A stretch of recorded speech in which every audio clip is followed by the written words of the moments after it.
but the No Limits racing season is ready and raring to go. It's the Biker Lawyers 12-hour endurance race here at Anglesey. My name's Lewis Ray, Ross McIntyre alongside, and right now we're on the starting grid. And well, Ross, the anticipation is high for this one. Tension is sky high as well. The grid is formed, a little bit longer grid procedure for this one, but it's a glorious day here at Anglesey. It's a beautiful day in a beautiful part of the world, Lewis, and as you said, there's a lot of tension, but there's a lot of excitement in the air as well. I mean, this is the big one. It's the one that we've been waiting for all season long. The championship, the riders, the teams, the people in those teams.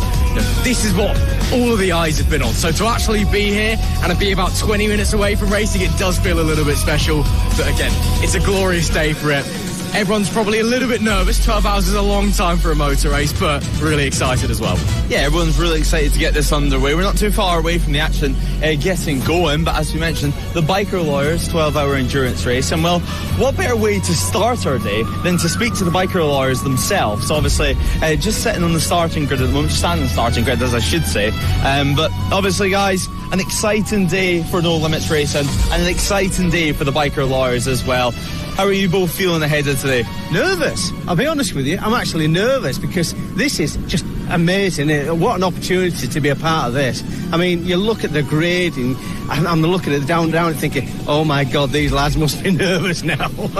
Yeah, I mean, both of you guys have plenty of experience within a racing paddock, plenty of experience on a starting grid as well, but to have this around half an hour on the grid, it's pretty special and another way to start the day with some extra tension.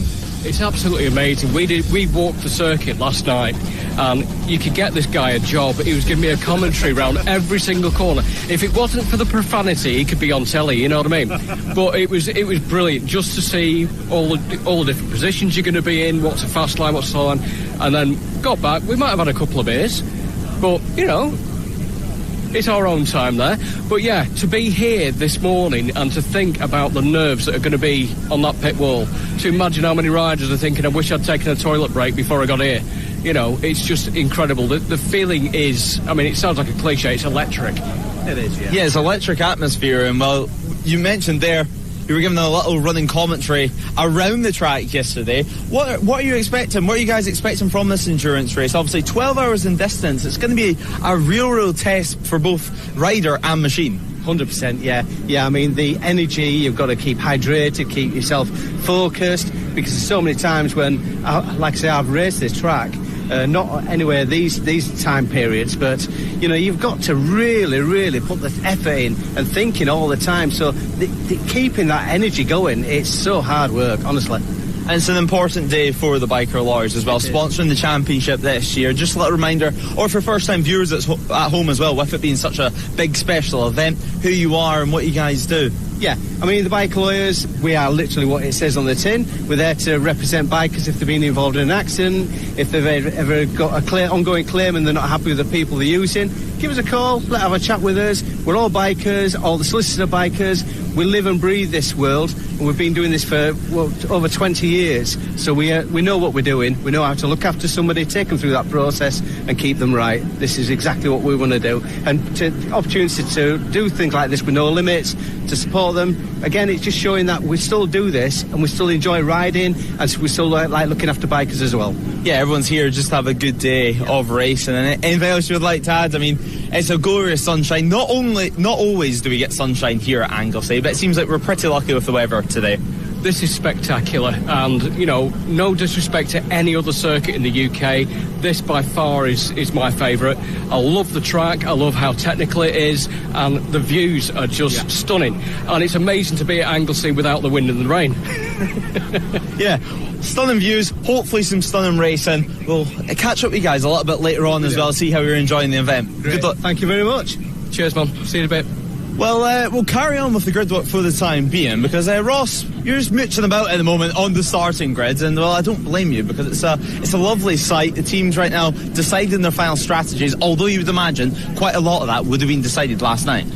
You'd think so, wouldn't you? Again, 12 hours, a lot can change very, very quickly with safety cars, with red flags, things like that. But again, you'll be going into this with a game plan. You'll know who's obviously going to be starting the race, what stints you're going to be doing, roughly how many stints you'll be able to get out of the bike, especially in terms of fuel and tyres as well is going to be a big one. We're going to be seeing a lot of tyre changes, I can imagine, of course, mainly through the teams that are running one bike rather than the tag team bike system. But even then, they'll be swapping over tyre compounds as well all throughout the day. And of course, got to remember the track's going to change and evolve all throughout the day as well. So you're thinking, okay, what do we change on the bike to adjust for that as well? So there's lots of thought that will have gone into this one. But as I said, that can all go out of the window very, very early doors. All it takes is one little incident, a safety car, a red flag, whatever, and your game plan needs to go out the window. So the engineers, the mechanics, they'll need to have their thinking caps on pretty early doors, because it can all change. And of course, it's a race. It can all just, anything can happen, can't it? So again, you'll be going into it hoping that the plan works. It probably won't work. You'll probably have a backup plan. That probably won't work as well. But again, as long as you pretend that you know what you're doing going into it, it'll probably be fine. Yeah, a bit of confidence goes a long, long way, I think it's fair to say. But a lot of conversations going down on the starting grid at the moment. And well, we've already had a chat with Tommy this morning from Dart Motorsport, but we'll have a chat with some of the riders with the levers on for the time being and jump in with a quick word. We've already had a chat with Tommy this morning. How are you feeling? Levers on, bike all ready to go, 12 hours ahead. Yeah, it's going to be a long day. It's hard to know what way to plan the whole day. I don't really know what's going to sort of happen, but yeah, we're ready to rock and roll now. Yeah, and the BMW M1000 next to you, how is that around Anglesey? Is it a bit of an animal? Is it a bike that gives you a little bit of a respite down the streets? Well, this is my first time actually coming over to UK2 ride. This is the first time I've seen this track, was yesterday, so on the pace, but it's footery, it's tricky, it's hard to get up and going because it's so start-stop, but yeah, we'll just manage it. Best of luck. Thank you, mate. Cheers. And next to them on second grid, it's going to be the number 21 team. They're having quite a lot of conversations, a nice new Ducati for them as well. And well, we can see if we can quickly dive in with a quick word. Second on the grid for you guys here today. You've got to be you've got to be feeling pretty happy about it. Yeah, yesterday was when everything went really well. Got hot in the afternoon. John put some really good times in yesterday.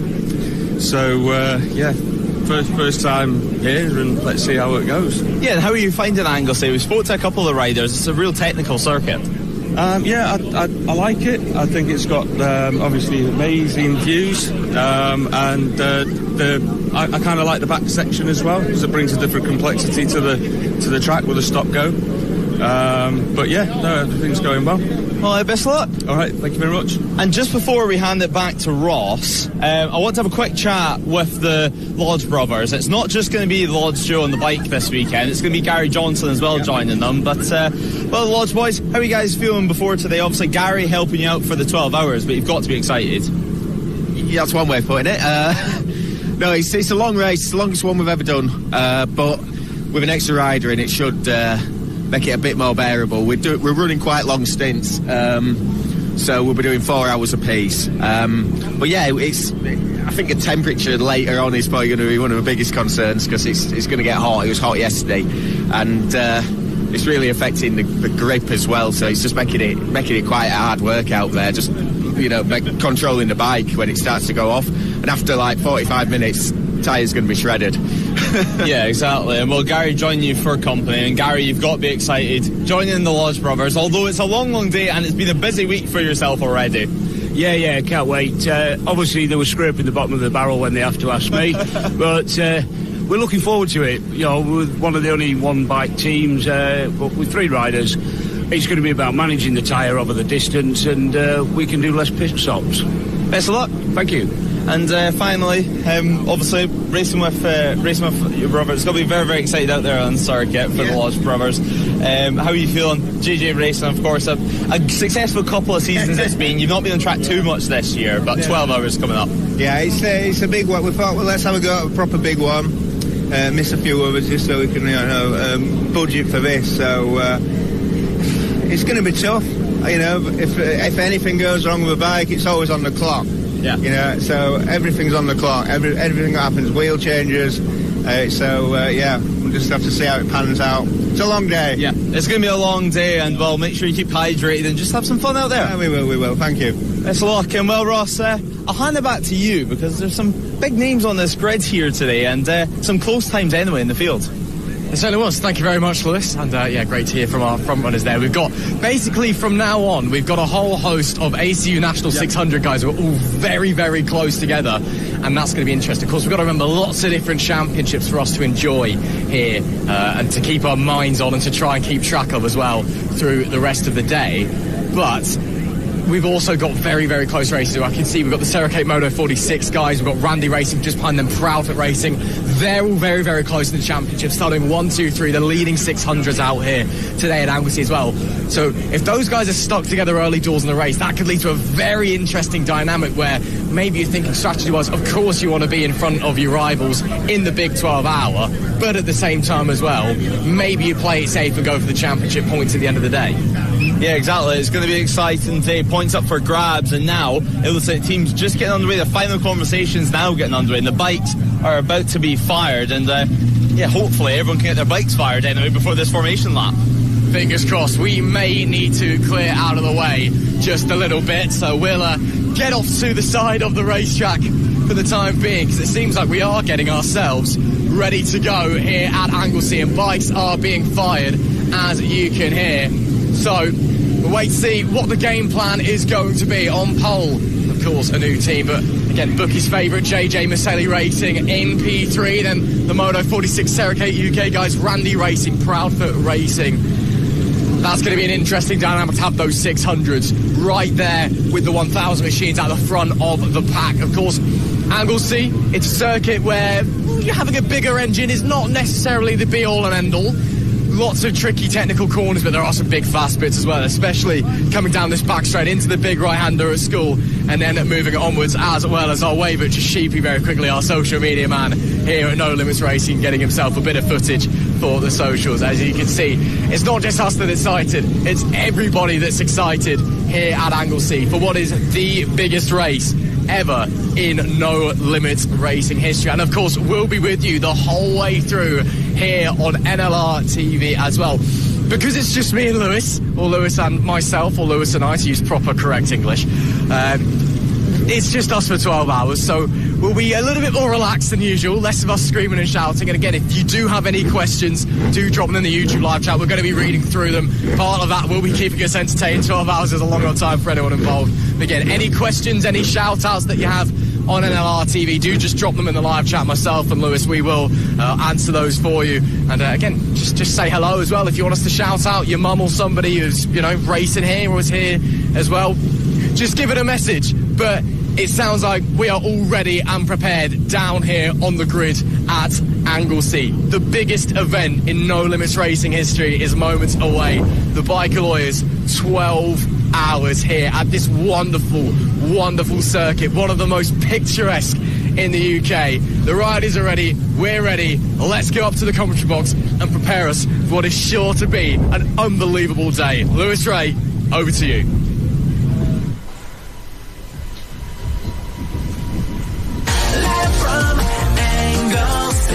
This is No Limits Racing.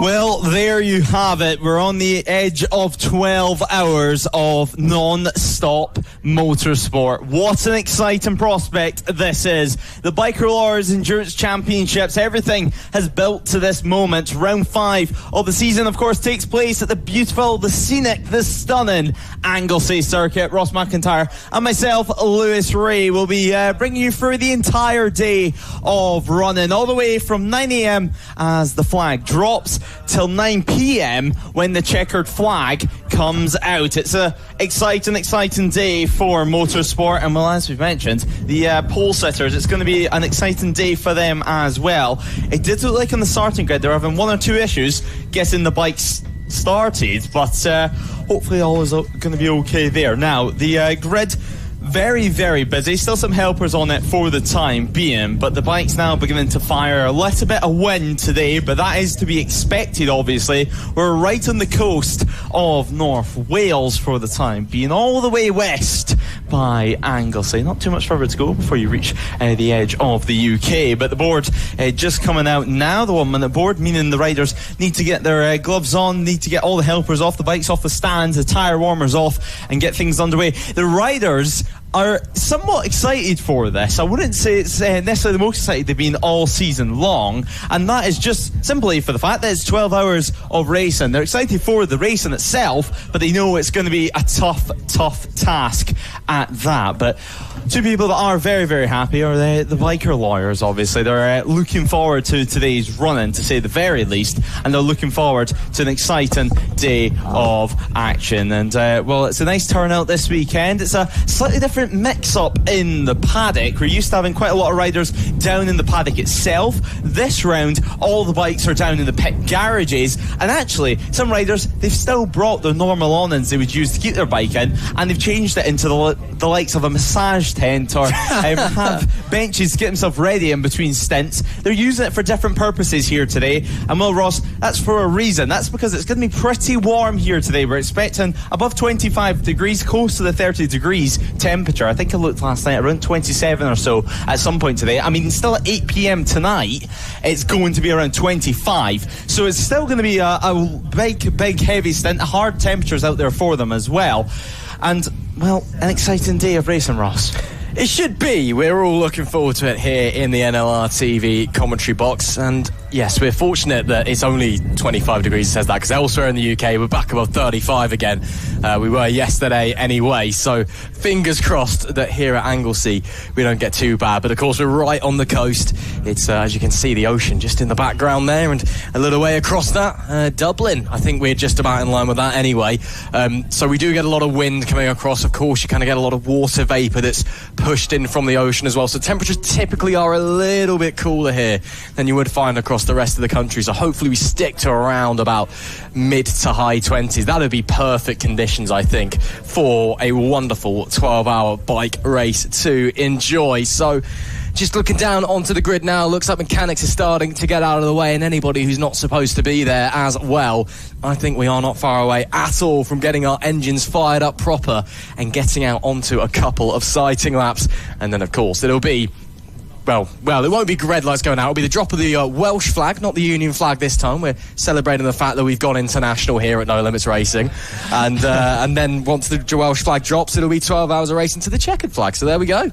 Yeah, exactly. A slightly different procedure, but all the same in reality for the riders. It's most important going to be when the flag actually drops, not when it's raised, although you'll probably see a couple of riders trying to chance their luck and get a couple seconds head start, but in reality it's not going to make too much of a difference in a race this long. Now, a busy grid, as you can see there, the 3-minute board now just being shown, meaning we're not too far away from getting the action underway, but the qualifying yesterday took place in multiple sessions. A rider for each team went out in each session, and well, it created a big grid. Around 28 teams taking the start for this one. 2 teams receiving back of the grid penalties, including Chet's Racing and Fireworks. Fireworks, I believe that was due to the likes of an engine change that they had to do yesterday. They had a few gearbox problems as well. It's a real day of mechanical issues for them, and of course Fireworks being one of the teams that only use one motorcycle. So one motorcycle to last the entire 12 hours.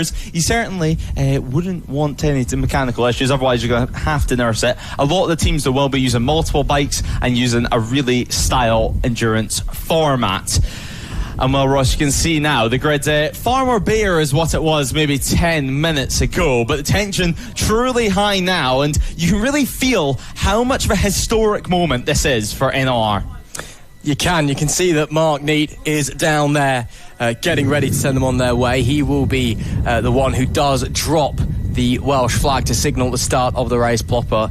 I believe Phil from the Biker Lawyers, I think, is the one who's going to be sending us on the way on our sighting lap and dropping the green flag to signal that one. Of course, Le Mans style start as well. Can't be forgetting that old one going forward, so that should be a lot of fun to see if anybody's going to have any issues with that as well, just to make the event a little bit more special. So as we get ready to get going, hopefully we do have green flag at the back. We just wait for the green flag to drop at the front before we get going on our sighting lap. And then, of course, a Le Mans style start as well. We'll run through the grid for you while we get going, which we do so now. On pole is the 92 Dart Motorsport Squad. P2, the 21 Northampton line markings, UK Fire Safety Limited bike. P3, perhaps the bookie's favourite, it is the Maselli JJ Racing bike.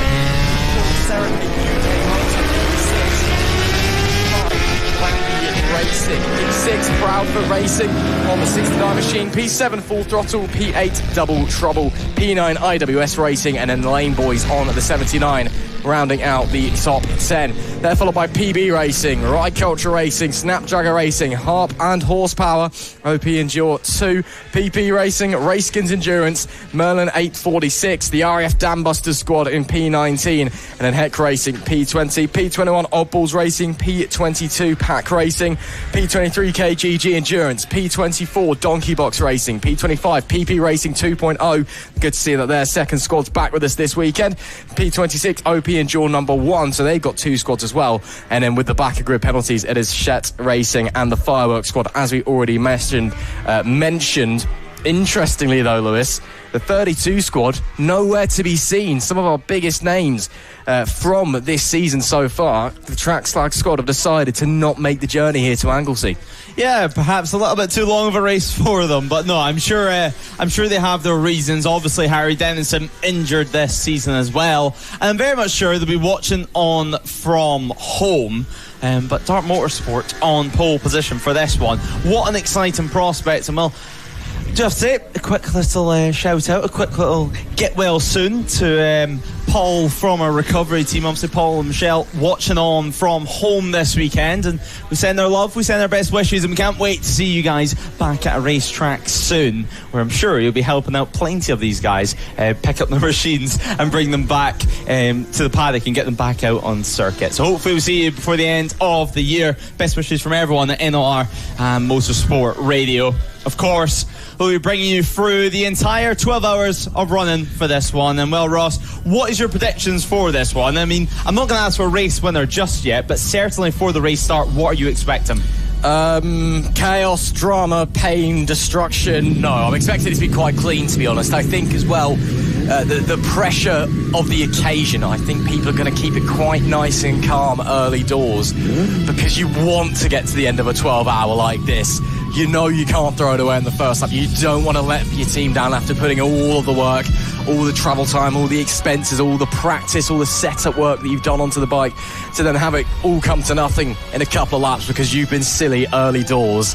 That's probably not going to be a great feeling. So I think it'll actually be relatively calm at the start. It'll take a couple of laps for bikes to get warm, for people to filter into where they naturally should be on the racetrack, I think, for when we really start to see the elbows coming out. Yeah, it's going to be elbows out action from the very start of this one. Keep in mind it will be a flag start and not a lights out start like you would normally see in a sprint race. But we're not too far from getting going. The final checks now being done on the grid, and then we can release the riders on to the circuit.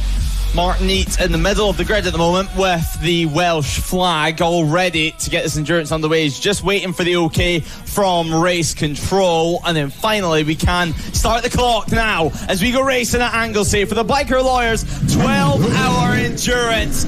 It's a great start, it looks like, from both the 92 and the 21. It could be the 21 squad stealing the whole shot into turn 1, and it's actually going to be JJ Maselli who takes the race lead. So the number 1 squad, Maselli JJ Racing, does take the race lead from Dart Motorsport, who slots into second place for the time being. It looks like Moto 46 in third at the moment. Randy Racing, another solid start from them as well. Now though, being pushed back down to what looks to be P5 out on circuit. But it's the number 1, Maselli JJ Racing, who takes the race lead now through school. And is it going to be a nice early move from Dart Motorsport trying to take the race lead back in this early stages? And they do indeed. They launch a move down the inside and get it stopped over at Rocket, through Rocket out now. And well, the number 1 slots into second. A nice solid move there, Ross, on this opening lap of action. You wouldn't necessarily expect a silly move this early on, but now is the time to be really aggressive out on circuit and just try and bridge a gap in this early stage. It's the two schools of thought, isn't it, coming into an endurance race? It's either they take it nice and easy on the first lap, just get through the chaos, or it's get to the front, extend the gap, and then manage the race from there, because that gives you so much of an advantage. You can essentially dictate what everyone is doing, the pace the race runs at, the primary strategy that people want to be on as well. And that is clearly what these guys are trying to do out here as they come down towards the bus stop and the final corner, and will make their way onto the main straight to complete the first first lap, and hopefully as they do so we'll be able to give you a proper run through of the field as our live timing clicks back into life. Of course, a big thank you to our timing partners, TSL. You can follow along the live timing on the TSL website. It is the Dart Motorsport 92 bike that did regain the lead after losing out to the Maselli JJ Racing number 1 machine. And as I say that, as that Maselli guys dropping back behind Randy Racing, it was not Randy Racing, 𝐔𝐋𝐓𝐄 UK Moto 46, should I say. Indeed it was. So they now move up into second. Full Throttle Racing in fourth. The number 21 squad P5. Then it's Proudfoot Racing, Randy Racing, Lane Boys, PB Racing and Pack Racing with an unbelievable start into 10th place to round up the top 10. They gained 12 positions on the first lap. So they are the early gainers there. That's the top 10 into Rocket in and Rocket out for the secondary time. And again, 𝐔𝐋𝐓𝐄 UK Moto 46 with a nice move we saw earlier on, Lewis. They're clearly looking racy here, early doors. Yeah, they're looking nice and aggressive in this early stage, of course. And well, Dart Motorsport, a solid start for them, of course, a nice early move as well. Currently, it's Mark on board the machine. So Mark Hewitt, a solid start for him. His first time racing over here in the UK, obviously coming over from Ireland and doing a great job at that. Just behind him, though, is going to be the Moto 46 squad. Erwin currently on board that one. And then starting the race for Maselli JJ Racing is going to be James Lodge. Obviously, Jonathan Lodge also on board the bike, and Gary Johnson joining them for company. And Will Ross, that's another fun part, if you will, of this endurance race, of this 12-hour, is quite a few teams have brought in some new riders, some extra riders, and some different riders out there. So a whole new challenge for them to get used to another rider, get used to how they want a bike set up as well. And well, another test for this 12-hour endurance race. And we've got to remember as well, Lucia, only allowed a maximum of 8 riders across the season per team. Some teams are already on 7 coming into it, so yeah, keep your minds on that one and to see how that is going to change and affect things potentially as we perhaps go a bit further down the year and maybe people aren't able to turn up because they literally don't have anyone they can put on the bike legally, unfortunately. So we'll keep our eyes thinking about that one moving further onwards this year. Currently though, here at Anglesey, we are not quite 5 minutes in to the Biker Lawyers 12-hour endurance. It is still Dart Motorsport from 𝐔𝐋𝐓𝐄 UK Moto 46 up at the front. Those guys very, very close. In fact, of course, not fighting for overall position. The ACU National 1000 category for Dart Motorsport, who lead the way. The ACU National 600 category for the 𝐔𝐋𝐓𝐄 UK Moto 46 squad. But they still want to be leading that overall race going forward. Up into third place is that number 21 bike though, so they get a couple of positions here early doors as well, so could be ones to watch out for. Maselli JJ Racing, after a great start, dropping back a couple of positions. Can see the RF Dam Busters going through Rocket in and Rocket out there. They look like they've had a pretty solid start, although they have just dropped a position on the last lap down into 22nd place. Pushing forward is the 617 squad. And we'll continue onwards. So everyone's still in it. That's the main thing, Lewis. No one's on the floor and out. No safety cars yet. That is a good thing. Of course, another thing we do have to remember, there is a safety car clock that we've got in this race as well. So we have a maximum of 3 hours green running. If there's no safety car in 3 hours, then the safety car is deployed. That is essentially to allow any bikes that are stranded to be picked up. There's a couple of landlocked places here at Anglesey where recovering bikes is impossible as the lead is starting to scrap on the run up into Rocket in. And actually that is a move for the race lead. Up the inside goes the 𝐔𝐋𝐓𝐄 UK Moto 46 bike. That's a lovely little move into Rocket in, and they do take the overall race lead, even though it's not a move for position. Yeah, right now a solid move for them. Obviously a good move for overall position, but not for class honours out there on circuit. But 𝐔𝐋𝐓𝐄 UK Moto 46 having a great ride so far. Maybe not the favourites going into this round, and that's because at Brands Hatch it was a fairly disappointing weekend for them. I think it's fair to say. But yeah, you can just see them now headed on to the international part of the circuit. Obviously, later on in the year, when we come back to Anglesey, we'll be using the corkscrew to drop down into the final corner of this round. We head all the way up towards the hairpin and then now back down towards the bus stop, the final corner. A very, very heavy braking zone yet again. Now though, back up to the top part of the circuit for school and now into Rocket in, Rocket out.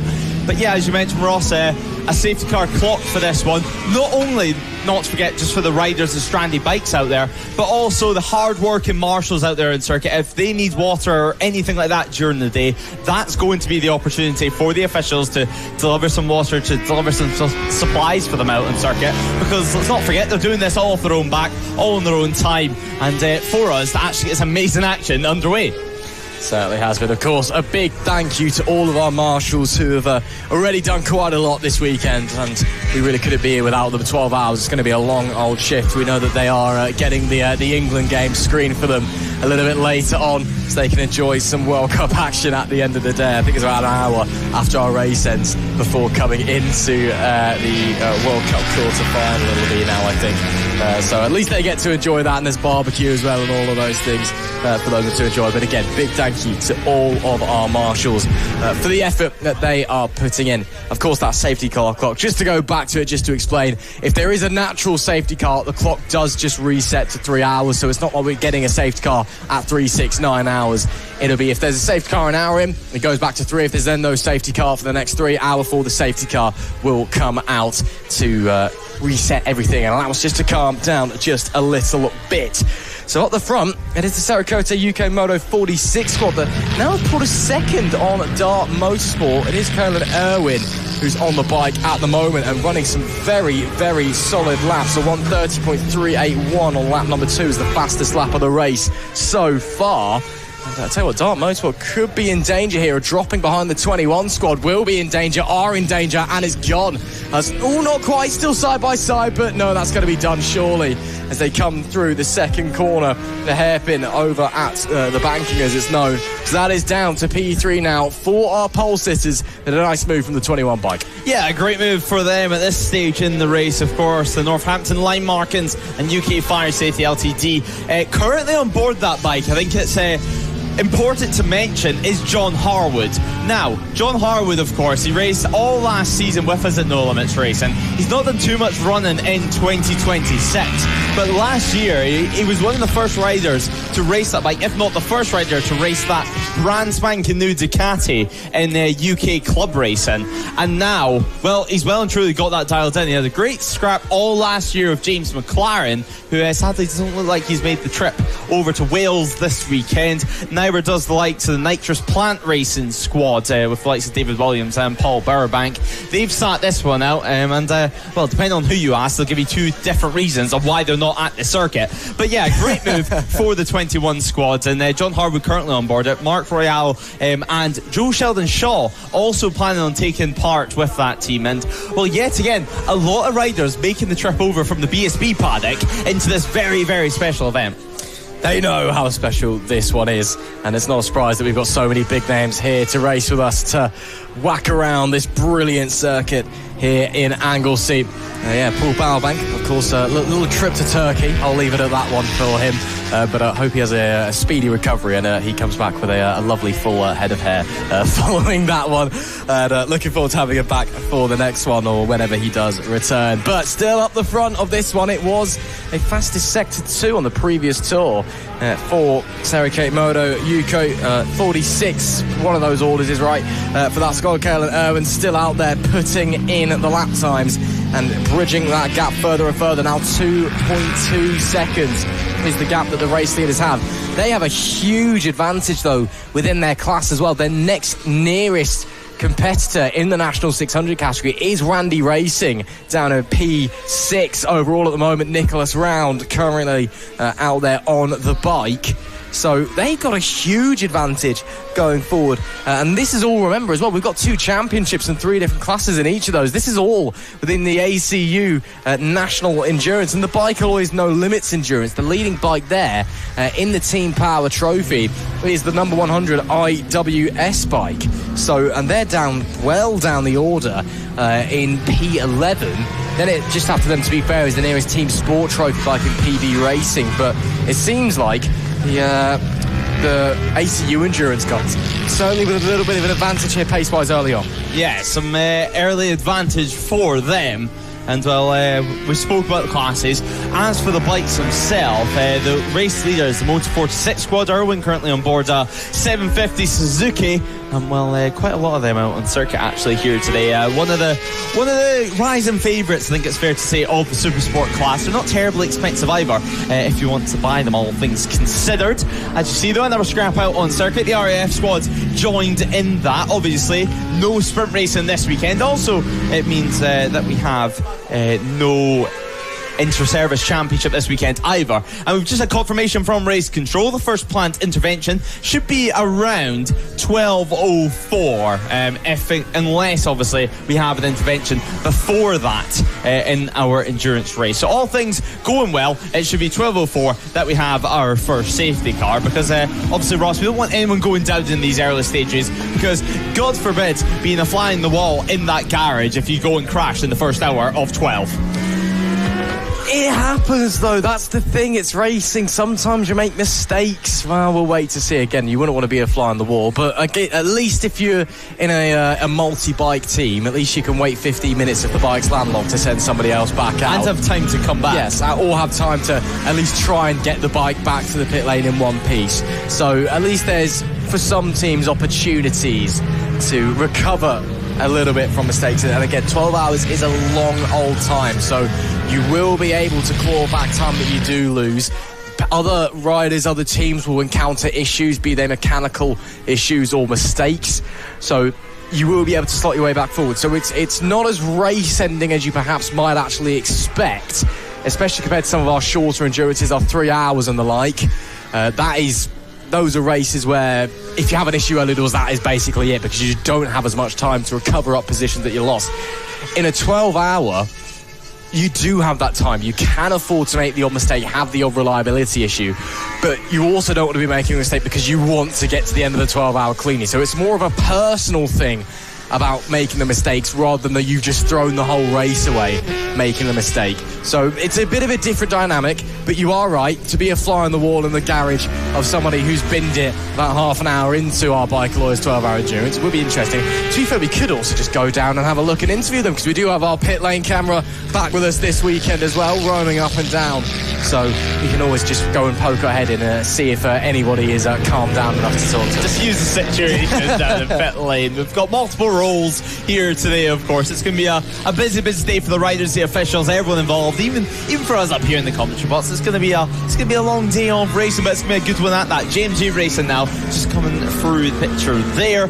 Obviously a slightly different name for them now in this class, but 11 hours and just over 11 hours and 45 minutes on the clock, and still the fastest lap going the way now of Dart Motorsport. A 1:29.8 for them, a 1:29.9 for the Moto 46 squad. Last time around though, Dart Motorsport dropping off ever so slightly, and that gap now extending to nearly 4 seconds. And well, Ross, it's always a smart idea to get your very, very fast rider out there at this very start of the race. It allows you to bridge a gap, and most importantly, especially if you have lesser experienced teammates out there, especially in the endurance format, it allows you just to take some pressure off them and allows them just to relax a little bit and be nice and smooth on the bike and not riding super tense, thinking that there's someone right behind them. Well, again, it's one of those things that I mentioned earlier, schools of thought. There's lots of different ways you can approach stints. There's lots of different ways that... There's no real best way around it to have your quickest rider out first, or put your quickest rider out when other teams are going to have their slower rider out, and kind of capitalise on that and gain as much time as possible, even if you've lost out in the early couple of stints. So... you just kind of play whatever and see what happens. A lot of it, really, quite frankly, is up to the racing gods and Lady Luck.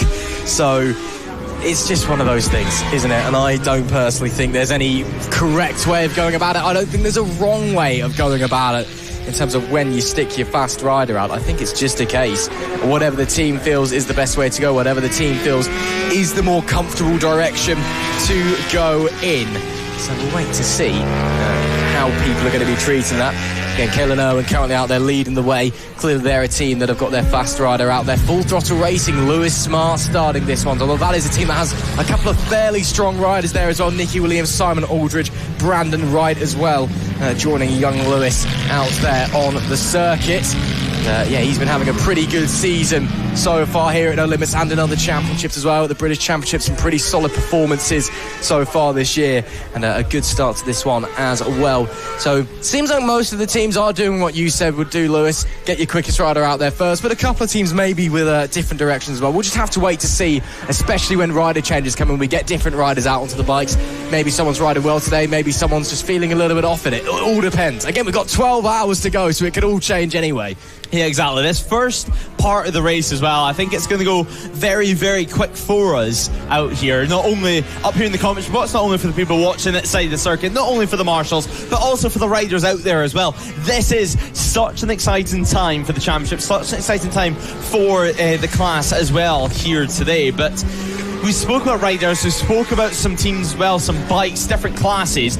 One team we haven't spoken about too much, except from the fact that they were starting at the back of the grid, is Fireworks. Now, Fireworks started all the way right at the back of the field, fighting all the way outside the top 25, and now, after what is just under 20 minutes of running, they're sitting P15 out on circuit. That's the type of start you want to make, and actually, with there being well over 11 hours of running remaining, still you can pick up a really solid result if this pace could continue all the way throughout the rest of the race. I mean, looking at the lap times, they're still running within the 1:35 bracket, so as that pace stands, it can get them there or thereabouts within the top 10, but you've also got to think, well, there's going to be some followers, there's going to be some mechanical issues throughout the race. That is a given in this style of race, especially with the hotter temperatures. It could be doing some wonders anyways to some electronics out there. Certainly with how complex some of these bikes are now, it's not always a 5-minute fix. No, no, it's just not, is it? Let's be honest here, out there. It's going to be tricky for everybody involved, and it's long days ahead for everyone, not just the guys on the bikes, but people in the championship, people in the spanners from the teams. It's difficult out there, as it looks like we do have a rider coming into the pits lane, and that is the Fireworks squad. So maybe early issues for them, or maybe it's a tactical decision. Maybe they've started the race light on fuel, potentially. Can't see be if they can. Early, surely. I mean, what? We're not even 20 minutes. It is a fill-up. Yes, and maybe it's maybe they started the race light. Maybe it was an accidental starting the race light on fuel, but that's maybe where their pace come from. They are pointing at the side of the bike. Let's not forget the amount of work this team has done in the last 12 hours, 24 hours or so. I mean, they've changed pretty much the entire engine inside that R1, and now if there is a little issue, it could be a case that you think everything's okay, but of course no morning warm-up for the riders here today, so if there is any issues, you're not going to find out till the bike's actually on track. It's just a difficult situation, isn't it? Hopefully everything is okay for the Fireworks squad. Again, new motor, new gearbox in that bike. They are one of our one-bike teams here, so it's not like they can just go, oh, we'll fix it later, we'll just start on this bike instead. They've only got the one machine to work with, and apparently some of their other bikes as well that the team operates with having engine issues as well, so they spent a lot of money on new motors, it would seem, in the last couple of weeks, has the Fireworks team, but hopefully everything runs okay for them going forward. And again, either hopefully it's not a problem. My initial suspect would be that they probably started just the race a bit light on fuel to see if they can get some extra pace out of the thing, but they were pointing at things of the bike, so maybe it could just be a small thing. Yeah, it could be a small thing. It could be that there's a tiny little leak in the fuel tank maybe that's just causing a bit of an issue, or it could have been that they maybe just accidentally started the race light as well. So there's multiple opportunities to how that's going to unfold, and we'll wait to see where they've re-emerged out onto the track. Of course, they will be losing positions as a result of that early pit stop. Yeah, they're going to come out on track around P18 as things stand. And well, it's going to be interesting to see. Well, obviously, we'll have a chance to speak to them down in pit lane later on. I'm still going to, if I had to place a bet on it, I'm still going to have to bank on a small mechanical issue, you would think. But nonetheless, the running will continue out on circuit. They get themselves back out on track as well. And hopefully, if it is any issues, they can get it fixed. If not, if it is just a case of them starting light on fuel, they are now going to be out of sequence compared to the rest of the teams, obviously. It could be a case that they are expecting some safety cars out there as well today. And, well, obviously, we're guaranteed some safety cars. but it's when they come out it's going to be a different thing. As you mentioned, they could come out earlier than expected. As things stand, the latest we can expect one is 12:04 in the afternoon, just at the start of the afternoon. But of course, it can come before that, and that's really what you have to be thinking about. I don't think it's going to be too much longer until we see a couple more teams enter the pit lane as well. Obviously, we're lucky enough to have TSL with us this weekend. It looks like Harp and Horsepower into the pit lane. They go now. Carr on board that one. So Michael Carr heading into the pit lane nice and early on for them as well. And looking at their lap times, everything seems to be pretty consistent. And well, for Fireworks, if they have had any small issues, then you would have to say their lap times have been pretty impressive nonetheless. Their outlap, though, Ross, was a 2-minute 50, and now they've dropped all the way down the order, so really disappointing for them. But we'll continue our run out of circuit, and now just leaving the pit lane is what's to be the 3-2-1. So back on track, there you go. John Harwood as well, still containing his running on board the Ducatis here. Yeah, still pushing onward, so we'll wait to see what's going on with that 25 bike, and hopefully everything is okay for them. Just had a couple of position changes. The second OP Endure squad, that's the 102. They've just got through 𝐾𝐍𝐺 Endurance. Thomas Caulfield West out there at the moment in the Bike Alloys No Limits Team Sport Trophy as it stands. And he'll be out there on... I'm not sure what bike he's on, actually, because it's not coming through. But the OP Endure... Oh, no, they're in the National Twin Trophy, even, should I say. Getting my OP Endures mixed up. They have got one bike, it would seem, as well. They've got a BMW 900 Twin out there. So another one-bike squad for us to look forward to. Lap times for Fireworks. Now back to where you'd expect them, but, of course, they're just a long way back on the road, as we wait to see what the lap times are going to click through and change as well. Pack Racing, still the early gainers. They started well down the order. Chris Taylor has worked his way up to 9th place overall. That's a fantastic start from those guys. P4 in class. They're a squad that's really been improving over the course of the season so far and have worked their way forward. Really good to see them up there into the overall top 10. Early doors here at Anglesey. RAF Dambusters, meanwhile, probably on the opposite side of things. They are struggling a little bit, it would seem. There is no Army competition for them this weekend. We thought they were going to bring a few squads. Yeah. There are a few Army bikes from riders that are part of the Army team that have come on to be part of other squads, but there is no Army squad whatsoever in this 12 hours. It's a real shame. I was looking forward to loads of the inter-services guys turning up, and we've got the RAF Dambusters, and that's it. They are down P25 at the moment. I believe P4, though, in the Team Sport Trophy, at least for those guys. Yeah, a solid start for them. And then you mentioned we were expecting the Army squad to bring a couple of teams into this round and, bring a little shake-up into the mix, because it was a solid performance, solid pace for them anyway at Brands Hatch. And, sadly, no showing here at Anglesey. At the moment, though, Dart Motorsport having a good opening stint so far. Obviously, Hewitt now right onto the back of the Moto 46 squad. 2 tenths separated them last time around, and that looks to be necessarily an off lap from the likes of Dart Motorsport. So 131 for them, 130 from Moto 46. So the trading blows at the front of the field. At the moment, Moto 46 have been consistently within the 130 bracket. They had one lap inside the 129s. As you can see, a couple of pit boards out there. Snapdragon, a nice little setup they've got. At Brands Hatch, actually, Snapdragon, they had a full-on viewing area over at the other side of the circuit. Some benches, some hospitality as well for them, some shade from the sunshine and some shelter from the rain, because, well, down in Kent we were expecting a lovely, a glorious weekend, whatever you like to call it. However, it ended up being weather which you would almost say is very similar to Knockhill, which of course we'll head to next month. At the moment, though, this is the battle for the race lead as things stand.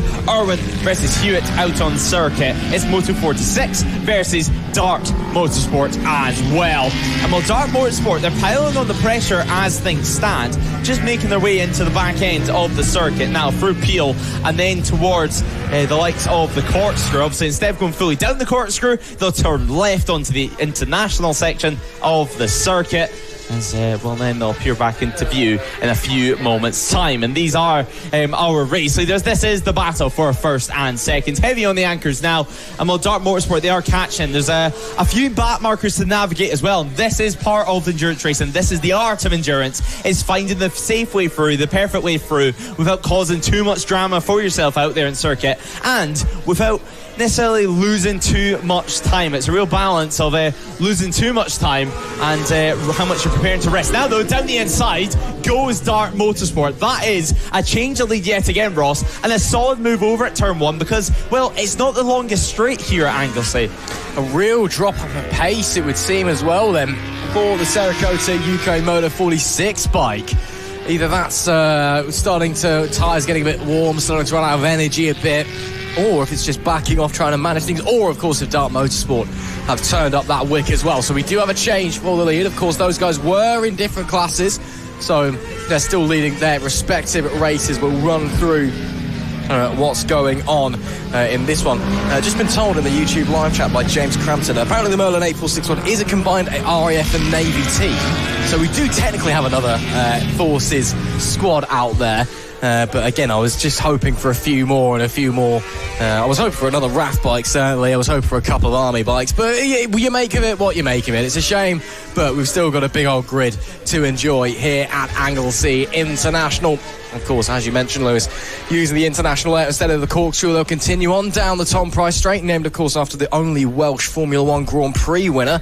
And then they'll go through the hairpin and then back down towards the bus stop. It's not really that difficult, to be honest. The corkscrew is probably a bit of a harder layout, but you get 2 straights and a hairpin. It's more overtaking opportunities, I suppose. And it it's better for us. Yeah, it spreads the field out a bit more as well, so you're not as cramped going forward. It's just a touch over 2 miles here at Anglesey, 2.1 to be exact, or 3.38 kilometres in European money. 11 turns out there to enjoy. And it's a lot of fun. It's a really gorgeous circuit. Obviously relatively new. It'll only be 30 years old next year, will this place? I know, right? The UK building something in the last 40 years. Incredible. But it's such a brilliant track. Obviously, it's one of the newest circuits we've got in the UK. And it's gorgeous here as well. Of course, you can see the sea. You can see Snowdon off in the background somewhere as well. It's a wonderful, wonderful place. The drive here is beautiful as well. It's just a great place to have a 12-hour endurance. Yeah, it certainly is. The drive here is beautiful. The traffic, maybe not so. But it's an amazing circuit, some incredible views. And as you mentioned, Snowdon literally in the backdrop of this circuit. I mean, what more can you actually ask for? And obviously, well, the mountains in the background over the sea. It's a good gauge for us up here in the commentary box. A good way to actually understand what the weather is going to do. You can have sometimes a little bit of sea fog that can come in, and well, that happened last year here at Anglesey when we rocked into town for a much more conventional round, which of course we will be doing later on in the season as well. We'll be arriving much more for a normal round with sprints and endurances. That's going to be over in September for our penultimate round of the season. And Dart Motorsport just coming over the line as there is a team already making their way over the grass, and that's the Moto 46 squad already running into some issues. So some early drama for our second place runners. Fireworks now through on them, and well, it looks like they're not going to be able to necessarily head into the pit lane if it's an issue. So hopefully that is just going to be a case of a rider braking a little bit too deep, being too optimistic in the first half an hour of running, and hopefully they can get this fixed. But heading on to the power yet again is the number 6 team, the Moto 46 squad, now with fireworks for company out on circuit. Obviously that's no longer for position, but yeah, a few issues for them early on, Ross, and those are the sort of errors you don't want to be seeing. But luckily it's been that hot and that dry somehow at Anglesey that the grass is okay to run over, and you're able to at least keep it on 2 wheels. Well, we'll see what the weather does. Of course, Anglesey is notorious for throwing you a bit of a curveball. Brands Hatch last time out style, to be honest, again, it's right by the coast. Weather changes very, very quickly. So we'll see what that gap is, where the 𝐔𝐋𝐓𝐄 UK Moto 46 bike has emerged. They had a bit of a gap ahead to second in class, which is Full Throttle Racing, with 22 bike with Lewis Smart out there at the moment. They were P5 overall. about 26 or so seconds away from that number 6 bike. So I think they'll be okay. I think they'll still be in the class lead, but they will have probably dropped time and potentially a couple of positions overall. So we'll just wait to see when they get to the line and what it's going to be looking like. And that does mean, though, that Dart Motorsport continues to push onward as it currently stands up at the top of the table. I've been told in the live chat as well, there are 2 Army bikes out there. It turns out the OP endurance bikes are Army bikes. They just don't have Army in the name, so I just clearly don't know anything and should shut up on that one. Good to have some Army bikes out there then, it would seem. So up at the front, into the pits, actually, it looks like. Coming in is John Harwood for the Northampton Line Markings UK Fire Safety 21 bike. Can't see them out of the commentary box window. Hopefully we get some there we are. That just looks like it's... Checking tyre pressures. Yeah. So they're no fuel. No fuel, so... They're clearly not happy with something, or maybe they've already done the fuel potentially. Was that a complete change? Yeah. It is a complete change. So sending somebody else out, so that'll be why there's no fuel. But that's just a touch over half an hour they've been able to get their stint done. So not too bad, but you'd probably be hoping for a bit longer. Yeah, you're hoping for a little bit longer out on circuit. Obviously, the teams that only have one bike and that are doing just rider changes and having to change tyres, fill up the bike, they can run endurance fuel tanks. So their stints tend to be a lot longer than our multi-bike teams, where they change bikes, of course. It's a standard fuel tank in them. So they can go for a little bit less in this. But some stoppers already. But as things stand, it's Dart Motorsport who leads. Hewitt on board that one. Moto 46 in second. Irwin currently on board them in P2. Now Joe Sheldon Shaw out for the Northampton Line Marking squad. So on board the 21 in third. And as things stand for the Lodge duo, and now Gary Johnson plus Gary Johnson, so Marcelo JJ Racing, they run in P4. Lewis March still remaining inside the top 5 as well. But of course, if you do want to look at how things stand in our overall picture, all 28 teams, you can head over to our Timing Partners page, TSL Timing. As well, you can see some work being done on John Harwood's Ducati. Some funky tyre warmers there, it has to be said. Definitely better than your standard just black or navy tyre warmers. Obviously, not too much wind, and all the teams lucky enough to be in the pit garages. So tyre blankets, what you would normally put over tyre warmers, certainly if you're going to be getting hit by some wind. Not really needed this weekend, but yeah, you've seen there the tyre pressure gauge coming out for John Harwood's Ducati. And well, you would expect with the hot temperature, certainly for Anglesey standards, it's only 9:30 in the morning and we're sitting around 20 degrees air temperature. Well, you would expect them just wanting to double check what the tyres are doing, how their pressures are, because the last thing you want is your tyre pressures being too high, and then suddenly it's a case you tip into a corner and then you lose the rear. So a couple of teams now heading out of pit lane. Racekin's Endurance obviously out there on track. Well, as things stand for them, it's a big weekend in the National Twin category, as some of the rivals not here this weekend as well. But a good battle out on circuit. Randy Racing on board the number 9, having a good pass there. Randy outside over at school. And well, Ross, you have to say, you have to be brave to be able to make a move at that part of the circuit. It's so quick.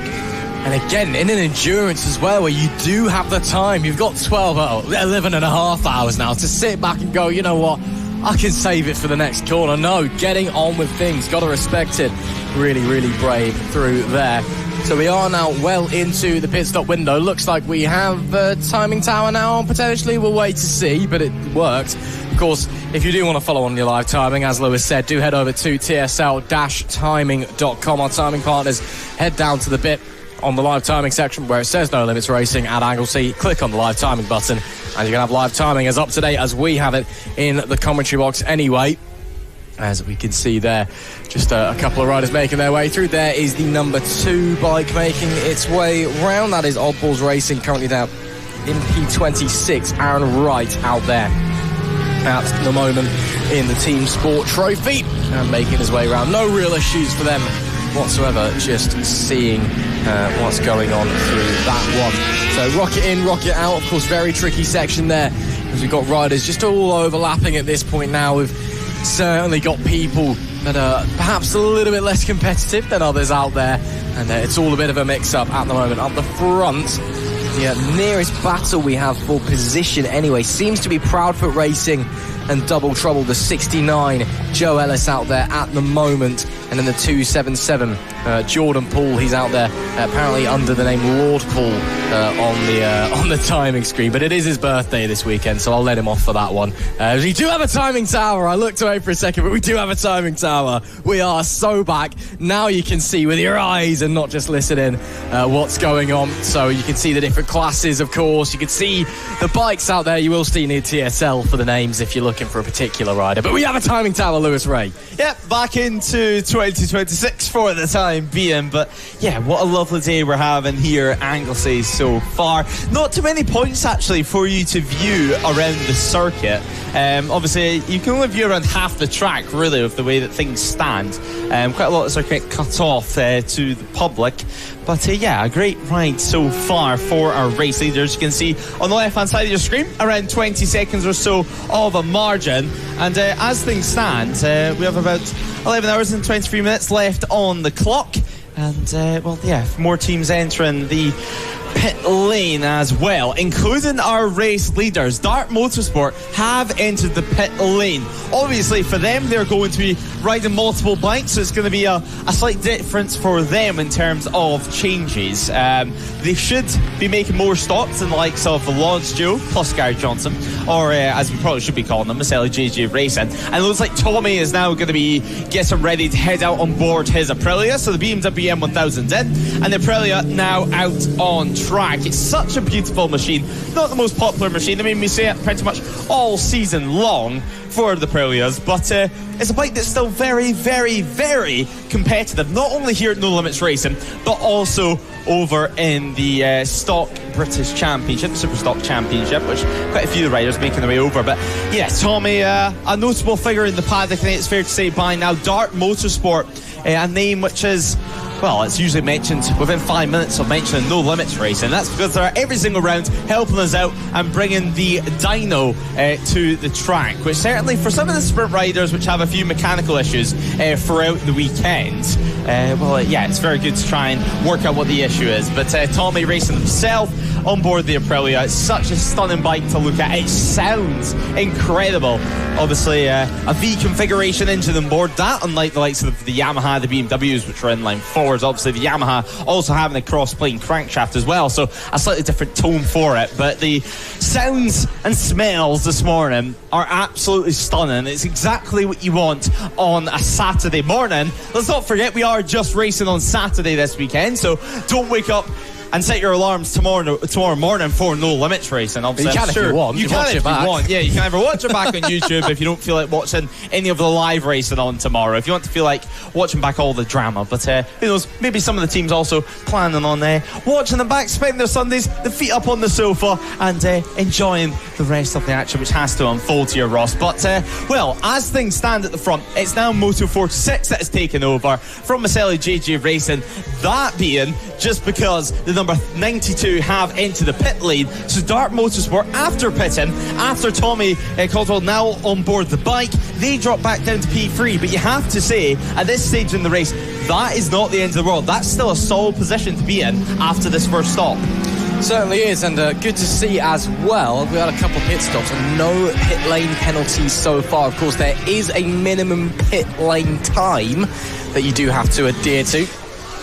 Just makes it more fair for the team that are doing proper endurance style pit stops with the full tyre changes, fuel, riders swinging one leg off, another rider coming on. It makes that fair for the guys who can just park one bike and another bike trundles out. So you do have to stick to that, and of course, however far you are under, it's times by 5 going forward. So if you let's say you're under that by 1 second, then it's 5 seconds. Under it by 2/10, you lose a second. If you're under it by 10 seconds, then that's a 50-second penalty. So you need to be careful with that one, and that is, I'm sure we'll be seeing a fair few of those across there. Not saying that these lot of penalty go-getters, but it just happens. You come out of the pit lane a bit fast, but we're not seeing any yet. So yeah, if anyone receives a penalty now, I think it's fair. We're going to send them your way, and they can speak to you. They can deal with you. Oh yeah, that sounds like a great idea, doesn't it? Yeah, yeah, exactly what you want. this Saturday morning. Deal with Ross McIntyre for giving you the commentator's curse by leaving the pit lane too early. But yeah, we'll use the 1 second and we'll use the 10 seconds as the description of the penalty, because it's nice easy maths for us up here in the commentary box. It's not necessarily our strongest suit, but luckily there is a thing called a calculator, which I'm sure we'll be using later on in the day when we work out some of these penalties, because some of the teams do get some random ones, 14.62 seconds for example, but hopefully everyone can behave himself over the 12 hours of running. Is it going to happen? Probably not. Even if it's 3 hours in distance, sometimes we still see the likes of pit lane penalties. But if you do get a penalty, and if it is only going to be a case, Ross, of 1 second, if it is that you're only down by a couple of tenths, it's not the end of the world in an endurance race this long. No, very true. What was it? Was it a 14.62 second penalty or infringement would be a 73.1 second penalty. Nice calculator you had out there, by the way. Yeah, I know. Yeah, there was no way I was doing that on my own. But no, yeah, very, very good point you make. It's a long old race. Things can happen. Things can change. We'll wait and see. So interestingly, with Dart Motorsport coming into the pits, they are now second in class behind Maselli JJ Racing. So that has been a change for position there, but they're on obviously fresher tyres, new bike out there, new rider as well, with Tommy out on the Aprilia.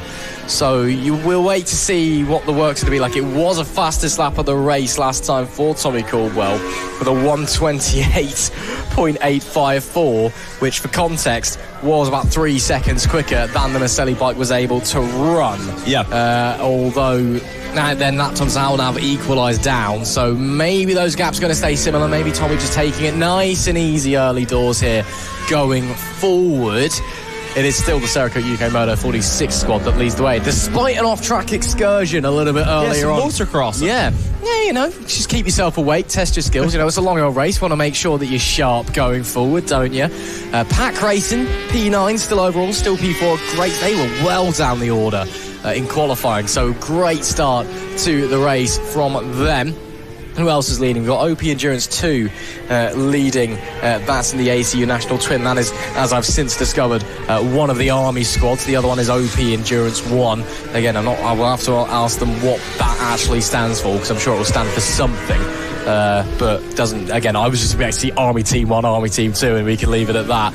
But no, we do have some Army bikes out there as lead. Get inventive of the names as well. Yeah, well, you know, I've got nothing against it. So we do have all of our forces represented as well, because we do have the Merlin 848 squad, or 846 should I say. That is a Navy and Marines combined team.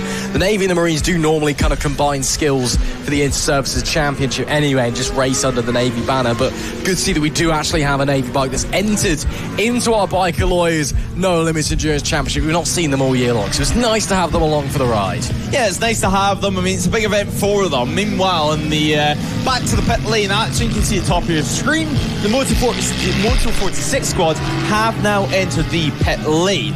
So they're going to make their first stop of this endurance race, and well, as things stand, it is going to be around 45 minutes into this race. Randy Racing now back through on what looks to be the RAF squad. Obviously, RAF Dambusters running down in P23 out on circuit. So yeah, doing a good job so far for them. Solid race for RAF. I think their number one objective is going to be, first of all, making it to the race end. As things stand though, OP Endurance 2, as you mentioned, Ross, doing very, very well. P14 for themselves. Maselli JJ Racing also leading in Category 2. No surprise as well with the Moto 46 squad also leading in category. But well, for the Lodge duo, as things stand, they haven't entered the pit lane, let's keep in mind. With them only running one bike and the endurance fuel tank, they're now 28 laps into this race and is yet to actually head into the pit lane and change rider. It sounds like Jonathan and James Lodge, maybe as well Gary Johnson, although he has had a busy weekend with some road racing during the week. Well, Jonathan and James Lodge, certainly, it looks like some double stints could be coming their way as well. Yeah, just to make things even worse in a 12-hour, you got to double stint the damn thing as well. Oh, good luck to those guys. I got it wrong again, because of course I did. The 846 is the race complete. Was that going out live? I think it made. And we do have a race control radio, it would seem. That was Mark Berry just testing that was going through. 5% of the race is now complete was the official message that went through. I wasn't sure if that was just in our ears or if that went through. Well, if he didn't, well, we do have a race control radio that we just heard, and you should be hearing it at some point. If race control have anything to tell us. Anyway, yes, I did get it wrong again. The 846 is a Navy and Air Force mixed team, not a Navy and Marines. Quite frankly, I should just give up and give the headset to someone else because I clearly don't know what I'm talking about. But you're still stuck with us for the next 11 hours, 14 minutes there. And 20 seconds. So if you're annoyed with our voices already, I suggest that you just mute it and use your eyes instead.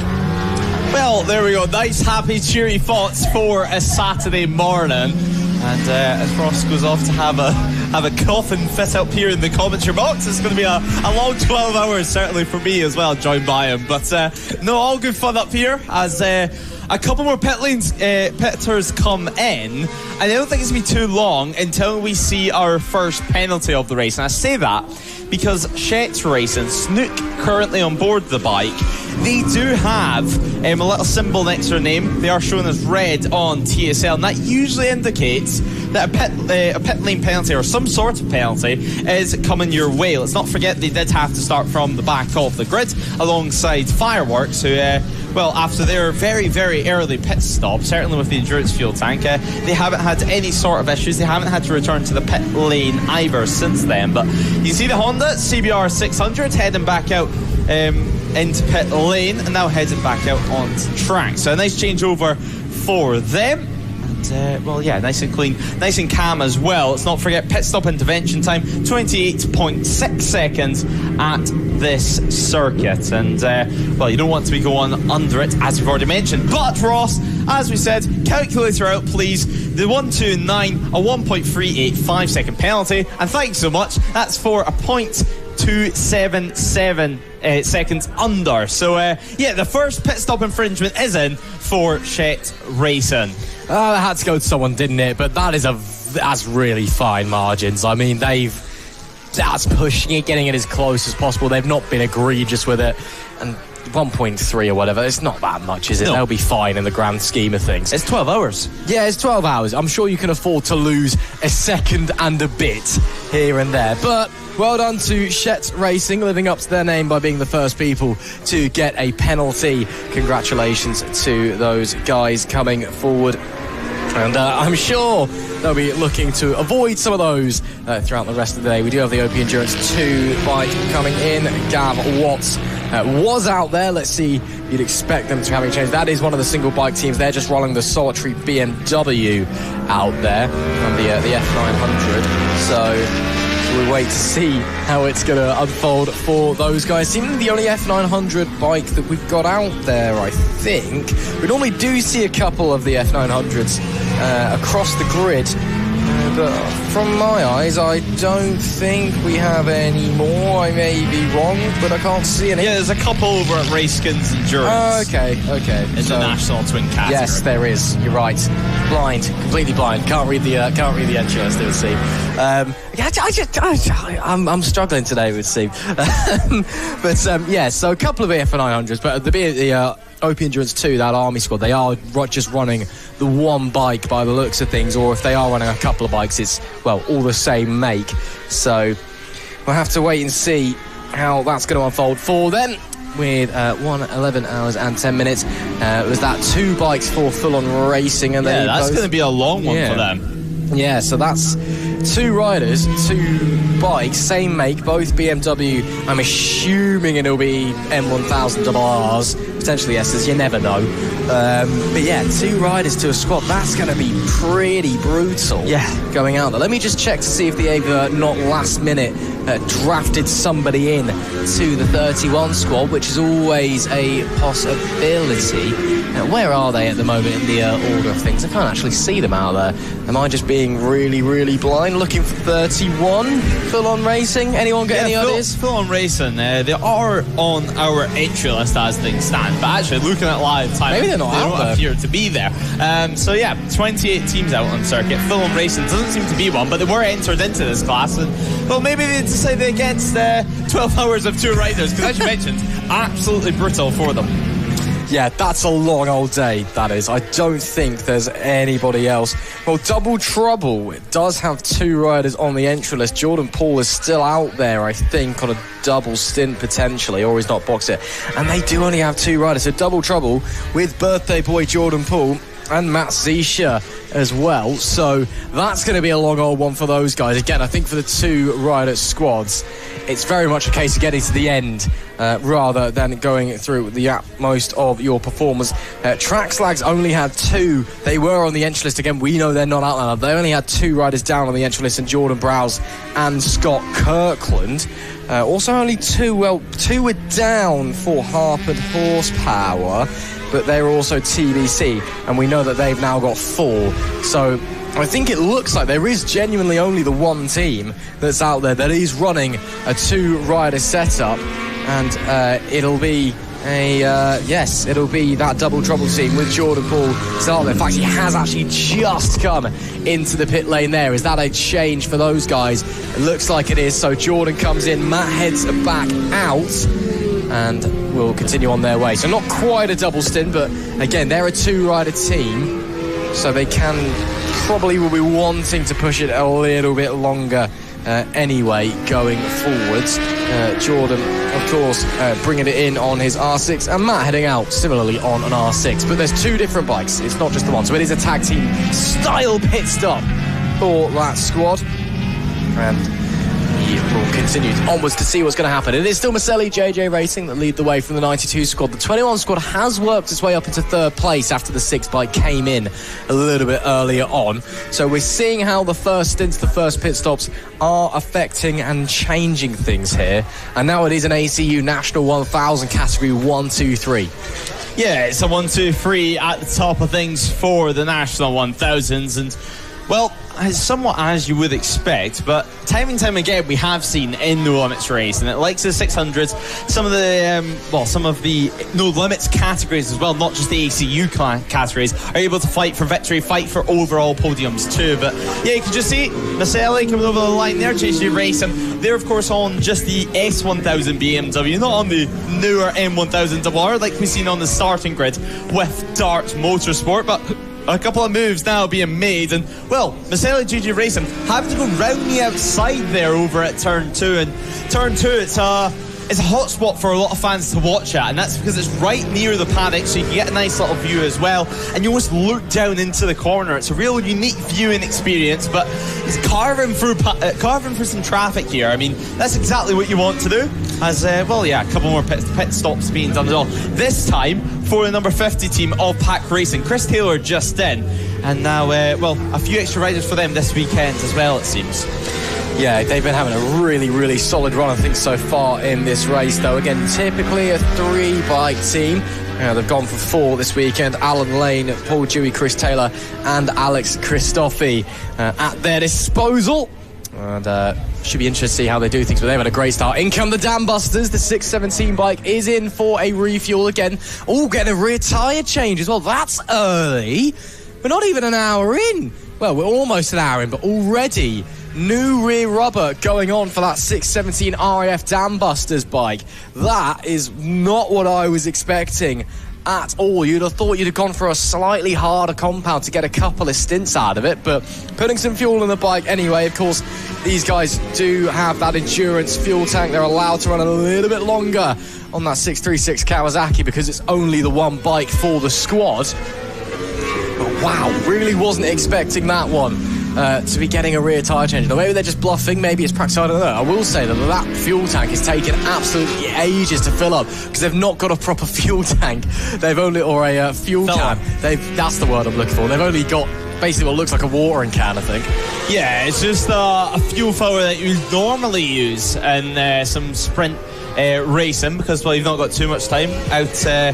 But you can see the timing clock at the top of your screen, nearly 1 hour in for us here at Anglesey, but as you mentioned, only one bike for them, and plenty of action down in pit lane as well for the mechanics to keep them busy. Obviously, rear tyres really important in this one. Front tyres as well, super important here at Anglesey, especially in the faster corners. Your front tyre can wear really quickly, and then you arrive at the corner like school over at turn 6, and then suddenly you can be down on the deck because the edge of the tyre is well and truly worn, and then you just try to tip over ever so slightly more than you would normally do, and then down on the deck you go with pretty much no warning. There's no chance of saving it anyway at that one. But yeah, Maselli, 𝐔𝐋𝐓𝐔𝐑𝐍 Racing having a good job so far, and well, yeah, still playing about with that rear tyre. They're trying to play about the chain. The chain can be the fiddliest part, and trying to get everything sized up, just trying to change over. The sprocket already on it, actually, so just trying to make sure everything's good to go. The spacers now coming out of the wheel, which obviously go on each side of the axle, so changing over the spacers for them. Now they'll put it into the swing arm. The spindle already ready on the right hand side of the screen, just trying to get the spindle lined up. Even more difficult for them. The chain also getting in the way, so they'll need to move that. Usually when you're doing a tyre change, you'll hook the chain almost onto the tyre, onto the paddock stand itself, so it doesn't get too much in the way, and then you'll lift it up, sometimes using your hand or knee to try and get it into position if you're by yourself, and then line up the spindle once they can get it all ready. And well, it's a fiddly job, especially without quick release systems like you see in the World Endurance Championship.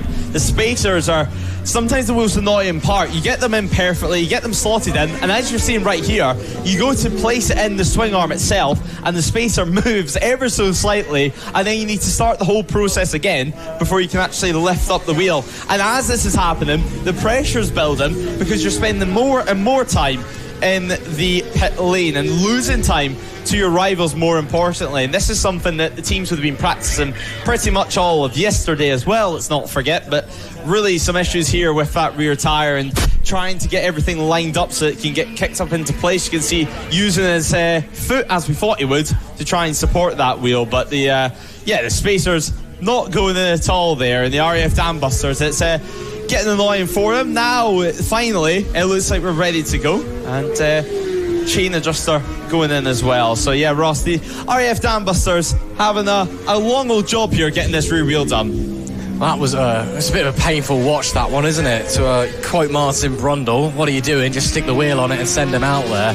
But we are coming to the top of our number one, or 11 hours left in this affair. So it's time for us to do our hourly roundup and run you through what's going on here at Anglesey International and how it's all unfolding in our Biker Lawyers Anglesey 12 hours here at No Limits.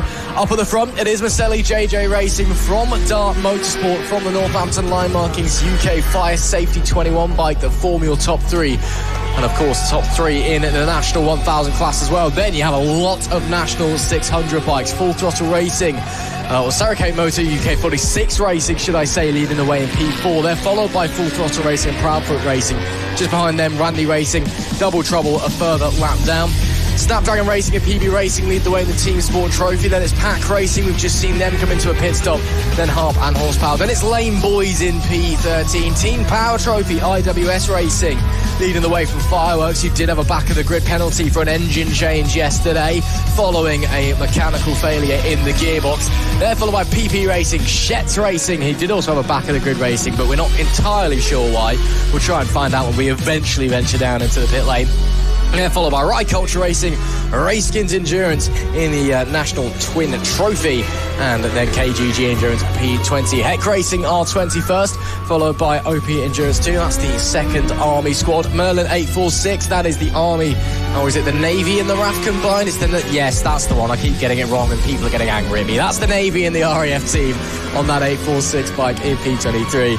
And then just behind those guys as well, we see Donkey Box Racing, Oddballs, PP Racing 2.0, OP Endurance 1, and they have now come back out of the pits. It is the RAF 617 Dam Busters after that quite painful experience viewing that pit stop, unfortunately. No disrespect, of course, to any of the mechanics on the bike or anything.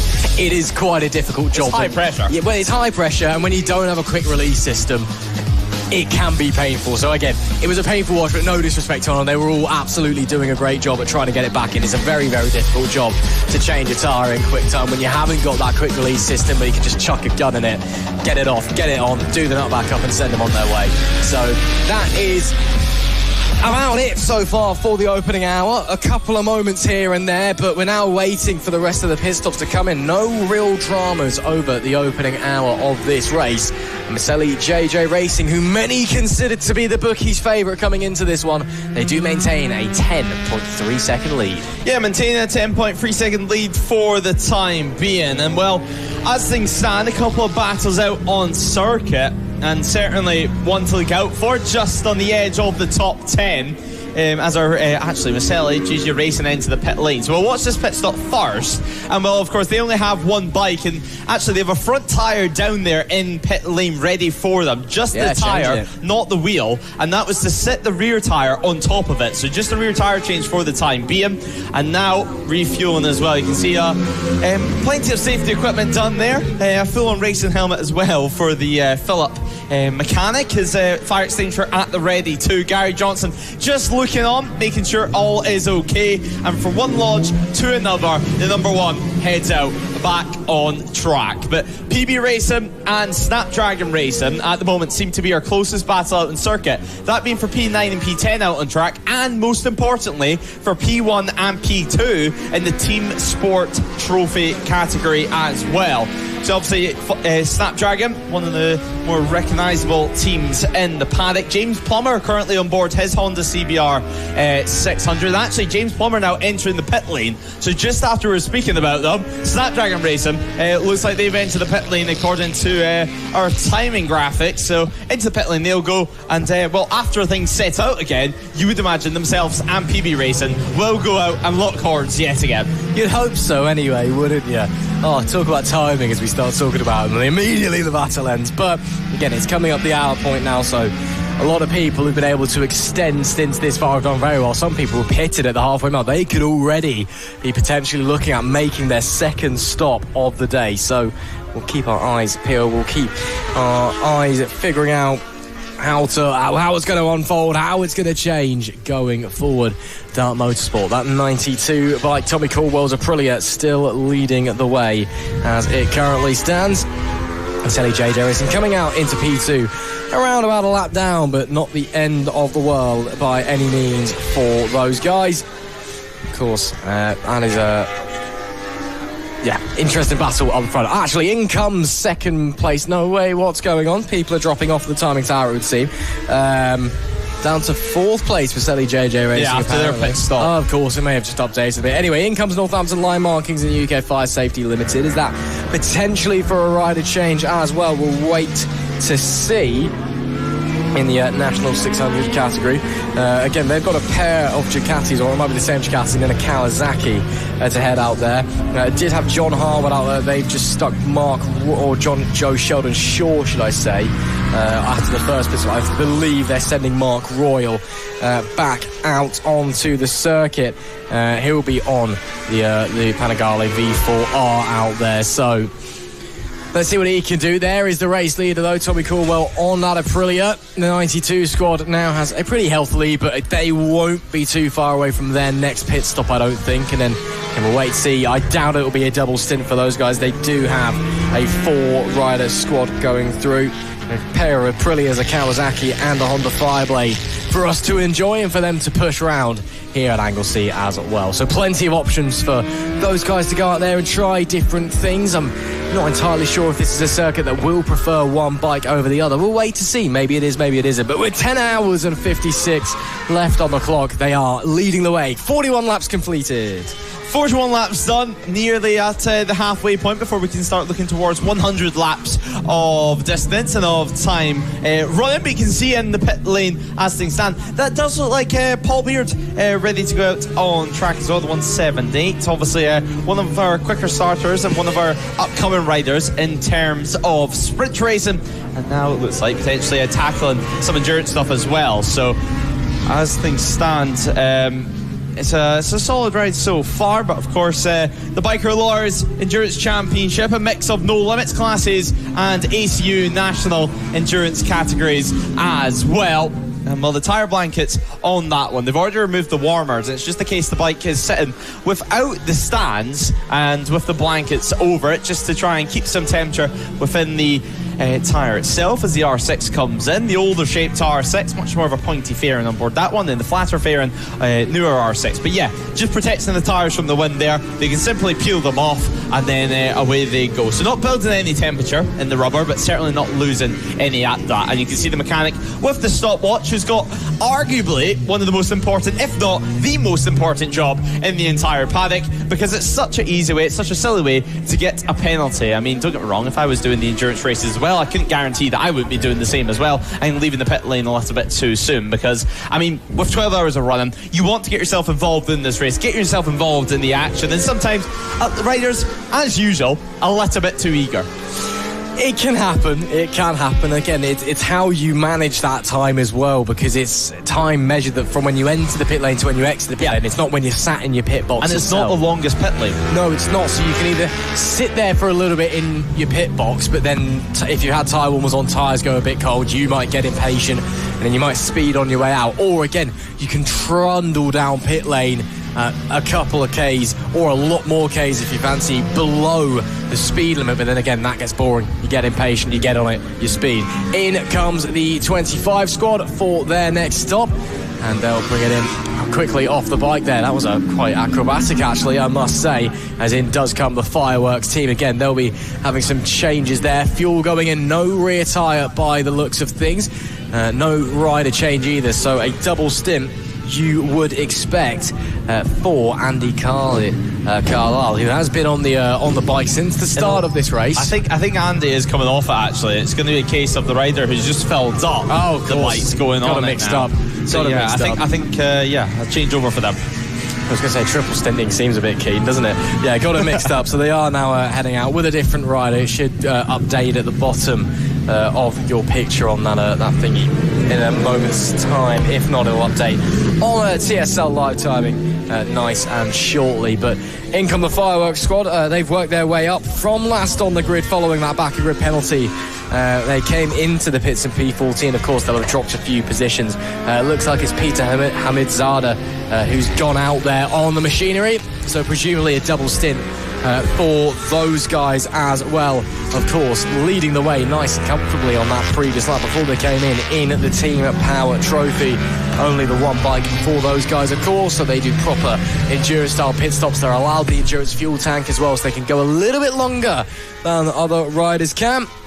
And we'll wait to see where they'll emerge. But yes, gearbox issues for them yesterday. I don't think it was completely broken, but I think it was on its way out.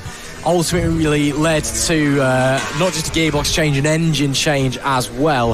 That is what pushed them to the back of the grid, but worked their way back up to the race leading class. P14 overall on the previous tour, now down to P15. They have, of course, dropped a position following that pit stop, as there we see the Pack Racing bike coming at pretty close to the 32 machine there. That was pretty racy from the pair of them. Those two are not racing for position, I don't think, as it currently stands. The 32 is, of course, technically the 3-2-1. It'll be on your timing tower, Harp Racing. In fact, they are racing for position. I got that one completely wrong. So that's for P4 in the ACU National 1000 class, and Harp and Horsepower have gone through. Yeah, so they've gone through for the time being, but for how long, that could be another thing. Obviously, 10 hours, 50 minutes on the clock, and that's for overall position-wise, just for the latter places inside the top 10. But what a great day we're going to have here at Anglesey. Obviously, NRTV bringing you through the entire day of running from start to the very finish in the evening as well. Let's not forget, I'm sure the celebrations after this race is finished is going to be pretty special. Either that, or it's going to be pretty subdued, because everyone's going to be tired and wanting their beds. England are on, no one can be subdued. Well, it depends. Obviously, we're in Wales. A message from race control. The circus flag is being displayed at Rocket Out for debris at Peel. So there you go, in the second half of the circuit, over by Rocket Out and by Peel.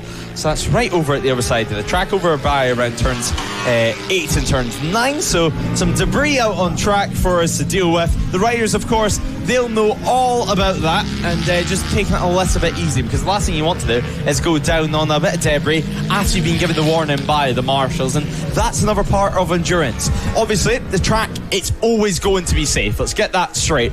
But it's not always going to be the ideal conditions out there for you in circuit. No, absolutely not. Yeah, can be a little bit difficult, can be a little bit challenging if you are coming onto thing. But again, that's what the marshals are there for, is to show the riders that there are maybe things on the racing surface or near it that should not be there. What confuses me, though, is if there is debris, what is it? Has it come off a bike? Is it just a tear-off that someone's left there? Has someone got an orange bib that's ripped and it's just fallen over? It could be a lot of things. It could just be a bit of rubbish that's just blown across the circuit as well. It could be something as innocent as that. So it could be something that's going to have no real effect unless it gets caught in a radiator or something. Or it could be something that's quite hard. Could lead to a serious accident potentially. So we'll wait to see. But again, the fact that there's not been a safety car thrown and I'm not seeing marshals sprinting anywhere and the like to go and get it, that does tell me that it's probably nothing that we need to worry about too much. Looking forward here, 10 hours, 49 minutes and 30 seconds to go here at Anglesey International. Very interesting opening portion of this race so far. Of course, at some point, myself or Lewis will head down to the pit lane, get a few riders' thoughts, feelings and opinions. If any riders are listening on, feel free to come up to the Race control message. The debris at Peel is a knee slider and is offline. Oh, Mark Berry's apparently listening to me. It's an e-slider that's offline. There you go. So that is something you probably don't want to hit, to be fair. That could potentially cause some problems. But it's offline. Yeah, it's offline. That's the main thing. So, again, it's not a huge worry. But, yeah, Mark's clearly listening along as he tunes in and lets us know what the debris is. I guess what I was going to say, though, again, if you are listening along and you're here in the paddock and you're a rider or someone from the team, either we'll come down and speak to you. Feel free to come onto the commentary box as well. We're up here. We don't bite. We do take bribes in the form of soft drinks and food as well, and we'll be nice about your team than we normally are. I'm taking bribes anyway. You can hold fast to be stoic if you want, Lewis Ray. I am taking cake if someone brings me cake, and their team will suddenly be the greatest thing in the world. I'm personally more of an ice cream man, if I'm honest. But poor Mark Berry listening to us for the entire 12 hours. Nonetheless, though, good to get the information across to us and also to the viewers at home as well. And I'm sure some of the officials out there too.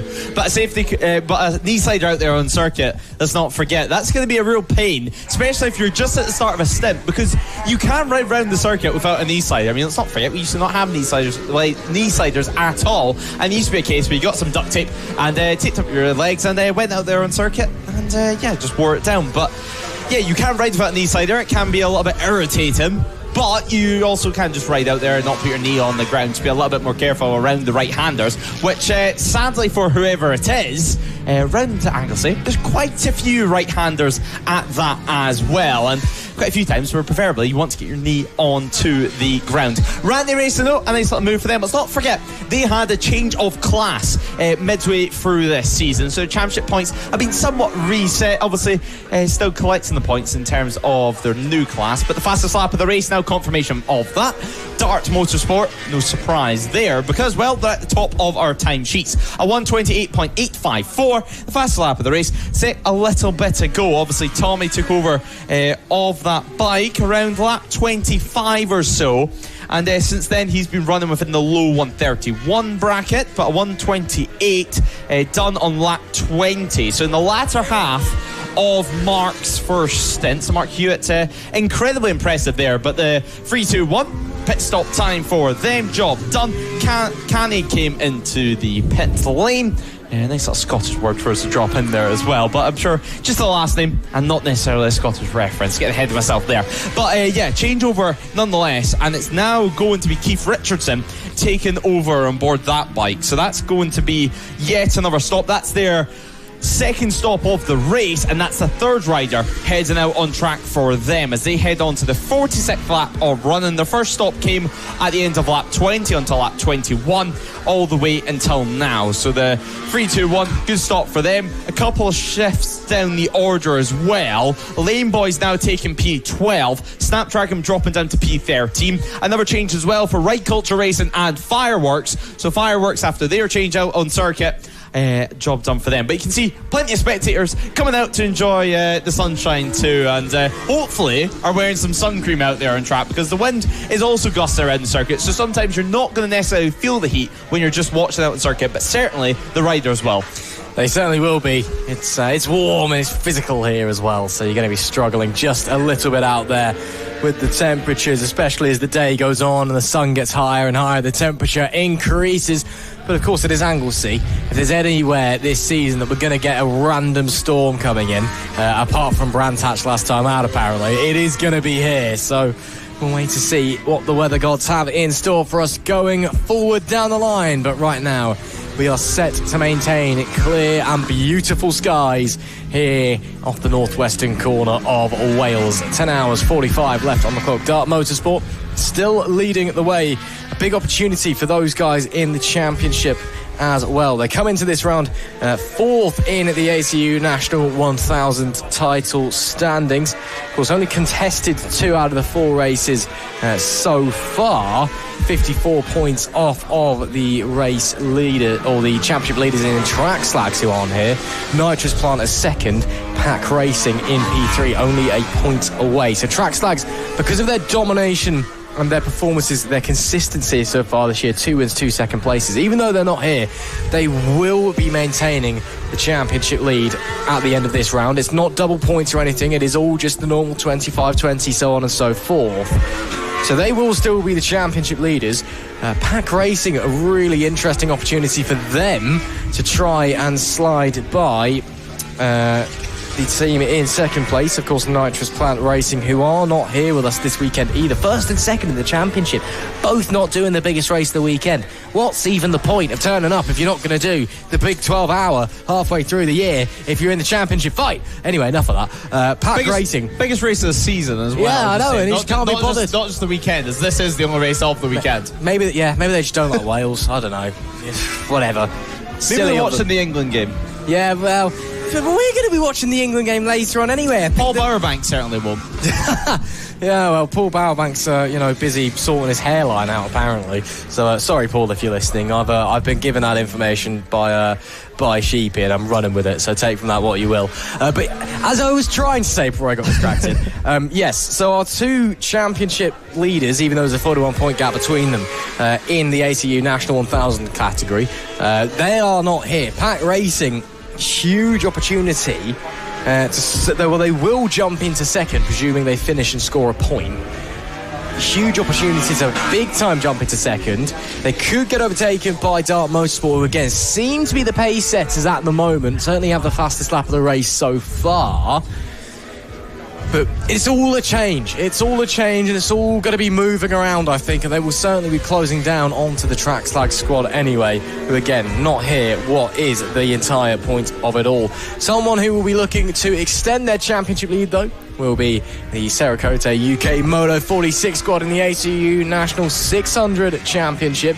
They've only got a 3-point gap ahead of Proudfoot Racing, and themselves only have a point ahead of Randy Racing and P2. Really, really close in that championship fight. And essentially, whoever wins here is going to be walking away with the championship lead.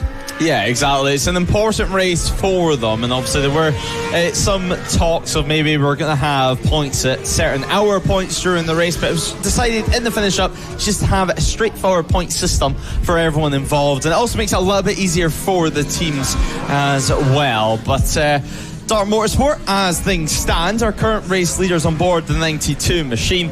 And well, Tommy Caldwell, he's been out there for a while now. He's been out there for around 25 laps or so. And just giving you some reference, Mark Hewitt, he only did 24 laps before he came into the pit lane. So the Aprilia lasted at the very least 1 lap more. Things getting quite tight there between himself and Chet Racing on board the R6. But he should be able to get through on both of them. And jumped on for himself. It looks like maybe fireworks as well, some traffic to deal with in terms of them, and it was the 25 sitting behind. There's Heck Racing all ready to go. They're P20. Let's keep in mind an incredible first stint for them over at Brands Hatch, but Gillespie looking like he's ready to go out. And I would say Tommy Caldwell is going to be entering the pit lane now, and I can see him through the commentary box window. It's also updated through the live timings. The 92 is in the pit lane. You can see that on the left hand side of your screen. Tommy Caldwell into the box now for him, and it looks like it is going to be changeover, and judging by the looks off the side of that bike, that's a new Fireblade ready to go. So 92 squads have entered the pit lane, and it is going to be yet another rider change, as you would expect with a team that's running multiple bikes. And well, judging by it being a Honda, it will be Aaron Spence going out on track. Obviously, we'll wait a few moments for the timing screens to update once he actually exits the pit lane. It is going to be Aaron Spence. So from BMW to Aprilia, now to Honda, Darts Motorsport, pretty much racing everything under the sun, it seems. Well, may as well. That being said, up the inside of that is the Maselli JJ Racing bike that's just gone through them, and that must have been that's for the lead of the race as well. They are still yet to come in. They've came in once, but they're halfway through their second stint. Yes, now. they did. They went long, didn't they? Jonathan Lodge currently out there for the number 1 squad. So they will come back in, but that is a really important move that down the line could be crucial for the overall and indeed the class race lead as well. We'll keep our eyes very firmly peeled on that battle as we go forward, and of course we'll see as well if Aaron Spence has some liquor pace on board that new Fireblade and can push his way forward. We'll wait to see what this race has in store, but now it is very, very tight indeed between our race leaders going forward. Heck Racing looks like they've come out in P23 for the 911 squad, and it will be Stephen Kilby who's out there taking over from Julian and Ticknap following that pit stop, so they can push onwards and upwards and continue on their way. IWS Racing leading in their class ahead of Fireworks, who again are a single bike organisation. Started from the back and have had a pit stop already. Seems to be running very, very long and saving fuel a lot, given that they are allowed that endurance fuel tank. Because they're a single bike operation, they can push longer, and it seems to be they're trying to stretch that as much as possible to stay out of pit lane.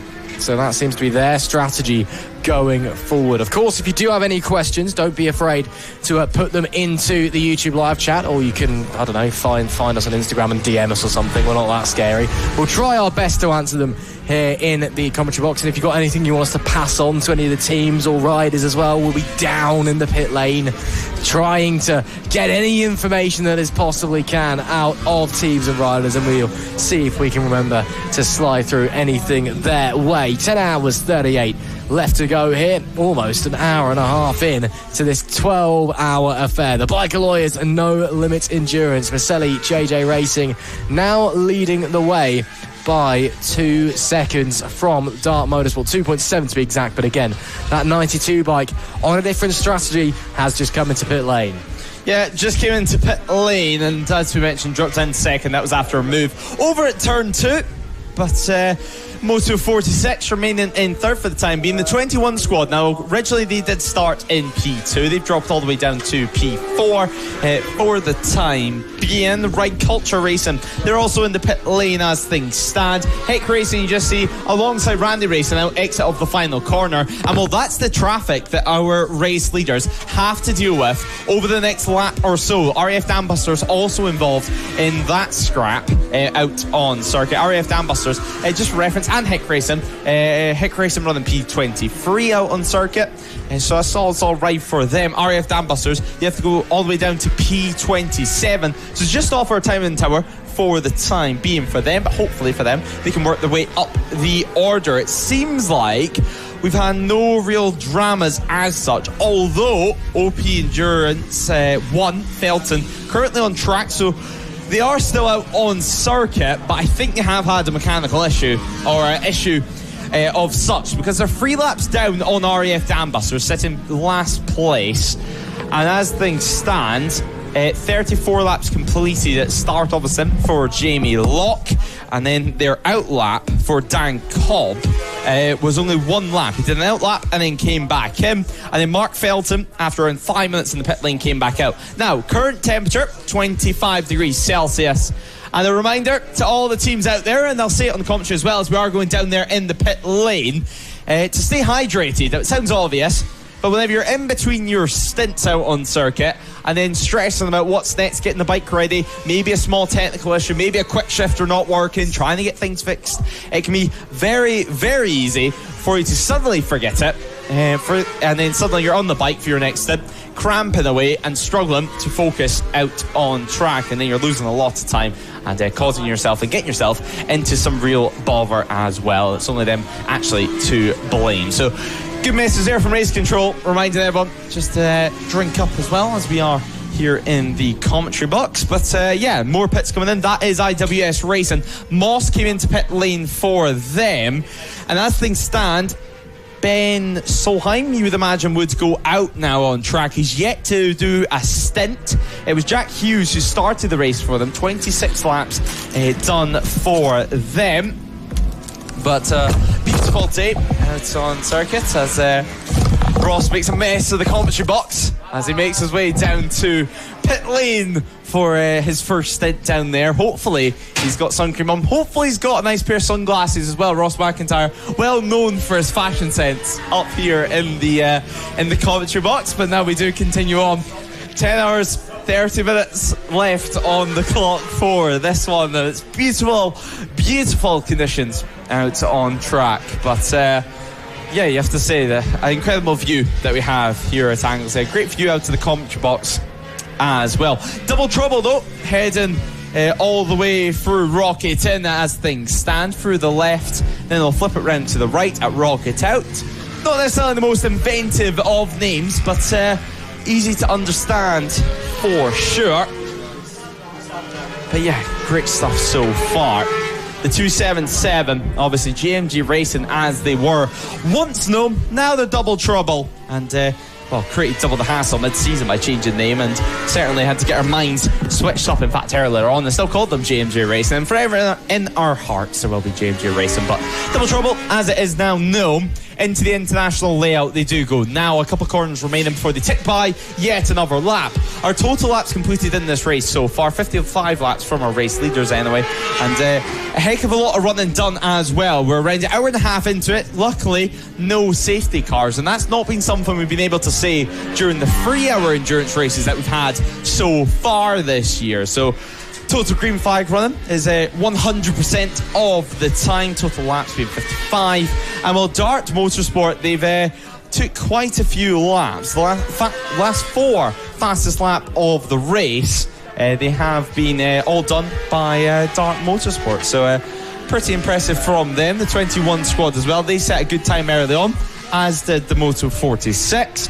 And obviously Dart Motorsport as well, they set the first fastest lap of the race on lap 2, that being the first of our flying laps as well. But Maselli JJ Racing, 4 seconds of an advantage they hold. That was after their move. Do expect them to come into the pit lane, and as I do a little bit of math in my head, they've been out there for about 15 laps or so, and we do know they can do just under 40 laps. So we have, give or take, 25-30 laps remaining left in the tank, you would imagine, for Jonathan Lodge. So some running to do for him here today. Obviously, this being the almost easy part of the race. The temperatures, while they're still high, it's going to be a case that they're not too tired as of yet. And it's not going to be till later on in the race, especially mid-afternoon, that the riders, you would think, are really going to start to have some trouble. Now, you would imagine they would have had some breakfast, some food before we came on air this morning, before they made their way to the grid as well. But then as things stand, they're going to eat their lunch in between stints, and they're going to be eating their dinner in between stints as well. Now, I do believe there is a barbecue taking place after the race, which of course the officials, the marshals, everyone is going to be having a lovely time at celebrating the end of a hard, long day of motorcycle racing. But for the riders, there's plenty for them to get their teeth stuck into, whether that be in between stints or for their dinner, or on circuit as well, chasing laps, chasing times, and chasing positions out on circuit too. But fireworks after their racing earlier on, after their early pit stop as well, they're up to P16 up on circuit, so they're pretty much on where they managed to be. But I believe that we can head down to Ross McIntyre or Tom Cruise. I'm unsure who it is. Down to you, Ross. Thanks a lot, Lewis. Yes, these are not my shades, my father in the commentary box, and quite frankly they make me feel like I'm in the Matrix. So they are on, but it is nice and sunny and warm down here in pit lane, and we've got plenty of time to walk about. And actually, you can see there are some changes already to be made. I was hoping to speak to somebody from the 𝐔𝐋𝐓𝐄 UK Moto 46 squad, and it seems like they're getting ready for a pit stop. So we'll just hang around here before they're heading out. But I was keen to speak to someone from them. Of course, they were race leaders earlier on. The Dart Motorsport squad also just next door, so we'll definitely get a few words out of them, and we'll also see who else we can speak to. I know that Misselli, JJ Racing are a little bit further down the way, but here we can see nice, up close and personal, a pit stop for us to enjoy. We're just waiting for the number 6 bike to make its way back into the pits. But a good run of things so far for the 𝐔𝐋𝐄𝐓 UK Moto 46 team out there, as things currently stand, running P3 as it is with the pit stop cycles and all of that. They'll be coming in to probably back out into P4, I'd suspect, with the stop. But got to remember, of course, they are very much in the class lead. Ryder gets on the bike, ready to go out, so we'll just wait for Mark Royal to make his way back into the pit lane, which hopefully shouldn't be too long. Again, I've been stood here a while, and I'm hoping that I get rewarded with a lovely couple of words out of Mark at least. Got the 79 coming in. That's not sounding particularly healthy, to be honest with you, but I think that's just the pit limiter being a bit aggressive rather than any sort of mechanical issues. And still waiting for the number 6 machine. We may move somewhere else potentially, just to see what's going else and to see what's going on. Yeah, well, you know what, while we're waiting, or is that them coming in there potentially? I think it may be, just as I was about to move away. Is that the number 6 bike? It is indeed. In comes Mark Royal into the pits.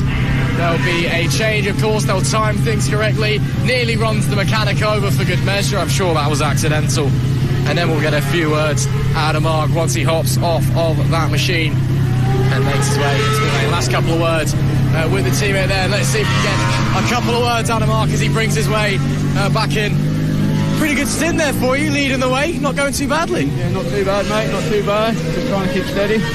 Mate, you're out there fighting with a lot of the thousands out there as well. They're going to be saying, we'll just quickly jump out of the way as you get the bike back into the pit lane, or pit box, should I say. But again, you're out there fighting with a lot of the thousands. You guys were leading the race overall fairly early doors. I mean, again, it's a long way to go, but things looking good so far for the squad. Just got to keep it calm, mate. There's no point trying to get carried away, fighting too many fouls. But if you've got the speed, you've got to try and get past, haven't you? So it was mostly 𝐂𝐓, to be fair. It won't really be. Still, how are you feeling after that stint, though? All okay? Not too bad. It's better than riding a Ducati. It's a lot easier than riding a Ducati. So, yeah, pretty fresh, to be fair. Yeah, I mean, that's the thing. It was a long one. So is it, you know, just keeping it nice and easy, nice and loose while you're out on the bike, just managing yourself? Don't do nothing silly. Just keep going. We've got 12 hours to get through. So, yeah, just keep your head down. Awesome stuff. Go on, I'll let you get back on with it, but thanks for talking to us. We'll head next door. We'll head next door quickly first. Someone's trying to drag me down to the fireworks squad. They're on a pit stop by the sounds of things. I will head down there. I promised them I would head down there. I do want to see if I can get some words out of Tommy, though. After a pretty solid stint, it must be said. Have you got time, or are you fixing things on your bike? Yeah, we got time. Awesome stuff. Well, you guys, really good run of things at the moment. You were making good use of that Aprilia underneath it. How are you feeling? Yeah, good. Decent first in. Just try and put some laps together. Keep it consistent. Find a pace. Nothing's going to be won or lost in the first couple of hours, is it? So, yeah, good. Get a tyre change in. Get ready to go again. I think you are still in the net lead, or thereabouts. You're 2 seconds behind the race leaders anyway, as it stands following the pit stop. So you're still right in the conversation. Yeah. Do you think it's a case of just sticking with him the early portion of the race? Yeah, I think so. It's, I went out just behind one of the lodges, just kept him in sight, knew that he was P1 by that point. We'd done a pit stop, they hadn't. So, yeah, we'll just kind of keep plugging away, keep him in sight, and see where it puts us. And what's the plans for stints? Is it just run until the fuel light comes on and then send somebody else back out, or is there double stinting or fuel saving? What's the plan? We're trying to conserve as much fuel as we can. We're all running pretty much stock bikes. They're not endurance spec at all, so we're using a lot more fuel than maybe some other teams. But we'll do what we can, put as much fuel in as we can, and run as long as we can. Awesome stuff. Mega stint, Tommy. We'll let you get on and change your time. But thanks for talking to us, mate. Excellent. Cheers for that. Right, because seeing as how the fireworks squad have been desperate to speak to us all weekend, and they've been trying to get us down all weekend long. we will head down. I believe they're down here somewhere. Just try to figure out what pit box they're actually in on my very trusty rider information board leaflet, which I have very professionally on my mobile phone. But they're definitely in here somewhere, I can tell you that much. So we're looking for a 25 machine.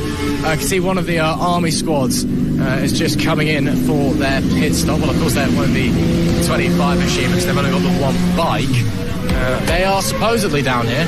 I'm struggling to see them, though, at the moment. There are a few other squads. I'm sure we can speak to some of the army guys. If we're struggling to get to people, we'll maybe jump out of the way there, though, as they're all just coming in for their pit stops.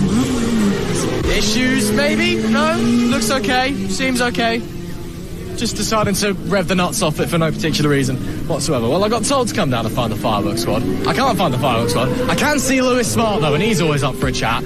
So we'll see if we can get Lewis to come on out, because our camera doesn't work in this pit box. So I'll at least head in and we'll see what we can get, as I don't think we're too far away from pit stop. Lewis, any chance we can grab a few words out of you, or are you been eating a sandwich? No, you can say some words. But it's alright, I'm sure it's had worse across the years. But yeah, solid first opening stint for you there. You must be pretty happy with it. Yeah, got off to a really good start. You know, I think we were starting 7th. I was 4th into the first corner, and then third going down the back straight. So yeah, got off to a really good start, running P2 in class, which is good. So yeah, banged out 45 minutes, and we did have a little bit more fuel left in the tank, so at least we've now calculating for the next stint how many laps I can do once the light comes on. But yeah, we're looking pretty good. The weather's good, so hoping for a podium here today. Well, like you said, great start. You can run a little bit longer than you thought you could, so it's looking good so far. Again, lovely day for a bike race. You got 12 hours of it, or 10 and a bit hours now left to enjoy across the rest of the day. Can't just go out there, do your thing, hand over, teammates continue to push onwards. Hopefully you get a really good finish at the end of it. Yeah, I mean, we've got a 4-man team, so it's a nice little break in between the stints, which is good. I know some teams have got 3 riders and some even 2. So I think we have got a little bit of an upper hand on the longevity of the race. So yeah, hoping for a good result, and we'll see what we can do. We'll see what happens. I'll let you finish your sandwich, Lewis. Thanks a lot, mate. Cheers, mate. You want a bite? Maybe later. I'll come back. Always good to speak to Lewis Smart. You know what? I'll quickly hang about and see if I can find where the fireworks team are based, because according to my rider information briefing garage plan, they are nowhere. But they're definitely around here somewhere. So I'm going to go and find them. Apparently they're in there. While we quickly do that, we'll quickly go back up to you, Lewis, right in the commentary box. And we'll either try and find them, or we'll spend 5 minutes, give up, and I'll just come back to the commentary box anyway. So Lewis, briefly back to you. Then we'll probably cut back down here in a short moment's time.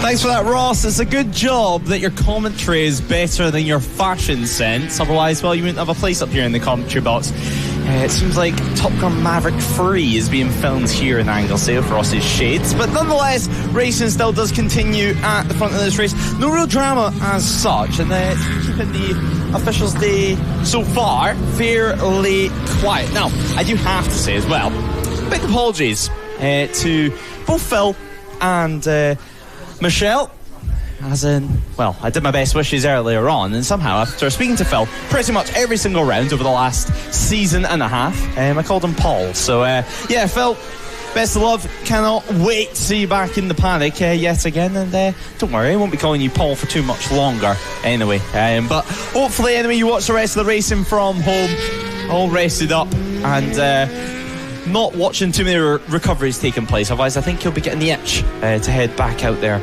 on track. Nonetheless, though, 10 hours and 22 minutes remain on the clock. Ross currently on the hunt for some fireworks. Not fireworks in terms of the items, but fireworks in terms of the team. Now, obviously, we do get given a garage plan and entry list here as well. And, well, it's either a case that they weren't on there or Ross is just blind. I would say it's probably a case of Ross is just blind, because it seems like they were all the way at the other end of pit lane in box 18. So hopefully Ross has managed to find them down in the pit lane. Hopefully he's putting his sun cream as well, because he's been down in pit lane for quite a while now. But back down to Tom Cruise, to Ross McIntyre, whatever you like to call him. He is a reporter. Thanks a lot, Lewis. I was finally able to find Garage 18 and the fireworks squad. Good run of things so far for you guys, but of course had that back of grid penalty at the start, which has held you back a little bit. Do you just want to talk us through what went on there, why you got the penalty? Yeah, we had an engine problem yesterday, and we took the decision to change the engine out, and therefore we didn't complete the practice laps, and therefore we had the grid penalty to start the back. As it is now, though, we're moving back up. We're second in our class, so we're happy where we're going at the moment, and we hope we can progress a little bit further through the day. It's a long way to go, so hopefully we'll get well up the grid by the end of the day. We finished third at Brands, very impressed with that as a team, and we hope we can get somewhere close to that again today. Well, if there's anywhere to have a back and grid penalty, it is here, where there's less riders and less teams than Brands, and it's 12 hours as well, so there's plenty of time to work your way back through, and you already have been doing so. Yeah, we've been doing well. Bike came in for a quick check early on, so we lost a few laps, but we thought it was prudent because of the new engine, and now we're just picking the pace up, and hopefully, as you say, we got 12 hours to work our way through from the back to the front, hopefully. Yeah, we did see that early stop. Was that just a precautionary, just check over everything, make sure the new motor's okay, or was it something else? Yeah, you got guys out there doing 150 mile an hour and you just put a new motor in. You want to check that there's no fluids coming out, chains are tight, everything like that. So it was just a quick safety check, get them back on their way. Awesome stuff. We'll let you get on, but looking forward to seeing how the new thing goes for the rest of the race. Okay, thanks very much indeed. Great to speak to the folks. I do just want to head down and speak to the guys from 𝐶𝐄 Racing, garage number 21, because they also had a back of grid penalty. So we'll figure out what's going on, if there's anyone from the squad we can potentially speak to going forward. They seem to be hard at work at the moment for the 1-2-9 team. There's a potential tyre change going on here. So anyone we can speak to from the team that's not busy trying to fix something at the moment? Or go on then. We're going to, that's what I was going to ask actually, because we saw you guys got a back of grid penalty. Just wondering what that was for, because we don't know. There was a slight mistake yesterday. We were sending the wrong Steve out. Oh, we've got two Steves in the team. I even picked the sheet up, brought it back, read it wrong, sent the wrong Steve out. It happens. I mean, at least simple schoolboy. It's on camera now. I can't undo it, can I? It's simple schoolboy, but it's kind of that. It happens, doesn't it? 6 Steve, I think, 6 Steve for 18. So we're back where we should be. Yeah, I mean, I was just saying to the fireworks guys who also had a back of grid penalty, if there's any race to have a back of grid penalty, it's this one where you got so long to get it back. Yeah, exactly. It's going to be a long, hot day, so 12 hours is going to be nothing. Back of the grid don't mean anything. It's fine. It's a good start, good first 2 stints, and push on, see where we end up. How are you feeling about it all so far, though? Again, just working your way through. Are you just taking it nice and easy early doors? The first stint's not so bad, not as bad as we thought it was going to be. I think come 1 o'clock, the track started to get really slippy yesterday. Everybody seems to be saying the same, so I think the pace is going to drop. Tyres are going to be struggling. I think it's just a case of playing the long game when it gets to 1-2 o'clock and start seeing where things start going wrong, and just take it easy. I think just play it safe in the afternoon, and as the sun starts to go down, track starts to drop again, we can have a bit of a push on. And then it's just make it to the checkered flag and party afterwards. Finishing's the goal. That's the only goal. Finish, have a beer, job done. But we've got about 10 hours to go before then, so... Don't remind me, please. Still, best of luck for the rest of it, and hopefully you can enjoy your beer at the end as well. Oh, we will do, mate, absolutely. Well, good tip from the 𝐶𝐄 Racing guys. Well, that explains why they got that penalty. That was the only 2 penalties that we had there. Again, 1 mechanical issue, 1 slight schoolboy error, but it happens. What can you do about it? Lewis, we'll head back up to you in the commentary box. I'll run back out, and then we'll head back down to the pit lane a little while later on. But again, that's why we've got our 2 back and grid penalties for both teams, though, working their way forwards pretty quickly across the course of this race. Lewis Ray, back up to you. Steve and Steve. I mean, it's easy enough to get the 2 names mixed up anyway. Actually, on our entry list, one's Steve and one's Stephen, so a little bit easier for us. But here at the moment is the battle for the race lead. We do have Maselli GJ Racing against Dart Motorsport. Aaron Spence still on board the Honda Fireblade in 2nd position, and now that gap sitting around 0.3 of a second. And well, after plenty of running so far, now we're in 45 running, give or take, it couldn't be any closer out on circuit. So expect this battle to heat up through the mid part of the circuit. You have to say Maselli have the legs on them. We know how consistent GJ Racing can be. Every single one of their riders so incredibly quick. I would expect Gary Johnson to be the next rider out on the race, out on track for that team. So that'll be them using all 3 of their riders in this opening stage. But Dart Motorsport still piling on the pressure as things stand, and well, for them, of course, they are a 4-rider team. It was, of course, Mark Hugh who started the race before Tommy Caldwell. Now Aaron Spence, Lewis Mason still yet to have a shot on track, so things could indeed change. As things stand, though, their 3 riders so far are able to put the 2 riders, the 2 Lodge brothers, under a lot of pressure. So the Lodge duo, simply impressive yet again. Something which we said once or twice, maybe 8 times last year, but now this season they've had a lot of competition in the rounds that they have shown up. Obviously not competing in a full 2026 endurance campaign is the Maselli JJ Racing, but whenever they do come into town, they do run the number 1 plate out on track as well. So half a second now that gap has. It was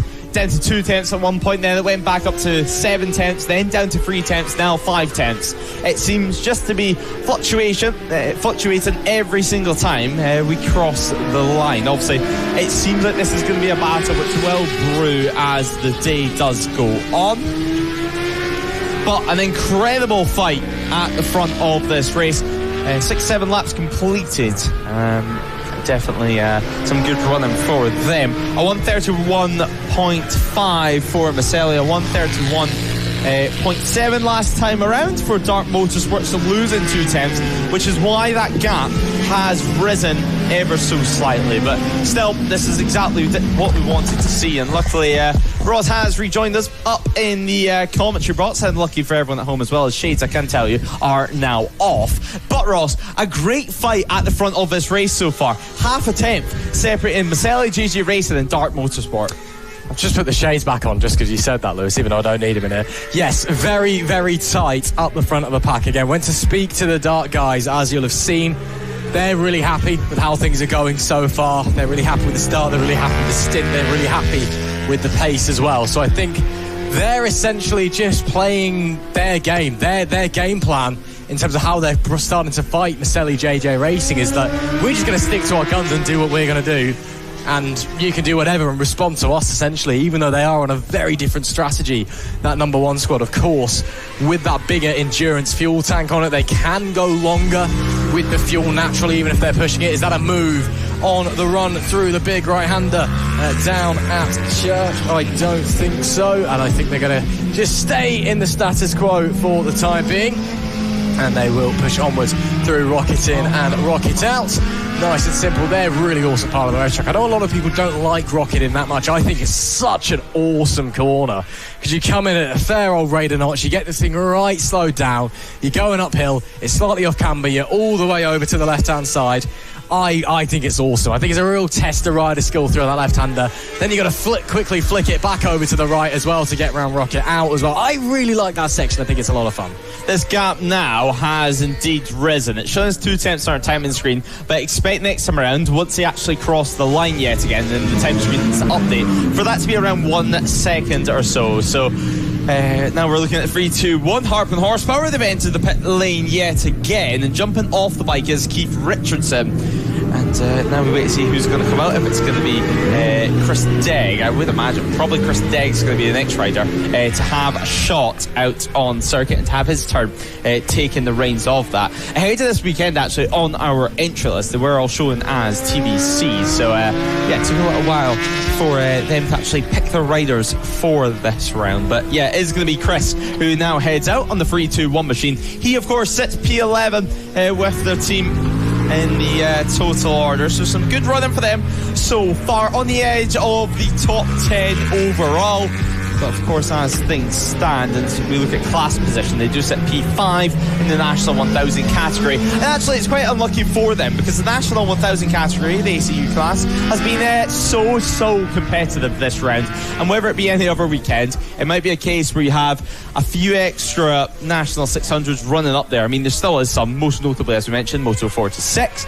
But outside the ACU classes, we do have the likes of the Team Power Trophy, which has a fair few 1000s, fireworks most notably, there or thereabouts, usually within the top 5 or so in the endurance races. Sadly though, no Team Power Trophy runners too high up the order as things stand. The top of them, I'm just looking down the timing order, is going to be IWS Racing in P10. So unusual for us not to have some of the Team Power Trophy runners further up the order.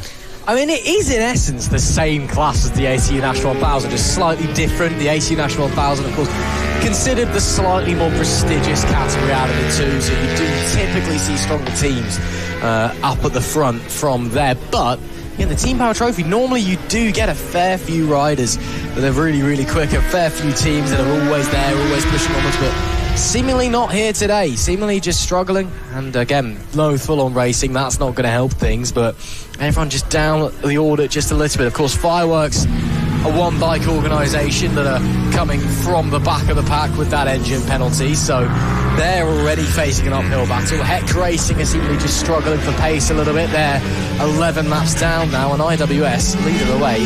Now, again, they're still running first, second and third. It's not the end of the world in class anyway, but we'll push onwards. Up at the front, it's still about 3/10, and we do have an army bike down. That's the 101. That is the OP Endurance 1 bike that's just gone down. Hopefully everything is okay. The bike's up and out of the way. No safety car called just yet. But that is really our first incident. The rider is up, which is good to see. That was Jamie Locke who went down there. And Marshall straight away in attendance. Hopefully they can get that thing back to pit lane. That's going to be on the inside of the circuit. Oh, is that landlocked? Yeah, that's going to be landlocked as well. So 15 minutes. It's going to be 15 minutes, of course. That's the regulations. If you can't get the bike back to the pit lane and send something else out of this place, you have to wait 15 minutes. And then, of course, they're obviously going to have to wait until the safety car comes out before they can retrieve that bike as well. So it would be that at the 9-hour mark when the safety car clock hits 0, or if we do have to have a safety car in the next hour and 9 minutes. Did you quite clock where that was for us? It looked to be over Rocket Inn.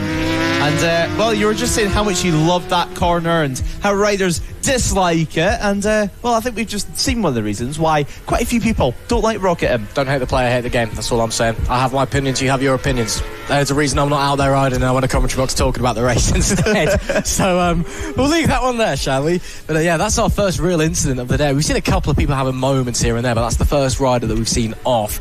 So a real shame for Jamie Locke and the OP Endurance 1 squad. Hopefully they can sort things out.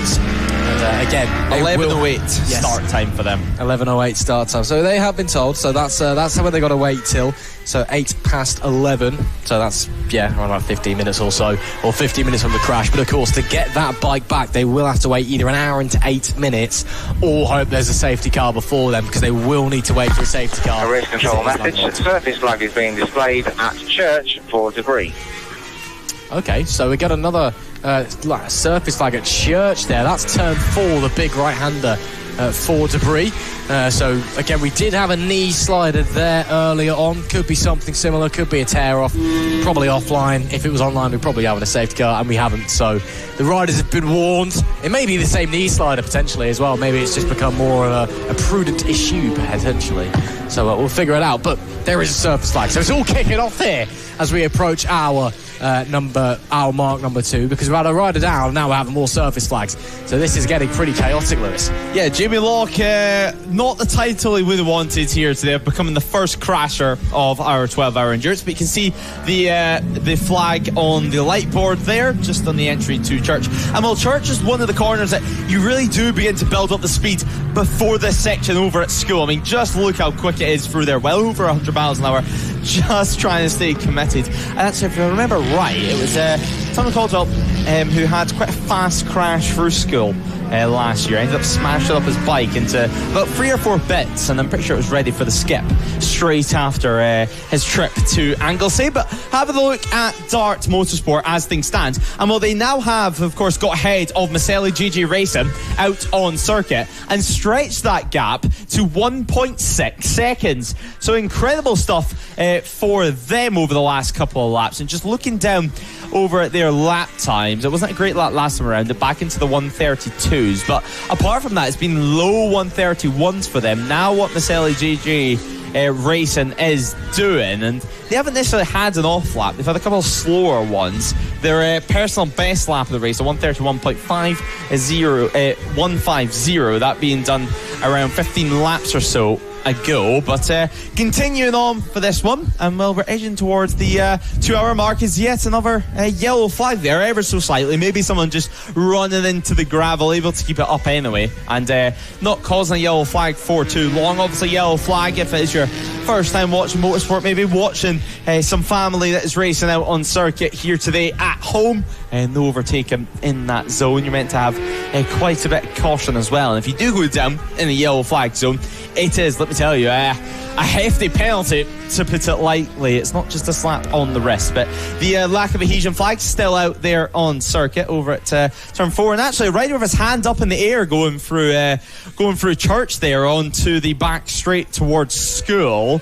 So I don't know, maybe if that was just almost an overreaction to the lack of adhesion flag, or if it's going to be a issue out on circuit. Potentially. Everyone seems to be cruising through there a little bit, so I wonder if there is something down potentially on the line, sort of fluid or something that's quite slippy. So everyone's taking it nice and easy, and again, maybe that was just a hand up to say, look, it's pretty dangerous through this part of the racetrack. We'll wait to see, but we're going to push onwards anyway. Still local flags there, no safety car or the like, or whatever. So again, we'll wait and figure out what's going on there as we see some of the riders enjoying some refreshments, keep themselves nice and cool. Hopefully you're doing the same, whether you're watching trackside or watching along at home here on NLR TV. You've got myself, Ross McIntyre, and Lewis Ray alongside me for the next 10 hours and 5 minutes for your Have you got used to saying that yet? No. Well, it's going to be 9 hours soon, because we're almost up hour mark number 2. Ooh. And then at that point, we only have 3 normal length endurance races left until the checker flag. Oh yeah, nice and short. Serious business here at NLR at Anglesey. I've not started going delirious yet. I've got plenty of caffeine and drinks. I've still got my lunch as well, so I'll be fine. Any dinner in there as well? No, I didn't pack dinner. Well, there is the post-race barbecue. Yeah. Of course, we're having a barbecue and watching, the England, as they would call it in Wales, the kickball thing, given that they do rugby in these parts. So I think I don't really care for international football, but I'll be sitting down to watch it anyway. Hopefully it's a good game. I'm sure Lewis certainly has allegiances one way or the other about it anyway. Care to indulge us on your feelings, Mr. Lewis Ray? Well, there's bike racing going on at the moment, so I think I'll steer clear of that conversation. But I don't think I'll be supporting a team necessarily too local to me here today. But more on that a little bit later on. But as you mentioned, obviously the Welsh, they love their sport and love their rugby as well. Although I think it's fair to say Six Nations, well, we're not going to speak about that this year for Wales. It didn't necessarily go their way, but luckily for them, they can build a good racetrack for us to come to at No Limits Racing, and for us to have a great day of running. And, well, it seems like we've brought the great weather with us, because every single time there's a No Limits Racing meeting on, we get either scorching conditions or unbroken sunshine, and maybe even a little surprise here or there. I mean, Brands Hatch, sure, we did get some rain, but we were all pretty grateful, certainly, because we were not on the bikes having to decide what tyres to stick on the thing, but we were all pretty grateful of the weather that we had out there, and pretty happy that we had a little bit of a shower to cool us down. But Snapdragon Racing through turn 2, they go now, building some speed towards Church. Is that lack of adhesion still out? Can't quite see this time around, but well, Ross, it's a circuit of 2 halves. I mean, we did speak to a couple of riders on the grid, and actually the biker lorries as well, who are kind enough to sponsor the No Limits Endurance Championships in 2026. And well, they have some racing experience themselves. Of course, everyone involved in the biker lorries are bikers themselves and understand what it's like out on track as well, not to forget. But nonetheless, they were saying how technical of a circuit it is, and it's a real technical track in some sections, but then you have these real high speed parts in the middle of the circuit as well to really loop it into one, not to forget the heavy braking zones, especially now that we use the international layout, and all the elevation changes, all the undulations, all the bankings as well that we have at this circuit. It's a circuit that's got pretty much everything you would want in it, and it's old school in some sense as well. We spoke about how it's one of the newer circuits built. I mean, the facilities here are incredible. Maybe not the 4G reception, but the facilities are certainly incredible here at Anglesey. And the pit buildings, the pit garages, everything.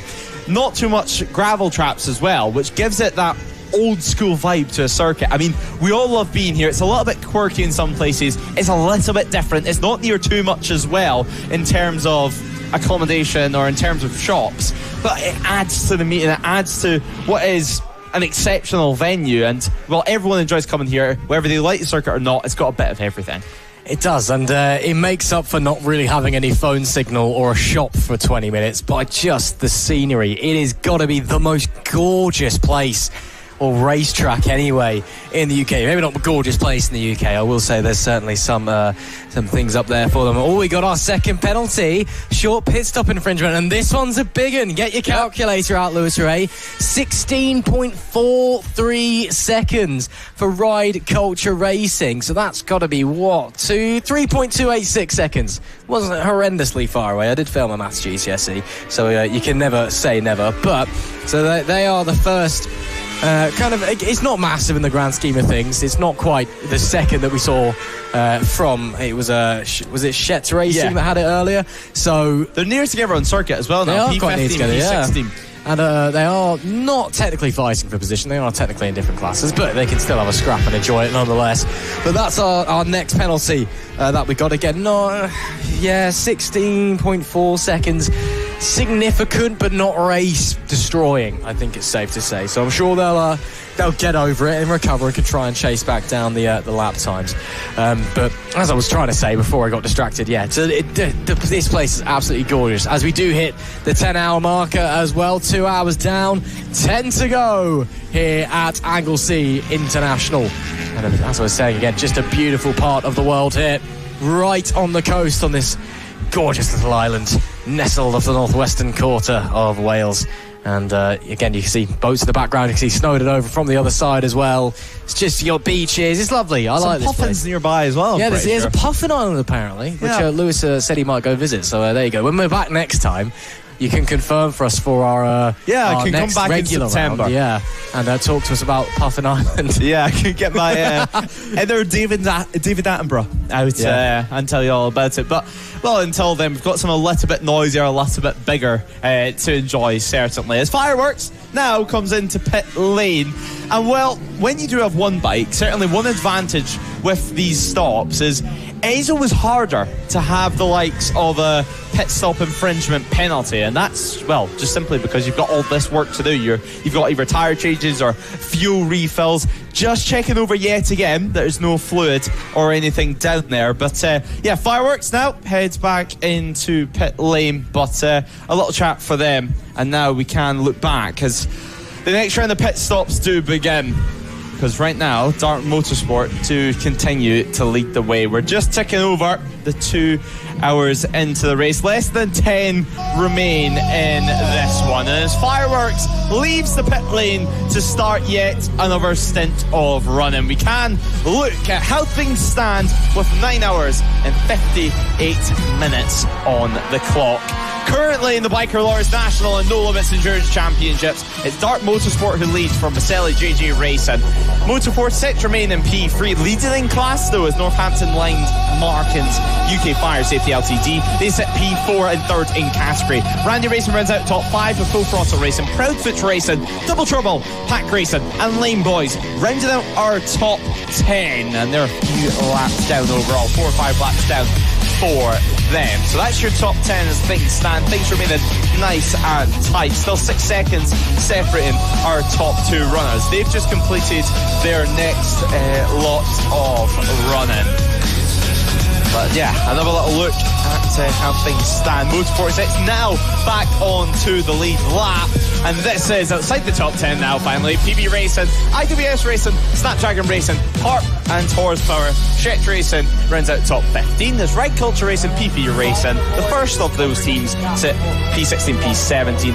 Fireworks as well, 7 laps down. They've just done their pit stop in 18th as Merlin 846 and KGG Endurance in the twin category round out our top 20 runners. Fireworks P21 for them. Race Against Endurance 22nd. Obviously Fireworks now into possession following their latest stop. Oddballs as well down the order in P23, although they're out there having some fun. OP Endurance 2, Hick Racing Red at top 25, PP Racing 2.0, RAF Dam Busters, and OP Endurance 1, who we did see have that crash. And they should be out on circuit around 1 minute's time. But that's how things stand. Clearly the graphics package as well, realising still about 10 hours left in this endurance race. But now, Race Control has just informed us that the 102 have refueling procedure under investigation. And well, OP Endurance 1 has had some big issues in this race. Now almost ready to restart, as OP Endurance 2 is now being investigated from their pit stop. I mean, that's not what you want. Safety, of course, paramount when it comes to refueling. Everything needs to be done safely. Fire extinguishers need to be nearby as well when you're refueling. And, well, it has to be done with the correct equipment on as well, let's not forget. So it'll be interesting to see what the stewards make of that, if they have, whether it be video evidence of it from the live stream or whether they've seen something down in pit lane themselves. But, yeah, still continuing on. Paul Primmore now out for Moto 46 as well.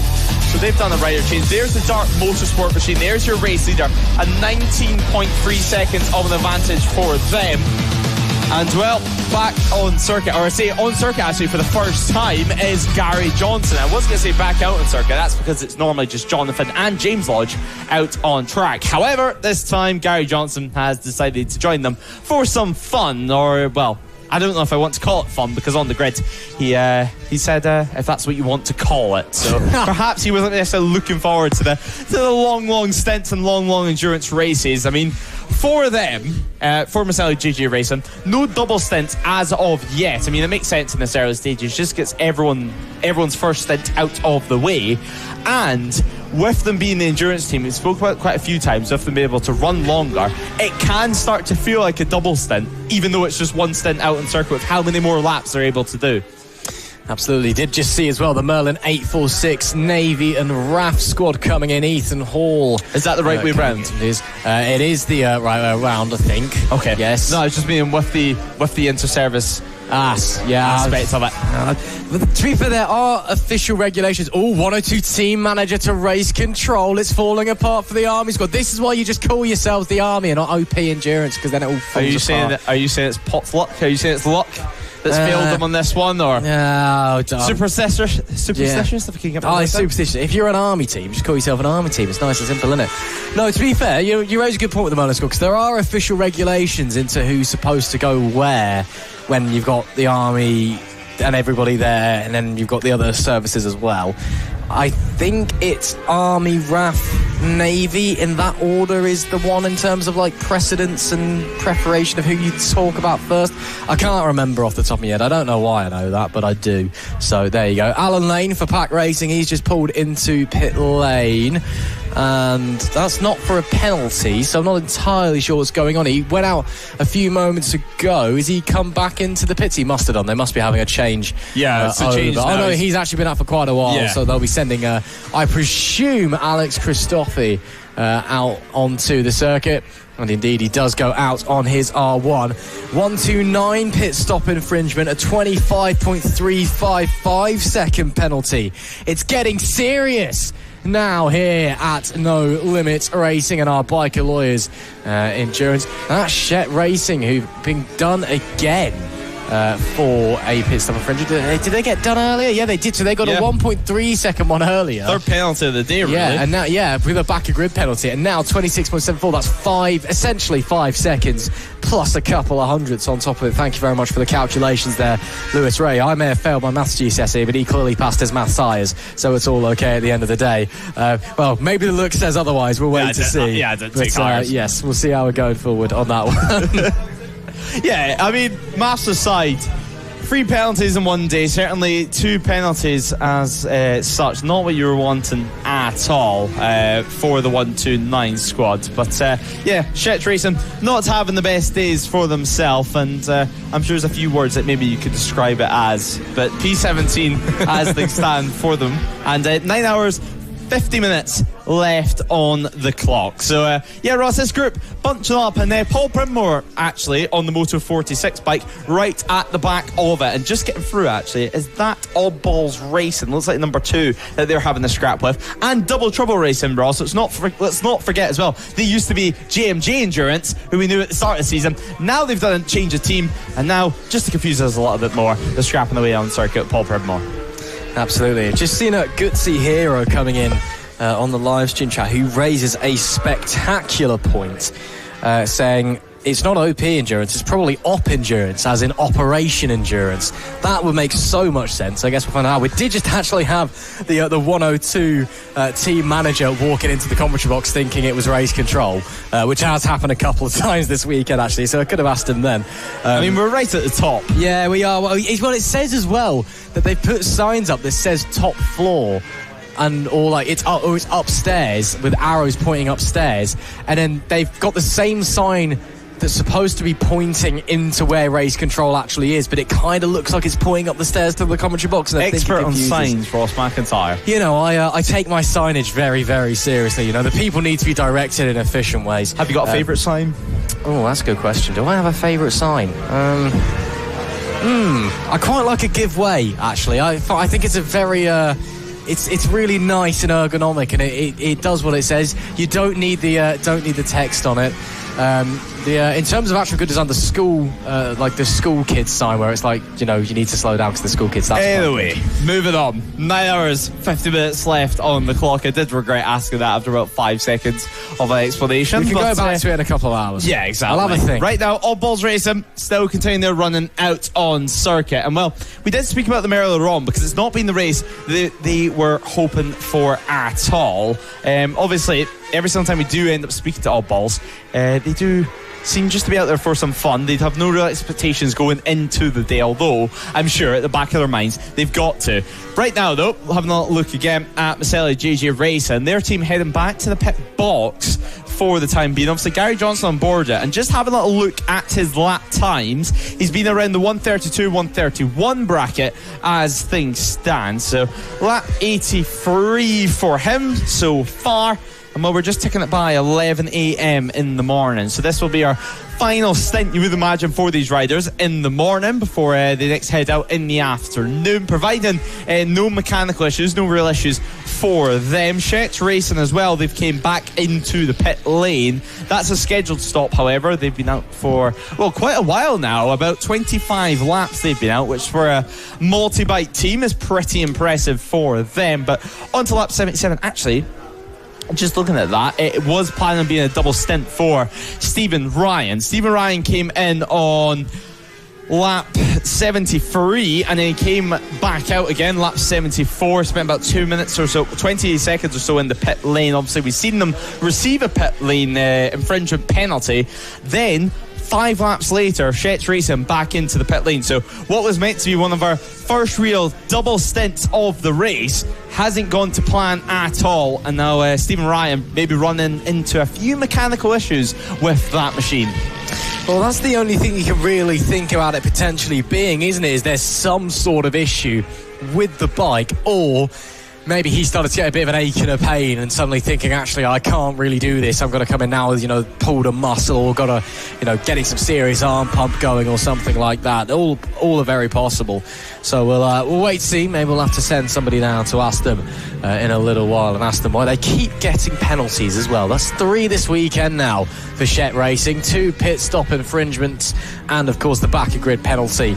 No, they didn't have a back of grid penalty. What am I talking about? But still, no, they did have a back of grid penalty. What am I talking about? Them and fireworks. Yeah, them and fireworks. Yeah, for sending the wrong rider out in the qualifying sessions. Qualifying was a little bit different, to be fair, this weekend from what it normally is with our Biker Lawyers Endurance Championship. Normally, you get a 40-minute session.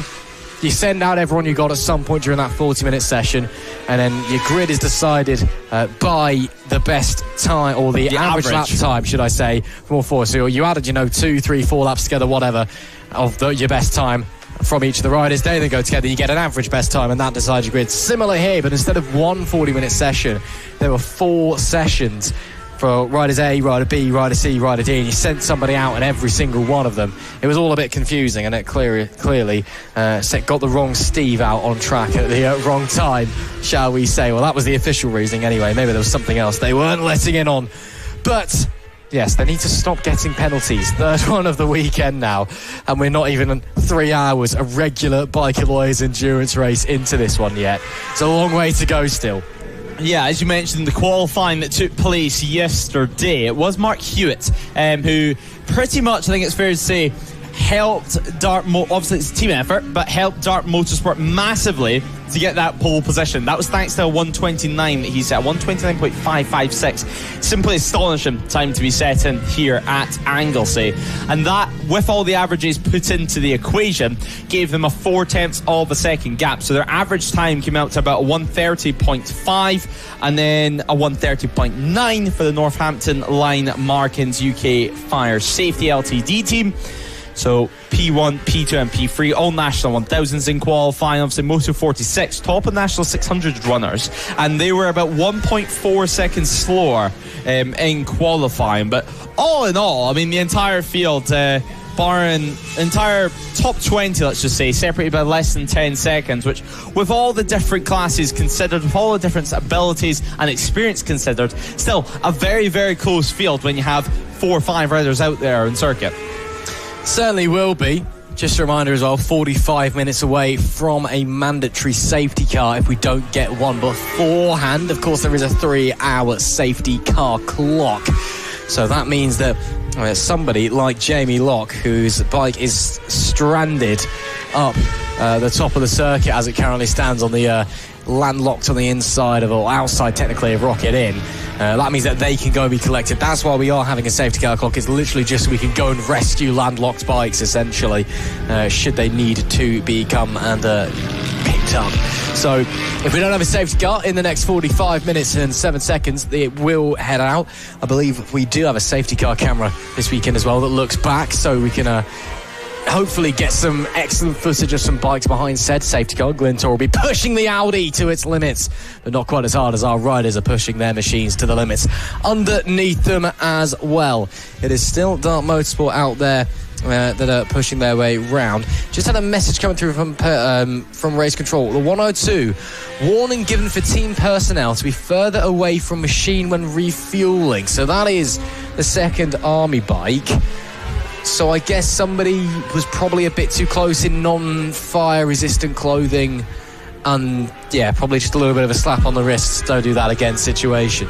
Yeah, safety issue anyway for the team. So an issue, a warning this time around, but you would imagine next time, not if there is a next time, hopefully not, but if there is, it's not going to be as light for sure. But 9 hours 44 minutes left onto the clock now, so ticking down. And we can just see the beautiful views, not just by the coast here, but also the hills, the fields, all surrounding this circuit. There's a few houses nearby, but none of them seem to really bother too much about the circuit. They seem to be quite happy being near this beautiful, beautiful circuit. You can see a couple of fans as well watching on from the top of the track, maybe bringing their cameras along, trying to get some photos of these beautiful bikes. Some of the teams, I mean, they're so professionally prepared. Obviously, No Limits were one of, if not the top club in the UK, certainly for endurance racing. We're the top championship that you can do in the UK, and that's why we get such great numbers, and that's why teams invest so much into their machines.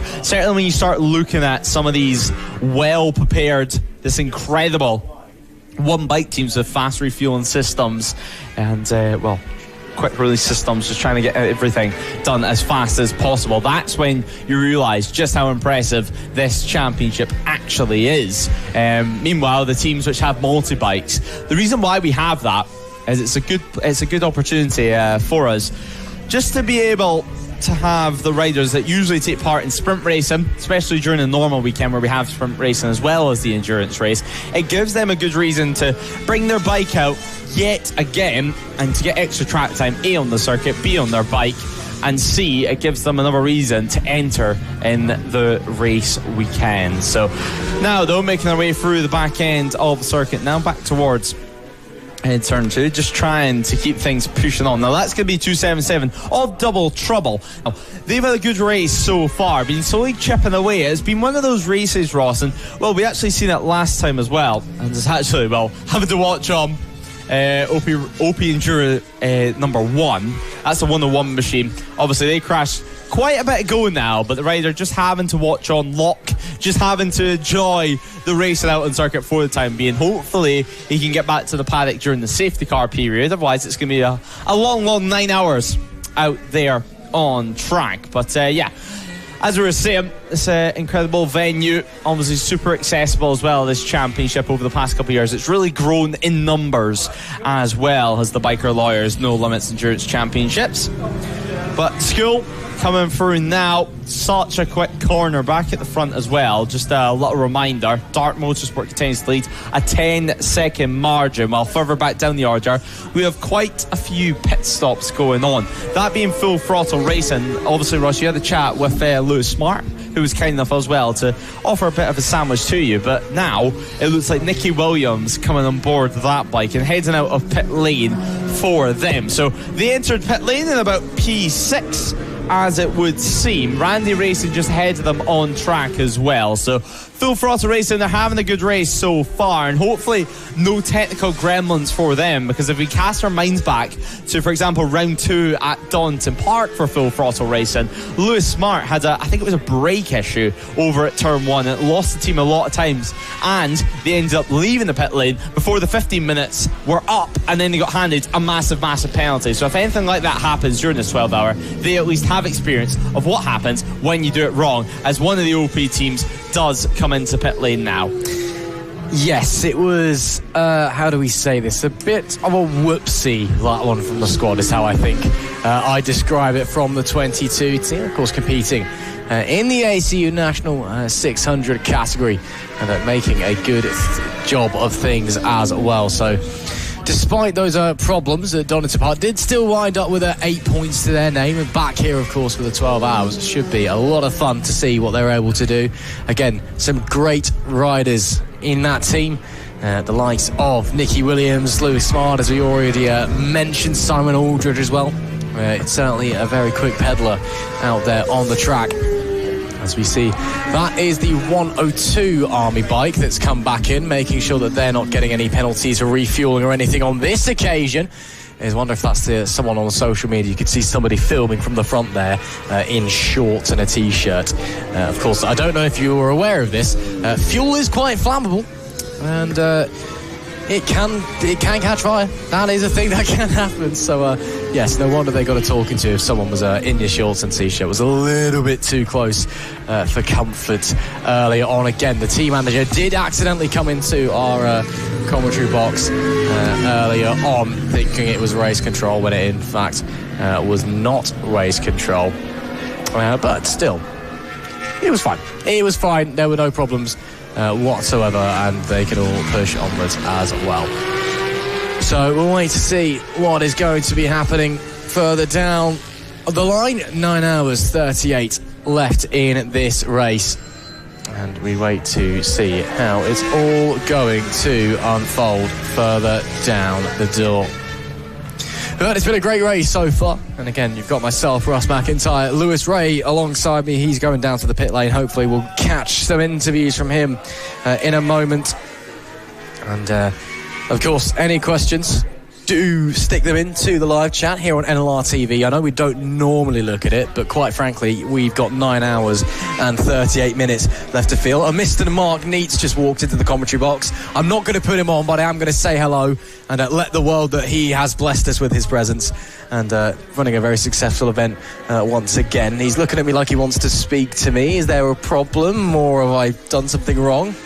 I need to be told something. Well, if you give us a minute, Lewis Ray's just gone down for some interviews, so when he comes on the screen you can then tell me. So we'll wait for Lewis to get prepared, and then Mark can tell me things. If I need to pass it on, I'll pass it on. But yes, great to have Mark with us in the commentary box, even if I'm not going to put him on the headset. But as I was saying, yes, we are free and live on NLR TV for the remaining 9 hours, 37 minutes and 36 seconds. So again, any questions you may have, any shout-outs you want to make, please do put them in.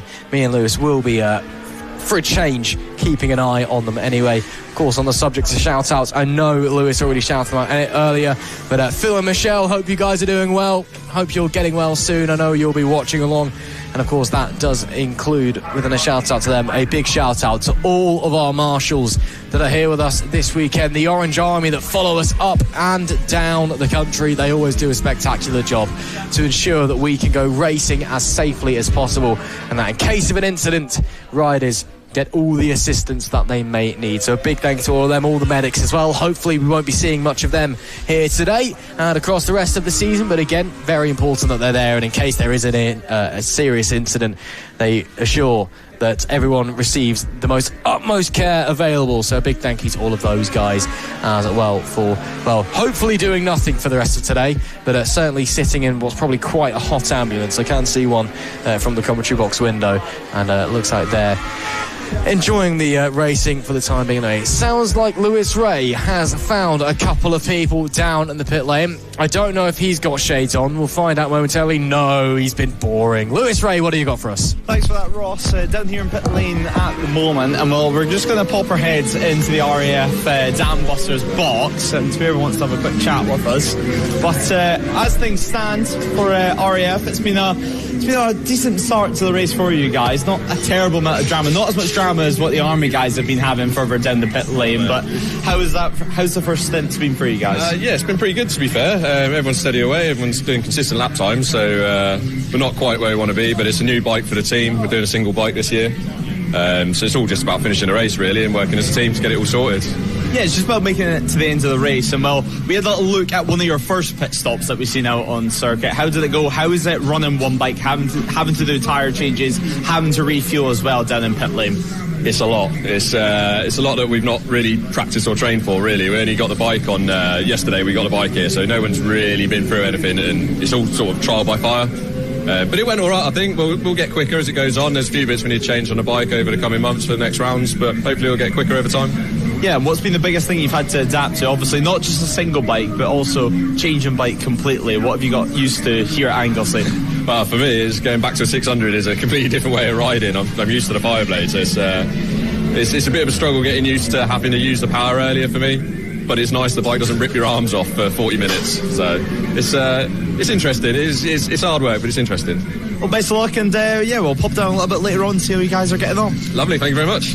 Well, that was RAF Dam Busters, of course, the 617 team, but now we're going to continue our walk down pit lane. The 321 have just entered the pit lane yet again. Pat Grayson doing a couple of changes, and actually, why won't we? Let's have a little word with Chris Taylor. He's sitting there doing some work on the BMW S1000. I don't know how far we're going to be able to get into this pit box, but making some changes to his left handlebar. He looks busy at it, but Chris, keep working away, don't mind us. Oh, how's it going so far? It looks like you're messing about with either a breather pipe or a fuel pipe. Yeah, just rerouting a breather pipe to come out of the little catch tanks and just putting that back in. No problems today, luckily.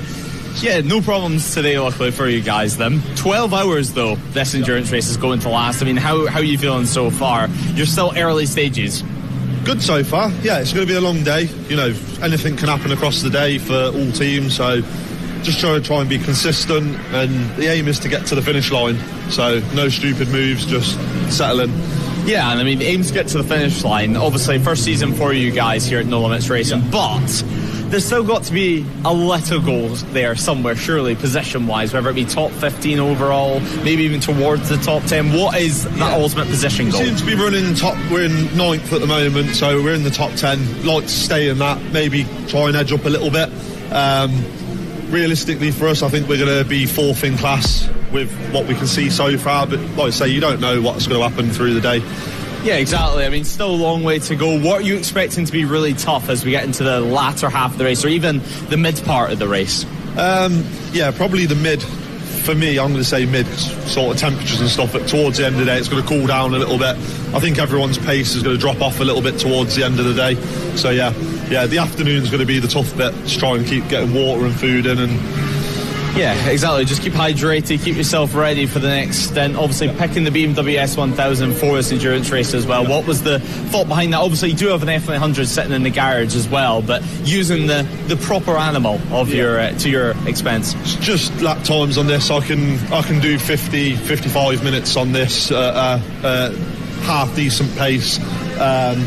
I have got a slightly larger tank on this than the F900 as well, so it was the bike of choice. Yeah, exactly. No brainer for you. Well, best of luck, and we'll let you get on with it and let you make that small adjustment at the tank. Thank you very much. Well, yeah, Chris, stay with there. I did come into the garage initially as well to speak to Snapdragon, but no one actually around for them at all at the minute. So hopefully we can catch up with them just a little bit later on. Randy racing as well over there. Actually, I can see round just getting himself ready. He's about to go out, so we'll have a quick word. Just one question for you. How are you feeling? How's the race going so far? And how are you looking forward to going out for this next stint? I'm absolutely knackered. I've been riding all week, so I'm struggling a little bit. The boys I'm sandbagging them today, but yeah. Hopefully the body goes through it eventually, but we'll see. Yeah, you've had plenty of riding this week. Obviously, change of class for you this year, and as you mentioned, a very, very busy week at the Summer 100. Yeah, that's absolute. It's the fact. It's just going numb, my hand. After 10 minutes, my hand were numb. It's all this right arm, but that's racing, isn't it? I knew it was going to be happening this weekend, so I've just got to suck it up and get on with it and man up a little bit. But yeah, it's hard. Yeah, you couldn't have picked a busier time or a hotter time of the year to do it. And best of luck. Thank you. I blame No Limits for the schedule. Yeah, a tight schedule for us. As we'll let him get on, get ready for his stint. And actually, I don't know if we're going to have too many more people to be able to chat to down here in pit lane. That's because we're right at the bottom of pit lane now. And actually, we can have a quick word. We've already had a chat with the 129, but we'll pop back in to the 62 squad, the Race Skins endurance team. A couple BMW F900s for them. Velo just at the back at the moment, but anyway, how's it going so far for you guys? Obviously running P22, just having a look at the time industry, but P22 for you. How are you feeling so far? Good. We're leading our class, which is what we're more interested in than overall. But it's getting warmer now, and I think it's getting a little bit slippy, but keep chipping away. Yeah, obviously safety car period's planning to come up now to neutralise the race. How does that affect your strategy whenever you're coming into this long 12 hours? It's the first time we've done a long one like this, and I think the first safety car of the day is just going to be a bit of a learning curve, and then we'll see how it goes and take it from there. Yeah, just take it from there, see what happens, and have some fun. So best of luck. Cheers, mate. Thank you. And then we'll have a quick chat with your teammate as well, because Mr. Vella was trying to distract him during that one. But hey, it's a bit of fun. You guys are enjoying yourself out here today, as you mentioned. The first long endurance race for you guys. It's going to be interesting. Obviously a 3-man team. The other guys are on a one bike with 4 riders, so yeah, it's just strategy really, isn't it? Just plod away, do 30-minute stints and hope for the best. Yeah, obviously racing with Race Skins Endurance so far in 2025. Some BMW F900s, 3 of them out there on circuit. It must be a nice bike to ride during these longer races. It is, it's comfy. You can sit, you can find a pace and just sit there, and it's quite nice, you can be consistent. So yeah, it's comfy to ride. It is fun. Yeah, and right now, Carl Bayliss out on circuit for you, stringing together some laps anyway, and stringing together consistent laps, which is what you need at this stage. Yeah. No, definitely, like we've all said, we're trying to go out, ride, find a pace and be consistent, and just be comfy with it, and then just hope make the end of it. Yeah, and Class 1, anyway, looks like it's on the card so far, but still a long way to go. Is it just a case of staying on all the way to the end, or is there going to be some points where you might have to get your finger out? Well, it depends. If the other team comes in and they start, they come in and start pushing even harder, then we know we've got to push. And then that's down to the 2 fast guys, me and him over there, overputting some 36, 37s, and we'll see what happens. Yeah, exactly. Well, best luck for the rest of the race. I'm sure you guys are going to enjoy it, and have some fun. Thank you, appreciate it. Well, a hot day here over at Anglesey. And, well, Ross, I believe there's been some action at the front of the race for the race lead. So I'm going to hand it back up to you at the commentary box for the time being. So that's all from now from pit lane.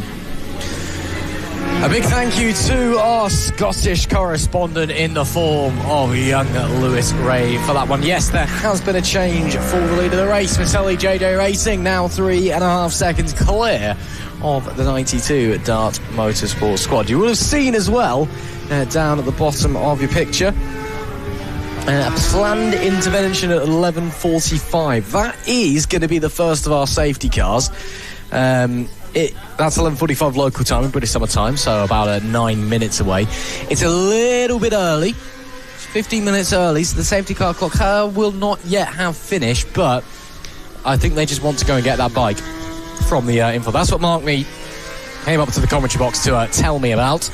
It was just a case of they really want to get that bike out of the infield, and they think with strategies and the like of that, the pit lane would be a hive of activity, and it'd be a bit painful to try and get back into the pit lane at the time they want to do so. So they're going to go and get it a little bit earlier on here at Anglesey, of course known in the mother tongue of these lands as Trackmon, which to you or I, for those of us insensitive to the native language of these lands, directly translates as Anglesey Circuit.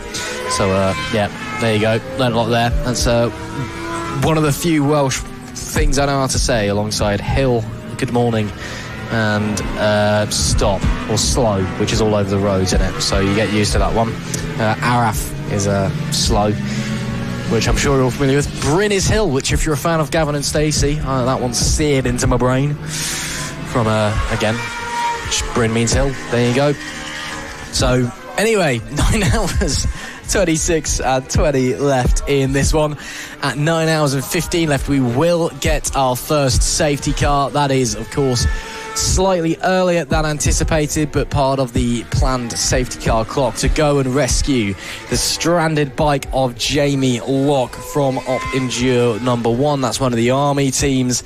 They're 25 laps down as a result of his bike being stranded. They had to wait 15 whole minutes before they could send the bike back out into the race, because of course there was no way that Locke's bike was going to get back. It was landlocked, so you do have to wait 15 minutes before you get back. And of course, with the new rules this year, the whole bike has to return to the pit lane before you can send someone out, or wait for 15 minutes past. It's not just the transponder as it was in the past, where you'd see people rip the transponder off the bikes and sprinting in full leathers to get back to the pit lane. So yes, about 10 or so, not 10 or so minutes, we're a little bit behind actually on the race clock. Okay, fair enough. Well, in 7 minutes, according to my watch anyway, we will be getting Glentor going out in the safety car for our first safety car intervention period. Maselli JJ Racing now 6.2 clear up at the front of the pack. Randy Racing have just made their way into pit lane. It was Ted Wilkinson on the bike, and it looks like it's going to be Nicholas Rao making his way back out, so he'll just come to a stop right at the end of the pit lane, get out of the way, but again he will wait for that stopwatch. He's happy with that one and makes his way back out onto the circuit. But again, do they know that a safety car is coming? Maybe, maybe not. It's hard to tell. Either way, safety car is only a few minutes away. Lewis Ray. Yeah, a few minutes away till the safety car, and obviously you can't really be doing your full pit stops under safety car conditions. It's just the case during the safety car period that you can do enough to get you to the end of the safety car period, and then you'll have to re-enter the pit lane. So you can't make a full stop. So certainly if you think your pit stop's going to be coming within the next 10 minutes or so, this is the time you need to pit, so you can get out there and get yourself unmixed up somewhat in the queue before the safety car well and truly comes out. There though, OP Endure number 1 does come into the pit lane. So the 101 machine, obviously they lost 15 minutes having to spend it in the pit lane, but that's confirmation. Planned intervention within 5 minutes. So the word within being the key word there, obviously, because if we have a safety car in the next 2 minutes for an actual reason, a reason to bring out the safety car, then we still will. But the 73 team, a 1.9095 second penalty for a short stop pit stop infringement. Now, that's their second pit stop infringement of the endurance race as well. So not what they were hoping for at all over at Right Culture Racing.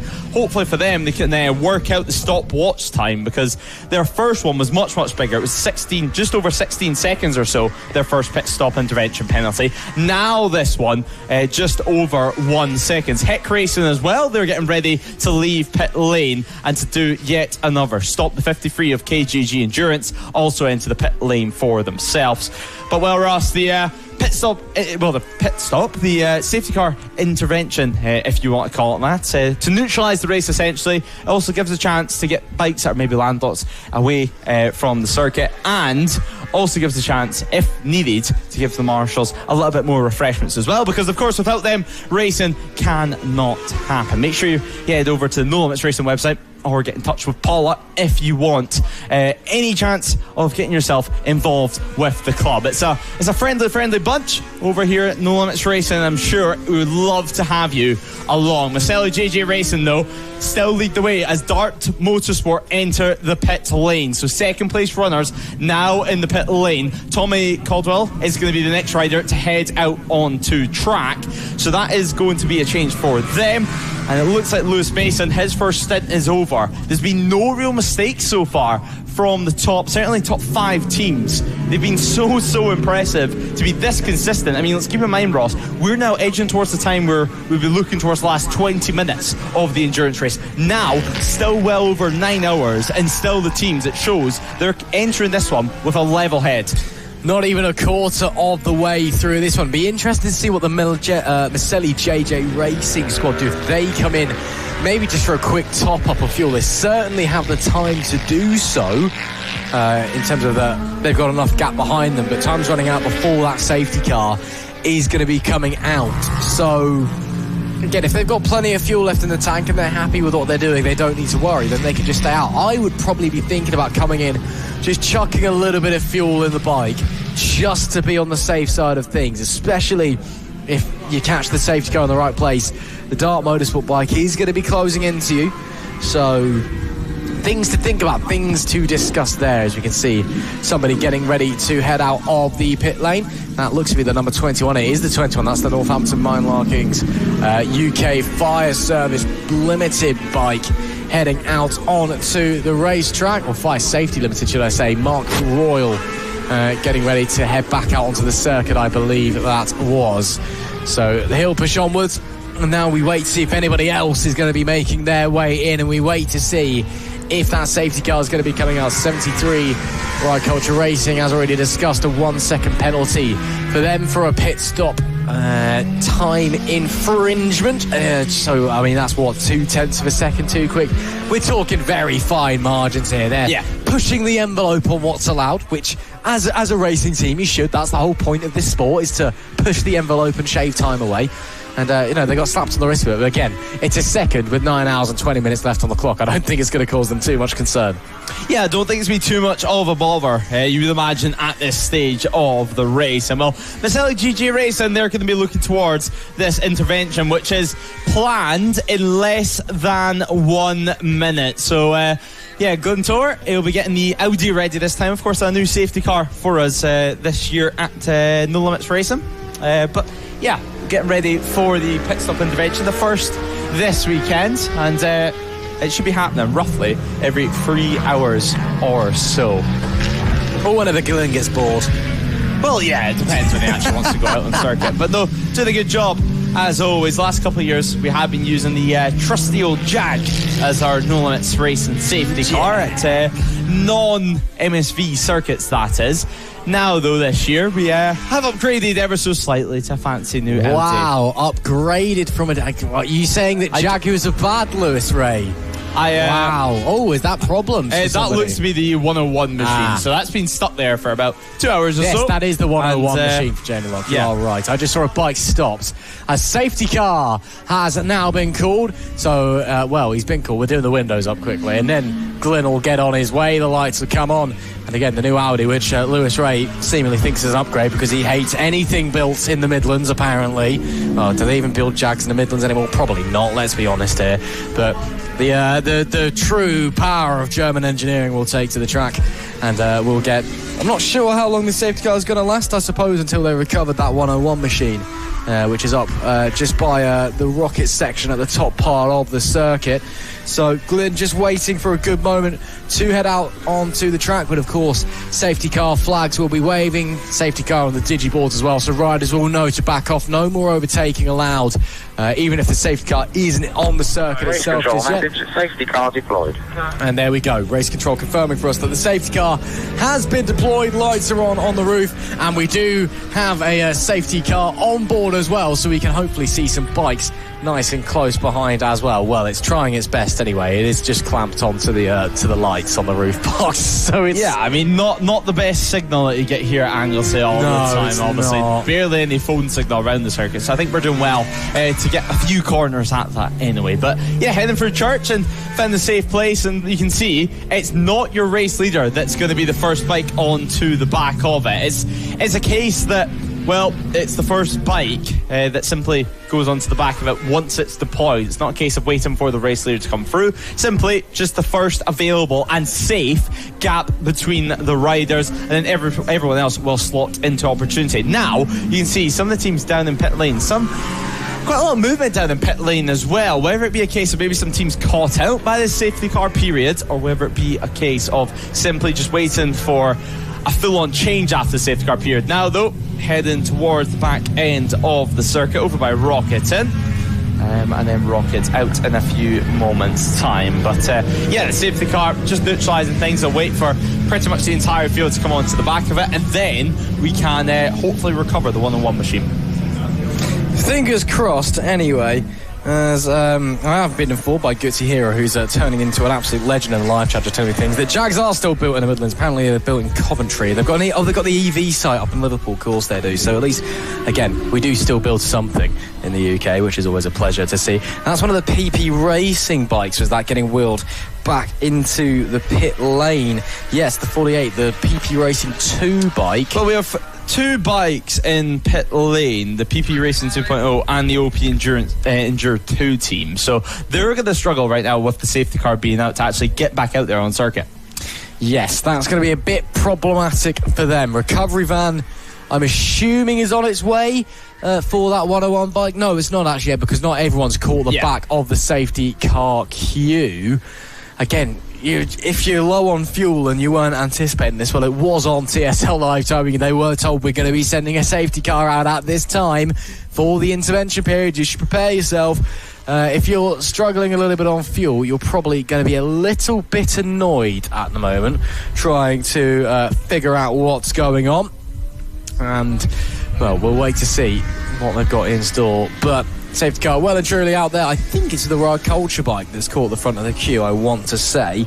Just waiting for everyone to cross the start-finish line. Of course, you can technically track. Is it the 𝐔𝐿𝐶𝐓 bike that's at the front of the queue, potentially? We'll have a little look in a little moment. Once we can get a slightly better, it could be 𝐷𝐿, or it could even be the 129 machine. But you can see there, RAF into the pit lane. They are obviously one bike for them, and well, they're trying to put some more fuel in it because they're going to be low, it seems, and there was nothing they can do about that. Is there perhaps some issues there? Because that looks like a somewhat unhappy rider, maybe just changing handlebar positions, or certainly anyway clutch and brake positions. Fireworks now also entering the pit lane for themselves during the safety car period. There is the recovery van, which I think is now yet another opportunity just to say get well soon, of course, to Phil, who usually is our recovery connoisseur, if you will, at No Limits Racing. Sadly not with us this weekend, and is well on the mend, and hopefully we can see him at a racetrack soon and he can return back to work as well. So himself and Michelle watching on from home. But yeah, I mean, incredible stuff right now from the teams down in pit lane, doing the changes now while they can. But again, not necessarily ideal for fireworks, because, well, you can be waiting at the end of that pit lane for quite a while during the safety car period. And, well, we actually don't know how long this period will be. Obviously, the recovery van already up there dealing with the 101 machine. And now, once it's all loaded up, the next safe available gap, it'll make its way back into the paddock. And finally, the team can get the bike delivered back to begin to work on it. Well, this is why we're not seeing fireworks operating with huge urgency, shall we say, in the pit lane, because they know they're probably going to be a couple of laps waiting at the end of the pit lane. It is a new front tyre and rear as well for that 25 bike, so some fresh stickers on the thing before they send it back out. You can see their front tyre going on, rear tyre similarly or so. I think it's already been fueled up. Just got to get the brakes back in place now, and then they can go and wait at the end of the pit lane. But again, I think that the recovery van is almost done up at Rocket anyway. That will then, of course, need to make its way back down to the pit lane, and then, of course, we've got to wait for the safety car to be in a good position. As you can see, just clambering in to the cab goes Jamie Locke and whoever is driving that this weekend, and they'll start making their way. So safety car potentially not too far away from going away. Of course, you will be losing a couple of laps behind the safety car, but it can help you overall with track position. And of course, if you do take a pit stop, yes, you lose a couple of laps.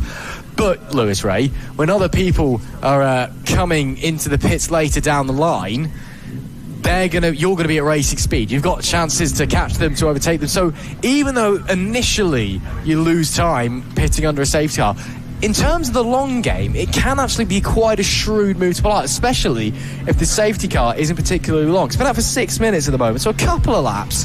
And again, not too many people coming in, and we'll see if they've lost any time. And there we go, being led out now is one of the teams. Yeah, RAF Dam Busters heading back out on circuit now on board the 𝐔𝐋𝐓𝐿 Kawasaki. Yes, so again, they've lost a bit of time, but again, they've now got full tank of fuel, potentially fresh tyres as well on the thing. So when they're back up to racing speed and people start coming in elsewhere, they're going to gain loads of time in that scenario. Yeah, they're going to gain some time, you certainly would say. It just depends on how long you're actually having to wait either side of the pit lane. You can just see the field well and truly bunched up now. No real stragglers, but except for the likes of the RAF squad, who, of course, we've just seen exit the pit lane exit. They're just making their way up towards the top end of the circuit, over by Rocketon. Meanwhile, the rest of the field, they're over already into the final sector by the hairpin. No prizes for guessing what type of corner that is on the penultimate time of asking. But 9 hours 11 minutes left on the clock. The lights on the safety car are still on. Obviously, once they go out, that will indicate the safety car is coming in that lap. Fireworks, meanwhile, still down in pit lane. So it is quite a long stop for them. And now they'll be hoping to latch on to the back of this queue, you would imagine. So exit pit lane. And the car lights out. As I was just about to say, thanks very much for Mark Berry for the update. And the safety car light's now out, so it will be coming back into pit lane this lap, Ross McIntyre, and it means that we are nearly ready to get going. But now we have a look at fireworks, and well, they're nearly ready to get things underway, and the green light, you would imagine, is going to be appearing on pretty soon indeed. Just checking with race control over when they're going to be okay to release that bike. And RAF Dam Busters just coming over the line. They are now. Obviously, they were another bike that pitted under safety car conditions, and well, I'm just trying to look at their out lap time and just how long they actually needed to spend down in the pit lane. Just get a gauge of how long they've lost. So they spent 5 minutes down in pit lane, give or take. Well, 5 minutes in total for their out lap. 2 minutes of that, give or take, have been the out lap itself. So they've lost about 3 minutes down in pit lane. So 3 minutes compared to what's usually a 30-second stop. Not necessarily ideal, albeit under safety car conditions. So you're guaranteed to maybe gain back half of that, about a minute and a half. So you're almost losing about a lap or so guaranteed by doing it under safety car. But now, Ross, not too far away from getting things going again. This safety car, our first safety car planned period, is now nearly over. And of course, it's bunched everybody back up as well, and they're all mixed up because they've been racing for nearly 3 hours, the length of our regular Bike Alloys endurance races here at No Limits Racing, and we are not even a quarter of the way through. We're nearly a quarter of the way through. We'll be in about 9 minutes' time, but we're not even a quarter of the way through here at Anglesey. Glentor will pull into pit lane, and we will get on our way. Green flag, race somebody resumed. just warming up their F down as they get ready to get going. Mark Berry reveals in our ears, green flag is out, and the race is resumed as you see the riders flashing past the pit lane as the safety car comes on in. And we need to work out who is going to be where. Dart Motorsport 7.5 seconds behind the Maselli JJ Racing Bike, who are there actually right at the front of the pack. So they're very lucky in that regard that they were near the front. Don't have to compete with too much traffic, but similarly so, Dart Motorsport, if they were at the back of the pack, that would have mean they'd have basically gained a free lap on the number 92 because they'd have been let by the safety car. So it's all a bit complicated and confusing trying to work that one out. But 7.5 seconds is the official gap according to the live timing. We'll just have to try and figure out who's where out on the racetrack as it currently stands. Again, safety car has now come in. Ignore the graphic at the top of your screen. Green flags are waving here in Anglesey, and it is the Maselli JJ Racing bike that leads the way on the road, leads the way overall, and of course leading in the ACU National 1000 class as well. I think everybody else either close or has a couple of laps or riders potentially between them and others down at the back. PP Racing 2.0 still very firmly in the pit lane. The OP Endurance 1 bike also still in pit lane as well. So problems for those guys. It is the RAF Dam Busters following that pit stop. That's the last runner on the road at the moment anyway, in 26th place. They are some 14 laps down as it currently stands. Yeah, as it stands, 2 teams remaining in pit lane. Hopefully they can get those issues fixed within the next 9 hours and 7 minutes and actually see the checker flag at the end of this race. Obviously you still have to complete a certain distance for you to be officially classified in the results. Otherwise, if you're a team that only has 1 or 2 bikes in your class, you can simply go out and do a couple laps at the start, a couple laps at the end, and call it a race. So yeah, you need to complete a certain distance as we see Donkey Box Racing. Hellowell now just entering the pit lane. So John, a good stint for him. Gavin already doing a stint, so is Alex and Alan. So now the real question is, are they just going to continue to do it in a rotation base? At that point it would be Gavin Widdowson heading back on board the bike, or is it going to be a case that they switch things up? Now, trying to get involved in some traffic, trying to get through as well, being the Northampton squad, the 21 being one of them anyway, in this pack. They're sitting about 3rd in this group for the time being. Looks like Proudfoot Racing as well might also be involved in this group too. So yeah, a nice little scrap that we're watching here. 4 riders fighting away. Snapdragon just behind. But yeah, it looks like we could see quite a few stops in not too long. KGG Endurance, Johnson currently on board that, losing 2 positions at the restart. Upballs and Racekin Endurance, we just spoke to Racekin down in pit lane. Alex Vela now on board the bike, and while we were speaking to Alex, they had about 3 minutes to get ready once we finished our interviews with the team. But with it being 3 minutes, I think it's fair to say they were looking pretty relaxed down in pit lane. It didn't look like they were feeling too much pressure. Obviously not the biggest class in the world for Racekin's Endurance, but still there's overall positions to be won here, and certainly they are pushing on at it as well as some of the local farmers continue their work at the side of the track, and some of the local fields. We can continue our work on track as well for the 12 hours of Anglesey, the Biker Lawyers Endurance Championships, delivering the action in this opening 3 hours of running. I mean, Ross, at this point we would be entering the final 5 minutes of running of an endurance race, but now, well, we still have what is essentially 3 endurance races to look forward to, all in one, all on the same day, and all things being well, all in the sunshine. Hopefully, anyway. Again, it's Anglesey. Who knows what the weather's going to do? It's scheduled to be nice and dry and beautiful for the remainder of the day. But, well, we got a sudden torrential downpour at Brands Hatch, and the weather here is a bit more temperamental than Kent, shall we say, given we're right on the coast. So we'll wait to see what's going on with the weather, but it looks okay. There's a bit of fog. Yeah, a bit of sea fog, but nothing to worry about as of yet. No, absolutely not. So hopefully we stay dry and we stay beautiful and can continue to push onward in, of course, what is the biggest event in No Limits racing history. It's the longest endurance as well in the UK by a fair margin, this as well, so we're making history as well with that. And of course, it's a special day. We're here with some great people, with a great championship, with some great bikes at a great racetrack to go around for 12 hours. What is not to love about that? I think it's brilliant, and it's been a brilliant 2 hours and 57 minutes and 25 seconds so far. Yes, got there right.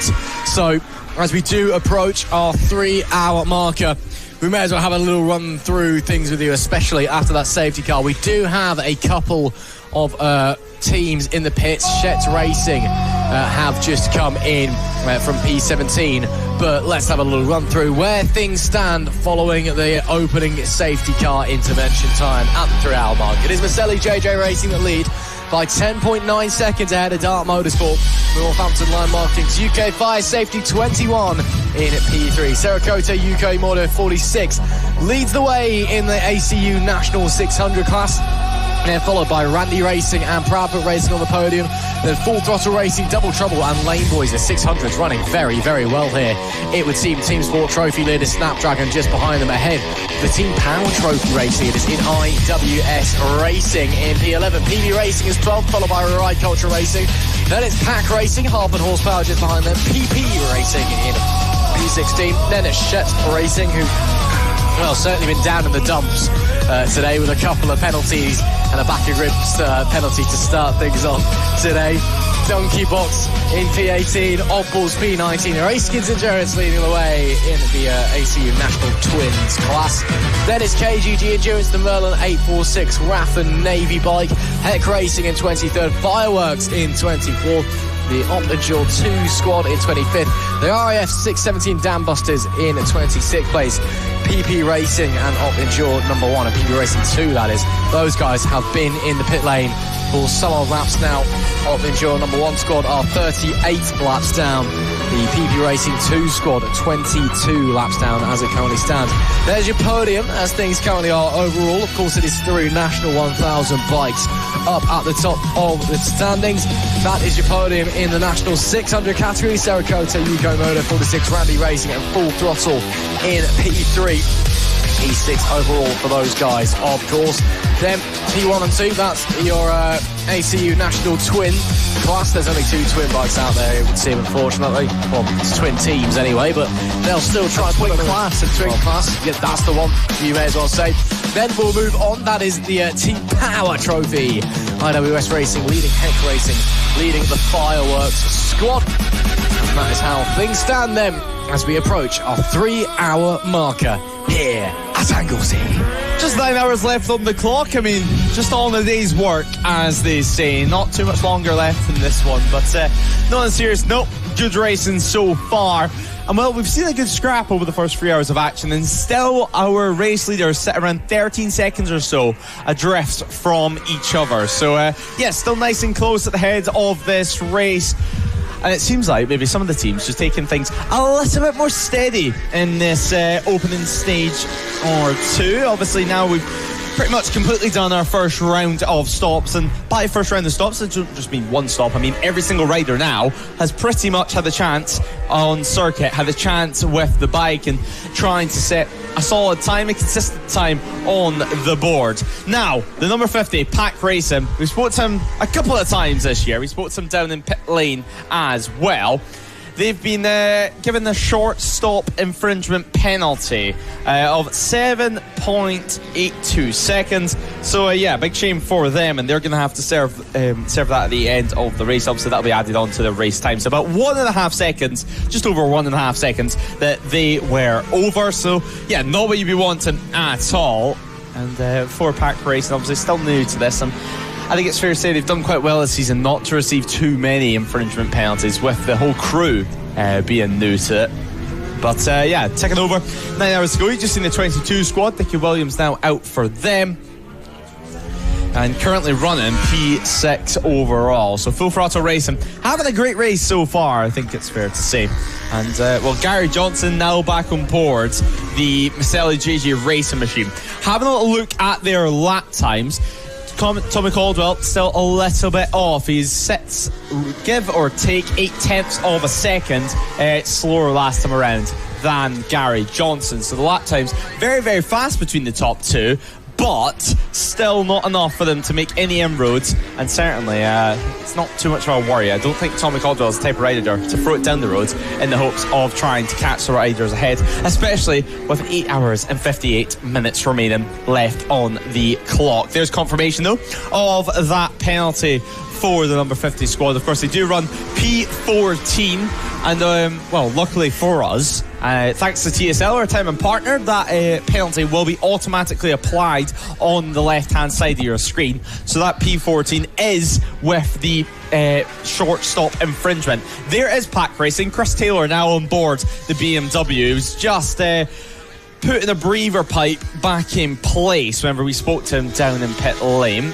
And now being chased by Maselli JJ Racing, who look to put them yet another lap down. So at the front, about 114 laps have been completed from our race leader. Chris Taylor, meanwhile, just 106. It's his second lap out on circuit. So you would imagine that pit stop infringement that we were speaking about just a few moments ago happened roughly 5 minutes or so ago. And, well, yeah, good job for the stewards, nice and awake, and, well, I'm sure they've had a few coffees already this morning to give themselves the energy ahead of the rest of today's action. A few more pitters as well. It looks like the 3-2-1 is going to be entering the pit lane in just a few moments' time. KJG Endurance also in the pit lane too, but yeah, the 3-2-1 Harp and Horsepower rounded at the top 15 for the time being, Ross. But, well, all talk at the front is on Maselli JJ Racing, because all things considered, with there being so long left in the race and with there being 3 hours already gone by, it's still fairly close at the front. It is tight, and that's a surprising thing you can get in endurance racing, is even deep into a long race, it can still be really, really close and only a handful of seconds in it. And just goes to show, of course, the quality of both that number 1 squad, but also the Dart Motorsport 92 squad. The fact that after 3 hours there's still only 15 or so seconds in it, and the safety car where everyone was a bit muddled up and all over the place as well. So it shows that we've got two very, very strong teams here at the front who are able to compete with each other and push each other very, very close. Don't count out the 21 squad in P3 overall as well. They've been there or thereabouts for most of the race. Maybe a lap down now, but all it takes is pit stops or, a very, very strong stint, and things can change. So really interesting to see that they're that close. Now 116 laps down, of course. We are checking your comments, it must be said, here on the NLR TV. I know we don't normally do that, but again, desperate times. It's 12 hours of racing today. Me and Lewis need to keep ourselves entertained some way. So do make sure you put any shout-outs or questions in. I'm seeing that 𝐑𝐄𝐓𝐔𝐑𝐍 and Parkour Ferret having a wonderful conversation about R6s that they've owned and smashed up in the past at the moment, which is really interesting. Yeah, so nice way to reminisce about the past. And well, I do have some good news. Not for us up here in the commentary box, but I do have some good news for the RAF Dambuster squad, and that's because they are our 3 hour, now I get my teeth back in, prize draw winners. Of course. So winning the 3 hour prize draw is going to be the 617 team, RAF Dambusters. So while it's not necessarily going to be championship points handed out across today for certain hour periods, it is going to be a case of winning prizes at the 3 hour period, at the 6 hour period, at the 9 hour period, and at the end of the race, whether that be a set of tyres or something else to help you out, set oil for example, maybe some free fuel as well. Let's not forget I was told it was hats and t-shirts. Well, I mean, that might help, I don't know. Yeah, well, hey, in a day like this, with how hot it's been all weekend, I would happily accept a hat anyway if I was a rider down there in pit lane as well. Tyres probably worth a little bit more though, aren't they? Yeah, tyre, yeah. Both of them though, very much needed for today. But now we do continue on as, Motor 46 in pit lane, as that is going to be Erwin hopping back on board the bike. And, well, he was the team that set the time in qualifying, got them so far up the order. We've seen how impressive he was in his opening stint, but looking ready to get on. And he was in a few laps around the track yesterday by foot. Doing some running around the circuit, but just waiting for his teammate to come back in, and then we can get that stop underway. It is going to be Glenn Walsh bringing the bike in, and now making sure they are going to be in within the pit stop intervention time. And then Erwin can head out on track. It is a long stint actually from Glenn Walsh. He came out on lap 88 and he stayed out until lap 116. So really impressive stuff for him. And now, well, a little stretch on the bike as well. Plenty of riders just enjoy getting themselves settled on the bike before they actually hop on. But Erwin using a 750 Suzuki for his stint, and definitely able to compete with the likes of 1000cc runners. So this is going to be an interesting half an hour, 40 minutes or so, as we wait to see what Moto 46 can do. They're P4 in the order for the time being, but after this next stint, the gaps are going to be very, very interesting to look at. They are indeed. So we'll push onwards and see how it's all going to change. More twists, I'm sure, awaiting us in this race as these gladiators do battle on this great circuit. Of course, no gladiators ever actually were here in Anglesey. There were Romans, though. The historian Tacitus talks about very famously talks about the first Roman invasion of Anglesey. They had to turn around and go back to London because Boudicca was half burning it down. But let's talk about when they got to what is now Holyhead. Apparently how terrifying all the Druids were. So there you go. As a bit of history for you there. So just up the road, the Roman army, for the only time in its history, was so scared of what they saw, they were frozen, paralysed with fear. It's maybe some of that fear instilled in this racetrack, Lewis Ray. So we'll wait to see how it's going to unfold. Across 8 hours and 52 minutes left. Yeah, sorry, I had to throw a history lesson in there at some point, didn't I? A little bit earlier than what I was expecting, if I'm honest with you. We've still got some action out on circuit, but nonetheless, reliving my school days with Ross McIntyre. Yeah. Could be a history teacher if I wanted to. I don't want to, but could be. Yeah, of course, the second invasion of Anglesey was then very successful. But enough about that. More pit stops down in pit lane. The 49 squad coming on in PP Racing. And, of course, their second bike is still... it has rejoined the circle, actually. Yeah, 48 PP Racing 2 bike has come back out. 25 laps down overall, 11 laps down on their nearest competitor, which is the RAF Dam Busters squad. The OP Endure, or the Op Endure 1 team, the 101 bike, still in the pits. Of course, there are 3 bikes there, but they've had a couple of problems. So wait to see. But yeah, we're seeing many more pit stops now. In comes Full Throttle Racing as well. Nicky Williams will be handing over to somebody on the 22. I'd assume probably Lewis Smart he'll hand over to. You would think He's so. on quite a lengthy. They've all on fairly long stints actually for Full Throttle Racing. But yeah, should be Lewis Smart heading back out for the 22 squad. And they, again, you'd expect them to be somewhere around the top 10. They are a lap clear of Double Trouble. Just behind that, of course, Jordan Poole and Matt Shisha out at the moment. Jordan Poole, also known as Lord Poole, according to live timing. I'm not sure why, but it is his birthday this weekend, so I'm assuming that he's put that on his transponder because he can. And you know what? Why not? Fair enough, I respect it. So you'd expect the 22 Full Throttle squad, they have come out now. Still in P7, but Double Trouble have now regained a lap on them, but they're still 49.272 seconds behind. Yeah, it's still a little bit behind for the time being, but still plenty of time to make it up as well. For school, though, for the time being, Maselli JJ Racing lead this field through at the moment. They're sitting P2 overall out on circuit. But what an excellent race has been so far. An excellent first stint. Now looking in to the back section of the circuit now. It's a circuit which, although not necessarily the longest that we go to on the calendar, it really spreads itself out and manages to go back itself quite a bit. But now the 277 having a solid ride so far. There's one of their bikes anyway. We spoke about their name change earlier on. Still running P8 on road, however, so not too much of a change for them. But obviously, this been a very, very historic circuit for No Limits. Obviously, transformed into a motorsport venue in the 90s roughly, and then since then, after a couple of reworks, it's been definitely been one of the favourites and a standout in Wales anyway. We can see the biker lawyers at the end of pit lane. The signage also located in the paddock as well, if you did want to have a chat with them if you are here today at the circuit, as of course we are going out to everyone down in pit lane and across the circuit as well all day long. And well, if sadly this is going to be the only round you're joining us, or the only circuit you're joining us at, as we will be back here in September, make sure you watch back on demand the start of the season on NLR TV and Motorsport Radio, and also the upcoming rounds as well, because we've got a busy end to the season.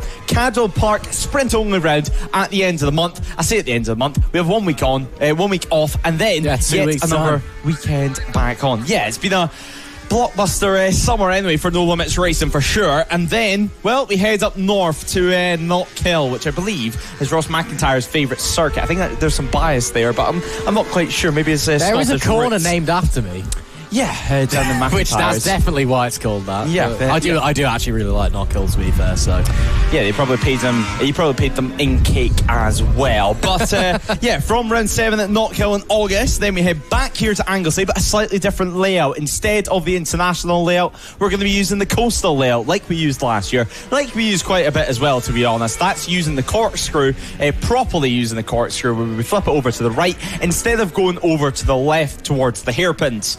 Then, of course, after Anglesey, the final round of the season, round 9 overall, but it's only round 8 for the endurance and round 8 for the sprint, with there being one sprint only, one endurance only round. Of course, we end at Donington Park. The national layout, though, this time around for the final round of the season, Ross, so slightly different variations there, not only with Anglesey using 2 layouts, but Donington Park using 2 layouts, as obviously at the start of the year, we used the GP section of the circuit.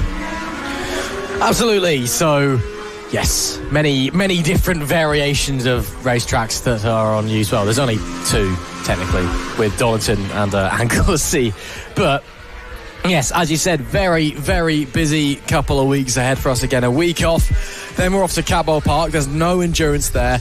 So that is essentially round 5 of the sprint side of things, and then we can call round 7, round 6 realistically if we wanted to do things like that. I don't know. We're just going to call it round 6 overall because it's far easier. Yeah, probably.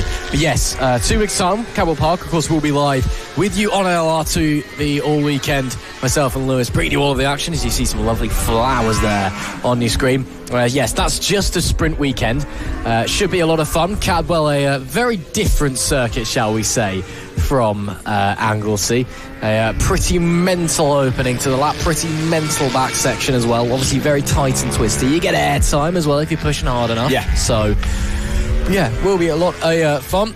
So make sure that you are subscribed already to NLR TV if you're not already done so. Comment, like, share, as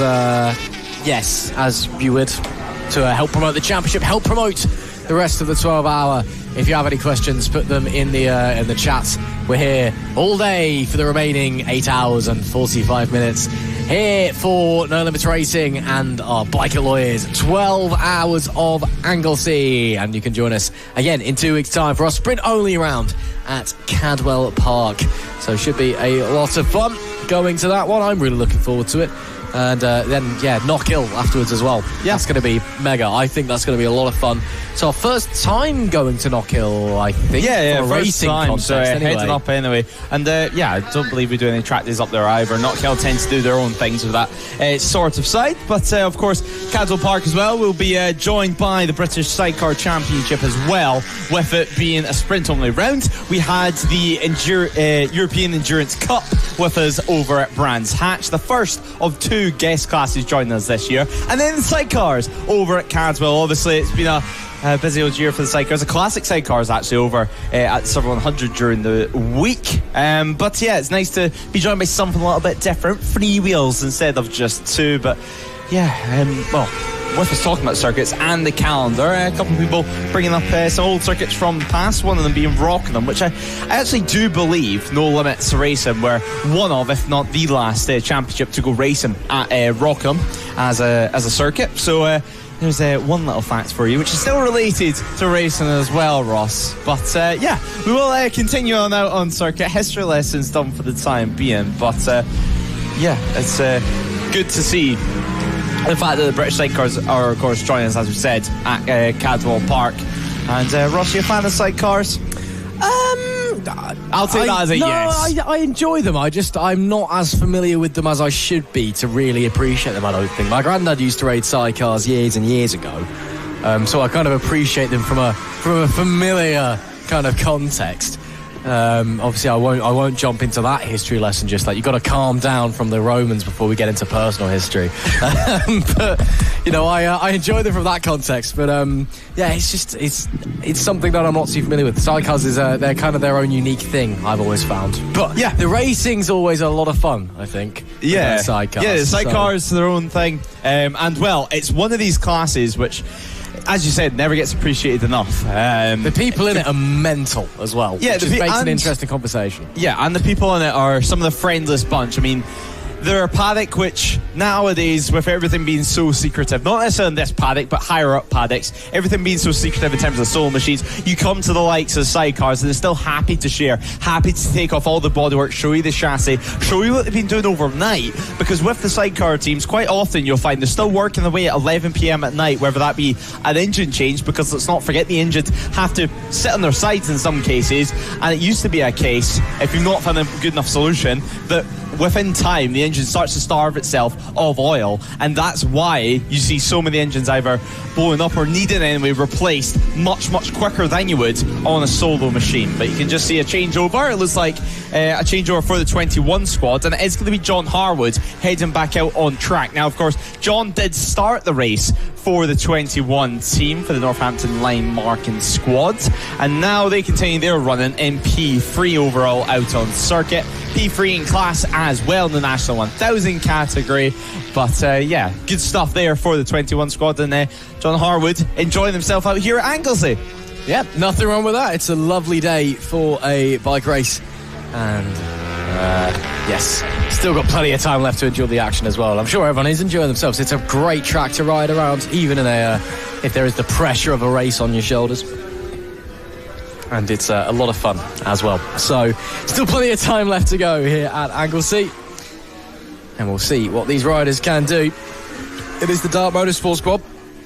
It does now lead the way, the 92 team, and they'll work their way back in front. Of course, make sure you keep those comments flying on in. I do agree, Rockingham was really fun. I like that place. I mean, it is still there. It's not like it's been knocked down. It's just used as car storage now, so you can still technically drive round it, I suppose, if you thought about it. Probably be a bit difficult, or ride around it indeed as well. Yeah, I do miss that place. It was a lot of fun. But you know, them's the breaks. Racetracks come and go. This one certainly came pretty recently, only built back in 1997. Was the Anglesey circuit, a former military base of some description. It was an Army and RAF facility. It wasn't an airfield like most racetracks in the UK used to be, but it was an Army and RAF facility, so there are still pillboxes and things around, dotted around the site.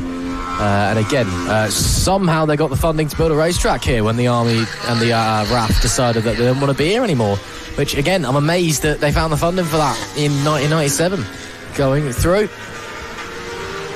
So there we go, 1997, so celebrating 30 years next year it will be, which is a pretty significant feat. As you see some of the riders heading down the Tom Price straight into the hairpin, of course, named after the only Welsh Formula 1 Grand Prix winner, Tom Price, who actually next year will have lost his life in the South African Grand Prix 50 years ago. So another big anniversary for Welsh motorsport there, I suppose.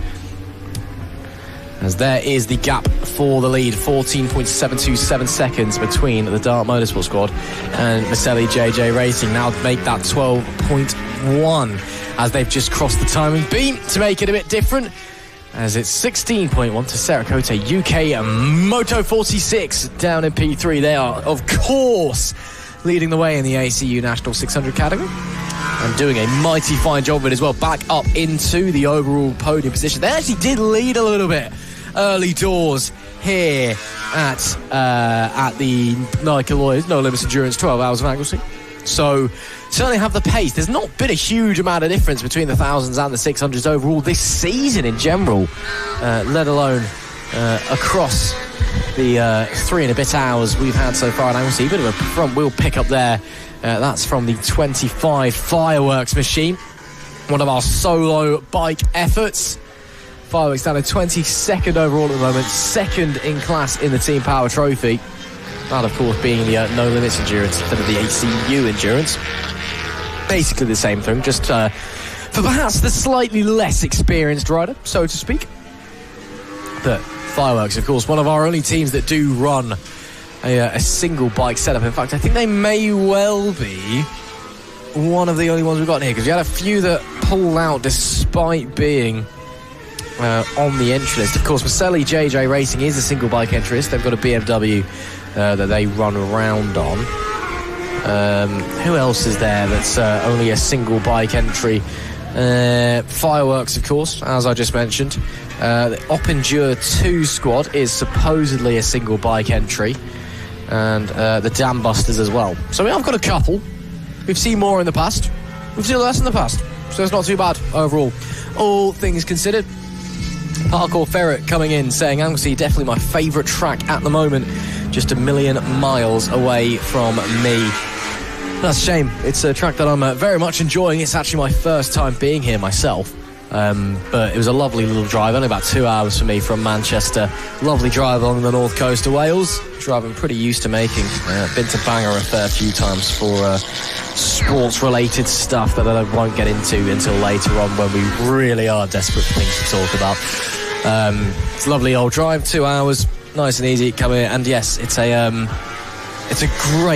great little track, this. I say little track, 2.1 miles, but it's a great place, gorgeous location, great racing on display as well. I'm very much looking forward to being back for the coastal sprint races later on. And there will, of course, be a Biker Lawyers No Limits Endurance at the coastal layout as well when we're back. So they get 2 lots of Anglesey. They're going to be sick of Anglesey by the time they're back. Yes, it would not be jealous of them at all whatsoever. 8 hours, 37 minutes, 20 odd seconds left on the clock then. So, 6 hours Parkour Ferret. Where are you coming from, Parkour Ferret, in the live stream chat? That's 6 hours to here. It's Scotland or the extreme southwest, basically, isn't it? Or just somewhere right on the coast. That's a real shame. It's a long old journey, that. To be fair, I can't really complain about long journeys. Lewis Ray, our Scottish correspondent, who I'm sure we'll hear from soon, does travel a lot for these rounds. I'm sure he's very much looking forward to Knockhill, which is his local track. There are actually other racetracks in Scotland. I know it's shocking to hear that, but Knockhill is his local circuit. I think he's about half an hour down the road, so he's very much looking forward to that one. As we'll continue to follow around the fireworks bike, just out there doing its thing at the moment.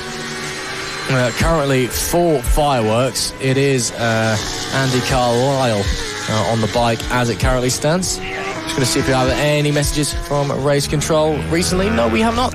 Just a reminder that if anyone from the RAF Dam Busters squad has not been to see Race Control for their prize draw, do send someone over to Race Control to go and get your prize. Again, there is instead of awarding points at different increments, the championship decided that it was probably not the best idea to mess around with the point structure, even though it is a big old race here at Anglesey. So instead, it's just it's like a raffle basically, but you don't have to pay to enter.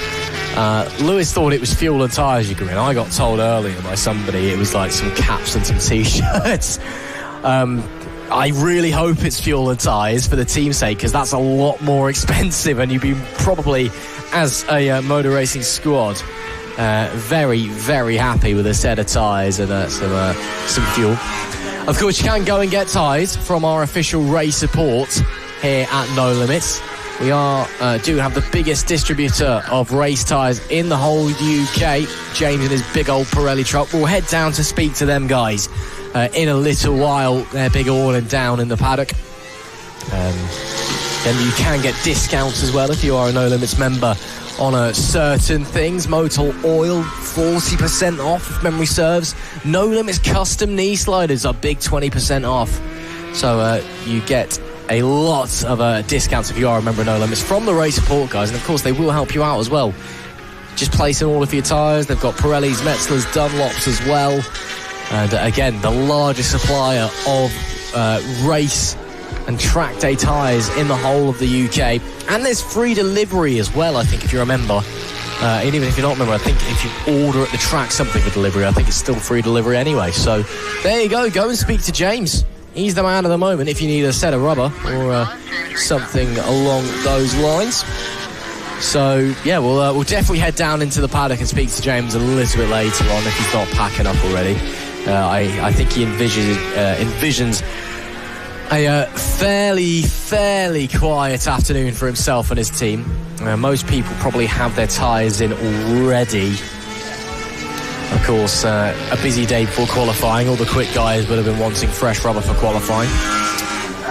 Not sure whether they did get that in. So yeah, that's the last we've heard from Race Control, was that the RF Dambusters were indeed our prize draw winners. So congratulations to the RAF boys. 8 hours, 30 minutes left on the clock. In about 2 hours' time, this will have turned into the longest endurance race that we've had so far this year. And we're not even halfway through. Dart Motorsport still leading the way. 4.6 now is the gap to Maselli JJ Racing. So that gap is certainly coming down. Of course, they have just come in for a pit stop, or relatively recently anyway, has the number one squad, as the crowd's enthralled by the action that they see before them here at No Limits Racing. So, again, new tyres, fresh fuel, probably a new rider as well for that number one team. And indeed, it looks like James Lodge, unless he's double... No, he's double stint. No, he has got back on the bike, actually. It was a double stint for Gary Johnson. Those guys at Maselli JJ are double stinting.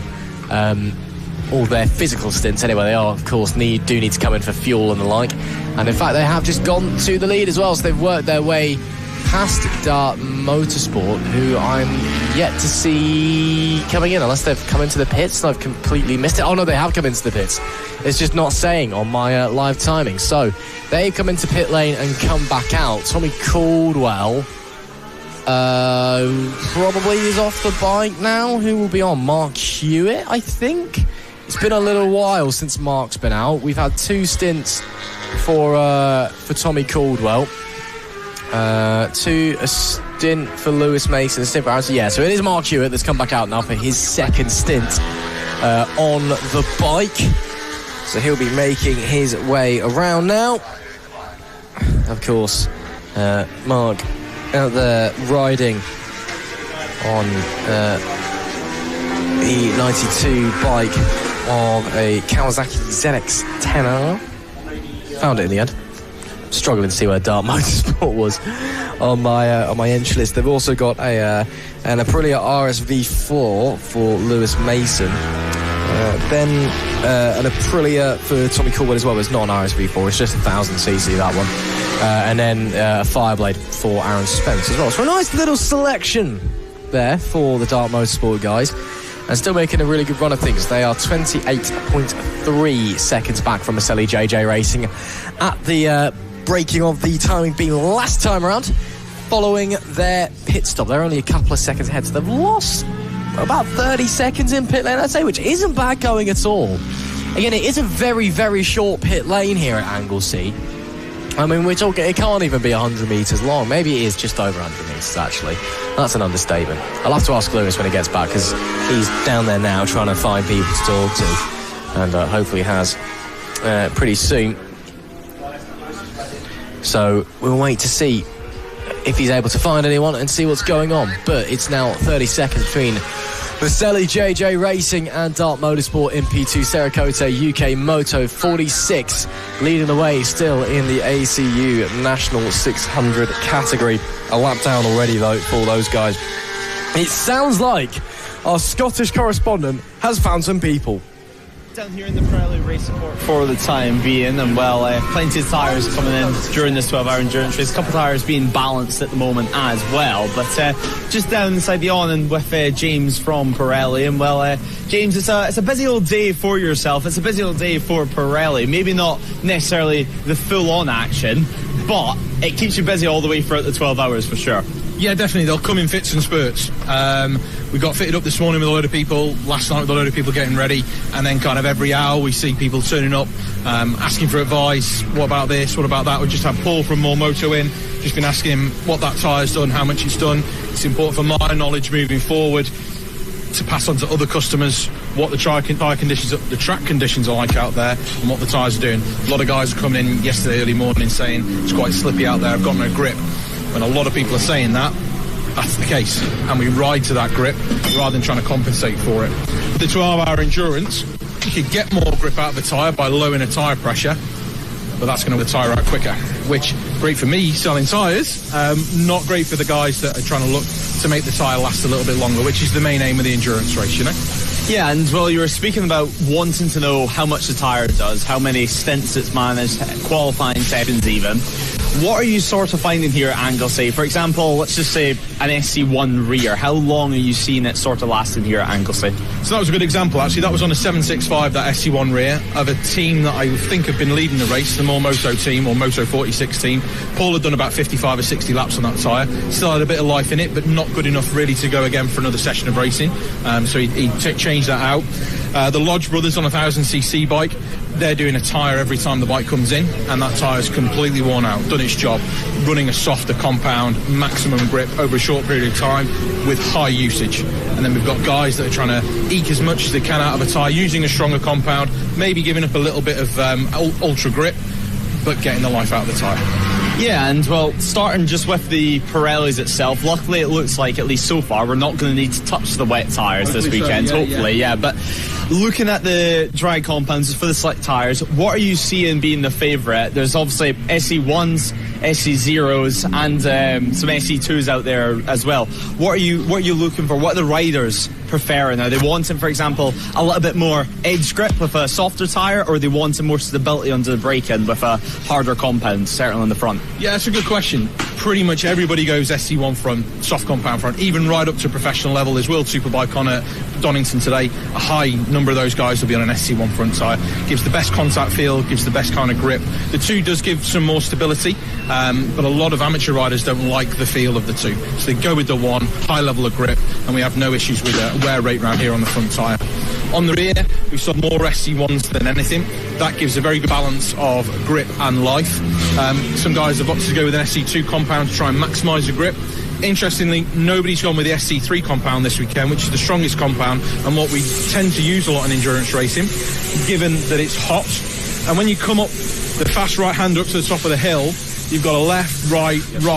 It's very tight up there, especially coming down the hill. It's hard to get the bike out. So if you've got less grip, you start to spin and you start to feel maybe lack a little bit of confidence. So we can go a little bit softer, you get a bit of drive, and we get out the corner a bit easier. And obviously below the SC1, we also have an SC0 in the lorry today. Is there many riders going with that? What sort of life expectancy? Is it just a case of maybe 1 stint, maybe 2 tops with it?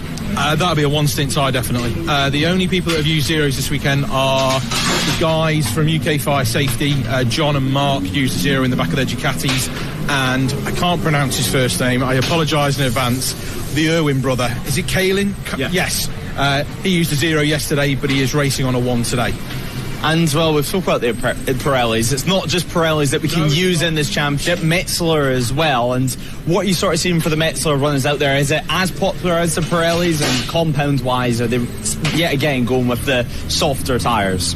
So for this event, it's the first event we've done since I've been doing this with No Limits, which is 9 years, I think now, where we've sold more Metzeler product than Pirelli product. So everything that's in the awning that can be seen when you turn up at a race meeting, those pre-ordered, prepaid tyres.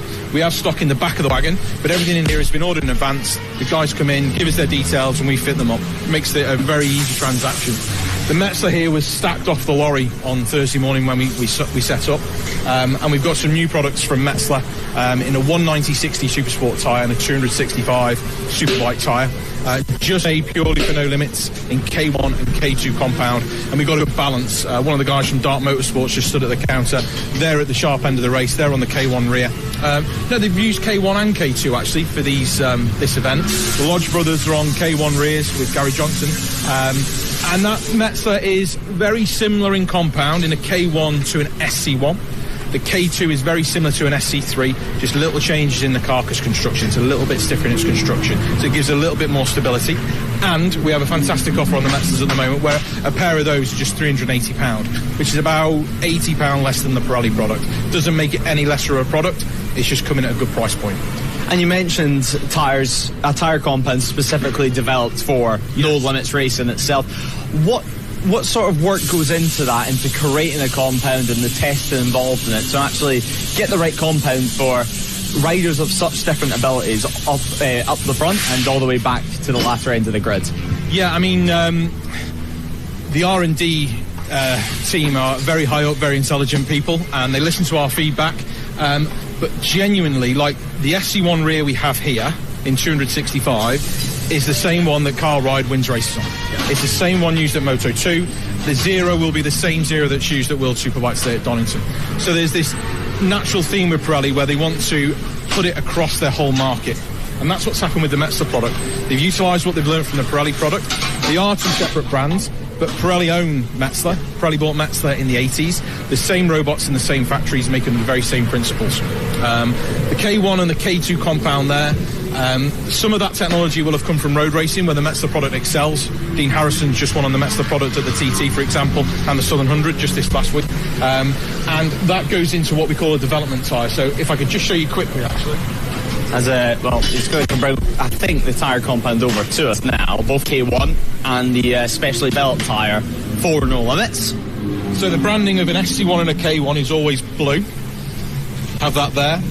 And then we have these little labels, white labels here, and this denotes a development product. So it's not labelled as a K1. But we know from that code there that tyre is a 190/60 in a K1 compound. So it's actually got KD hidden behind the sticker there. D stands for development. So that is, when you look at Dean Harrison's tyres getting fitted up at the TT with the latest highest spec product, his are all development products just like that. So these have come in the same kind of direction. We're having great results with them as well, by the way.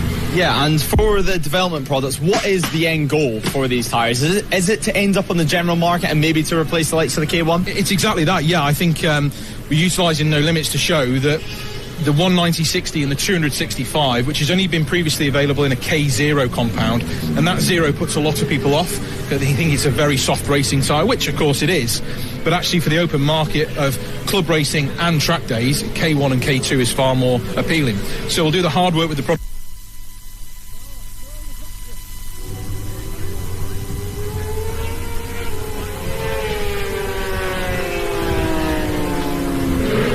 Yeah, and well, speaking about the tyre products, obviously, you've spoken about the fact that you're hoping to bring it into the overall market. I mean, for a viewer at home,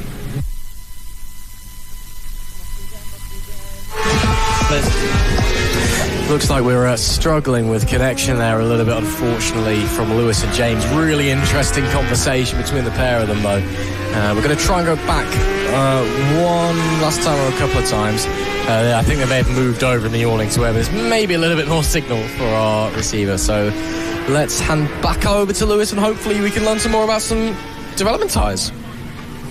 Yeah, the Anglesey connection gremlins playing havoc there. Obviously, you can barely make a phone call here, never mind trying to connect a camera together. But yeah, James, you were just speaking there at the end, just speaking about how the fact that basically similar sort of development goes into those development tyres as the likes of Dean Harrison on the roads, and really top of the line products that hopefully one day is going to make its way into the mainstream, replacing the likes of the K1 that already exists. But just speaking for the general viewer at home who maybe only does track days, maybe the odd race meeting here or there, obviously Pirelli and Metzler owned under the same banner. How would you describe the difference to it? Is it just a difference in price? Is it a slight difference in performance? Is the Metzler maybe a little bit more user friendly if you're not necessarily doing the quickest times in the world? I think you summed up some points very well there, actually, yeah. So the Metzler product is actually a little bit lower in price point than the Pirelli.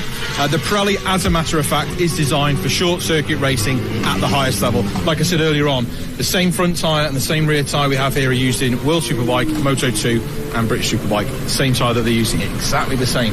The Metzler product is a little bit cheaper in price, like I said, and it is more user friendly. The Pirelli has a working window, let's say, of SC3 to SCQ. K1 and K2 is a little bit wider, so it's a bit more forgiving. On the roads, you know, you stand on Glencrutchy Road at the Isle of Man TT in 30 degrees heat. By the time you're 7 miles down the course, it could be 15 degrees under the trees. So the Metzler product is designed to work over a wider range of operating temperatures and usage. So it's a little bit more user-friendly. And we also find that maybe with the Metzler product, you don't sacrifice any grip as an amateur rider. You might just get a little bit more life out of it as well. Yeah, save a bit of money at the end of the day, especially during these longer races while trying to get some extra life. But yeah, obviously it's not just tyres that you sell in race support. You sell levers, T-shirts, oil, brake cleaner, brake pads, everything. I mean, at a race meeting, what can they expect once they come to Pirelli, Laurie? Is it just tyres, or is it a case that it's almost a one-stop shop? We're trying to make it a one-stop shop. Yeah, definitely.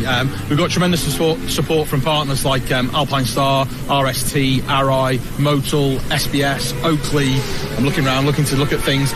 We're trying to just create a shop where if you need a set of knee sliders, if you need a bottle of brake cleaner, if you need some tyre warmers because your tyre warmers are just bust, we're just trying to help you over a weekend. And also, as a No Limits Racing member, you get fantastic discount across everything as well. So, like SBS brake pads, you get 15% off. Motor oils, a good discount off motor oil. So, we're really trying to help the guys once they're here as well, you know? Yeah, exactly. And well, you've been involved in the paddock for a good time yourself. What keeps you coming back? What keeps Pirelli coming back? I mean, I'm sure you guys love it, especially here at Anglesey and the great weather that we've had so far this year. I mean, I'm sure you're hoping by the end of the season you can sell maybe a couple more wet tyres to get them out of stock. But yeah, I'm sure you love it yourself being here in the paddock. Yeah, very much so. It's pretty much all I've ever known. My first job was working for Bill Smith in Chester. I started with him in 2003, I think. He got me into racing in 2004. My very first race was here at Anglesey, and I've been coming back ever since. And when I stopped racing in about 2009, it was a natural transition for me to just stay in the paddock and provide a service and do everything we're doing here still today. And I love it. We all love it. All the lads here, they've either been involved in racing a long time or they've raced themselves, so we understand what the guys on the ground are going through. We sympathise with them, we offer some good advice, and yeah, I keep saying to people it's better than a real job, you know? Yeah, exactly. We all love being part of the paddock, and well, I can see a queue's starting to form, so I'll let you go in just a few moments. But finally, if you were out on track today, obviously you've maybe a little bit more tyre knowledge than the general person, I think it's fair to say. But if you're out on track today, what would you be looking towards tyre-wise? Would it be the development tyre? Would it be maybe an SC2, an SC1? I've always liked the Mets. I've always said to people, if I was going back racing myself now, paying for it myself, knowing probably how fast I was and maybe how fast I wouldn't be anymore in my belly, I think K1 is a really good option, and that this new K2 development tyre we've had for extending the life of the tyre while still being able to perform at a high level, it just ticks a load of boxes for me, you know? Yeah, and well, finally, if people want to get in touch at home, how can they do that? If they want to take part, if they want to maybe message you guys for some advice as well, how can they get in touch? Dead easy. Call the No Limits number, the No Limits office number. We're on option 3. Ask for James or Simon. We'll be in the office, or via the website shop.nolimitstrackdays.com. We've got a social media page as well, No Limits Race Support on Instagram. So look us up, message us, give us a shout. Well, thanks so much, and yeah, I'll let you get on with work for today. Nice one. Thanks, mate. Appreciate your time. And well, Ross, that's all we have up here down in Race Support, and back up to you up in the commentary box.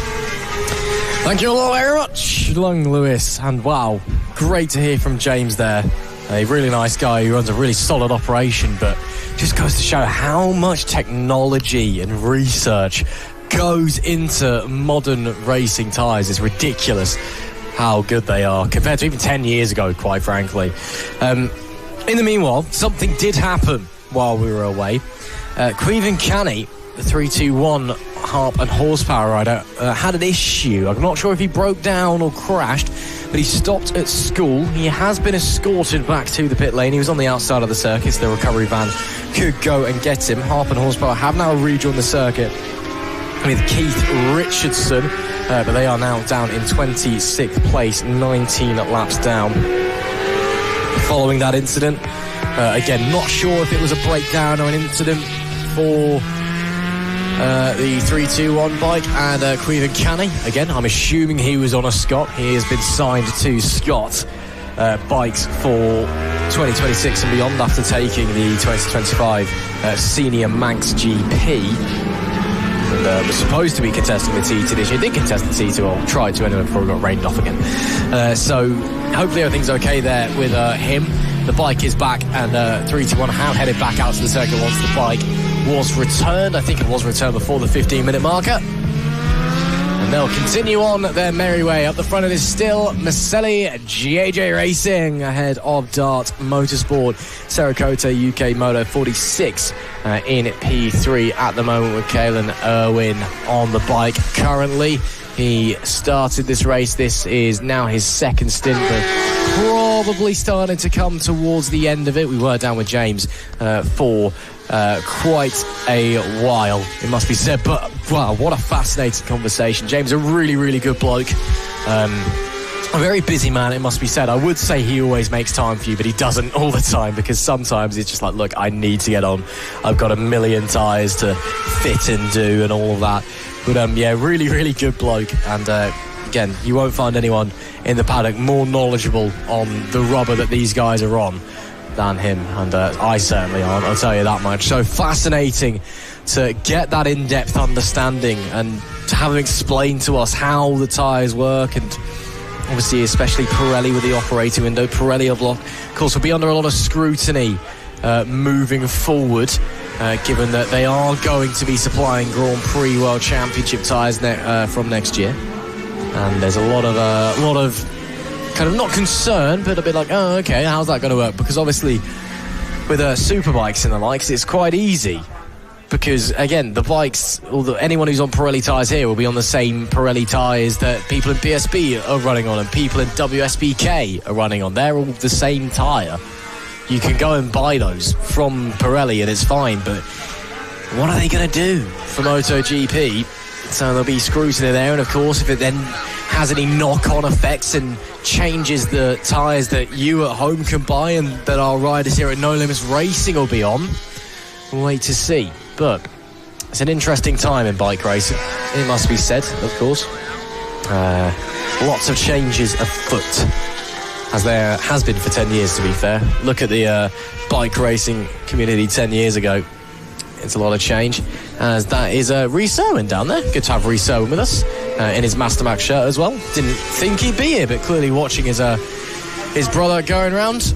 And that is a change for 𝐔𝐋𝐓𝐄 UK Moto 46 out there. But Rhys then supporting his brother in does come his brother in Caelan. And out will be, that looks to be Paul Holden, I believe, making his way out from pit lane. Shouldn't be, though. It could be Mark Bridger, potentially. No, it should be Paul Holden. Looking at my timings anyway. Someone has been on pit wall, has made the call to someone to come in, and is making a desperate run back to the pit garage. One of the number 53 machines. The Le Mans start was earlier. You can calm down now. Of course, KGG Endurance, George Dudson is just coming into the pit lane, and out heads one of the other riders. Can't quite identify who that is for you. We'll tell you when it updates on our live timing, unless maybe it is Dudson that's just going out. No, Dudson's just come in. I presume it's probably Thomas Cawthorne West that's going out currently, potentially, maybe. We'll work it out. Very professional of me. Yes, I believe that will have been... What bike was he on? I didn't really see. I believe it's Thomas Cawthorne West. We'll figure it out anyway, as our Scottish correspondent returns to the commentary box. And 8 hours, 11 minutes left to go, Lewis Ray. A very fascinating conversation with James, it must be said. I was really enjoying that one. Oh, somebody going slowly, just letting people to. Hopefully they're all okay. But yeah, great conversation there with James. Really enjoyed that one. And yeah, good to hear from him as well. And good to see that he's in good spirits, not ripping his hair out with stress because everyone wants tyres. Yeah, exactly. I think on a race like this, maybe you would expect it to be absolutely mayhem down there. But actually, they're... enjoying themselves and actually having a little bit of time to put their feet up in between tyres getting brought to them, because it's coming in drips and drabs, but it's consistently coming in drips and drabs. So it can be the case that they can still take some breaks, and it can be one person doing tyres for maybe half an hour and then swap around or whatnot. So yeah, they're enjoying themselves down there. I think trying to get the sun whenever they possibly can. And well, James, is always a pleasure to speak to. He's always very, very happy to have a nice little chat with us. And yeah, as we heard there, SE1's definitely being the tyre of choice in terms of Pirelli, and quite a few riders trying the new development option. It's very, very cool, the fact that we have a development tyre here at No Limits Racing. Just shows how close we actually work together with the likes of Pirelli, with the likes of Metzeler as well. And yeah, a lot of the riders that are running at the top of this field, let's not forget, are running Metzelers. It's not all about Pirelli out there.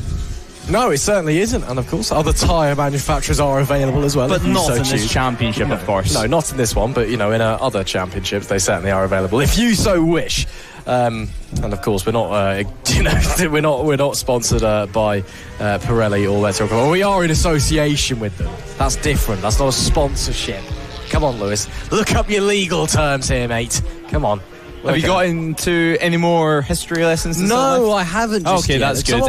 Someone was appreciating my Roman history, to be fair. Oh, that's good. So there you go. That's good. There has to be someone out there, I suppose. Now, just over 8 hours left on the clock. Paul Beard at the moment trying to get through on KGG Endurance, and well, making it easy work of that, you have to say. And well, Ross, 8 hours left on the clock at the moment. I don't think the teams are going to be looking towards the end of the race just yet. I think they're still going to be seeing a hefty race on their hands.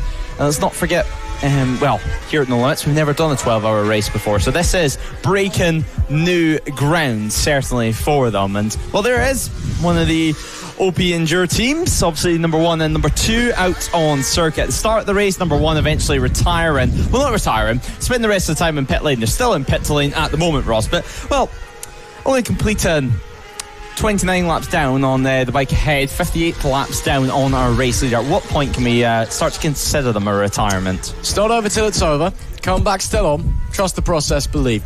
It's not looking good. Yeah, they've done 2 out laps now and came back into the pits at the end of the out laps. So some issues here. Yeah, there's clearly something wrong with the bike, right? There's clearly something going on, and they've got some issues out there. I guess the question is, I'm sure they'll probably try and send it back out at the end, at least to take the checkered flag, because you do tend to see that. We did see that last time at Brands Hatch with a couple of squads who tried to push themselves out so at the end to get a couple of laps in. At least as the 53 back into pit lane for the 53, and potentially more problems then for KGG Endurance, who didn't stop too long ago. Looks like they were fastening something down on the edge of on the back of the bike there. Not too sure, but looks like they'll continue on their merry way and everything will be okay. Yeah, interesting. We'll keep our eye on that one. As also into the pit, one of the 𝐑𝐄𝐓𝐔𝐑𝐍s, isn't that our third place in class in the ACU 1000 category or now third overall, should I say. Isn't that the 21 bike? Potentially is. As they're just getting some air into the radiator there, of course. When you're stationary in the pit lane on a hot day like this, if the engine's still running, just need to keep that rad cool, keep the engine cool. Very easy to overheat. Again, saw that at Brands quite a lot as well. A couple of people having some overheating issues, not in the endurance necessarily, but just across the course of the weekend. Of course, here though, no sprint races. Only 12 hours of Biker Lawyers endurance action here at Anglesey. It's been a fantastic, just approaching 4 hours now. Of course, a reminder on the safety car clock. If there is no safety car within the next hour and 58 minutes, that would take us to 2:55 in the PM local time. Then the safety car will be back out by that time. So that's what's going on in terms of safety car clock. So keep your mind on that one, because of course that will be coming up back again.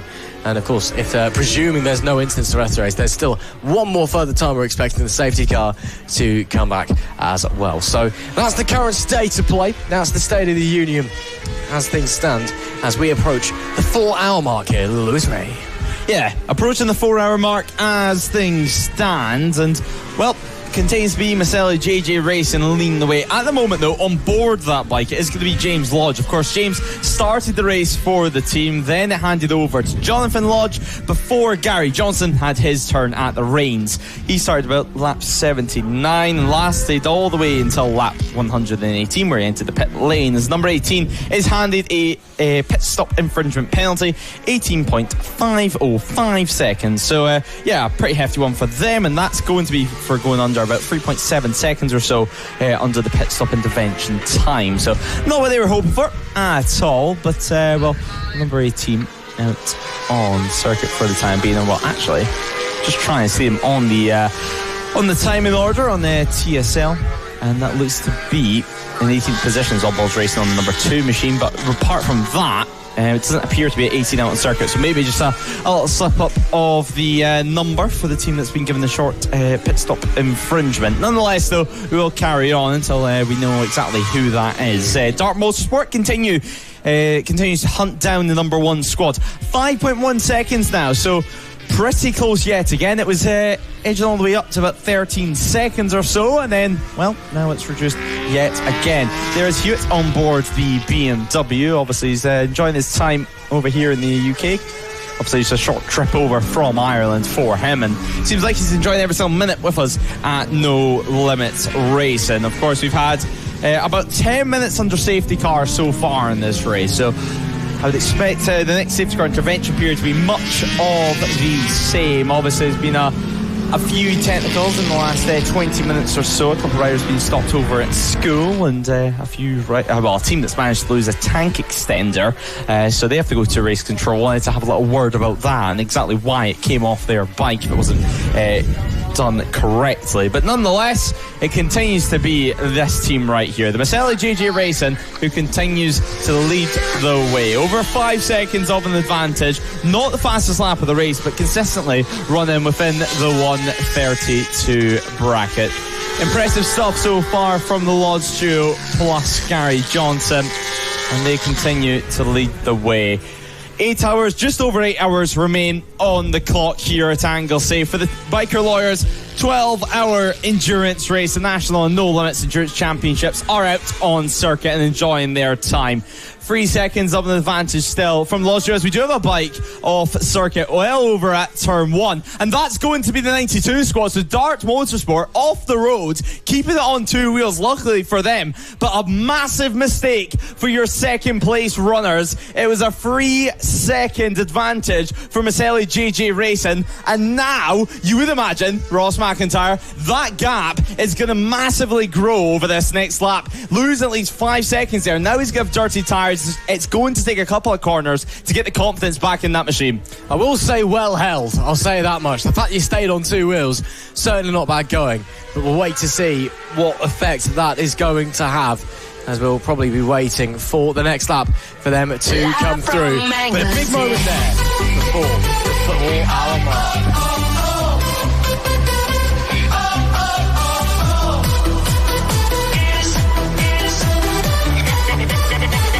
Limits racing. Coming up to 4 hours then, Maselli JJ Racing now a 3-second lead after that moment for the Dart Motorsport 92 bike. 𝐔𝐋𝐓𝐄 Motor 46 in P3, followed by the 21 third place in the National 1000, 5th and 6th second in the National 600 class. Brandy Racing and Full Throttle Racing there, followed by Proudfoot Racing and Double Trouble. IWS up to P9, still leading the way in the Team Power Trophy, and Lane Boys in P10. Then it's Pack Racing P11, followed by PB Racing, Snapdragon Racing, Ride Culture Racing, PP Racing, Fireworks, Shet Racing, Oddballs Racing, Donkey Box Racing, Raceskins Endurance in P20. 12 laps down for those guys down there. It's a long way to go if they want to be winning this race. Overall, our final 8 teams out there. The Merlin 846 squad, Heck Racing, KGG Endurance. We've just seen them coming into the pits with an issue of some description, but headed back out once again. OP Enduro 2, the RAF Dambusters in P25, then Harp and Horsepower, who have rejoined after incidents earlier on, the mechanical failing for them out on the circuit. And then down at the back, PP Racing 2 and Op Endure 1, seemingly still in pit lane, now 63 laps down for the 101 squad as it currently stands. As we do have the 100 bike into the pit lane, so they'll be having a quick changeover. Looks like a rider change as well. So it's an R6 heading out there. No, it's not an R6, it's an R1. What am I talking about? Because those, of course, are the class leaders in the Team Power Trophy. Essentially, the Bike Lawyers No Limits version of the ACU National Endurance 1000 category. So there we are. Well, we've got a BMW that's just come in. 2 BMWs for them. Believe they are M1000s, not S1000s. S1000s, there you go. Thank you very much, Lewis Ray. And then Jack Hughes heads out on his R1. So no issues for him there. Looks like it was Ben Solheim who came in there. Pretty solid stop as well. Shouldn't be any problems. The 18 does have an 18.5 second penalty for a pit stop time infringement penalty, though. So they've got that one reasonably wrong, but not horrendously so. But it doesn't appear to be an 18 out there on circuit. Yeah, so they must have... Race controller probably accidentally just put the wrong number in. This is like just happened. So they've either put the wrong number in, race control, if you're listening, you put the wrong number in, or someone's having an issue, clearly. So we'll figure that one out. We'll wait to see if there's a new message coming through from race control in a few short moments' time. But yes, there is not an 18 bike out on circuit. Race control have issued the imaginary 18 bike with an 18.5 second penalty nonetheless. Yeah, exactly. Still a penalty for one of the teams out there, and yet another team, receiving a pit stop infringement penalty, but nonetheless we will carry on with the action out on circuit. After the mistake from Darts Motorsport about 5 minutes or so ago, it's now a 15-second gap at the front, so that is well and truly risen, and he's lost about 10 seconds or so to Maselli GG Racing. So the number one squad, even if they lead it or not, they've been given a second gift out there on circuit. The race lead was the first one, although don't get me wrong, they're working very, very hard out there. All three of them are. I mean, I think they all deserve a pat on the back, especially Gary Johnson and everyone else also taking part in the 7100 within the last couple of days. Straight away, getting the ferry, getting the flight over back to the UK, and then heading back out on circuit and enjoying themselves on this beautiful coastal circuit. Obviously not the coastal layout that we normally use, but still, nonetheless, more corners, more overtaking opportunities.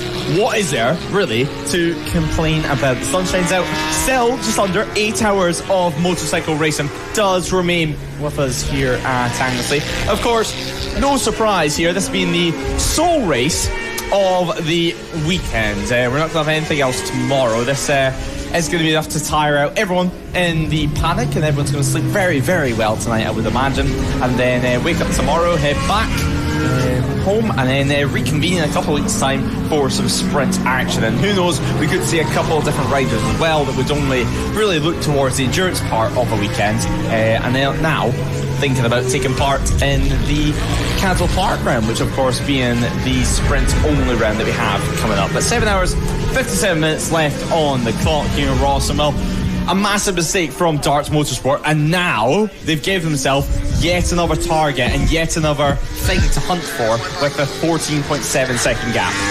Well, the Maselli JJ bike and Dark Motorsport on two very, very different strategies. Of course, have to remember that the number one squad, that is a single bike team. The 92 is a multi-bike team, so they run under tag team pit stops. As a result, that number one bike can run longer, is allowed an endurance fuel tank, so it can hold more fuel, can go longer. That does mean, though, that if they're having full tyre changes and the like, pit stops will take slightly longer than those for Dark Motorsport, even with the minimum pit stop time. So they're on differing strategies, but they're still fairly close together. 15.3 seconds, 15.4, let's call it, is the gap at the line last time round. Differing strategies. Dark Motorsport seem to be overall slightly behind because they're swapping places with the different pit stops, but it seems that Maselli JJ Racing are very much the team that is in realistically the lead of this race, even with the pit stops coming into play and the different strategies and whatnot. So Dark Motorsport need to make all the opportunities that they can when they get into the lead to make them stick. They need to pull gaps out, and they need to push. They need to put, just time and just effort into the road to try and claw down that net gap, essentially, because the net gap is what we currently see. They are currently losing by 15.5 seconds. Well, losing second place, but, first of the losers and all that, for being really harsh. So they can't really afford to be making mistakes like that. That was a big mistake, and it was very, very well held. Lucky that, they've not been in the pit lane for 15 minutes as a result of that, because the rider wasn't down and out, and that was landlocked as well where they were going to be.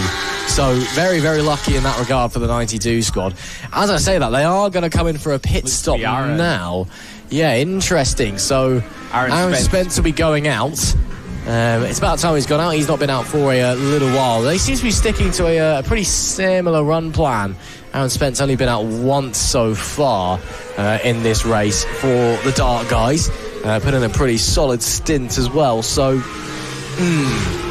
okay, so he just needs to have a really solid stint in hopes that Maselli JJ Racing pit, and he's in front of them, I think. Yeah, exactly. I mean, whenever you have the track position, although the likes of Maselli, they're really smart riders, especially in the endurance category, they're going to know, for example, that they're not necessarily going to have to chase them, that pit stops will bring them back to the forefront of this race. It's still another target, it's still something else you can push for, which either can help you or hinder you. It just depends what type of rider you are. It can maybe let you push a little bit too hard in some stages in the race. But yeah, Dark Motorsport is set in MP2. Let's not forget as well, they are using the conventional, more normal tag team style race. Unlike Maselli GG Racing, while they're using a much more normal a classic endurance style format. So there you have a one bike. These guys changing bikes all the way throughout. So you're about to see a BMW change into the Honda in the space of a heartbeat. There is the gap though between second and third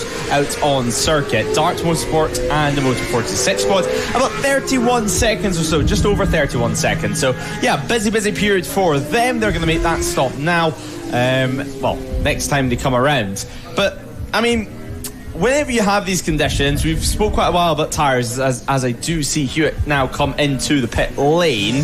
So here he comes now. Let's watch this changeover. You can also see the Maselli guys waiting in the background. They have a pit box right at the start of pit lane. Tommy as well, just coming out, making sure everything's done right. Maybe have a little bit of feedback from his rider, because one thing that we do know about the Dart Motorsport people, and certainly as Mark Hewitt does come in, is Mark's going to be able to transfer a lot of data to Tommy Caldwell. And let's not forget Tommy, he's so knowledgeable when it comes to motorcycles and setting them up, and he's the guy that you want in your corner if something's not feeling right.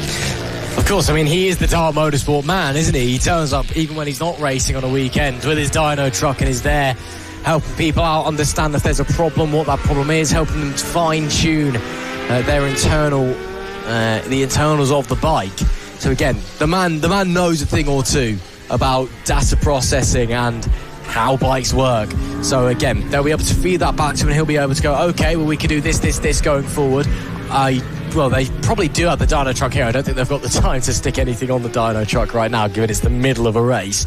But again, they can look at the data that's come back in.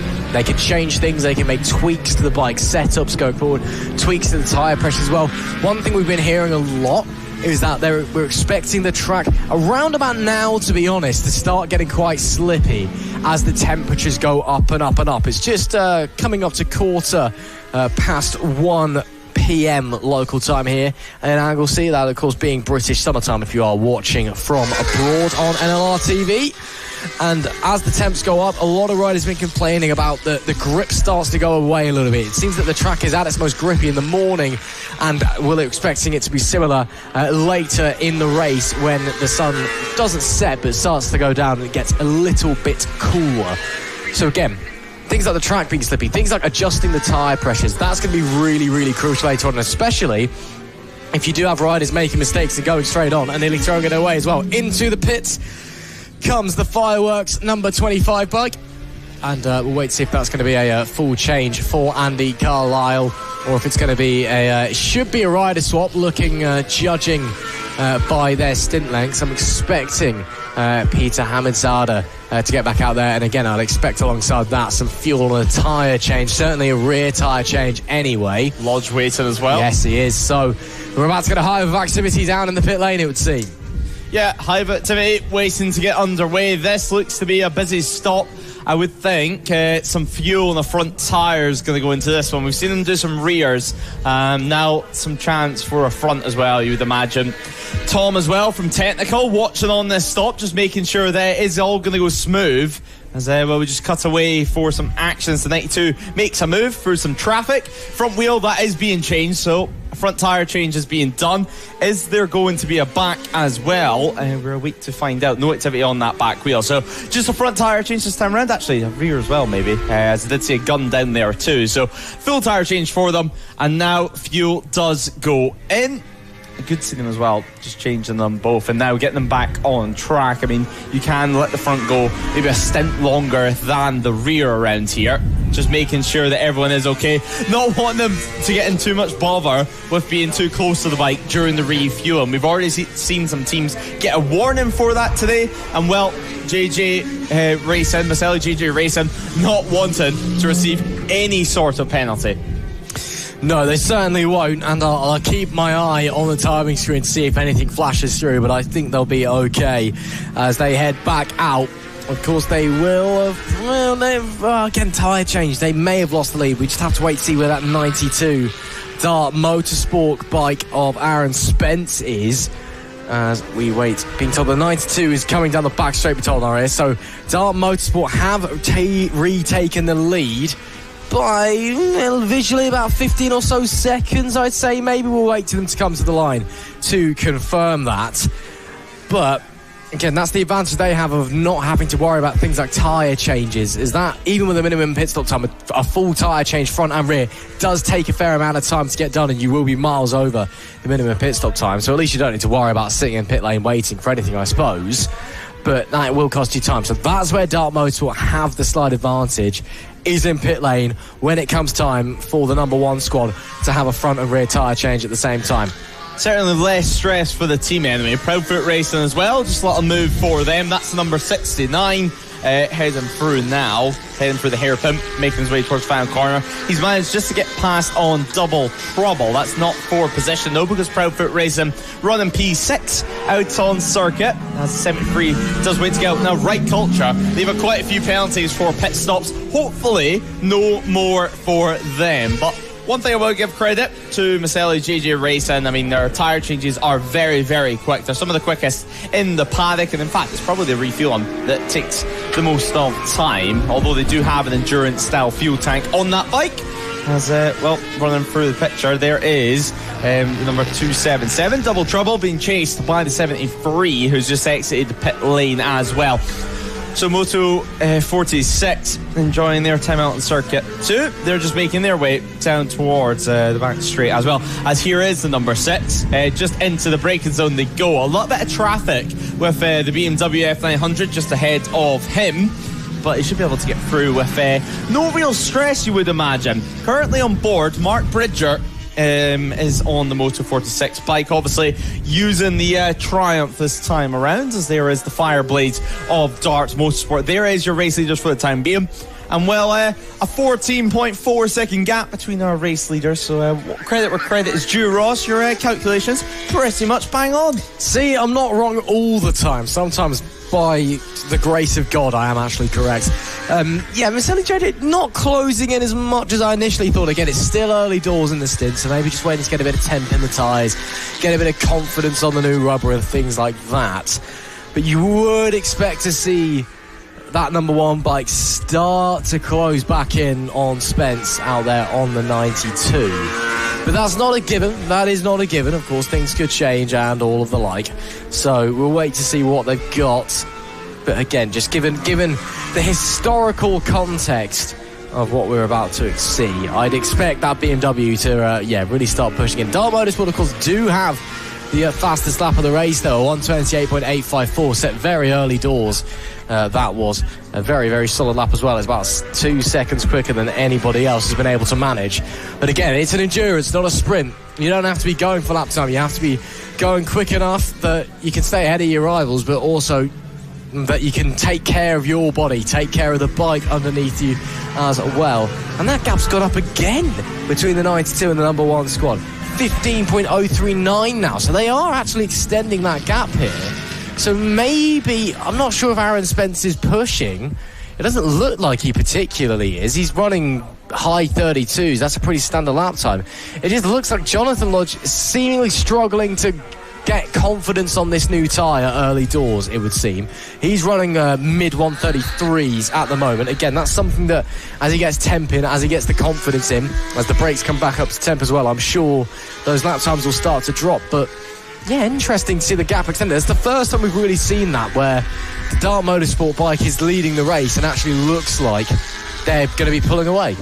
Yeah, it could just be a case of needing to get the tyres scrubbed in, and, well, not really too much an issue on dry tyres, on the slicks, but certainly on wet tyres, quite often you'll see riders down in the paddock. Whether it makes any difference or not is a completely different argument, but quite a lot of the riders like to use sandpaper on their wet tyres. It's meant to get rid of a releasing agent that's on the outer of the tyre and can sometimes make it feel a little bit slippier until you get the tyre actually scrubbed into it. But we continue on, and Dart Motorsport getting through on some traffic, nice and clean through there over by School.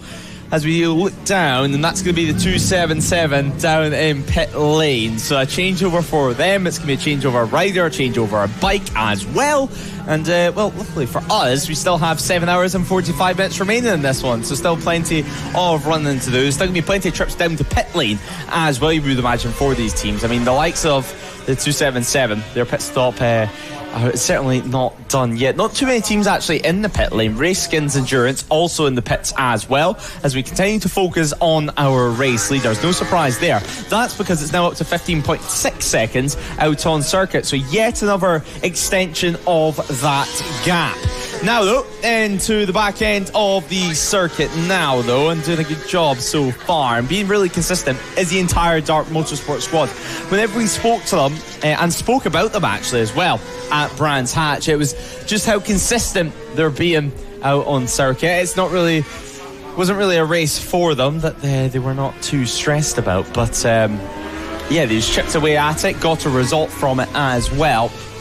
In this race though, there's been no real dramas for them either, but well, for them, luckily, they're into the race lead, so into a far better position and looking to take home maximum points from this weekend and from this round. Of course, not only overall race leaders, but more importantly in category, because even if they were P4 or P1 in class, it's still going to be the same amount of points handed out to them at the end of the race. Obviously, do like, share, subscribe if you are watching on NRTV or across the Motorsport Radio platforms, and well, feel free to comment and we'll answer some questions with that. Obviously, I've seen a couple of questions come in. I'm sure if Ross has already answered them or not, but one of them about the Ducatis on circuit and the well, how many sides do their swing arms actually have.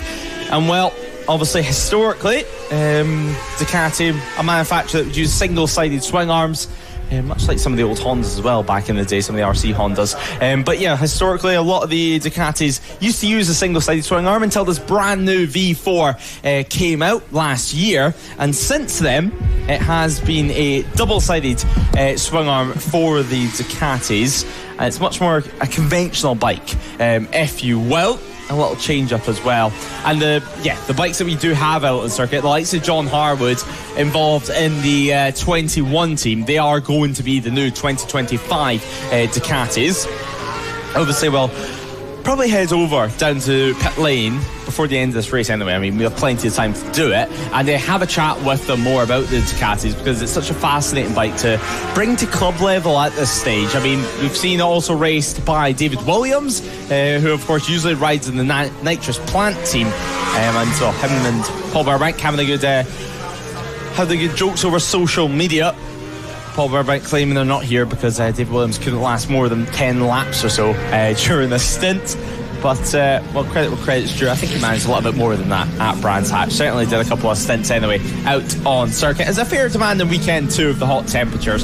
Nonetheless, though, good to see so many Ducatis making their way and being so reliable as well. I mean, historically, people used to joke about the reliability of a Ducati, but I think certainly during the last 5 years or so, especially when they started to make an appearance in the Endurance World Championship, then I think it was the ERC team back then, well, you could just see that they are reliable machines. As we have a look at Ħekk Racing, and what has basically become the bike of choice in terms of British Superstock riders, in terms of riders here in the No Limits paddocks looking for a new 1000.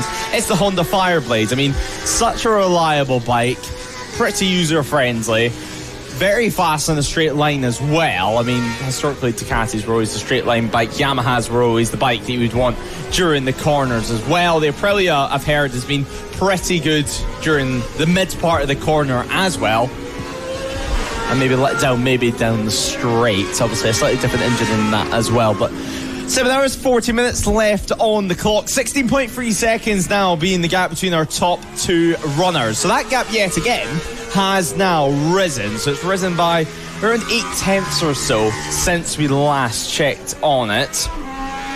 But now I believe we can have a little bit of a different feature in a few moments' time, because there's a lot that goes into running a race meeting. Not just from a marshal side, not just from a commentator side as well, the media side of things, but the race control, the race officials, well, we couldn't do it without them. And I believe Ross McIntyre has wandered down the stairs and headed to race control to look at actually what happens behind the scenes. Thanks a lot, guys. Join us. So just underneath our commentary box, actually, and we thought we would show you what it looks like down inside race control. This is where you come if you're in trouble, essentially. That's the telling off form, I suppose, and that's where whoever tells you off is going to be sat. But luckily, we're just in time for there not to be anybody in here. So we'll head in. You can see myself on the telly. So they do have live footage of our coverage on NLR TV to keep themselves posted, but there's many other things and information that they use in here to keep their eyes on. So we've got a big screen over here with all the flags and things on it. We've got TSL up down there with more flags. You've got everyone sat there in a line. It's a complicated job down here in race control. I was told one of the Marks would speak to me, but I know that Mark Berry really doesn't want to, so he's pointing me already over to Mark Neate. So we'll go to Mark Neate instead, who also will inevitably not want to talk to me. Hello. Why'd you say that? It's not, I know it's not a personal thing, it's just that you've got a job to be getting on with right now. People ran out the door that way when they saw you come in the door that way. I was the one that got caught, but it's fine. It's fine. Still though, how's things going for you guys with 7 hours, 38 minutes left on the clock so far? You have to tell us that. No, it's great, obviously. Long may the next 7 hours, 38 minutes be the same as the last 4.5, so it's going well. Obviously it's very hot out there, but then we'd moan if it was raining, wouldn't we? So we'll take what we've got. It's great. Yeah, it's really good. I mean, it has been a relatively quiet day for you guys, Nick Badger. We've had obviously our kind of competition safety car, I guess we call it. But do you not know the rules? You never say that. No, it's there's a lot going on behind the scenes that you don't see. You know, even the films don't see, of stuff in the background. So it's not been that quiet, but it's doing well. The teams are doing fantastic. I think we're going to see quite a lot of them flaking towards 9-10 hours. Be interested to see if they're quite so energetic on the pit wall come 7 o'clock tonight.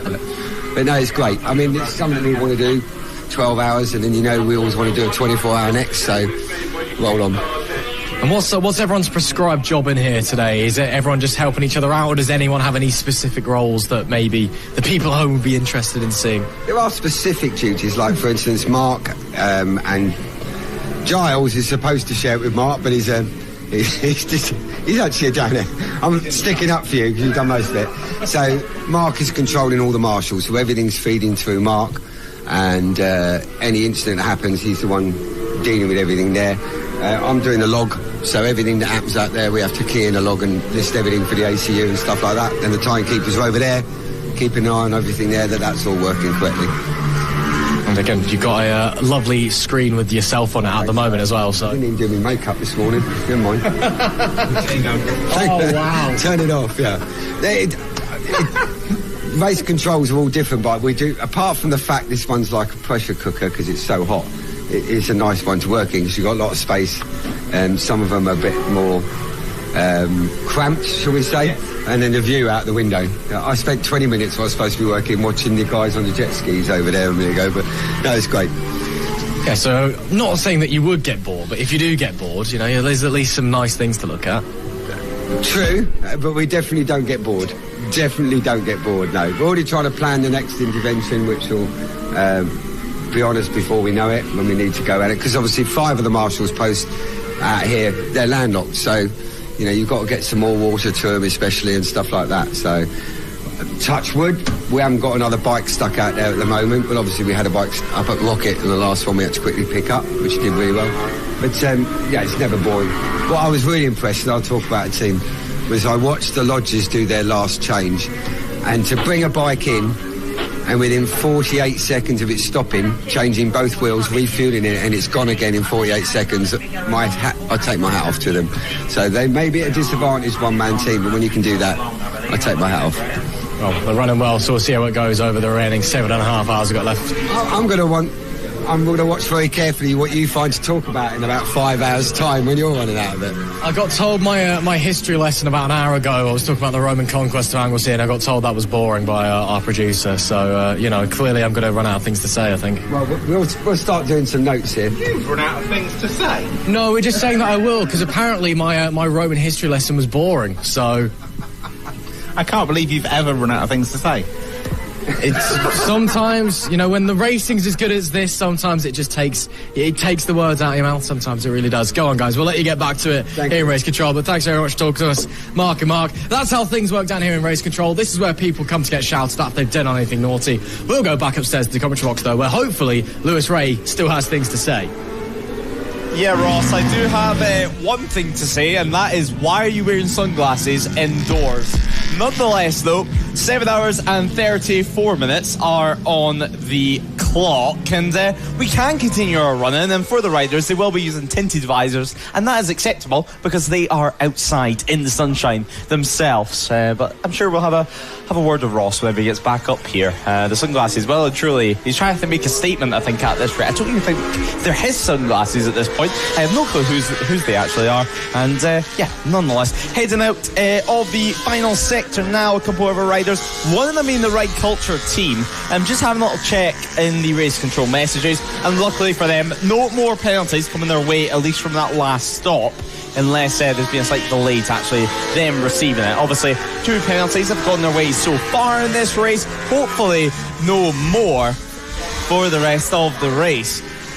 But top 3 yet again are National 1000 runners, Darts Motorsport, Maselli JJ Racing, and the Northampton team as well. And we're going to grab a word with them later on today. But yeah, as we mentioned, there's only been 4 teams that have received pit stop intervention, short stop penalties.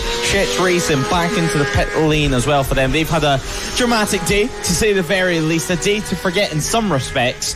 But I'm sure they'll still be enjoying themselves, looking towards the checker flag as well, which of course should be arriving around 9 p.m. So, well, if you don't fancy watching an episode of The Chase for the 1000th time, then, well, this is the perfect opportunity to change that on Saturday evening and join us all the way from 5 till 9 p.m, the latter stages of the race, the real difficult point of the race as well, for the riders, for the teams too, whenever they make their stops. But I believe our history correspondent, Ross McIntyre, just making his way back up to the commentary box. And, well, Ross, I did say, I don't know if you managed to hear down there, but why were you wearing sunglasses inside? I mean, what is going on there? Because I could. Just felt like it. You know, again, those sunglasses make me feel like I'm in the Matrix, and you know, makes me feel cool for once in my life.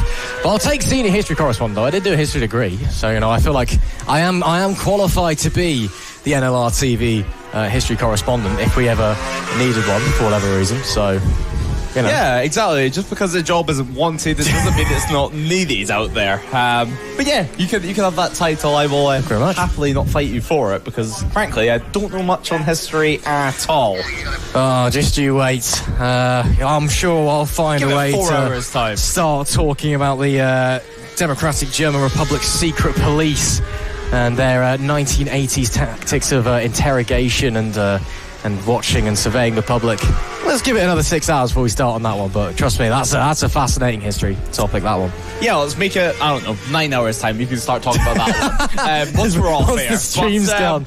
Nonetheless, we'll leave you up here in the commentary box, locked in all night long. That's okay, Ross. Dart Motorsport, though, meanwhile, they do continue their running. We're waiting for Maselli JJ Racing to cross the line, and then we can actually have an updated gap. I think they're just about around the final corner now. Already over at turn 3 is Dart Motorsport. You would suggest about 20 seconds or so. 26.1 seconds is the margin for the race lead. And well, Ross, this gap has well and truly risen over this stint. We spoke about the fast pace Dart Motorsport was putting in, and now continuing to extend it at the front.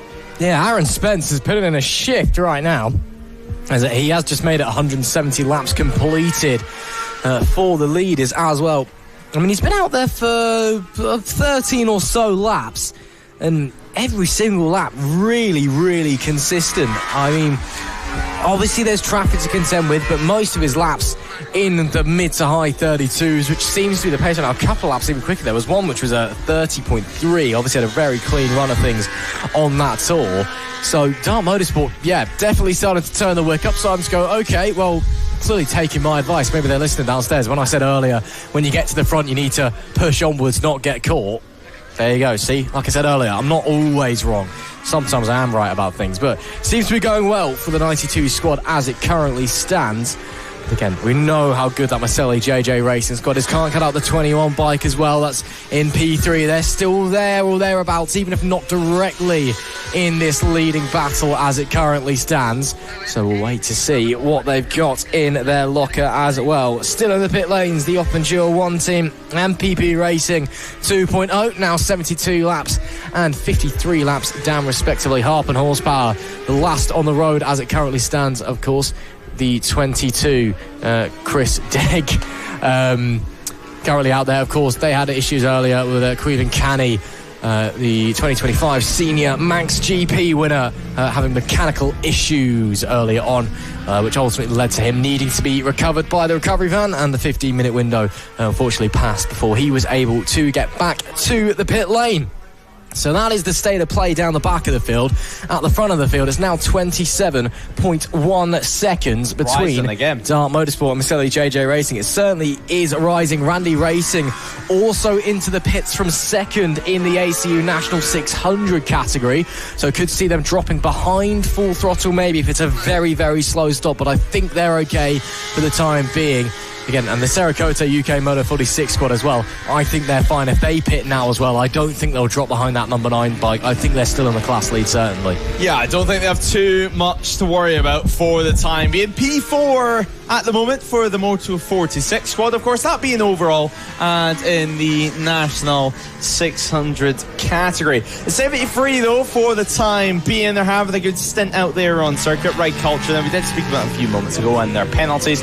Now, they've got a few interesting machines, and actually been meaning multiple rounds now to speak to them. So next time I'm down pit lane, we'll make the effort and learn all about their new machine out on track, because well, there's some of our regulars here at No Limits Racing. Obviously Evan Brailsford being the rider with the KTM 990, Thomas Drew of course racing the 890 as well, much more of a street fighter for him, but currently out on circuit is going to be Thomas Drew. But yeah, he's continuing on, and yeah, I do believe you have some people in the comment section that is interested in Ross's history lessons, and well, good to appeal to a wide range of crowds on NLR TV. But nonetheless, for the time being, we'll continue on with the race. I'm sure Ross will delve back into some of the history lessons. If you want to stay tuned for the latter half of Saturday's action as we tip it in to the after evening part of the race.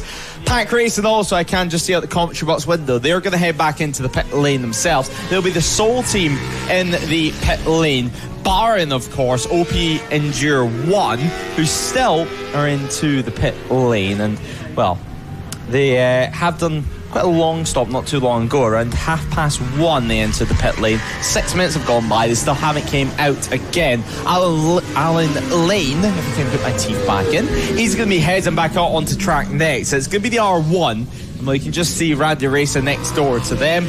Nicholas Round just looking by, making sure everything is okay with the R6s that they're running. And well, we'll catch up with Randy Racing later on as well, because whenever he had a chat, Nicholas Round, who is one of the chattier guys in the paddock, he's one of the people that you can rely on to go down there and give a short question and get a nice detailed answer from him. Well, it was just about to go out on circuit, so we could only speak to him for a brief moment before he had to stick on his gloves, stick on his helmet, and head back out onto track for some further running. But as you mentioned, OP Endure 1 currently in pit lane, so is PP Racing 2.0. Now, PP Racing 2.0, they've been in the pits now for roughly 40 minutes or so. So some technical issues, some technical gremlins for Jonathan Potts and Mark Fletcher. They're one of the teams that's meant to be running just 2 riders across this entire 12 hours of Anglesey. Still though, what a day to have a motorcycle race. 4.5 hours, over 4.5 hours into this one as well.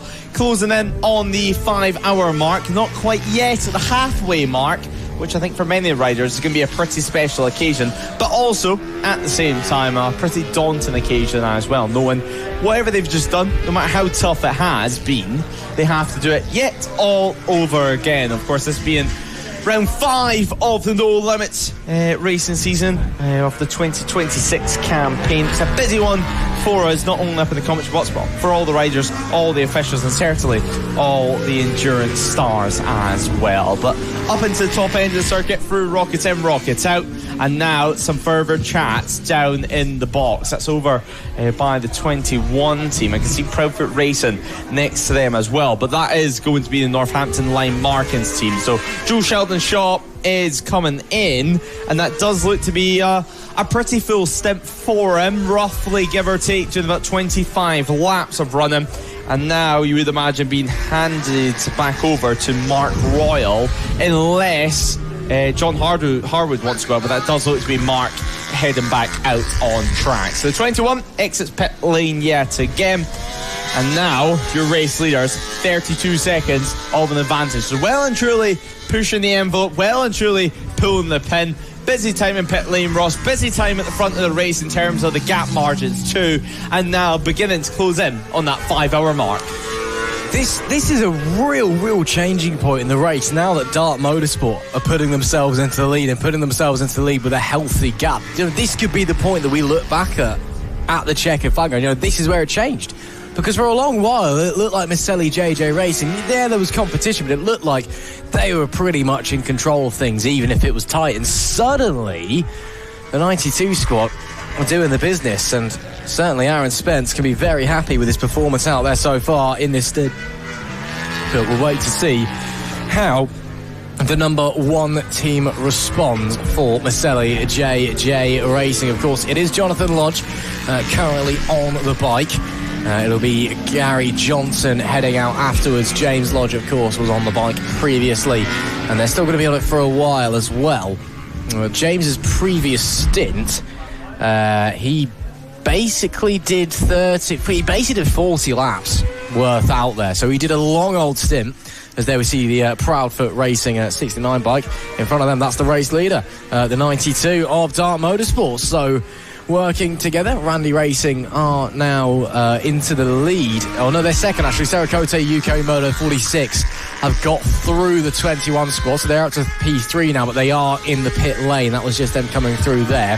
2.2 seconds is the gap between Proudfoot Racing and Full Throttle Racing. Now that is for the final podium position within the ACU National 600 category.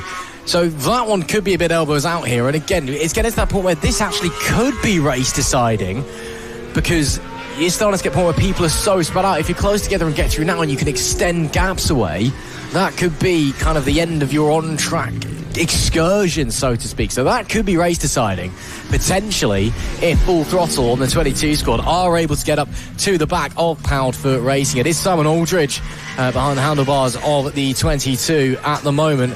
In front, Joe Ellis for Proudfoot Racing out there on circuit at the moment. Although the gap has now extended to 4.8 due to traffic, and I wonder if it may extend even further. Gap's up to 37.9 now for Miceli JJ Racing. So it is extending further and further still. Dart Motorsport, again, will probably need to come into the pits first. They don't have that endurance fuel tank because they are a multi-bike, a tag team squad, so to speak. So they're unable to go as long as the Miceli JJ Racing guys are able to on fuel. But as a result, their pit stops are shorter, even if they do need to make more pit stops. And again, Miceli suddenly looking a little bit off the pace in this stint anyway. They've been in control of most of the race, even if it has been close. But in this stint, the 92 team have got to the lead and have managed to pull that gap from about 5 seconds to 37.9, probably going to be even more when they get to the line in a few short moments. We'll wait to see where Aaron Spence is coming through. Was that him there? Yep. Yes, it was. So he goes through now. And now we wait about 40-odd seconds. And they're probably not too far away, actually. Yeah, they're just making their way onto the international layout now as the number one squad. So not too much longer to wait. Okay, so not horrendous. I'm just wondering as well where on the road the 21 team is, actually. Well, they've just made that stop as well. Yeah, because they could be at risk of going 2 laps down if they're not careful. I mean, obviously, they're in a very, very safe third position as the Dam Busters are in for another pit stop. But you'd rather be 1 lap down than 2 laps down, wouldn't you? I think at the moment we're going to have to wait till this next round of pit stops, because the likes of 21 only 2 laps in to this next lot with Mark Royal. As we have another look at the 617 RAF Dambusters. We did show one of their first stops out on circuit, and is this going to be yet another? We cut away from it, but they were getting used to a one bike setup this year, and we spoke a lot about tag team and about the endurance one bike only teams as well, but it's really, really difficult whenever you go from running multiple bikes and just changing the lights and transponders over, just changing a rider and bike over, and then setting everything else up down in pit lane, to then suddenly only having one bike to share with 2 or 3 riders. Yeah, it's a very, very different scenario because, of course, when you have multiple bikes, you bring your bike and that's your bike. You can do with it what you want. You can run whatever tyres, whatever setup, whatever electronics you want to have in it. If you don't like anti-wheelie, you can turn it off. Do whatever you want to it. If you've got one bike, you have to compromise. You have to set it up to get to a position where, both of you, or all 3 or all 4 of you, like it and can ride it comfortably and consistently at a decent enough pace, which may mean that you have to adapt your riding style a little bit, or it may be a bike that you're not actually that confident in. You're not that comfortable riding, but it's quick. And of course, then you have to think about, you may have to be doing things, obviously the electronics you can kind of get away with changing here and there on the fly, so that's not as much of a problem, but things like tyre pressures as well, maybe you have to run tyre pressures that you don't like using as well. And again, maybe you're more of a Metzeler man and you have to run in a set of Pirellis because everybody else wants to run Pirellis, and you can't quite get that confidence out of the rubber, out of the tyre. There's all these different variations, and of course that is the more pure form of endurance racing. I know that's something we've discussed before this season, Lewis. This idea of, when you look at things like the Endurance World Championship, the Bold or the Le Mans 24, things like that, it is one bike setups. That is how they do it properly up at a true international level. But again, they've also got, infinitely larger budgets and resources being thrown at them because it is big races or it is a world championship. So it makes it a little bit easier. And of course, you get world championship level riders. Well, not to obviously say that we don't have world championship level riders here at the Bike Lawyers No Limits Endurance, because of course everybody here is. They turn up at Boulder and absolutely smash it, quite frankly. But it's obviously different when you are at that big global level. Compared to what you do here, and obviously they're going to be able to do more with the bikes. They're going to have all the best mechanics and engineers. They're going to be able to really, really fine-tune it as well, much, much more tighter than what anyone here will really be able to do. So it is a more pure form. It's more difficult, but there is advantages to it as well. Again, we've seen you get the bigger endurance pit stops with the one bike setup, so you can go longer. Obviously, your tyre pit stops do take longer. You do have to change tyres, and if you're someone like the RAF Dambusters who don't have quick systems on it, it can be a right pain getting tyres off and replacing things. And of course, if you have an accident, that's it. Your day's done. While with the tag team guys, you can just wait 15 minutes if someone else's bike is utterly destroyed or unretrievable, and just send yourself out and just continue on your merry way. So pros and cons to both sides of things, but it is true that the one bike setup is certainly the more pure form of endurance racing. It's kind of how God intended it to be, I guess. But that's not to take away the tag team system. It still has its pros and cons. And accessible. And it's accessible as well, because you can just bring your own bike. You don't have to book out track time that everybody can make it to do testing, because it's just when can you turn up with your own bike. You don't have to worry about everyone getting there and getting the bike there. So there's pros and cons to everything, and that is the reason why we do allow both systems, I guess, here at No Limits. Yeah, exactly. I mean, endurance racing, it's so important for certainly World Championship level for the manufacturers. I mean, it's the best test of rider and machine that you have out there in the entire world. And actually, Mark Berry and Quinn were out there in Le Mans not too long ago, just a few months ago, for the 24-hour EWC race, and they were learning a good amount of what it takes to run longer events, and certainly they'll be using some of that knowledge here today as well. Obviously, we're not quite going into the night. We're lucky enough this is being done obviously in the middle of July, which does mean the sun stays up for quite a bit here at Anglesey, so we're not having to worry about daylight necessarily. But actually, Ross, that's the RAF Dambusters still down in pit lane, so is that an issue now with trying to get that front wheel off? And certainly they've been down there a while now, so yeah, hopefully whatever the issue is, they can get that sorted. But yeah, they've been down there for a while, to say the very least. But yeah, endurance racing, so important. I mean, the Suzuka 8 Hour, for example, which only took place, I believe, last weekend, that is the race that your Japanese manufacturers, your Hondas, your Yamahas, your Kawasaki's, they all want to win And that is the important one of the entire season. It's not the likes of World Superbike. It's not even the likes of MotoGP. It's winning the Suzuki 8 Hour and being able to call yourself winners in that aspect. But RAF Dambusters, still conversations going down there. Of course, this being at the opposite end of pit lane from where we are in the commentary box. But certainly some confusion for them. But we'll continue on. The 21 squad just next door to RAF Dambusters. So they'll continue on, and with 7 hours 15 minutes left on the clock, they will continue their running, and hopefully for them anyway, they can be on track again very, very soon. We have seen some messages from the Army squad, and right now with Alan Sharp, who bring the bike back into pit lane at 1:42, so around 6-7 minutes ago. That gap has well and truly risen, and they've dropped in the order as well. Let's not forget, now sitting P26 in the order. Certainly, so we'll wait to see how that's going to unfold things going round there, as we wait to see coming through. 7 hours and 14 minutes left on the clock here, and we are excited to see what the remainder of this race has in store for us coming forward. So there is some riders just making their way through the international section there. Of course, you dip out of the 𝐂𝐓𝐔𝐑𝐍, down the Tom Price straight into the hairpin, and then back down to the bus stop for the final corner. As you can see, still struggling to get that front wheel off that Kawasaki. Obviously does have a big old brake disc in the way that you need to try and negotiate with as well. Yeah, not what they were hoping for. I mean, whenever you're making a pit stop, especially at this midpoint in the race, they'd be hoping it would just be a flying visit and they can come in and leave the pit lane again for the RAF squad. Yeah, you'd hope so as well. So we'll wait to see how it's going to unfold for those guys. Hopefully they'll be nice and quick, can get it changed, can get up and out there.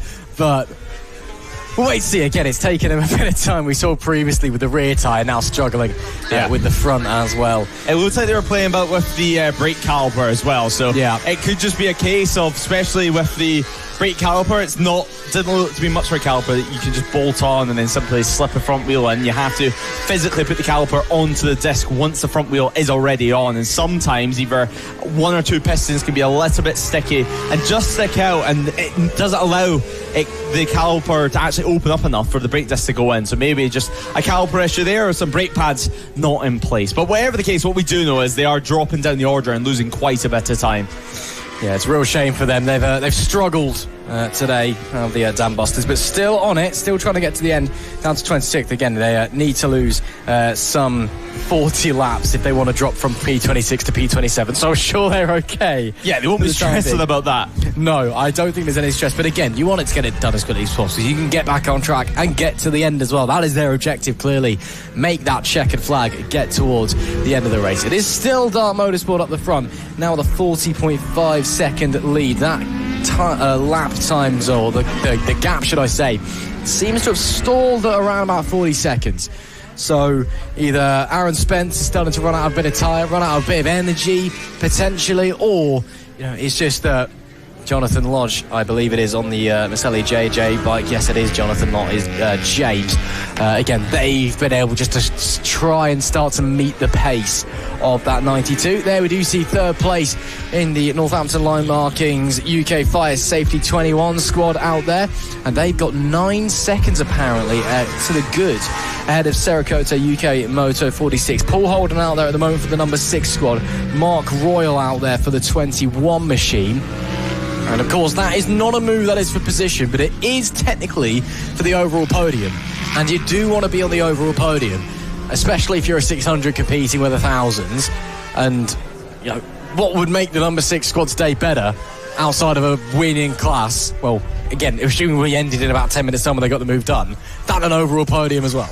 Yeah, that's pretty much overall bragging rights. And, well, I don't think they're too far away, actually, for the number 21 squad of going another lap down. We did speak about it, but for Paul Holden, for example, to make that move, he's going to need the likes of Spence already get through on him, because Paul Holden, it looks like on the map traffic, is sitting just on the rear tail of the 92 squad. So a good little reference for him out on circuit. There is the fireworks box for the time being, and getting ready for yet another change for them, and yet another change for the R1. Fuel at the ready. I don't see any tyres ready just yet, and now I can tell you the race leaders are also in the pit lane too. So Dart Motorsport into the pits. This is where it's going to get interesting and settle out once more, you would imagine, after this stop.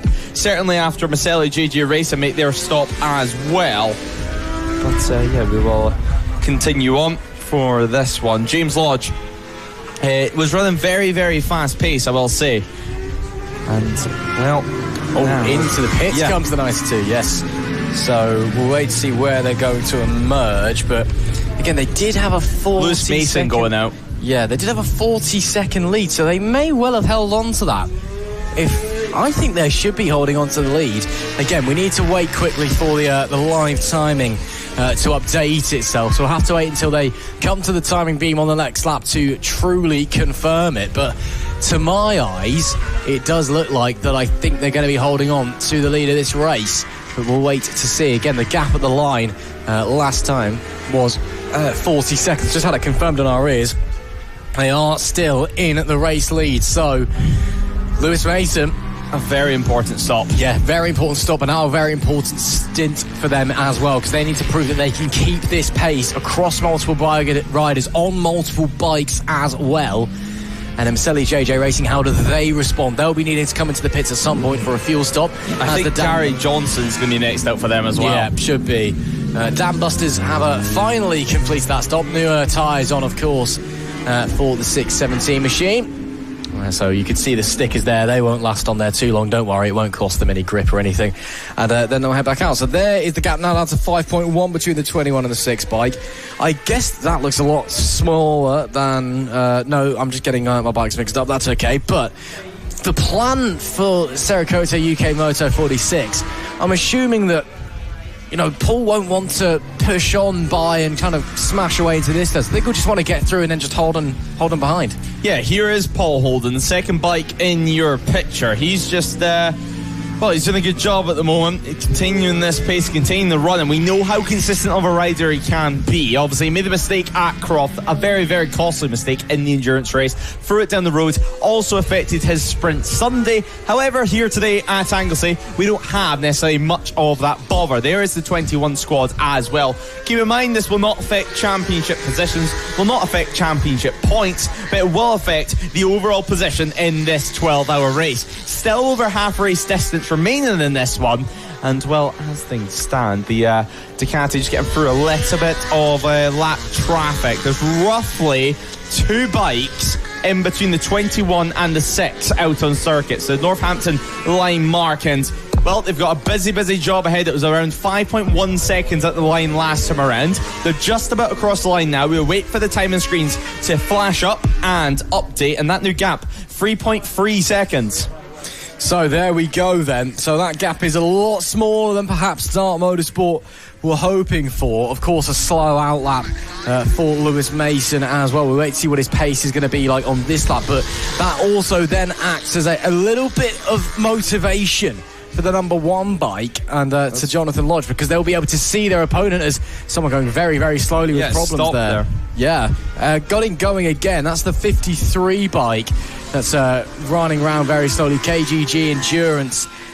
It'll be Johnson that's out there at the moment, Christian Johnson. Hopefully everything's okay and he can go going. That looks like a problem, definitely. Yeah, so the Honda, they are not enjoying life, let's just say. Yeah, well, they'll be coming back to the pit lane anyway.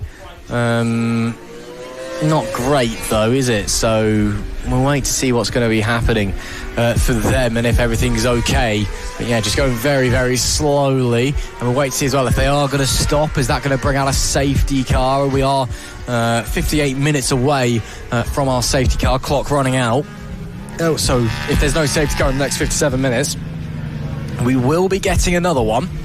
At the very least, as we see more. That's a different bike going very, very slowly. That's coming through Rocket out now, so more problems out there for some people. Can't quite make out who that was going very, very slowly there at the top of the hill. Just wait to see if they come through. That is the Maselli JJ racing bike. Gap at 2.6 last time. And a lap that was faster than by 300ths of a second. So not similar much. lap times between the pair of the front runners. But again, slow riders out on circuit, we would seem. Not really sure what's going it's on. 73 ride culture. Oh, it is. And that's definitely stopped now. Yeah, so technical issues, whether it be a case of they've ran out of fuel or whether it be a case of they've had a technical gremlin. That KTM has started back up again. You can see what looks to be Thomas Drew, I would guess, on board that bike. Having a little look. It is indeed Drew. So yeah, massive shame for him. And he's going to now have to push that bike back. And I mean, if that bike's landlocked or if it's a case that he cannot get the bike back, then, well, Thomas Drew and the entire Ride Culture Racing team are going to have to wait all the way until the end. Now, though, Dart Motorsport, 2 seconds of an advantage. The gap is well and truly ticking down. They're now in the same frame. And just as Dart Motorsport exits the corner, it's Maselli JJ Racing who chases behind. Through school we do come now, the speed picking up yet again before we head heavy on the anchors. At the moment, on board the bike, it's Lewis Mason in the race lead. Second place, Jonathan Lodge. You would imagine he's not got terribly much longer in this stint. I mean, they do manage to go out much longer than other teams, but so far he's been out there for about 30 laps, just under 30 laps or so. So this is the fight for victory in this one, nearing towards the 7-hour stage. But when we have our 7 hours to go recap, making it 5 hours in this endurance race, who is going to be in P1? Is it going to be Dart Motorsport or is it going to be Maselli JJ Racing? The gap sat at 2 seconds last time around. We're just 2 corners away from ticking by yet another lap and heading on to lap 188. And then, well, we can have a little update. Who was quicker last time around? 6/10 slower was Lewis Mason. So with that pace, if it was to continue, you would imagine the move arriving in the next 2 or 3 laps here, Ross McIntyre. An update of the gap, and it's just 0.8 of a second at the front. But of course, they're going to need to come into the pit lane at some point. So this is crucial for Maselli JJ Racing. If they can get through, of course, the mental effect that'll have on the 92 rider and squad. But they also will need to stop. But of course, Dart Motorsport can't go as long as them because they don't have an endurance tank. There's going to be a point where their strategies kind of awkwardly match up together once again. It's all about who has the lead at that point when they're coming into the pits at around about the same time, basically. That is going to be the deciding factor in this race. The 92 bike, Lewis Racing, he'll be desperate to try and keep them behind. When does the fuel light come on as well for the number 1 BMW? We'll wait to see, but they should be okay. Look at how long has Jonathan Lodge been out for on the bike? He's been out a fair old while. Yeah, he's been out for 30 laps or so. So I would imagine, give or take, just looking at the pit stop time, they're not going to be too far away, from entering the pit lane once more. Maybe I would imagine they get just under 10 laps or so before they need to pit again. Yeah, I would say it was 39 laps for James Lodge on the previous stint. So, 10 laps, you call it 15 minutes in the grand scheme of things before they're coming in. So, pressure starting to be on them, the 92. Looks like the gaps visually got a little bit bigger. But interesting developments here at Anglesey, as that's somebody else coming out of the pit lane just in front of us through turn 1 there. As we wait to see where they will all be emerging. There's a fair few bikes very close to one another, bit of traffic for the 92 to contend with, and indeed the Maselli JJ bike as well. It is the RF Dam Busters, well spotted, who've managed to work their way back out onto the circuit. You know, if you can fix a skateboard, apparently you can fix a motorbike, or at least replace its wheel anyway, as the advert goes. So they've managed to get going again. They are P26, the last of our runners on circuit at the moment. Dean Turner out there on the bike at the moment. Good to see Dean's trying his hand at the endurance. He's, of course, having a fantastic season on his old Fireblade in the sprint side of things. And let's see if he can turn the Dam Busters' fortunes around. Yeah, I mean, Dean Turner struggling to get used to the 600 he was saying, going from the Fireblade. We managed to luckily speak to him down in pit lane earlier on today when we went down to the RF Dam Busters squad. But they're enjoying having one bike, although it is a whole new challenge. As 0.8 of a second is the gap for first and second out on circuit. Of course, racing in the same class as well. And well, this is brewing up pretty nicely for the latter stages of the race. As Ross was mentioning, there's going to be a point where they're going to cross over in strategy, and when that moment does arrive later on in the race, you would imagine it's going to be very, very dramatic to say the least. But yeah, the RAF Dambusters there struggling to get through it. Got very, very tight between the pair of them, and that does look to be the 911 squad, the Heck Racing team, on board the BMW for the time being. But exiting the final corner is our race leaders, Pack Racing, in between the two of them now, and that gap rising ever so slightly to 1.1 seconds. Alan Lane just between the pair of them, did run a bit deep there, trying to let Jonathan Lodge through, but I think Lodge misread it a bit, so that's why the gap's gone up even further visually. So let's see if that number one can just get his head down and push back on in, push back forwards, push back onwards as well. 190 laps completed here as we do cross the 5 hour mark, just under now. 7 hours left to run here at Anglesey in the Biker Lawyers No Limits 12 hours of Anglesey. It is Dart Motorsport the lead by just over a second in this really tight battle between themselves and Maselli JJ Racing, of course, on differing strategies. P3, the Northampton Line Markings UK Fire Safety 21 squad. P4 leading the way in the National 600 class, the 𝐔𝐿𝐾𝐍 UK Moto 46 bike. Behind them, Randy Racing, Proudfoot Racing, rounding out the podium places. Then it's Full Throttle Racing, Double Trouble, Lane Boys, and an IWS Racing number 100 bike leads the way in the Team Power Trophy. Pack Racing, P4 in class, P11 overall. Behind them, PB Racing, Snapdragon Racing, Shet Racing, and Ride Culture Racing. PB Racing leading the way in the Team Sport Trophy. Snapdragon in P2, of course. Ride Culture P3 in that one as well. Along them, PP Racing, the Fireworks Squad in the Team Power Trophy, Donkey Box Racing, Racekins Endurance, and the Navy and RAF Combination Squad, the Merlin 846 bike. Then it's Opals Racing, Heck Racing, KGG Endurance, Op Endure 2, Harp and Horsepower, who had that crash or mechanical issue earlier along that led to the bike having to be recovered. That's why they're so far down after solid pace early on. The RAF Dambusters, the last bike on the road. And then PP Racing 2 and Op Endure 1. Those guys have not been out in 78 laps and 70 laps respectively. So they're quite a way down the order now. And I think it's safe to say, pending an act of the racing gods, I think their chance of victory is probably over, but you never know. Never say never. Yeah, it's motorsport. Anything can happen, of course, as we all do know. But yeah, less than 7 hours left on the clock. Now 1.8 seconds being the gap between first and second. So Ryzen once again. Always nice to have a nice battle for P1 out on circuit. Obviously, it was brewing as well for our third place battle. That, for the time being, has settled out, and that's due to how things are going with the pit stops. Although saying that, it still is only 3 seconds or so, but not as close as our race leaders. Now, though, back into the international section of the circuit, and here is Maselli JJ Racing for the time being. They're just entering the hairpin for the time being. As well, there is control message, safety car, safety car. Safety car now is out. So the safety car is out for the second time in this race.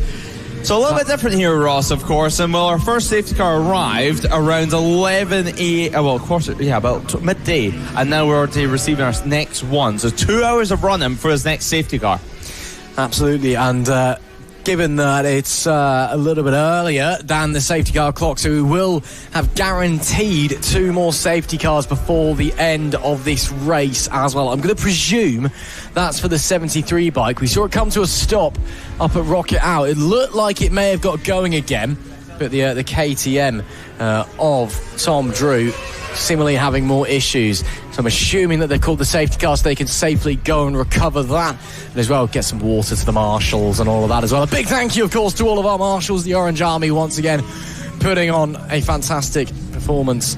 Well, I say performance, I mean, I guess they do perform their duties and all of that, but it's a little bit different from those on track. But again, doing a wonderful job as they always do, following us up and down the country, and that will be why that 73 has been abandoned by the marshal's post. And I think there's quite you can't really recover a bike up there. There's not really any space to get the recovery van through. You have to get the recovery van out onto the circuit to go and pick up the bike.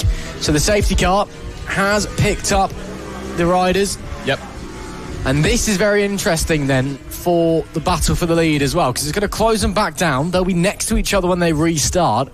But again, you're thinking, okay, JJ Maselli Racing, probably not far away from a pit stop for fuel. Dart Motorsport will be starting to think about a fuel stop as well, and potentially, or definitely a rider change. They all seem to be running single stints at the 92 squad.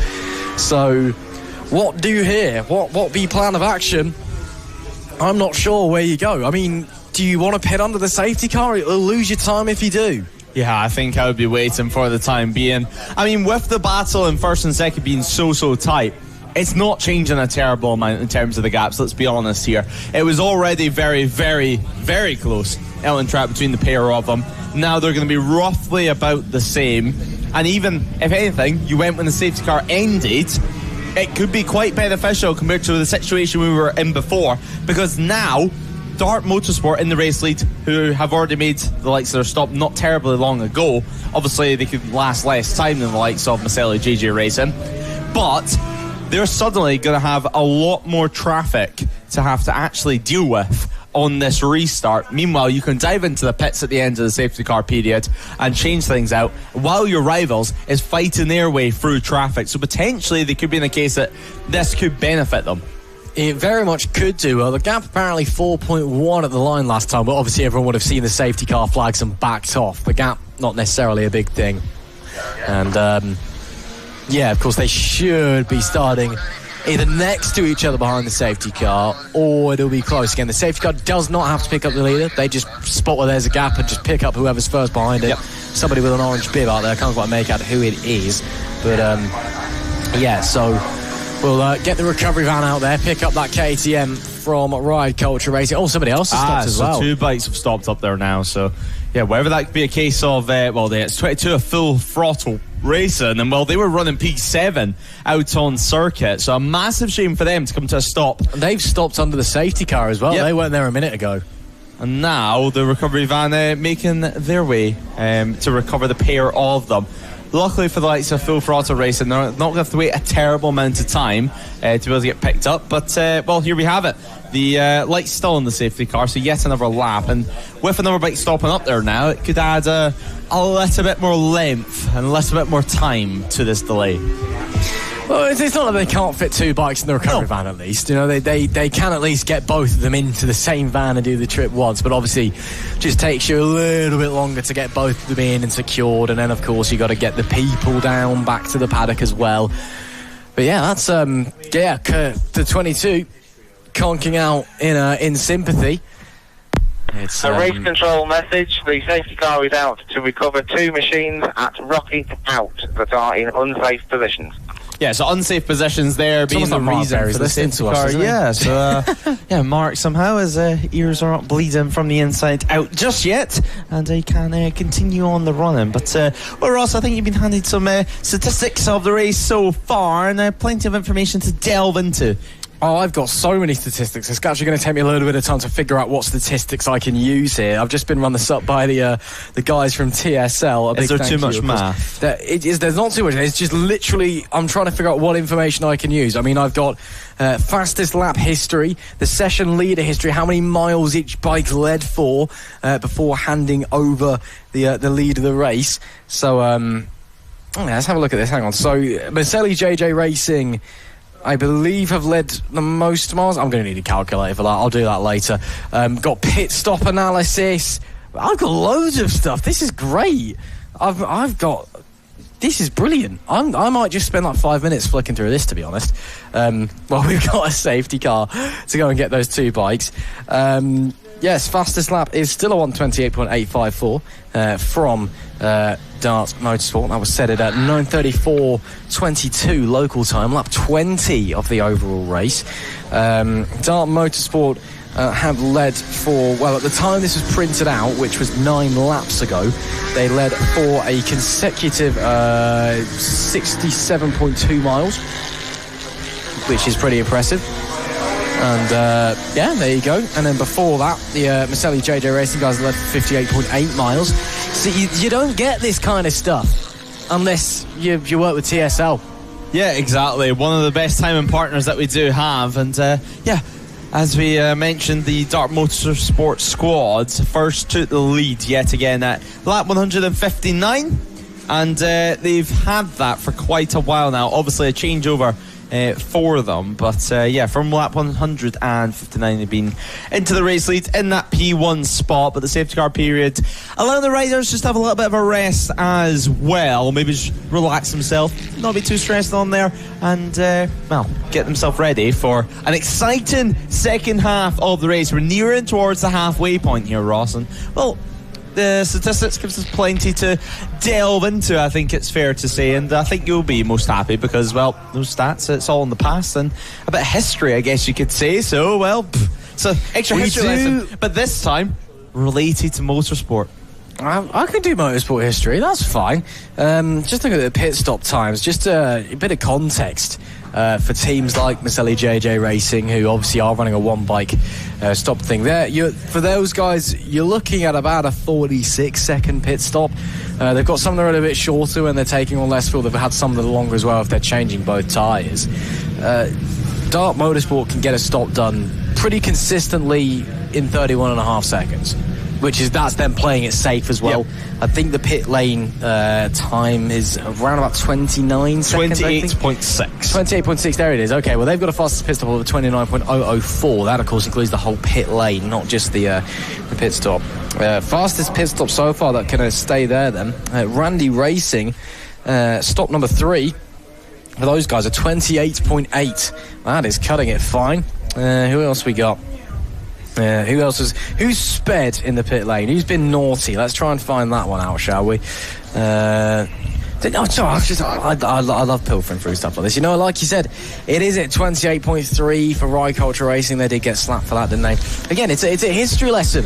And who doesn't love a history lesson up here in the commentary box? Well, we can talk about the history of, we can talk about the history of racing. We can keep it to a racing-related history lesson while we're here under safety car. I am apparently the senior history correspondent of. Have you got anything in your locker? I need some context. In this lap. Thank you very much, Mark Berry. He's just saved everyone from a really boring I was just about to say that. Yeah, thanks so much. I think maybe he's called it in because he's heard me going on. I'm about to go. I think that was done for a reason there. But at least we're not too far away from action. We're zooming. And of course, Ross, this changes up strategy completely now. It's not just a case of the planned safety cars left, but it's a complete change of time when they're going to be going out. Yes, absolutely. And again, that is going to change things. We're not too far away, we don't think, from the Maselli JJ squad coming in for another pit stop. Of course, behind the safety car, you can extend your stint because you're not pushing the bike as hard through the corners and on the throttle and whatnot. But still, they were about 5 laps away from the end of their stint anyway. They could get about 39, 40 laps out of a tank of fuel on their regular strategy. So the lights are off on top of Glintor's Audi. He'll whip it into Rocketing, which is a corner that some people seemingly not as keen on as you. Yes, I'm a big fan of it. I like a challenging corner. Some people are clearly not so much.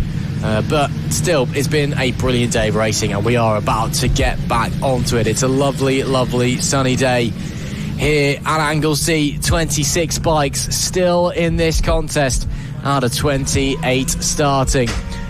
And we are soon going to be seeing the riders getting back out there and going and pushing all the way home. And again, it's a beautiful day at the moment. As skies coming up, track temperature has been hotting up across the day due to just, the sun. That's kind of what track temperatures tend to do. 25 degrees apparently is the air temp as it currently stands. Feels a little bit warmer than that, but that may just be a bit of humidity from the sea, which I can currently see some people on jet skis out of the commentary box window. So there's all 5% humidity today. There you go. Wow, brutal. But again, there's all forms of motorsport going on here. We've got jet skis, we've got motorbike racing, somebody going slowly. Was that people letting them through? I think it is. Yes, that's just letting people through, or it's run out of fuel. Green flag, race resumed. Yeah, I think that's going to be run out of fuel of how slow he's going now. As you heard, green flag now out onto the circuit, so now we can continue on with the running on circuit as well. So 277, double trouble down the inside. They go to 21 as well, looking to follow through. Now this has brought the likes of the number 6 squad, the Motor 46, Paul Holden on board it, well and truly into the mix. They can now see the 21 team, and they are smelling blood. They are looking for any opportunity. There is a crash further back down the order. That does look to be double trouble. So the 277 has gone down. What a disappointment. The safety car restart over at turn 4. Just losing the front, and now a lot of work to do. Pack racing as well. Looks like they're really low on fuel, so a lot of riders now, it seems they're trying to push the fuel tanks, trying to push the bike to the absolute limit for the amount of laps they're able to do. Safety car catching them out ever so slightly, but what was JMG Racing, now double trouble, picking up the bike and putting it off to safety. Yeah, it's a real shame there for the birthday boy, Jordan Poole. Not to be confused with the New Orleans Pelicans player, of course, of the same name. But, yeah, real shame for him there. No safety car called. He stayed. Oh, here we go as well. Yellows. Oddballs. Oh, yeah, so people really starting to have some fuel issue. That actually looks like it could be mechanical. They're looking at something on the rear of the bike. Yeah, so Oddballs Racing there having their own issues as well. They were having not the best day in the world either, down in P20, and now struggling down there. Down the track and having a discussion with the marshals. I think the marshals telling them, look, that's it, off you go. Yeah, swings the leg back off the bike as well, so they'll be pushing that thing trackside. The recovery van has got a Grand Tour de Anglesey to be getting on with, to go pick up a fair few bikes. Again, we saw a couple riders having to push back to the pit lane after they stretched their fuel reserves as well. So it was, I can just say as well, just looking at the commentary box window, it's Proudfoot Racing who have ran out of fuel, it looks like, and they are now just in the pit lane, pushing the bike all the way to the box. I mean, I've got to respect that.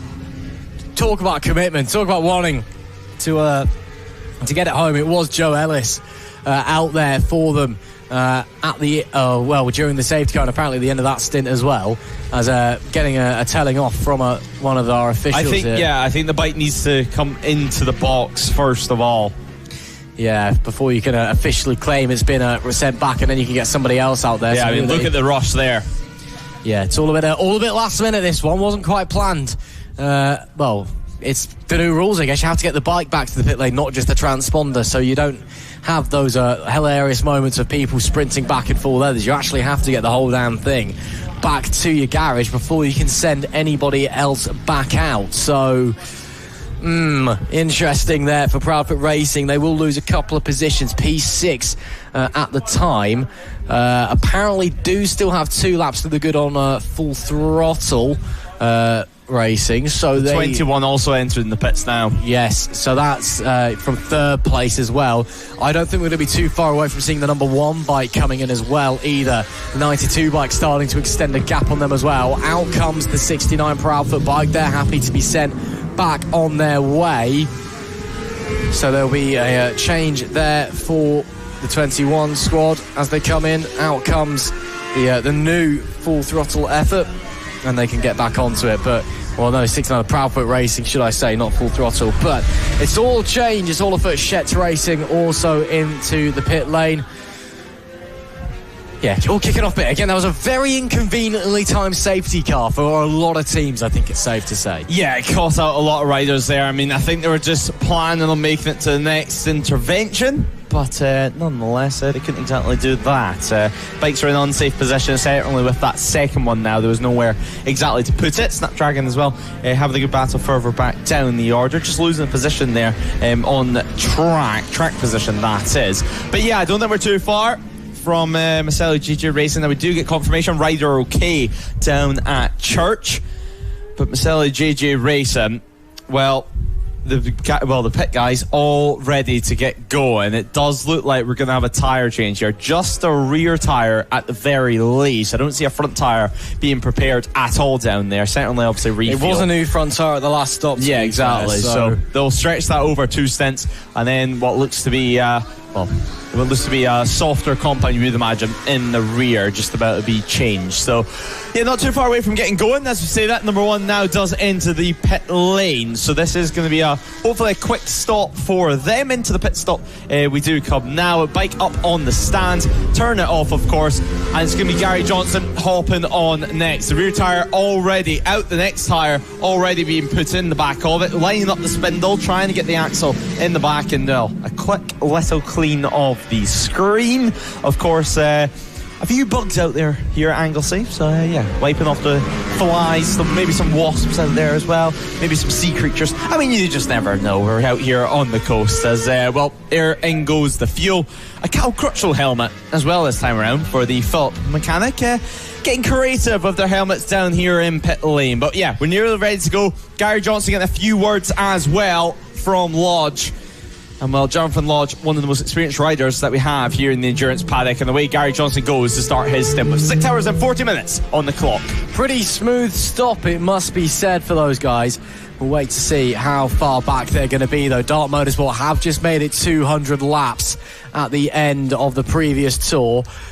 So I don't think the Maselli JJ Racing will have lost a lap by any means. Of course, fresh rear rubber, they may be back on pace. They should still be on the same lap as the Dart Motorsport guys. I'd expect them to be probably around about 45 seconds behind. We're just being told that the 92 is just about to start another lap, has done so now. Control message 2222 under observation for smoke. Oh, and that's interesting. So that's the 22 of full throttle. Nicky Williams out there at the moment under observation for smoke. Now I can just see Nicky Williams has just headed up through the international loop. So I'll wait to see if he comes back around. That could be as something as innocent as just a little bit of overheating or burning a little bit of oil potentially.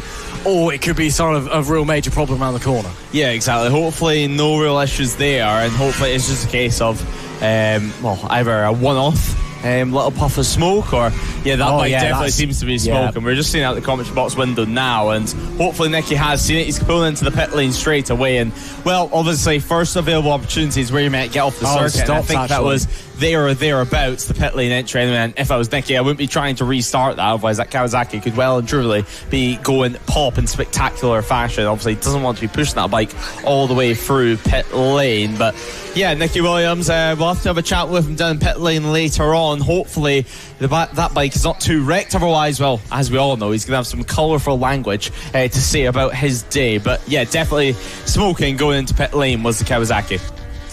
Yeah, it looked like he obviously got the mechanical flag, the meatball, as anyone with any sense of humour likes to call it, because it looks like a meatball. Apparently that was a massive revelation to a lot of people from our media production centre at the first round at Snetterton when I dropped that one, and everyone looked at me really confused. It's what I've called it my entire life. Anyway, so we got the mechanical flag. It stopped before it came into pit lane. Did get it going in the pit lane under its own power, though, so didn't lose a whole host of time. Someone else came into the pit lane just in front of him as well. I'm not sure who that would be. It looks like the Openshaw number 1 bike has rejoined the race. Yes, they have. Brilliant. Okay, so they've been in pit lane for a while, and soon PP Racing 2.0 will be the last remaining retiree, so to speak, because the Army squad has managed to make their way back out into the race, which is fantastic for them, with just a touch over 6.5 hours remaining there. There is the Maselli JJ Racing bike. Gap at the line. Again, they may well be a lap down, in fact. I don't think they are. I'll wait for them to come to the line in a short moment so we can see what the difference is between themselves and, of course, Dart Motorsport, the number 92 bike. And 1 minute 8 seconds. Of course, Dart Motorsport, they'll need to box. That'll cost them 30 seconds. Yeah. But, wow, they really, really need a big, big stint here. Do JJ Racing and Gary Johnson as well, because it's starting to fall into the 92 squad's hands. Yeah, it's starting to fall into their hands for the time being, but let's not forget, still plenty of stints to go in this one. We're not even at half race distance, and James Lodge is next on board the Maselli JJ Racing machine. And while we do know how fast James Lodge can be, especially from the first stint, it was simply impressive, I think it's fair to say. But the Moto 46 squad now up into third position for the time being. Paul Holden, though, still out on circuit, so they still have to make a pit stop. And now the real question is, what is John Harwood's pace going to be like behind? Obviously, Harwood taking over. Different Ducati, albeit still one of the newer shape V4s. And just trying to string some laps together out there, get himself settled into a rhythm too. The fastest lap as well, no surprise, still going the way of Dart Motorsport. That was set all the way at 9:30 this morning on lap 20 of this race. And well, as you can see at the top of your screen, we've just hit just over 200 laps here at Anglesey International. 203 laps in the boot. Snapdragon Racing now getting passed by Paul Holden. Obviously, we went to have a chat with Snapdragon Racing a little bit earlier on, but sadly for us, absolutely nobody was down in the pit box. Race control message 321 under observation. Possible loose fairing. Well, there we go. Yeah, a loose fairing for them. It could just be a case of a bolt or two coming out. So hopefully, no real drama for the 3-2-1. Hopefully, they can continue out on this stint. Obviously, it's been a dramatic race for them anyway so far. But now, as we're reaching that halfway point, we're starting to enter the territory of some unusual issues coming into play. Loose fairing, it's one of those ones that happens to everyone at some point, doesn't it? Nod of the head there from Lewis Ray in the commentary box. Probably because you smashed up the fairing in the race beforehand, that's why. We just pieced it together with duct tape and called it a day. But it can't be loose if you stick it all together. But no, exactly, it's one of those things, and it's definitely not too much of a stress, unlike, for example, Nicky Williams, who is going to be praying that his bike doesn't need a full rebuild after that smoke, because that was blue smoke coming out the exhaust as well, most importantly. Yeah, for context, that's not you can get away with a little bit of burning oil, that's okay, but well, not really, but it's not going to kill the engine if there's like puffs of blue smoke. That was burning oil, that was just consistent blue smoke coming out of the exhaust. So yeah, hopefully everything's okay, whether it's like a worn gasket or something, somehow something's getting in the chamber that it shouldn't be. So we'll wait to hear potentially from Nicky what the problem is, and if it's a new motor or if it's just a replacement part or something that needs fixed. But yeah, unideal. Well, the 22 squad, luckily, it only conked out of them as he was coming into the pit lane. And he was able to get it back into pit lane under its own power as well, so they can quickly send somebody else back out there, of course within the 30-second pit stop intervention time, so they would have had to wait just a little bit. 28.6, but yeah, so yeah, it's close enough, innit? 30 seconds, 20, round it up, isn't it? Again, I failed my maths GCSE, so never been my strong point, has it? But get yourself down, Ross. I mean, still plenty of time to go on this. So by the end of today, we could well and truly teach you a times table or two.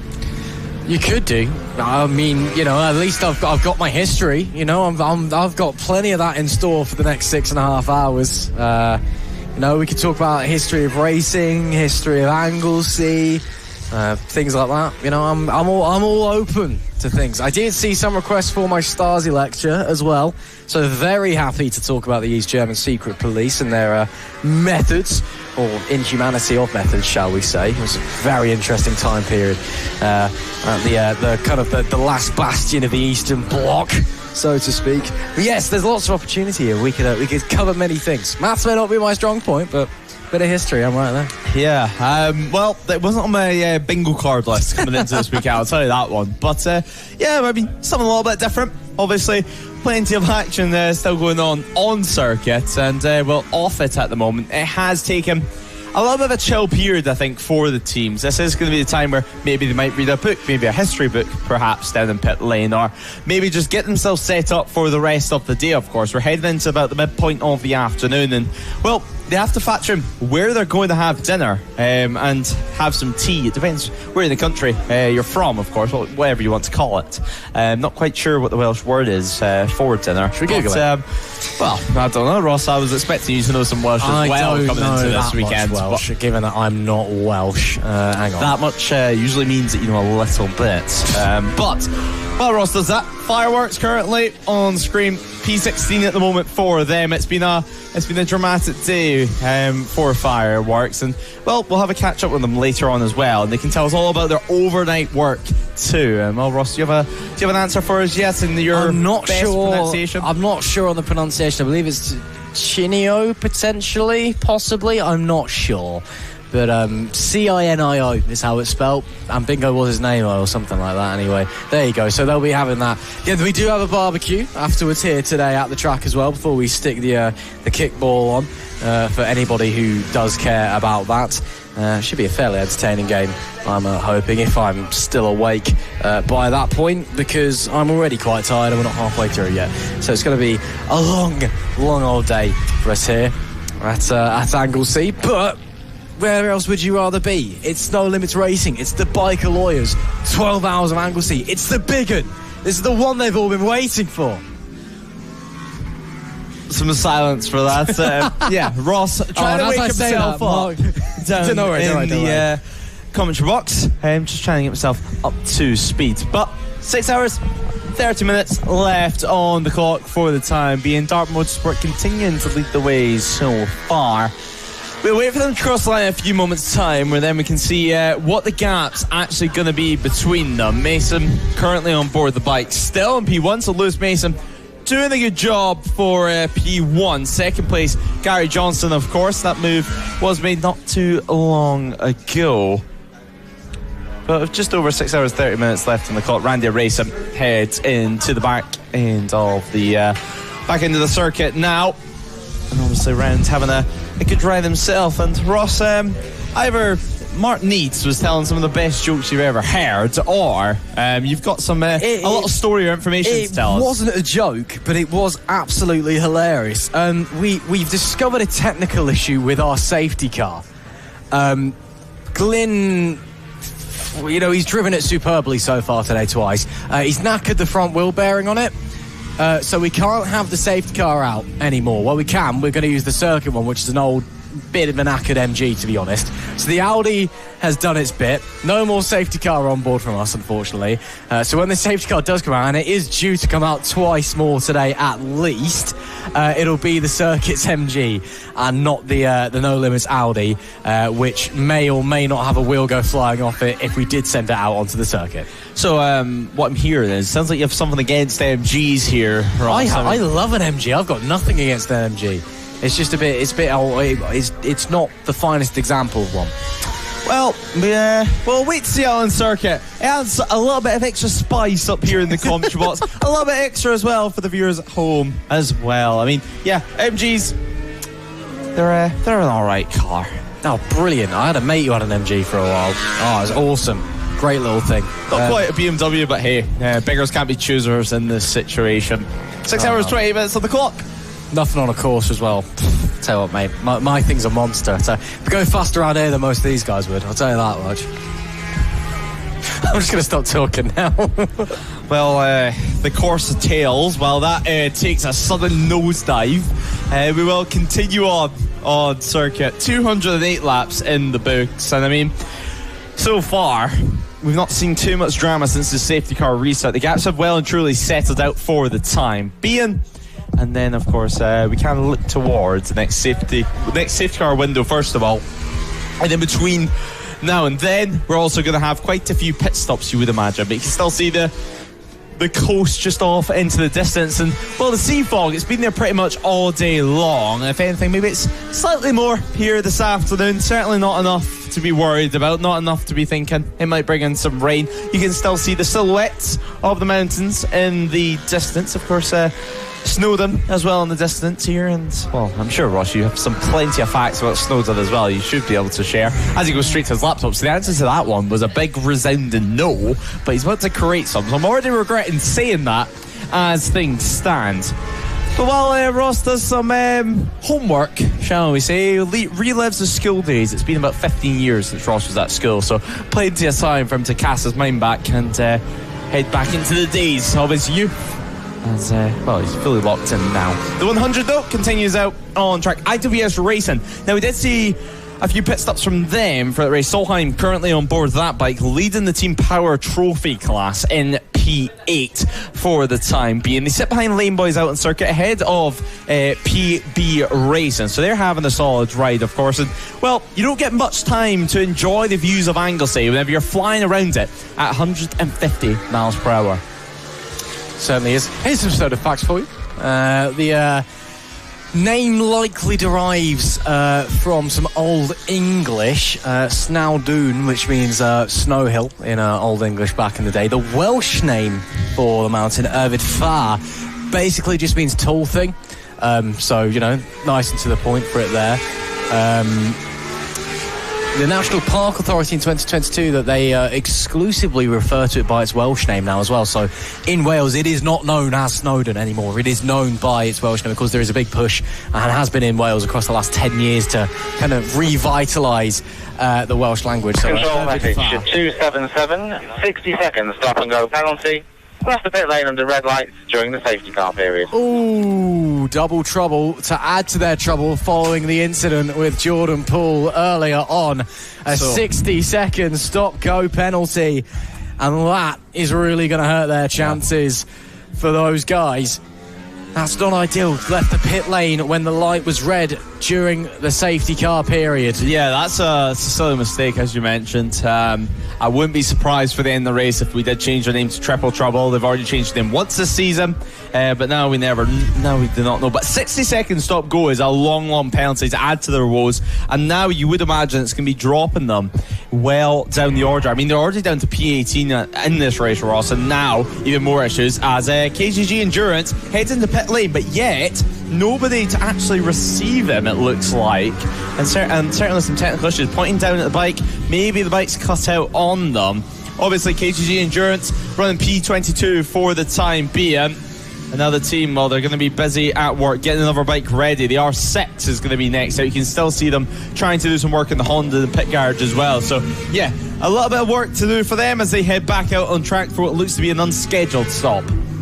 Yes, unfortunate for those guys. I'm sure they'll be able to make their way back out quickly. But yeah, issues of some description on that 53. Getting the Yamaha ready to go out in its place. 6 hours, 24 left on the clock. There's the fireworks bike. It's not the fireworks bike, that's a lie. It was somebody else that I thought was the 25. Already. No, I thought I saw the 25. It was not the 25. I got it wrong, my bad. We're working it again. That was the Lane Boys 79, I believe that was. They're currently P7, P3 in class. No, P4 in class, should I say. All that being said, though, the 𝐔𝐋𝐓𝐿 UK Moto 46 guys have just dropped down to 4th overall behind the 21 squad. It is still Dart Motorsport that leads the way. 211 laps completed for them. So they'll push onwards, and very much a race that's starting to fall into the hands of the 92 team, I feel. I know I've been talking about it for a while now, but Maselli JJ Racing, I think, are going to begin to just drop further and further and further away. Of course, one of the disadvantages of using a single bike in a 12-hour race is just the natural wear and tear that comes with running a motorcycle for that long.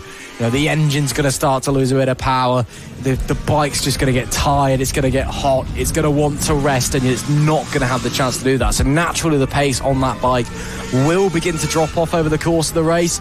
I think that's potentially what we are seeing here. They're 1 minute and 4 back from the 26 squad, or the 92, should I say. And yeah, it's looking more and more like that 92 team starting to really gain control of this race. Yeah, starting to gain control of the action at the head of the race. Over 1 minute of a margin for them. And well, the 21 squad, the Northampton line markings, they just make their way into P3, I should say, from the time being, from P4. Now, it looks like we're getting ready for the 60-second stop-go penalty. Paula at the ready, telling them exactly where to go. And one thing's for sure, I wouldn't want to argue with Paula down in pit lane. And well, here comes the bike now, and this is about to feel like the longest minute 277, serving it 60 seconds, stop and go penalty. Yeah, so 60 seconds, they're going to have to wait there. Paula telling them exactly what happened, why they're receiving this penalty. You can see the frustration, and you know exactly what's going to be coming out the rider's mouth. It's going to be, why? I didn't see that. But probably some unbroadcastable words thrown in as well, for good measure. Yeah, but I mean, most of these riders, to be fair, do respect the likes of Paula, everyone else out there, and it looks like he's ready to go. He's telling it to hurry up, but you can't tell the clock to hurry up at all. I mean, seconds, funnily enough, it's you can't make them go any faster, no matter what you try. And yeah, you can just see the frustration there. Certainly, they were not expecting that at all. No, they weren't. You can tell. Just the frustration, the confusion, the shock, the anger, the despair, the disappointment after Jordan Paul's crash. It goes from bad to worse for the 277 squad, but the engine's fired up. Looks like the minute's about to be over, and they can get back going now, and they will rejoin the race. Another firm shake of the head, just to confirm their feelings as they do make their way back out onto the circuit. We are starting to near the halfway marker in this race, coming up to 3 p.m. local time, and won't be another safety car this time. When is the next safety car due out by? Because the last one did happen a little while ago. Yeah, the last one ended at just after 2:15. Okay, so as long as it's by 5:15, so we got another 2.5 hours till we're expecting our next safety car. Realistically, of course, it'll be the MG taking. I'm quite excited for it.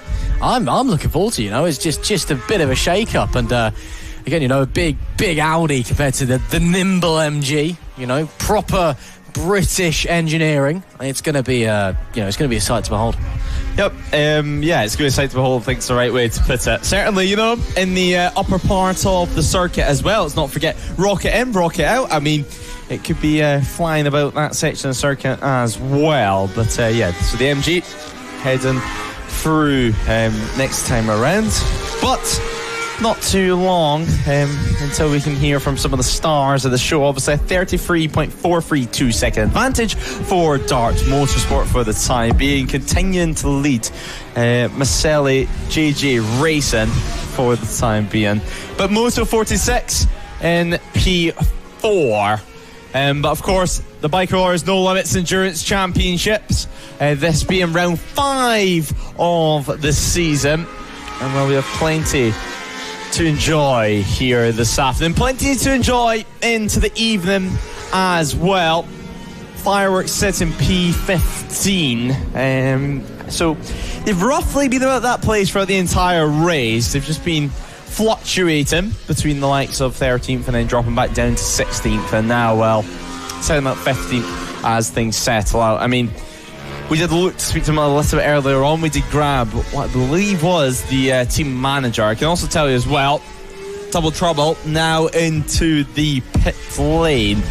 So that was their scheduled stop. And I think like Paula will be going over to have a quick word, a quick chat now that things have settled down. And the adrenaline certainly has worn off. So yeah, next planned intervention by 17:17, also known as 70 minutes past 5 in the evening here in the UK. So not too much longer before we can look forward to that one, around 2.5 hours or so before the next planned intervention time with the safety car.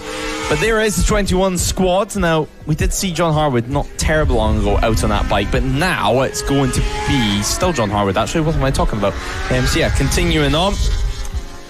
212 laps completed for them, and what's been around a 14-lap stint so far for the 21 squad. So they're continuing their run. Some solid times, I think it's fair to say. And of course, we're edging towards half race distance, and I believe Ross is away into the paddock to find some people to chat to, perhaps even the Biker Lawyers themselves. But we'll wait to see what he's got up to a little bit later on, as there's the 73 Ride Culture racing into the pit lane. They go now. And, well, they've had a good race so far. So what is from KTM now is Kawasaki. Much older machine for them. So exit and pit lane they go now, as we move towards what's essentially half time. Obviously, this is proper motorsport. This is proper sport in general. We don't have, for example, water breaks in this one. The riders want to get on the bike, that's them all the way till their next stint, as we do carry on. Obviously, some of them, if they do have a very expensive high-tech suit, they can put some water in their camelback, which some of them I think will be doing on a hot day like this. As we mentioned, air temperature for the time being sitting around 24 degrees Celsius.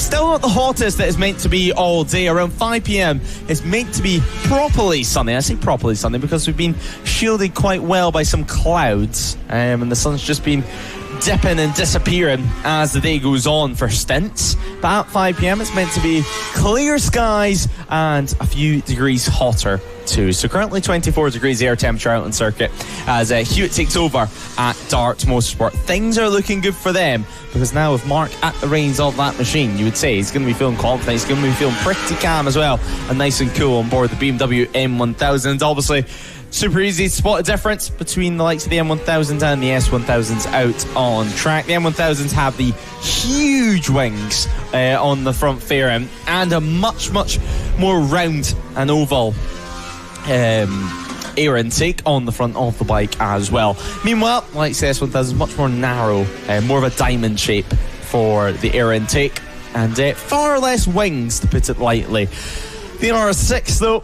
of Randy Racing. Now they set P5. I mean, this is a pretty astonishing ride for them, and what is essentially a team of R6s out on track. They're containing their running inside the top 5 as they have done pretty much all of the race.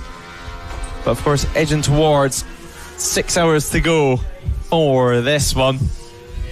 Powered by Pirelli, of course. We were lucky enough to speak to James from Race Support earlier on today, who, sells a bunch of Pirellis, sells a bunch of Metzlers too. And as we were talking about it, and as we were discussing, could Double Trouble's day get any worse? We have just got confirmation that the team has retired. So maybe some of the hand gestures was just the fact that he was pulling into the pit lane anyway to planning on retiring from the race.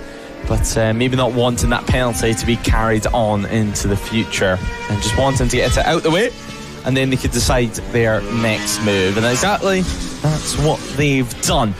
You can just see there the way the circuit looks round on itself almost. You head through this back section of the circuit for such a quick corner over at School, and then building up speed heavy on the anchors towards rocket in, rocket out, and then it starts getting technical yet again, especially as we go through Peel, then through Peel towards the corkscrew, but we don't actually use the corkscrew, we just turn left at the corkscrew and do about half of it, then down Tom Price Straight, Hairpin and the bus stop to finish off the lap here at Anglesey.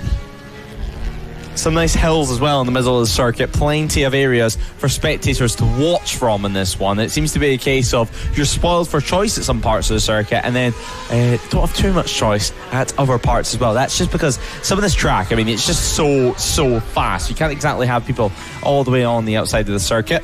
As Dart Motorsport trying to navigate some traffic here, using his head, having a little look to the left-hand side to make sure he's nice and safely past his Mark Hewitt, and he does so there. So that's another position made up. Lewis Smart as well, sitting on board the Suzuki. He's had a few technical gremlins with that Suzuki so far this year, so hopefully none of the such later on today. I can just see as well outside the commentary box window, the 101 has entered the pit lane yet again. I mean, they've had a dramatic race to say the very least. I'm actually shocked that they're still able to run out there on track.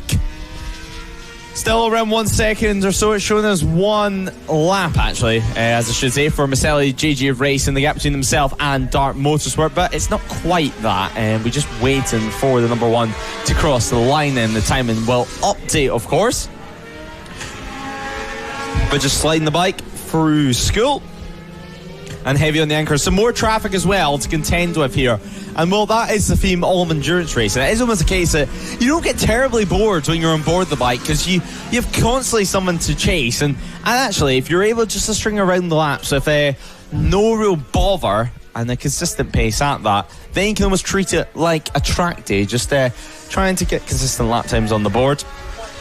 And nothing to worry about. But back onto the exit, the front wheel up in the air as well. So the wings meant to combat that ever so slightly, but as is the anti-wheelie. But obviously you can't run too much anti-wheelie. Sometimes you hear in club racing or on track days when bikes have anti-wheelie, they have traction control. You can hear it as they're picking up the throttle, just the bike cutting out almost, and almost sounding like it's on a high-speed pit limiter, and that's usually when the rider, it's a very, very telling sign that the rider is using far too much electronic aids and it's affecting their lap time, usually dramatically. And then it's just a case of getting more comfortable on board the bike and being able to ride it at its full potential, have things moving about, have things lifting underneath you, sliding the rear as well, not being too afraid of the bike and just being able to wrestle it around this circuit. I mean, it's a real challenge. You've got to wrestle one of these 1000cc bikes pretty much every single circuit in the United Kingdom. Obviously, some people will argue that the likes of 600s might just be enough power. It might be the perfect all-rounder. But as we get into the bigger circuits, the 1000's still able to hold their own. So around 11 minutes or so before we hit the halfway point in this endurance race. Of course, Dart Motorsport now leading the way, as we mentioned, but Maselli JJ Racing, they have finally crossed the line, and it's going to be a 44.311 second advantage for this team on screen at the moment. They're just heading into the international section yet again, and well, they've got some of the coolest Camus characters that you can ask for in the No Limits Racing paddock. And Mark Hewitt, anyway, doing a grand old job at keeping that BMW. Obviously, they started from pole position this morning, and it's a well prepared bike. A very clean bike as well for us to look at, and sharing it with likes of Tommy Caldwell as well from Dart Motorsport itself, and quite a few teams needing to bring in some extra riders just for the extra distance. I mean, as things stand, we've still got pretty much 2 normal endurance races to go in this one, so there's still plenty of time to get moves done, still plenty of time to make up time lost, even if you have been given a penalty like some of the teams have so far today. As things stand, still 4 teams that have been handed the penalty. Obviously, we heard most recently that Double Trouble have retired after a race which was filled with pretty much triple troubles for them, the final of them being the stop-go penalty, which seemed to cause them to think it wasn't worth carrying on for the remaining 6 hours or so. There's still P23 in the order, but now I believe we can hear from Ross, who's been wandering about the paddock, wandering about the pit lane, and I believe he's catching up with some familiar faces to speak to down in the paddock. Well, we thought, given it is the Biker Lawyers 12 Hours of Anglesey, we may as well come down and speak to the guys themselves. We are down here at the Biker Lawyers van. Do you want to just reintroduce yourself, or maybe introduce yourself to everyone at home who doesn't know who you are, potentially? Not a problem. I'm Kev from the Biker Lawyers. I'm not a lawyer myself. I'm actually in charge of marketing. However, every one of our solicitors is a biker, and we think that makes a massive difference when you've got a claim. It's predominantly road claims that we deal with. We have dealt with a couple of track incidents, but generally speaking, the danger is not actually on the circuit. The danger is out on the roads, where we share it with cars, lorries, buses, you name it, other riders. So that's where we represent other bikers. And how important do you think it is, the fact that all of your legal team are bikers themselves? Do you think it really helps them understand and have a connection with potential clients? Clearly, I'm going to be biased. I think it's vital. I think it makes a big difference when a rider phones up and says, yeah, and then I lost the front end, that you don't have someone saying, oh, where did it go? Or lost the back end, or it slid out from under me. Those kind of terminologies, they make a difference. It also makes a difference. I mean, we had a crazy case where one of the insurance companies refused to pay out because the rider admitted they were not wearing a seatbelt. That was obviously a very, very easy case. We deal with all sorts of things that get really complex at time. And you know what? We put in the time and the effort to make sure that we understand exactly what led to that accident and who was to blame, either entirely or more one way or more the other. Take filtering, for example. We're legally allowed to filter. However, if the rider's doing 100 miles an hour, that's going to have a factor on how much guilt or blame there might be attributed. But we'll take it on. Let's talk a little bit about the day, though, and away from the nitty-gritty legal stuff. Of course, it's the biggest race we've ever had here at No Lawyers. Too much lawyer speak, it's too hard. Limited, yeah. But as I was trying to say, it's the biggest race we've ever had here at No Limits Racing. Obviously, you guys have got your name in front of it as well. How special does that make it for you? Do you know what?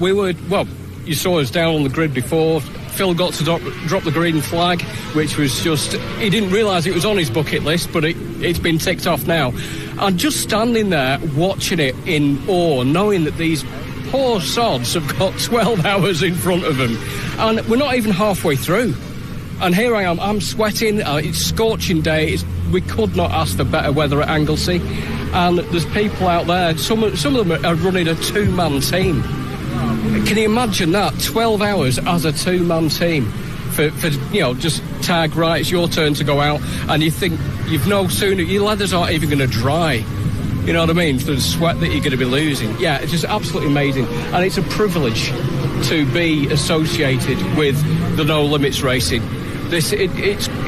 I will be getting home and I'll be watching this on YouTube, and I'll probably watch the vast majority of the whole 12 hours, because we've been in pit lane, we've been talking to some of the riders, we're getting to know some of the teams, we're getting to know the style of some of the riders out there, just watching. There was one lad who's on a number 9 bike. Didn't actually get to speak to him to catch his name and stuff like that, but he's hanging off the bike like Marquez. I wouldn't be surprised if he is grinding his elbow, and that's at this level of racing. It's fantastic to watch, loving it. It's great to hear you having a good time. I think we all are as well. Of course, still much of the season left to go, though, as well. You know, there are rumours swirling that you might be heading to the track yourself at some point, or at least some people from the Biker Lawyers team. Well, it has been 13 years since I even did a track day. So I've got a little bit of catching up to do. So I've got to get 5 track days in. My first one is tomorrow, here, and on this bike, on the 600RR. We literally finished the build on it, put the fairings on just the day before yesterday. Just as you arrived, I was sticking my tank pads on. So it's literally going to be the first shakedown for this. Then I've got to do my ACU licence.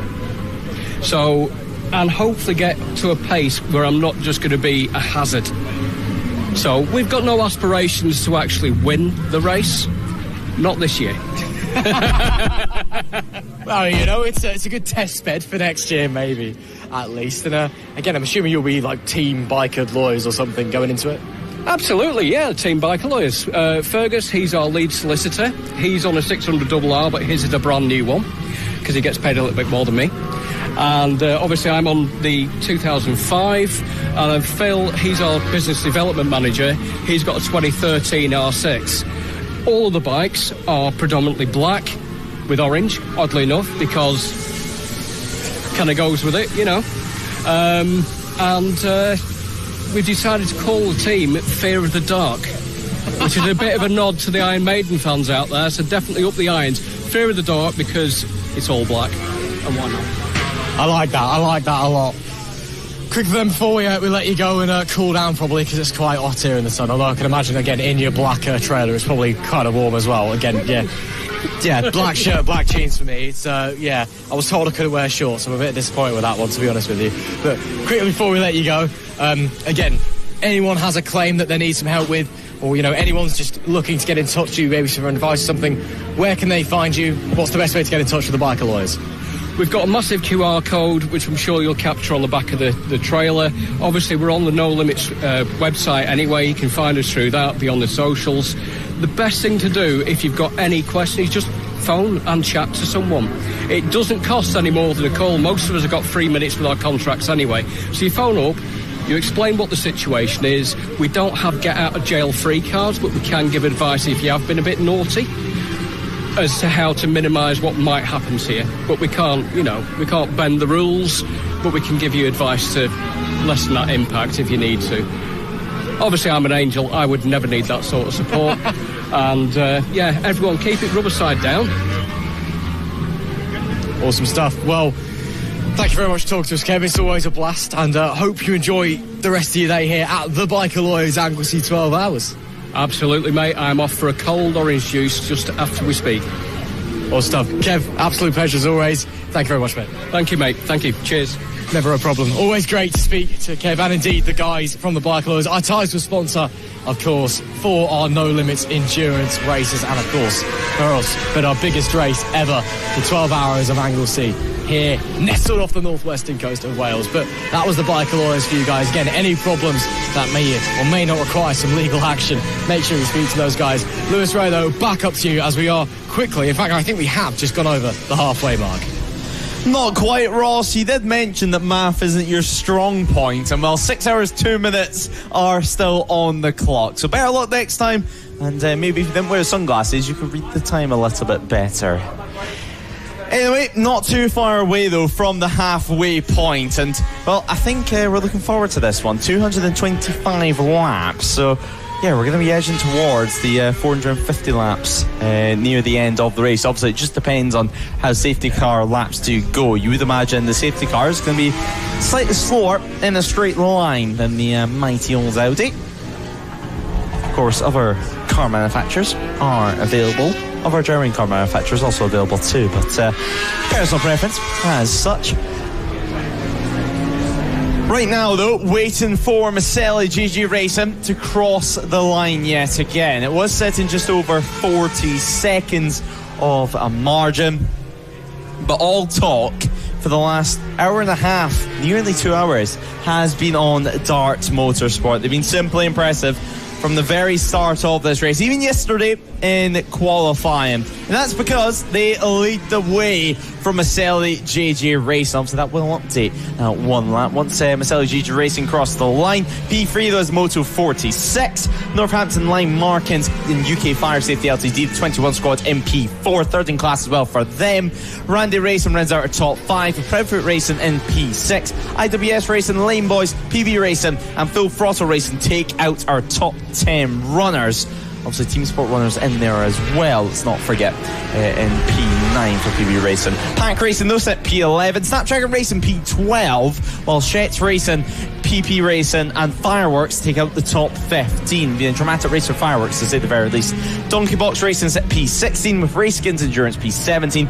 Merlin take out P18, while Heck Racing and Right Culture sit in the final spots inside our top 20 this afternoon.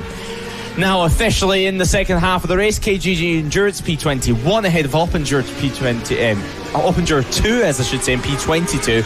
Harpin Horsepower, Oddballs Racing and Double Trouble have officially retired. Still showing up as P25 and still ahead of the likes of RAF Dam Busters, Oppinger 1 and PP Racing 2.0. But yeah, it seems like at the moment, Double Trouble down to 2 riders following that crash over at Church. So now they've decided, well, it's time to pack things up and call it a day for them. 5 hours and 59 minutes left on the clock, though we can start officially looking towards the end of this race. Maybe not the end, but certainly the second half of it. And then, well, we'll get into the real thick part of the action.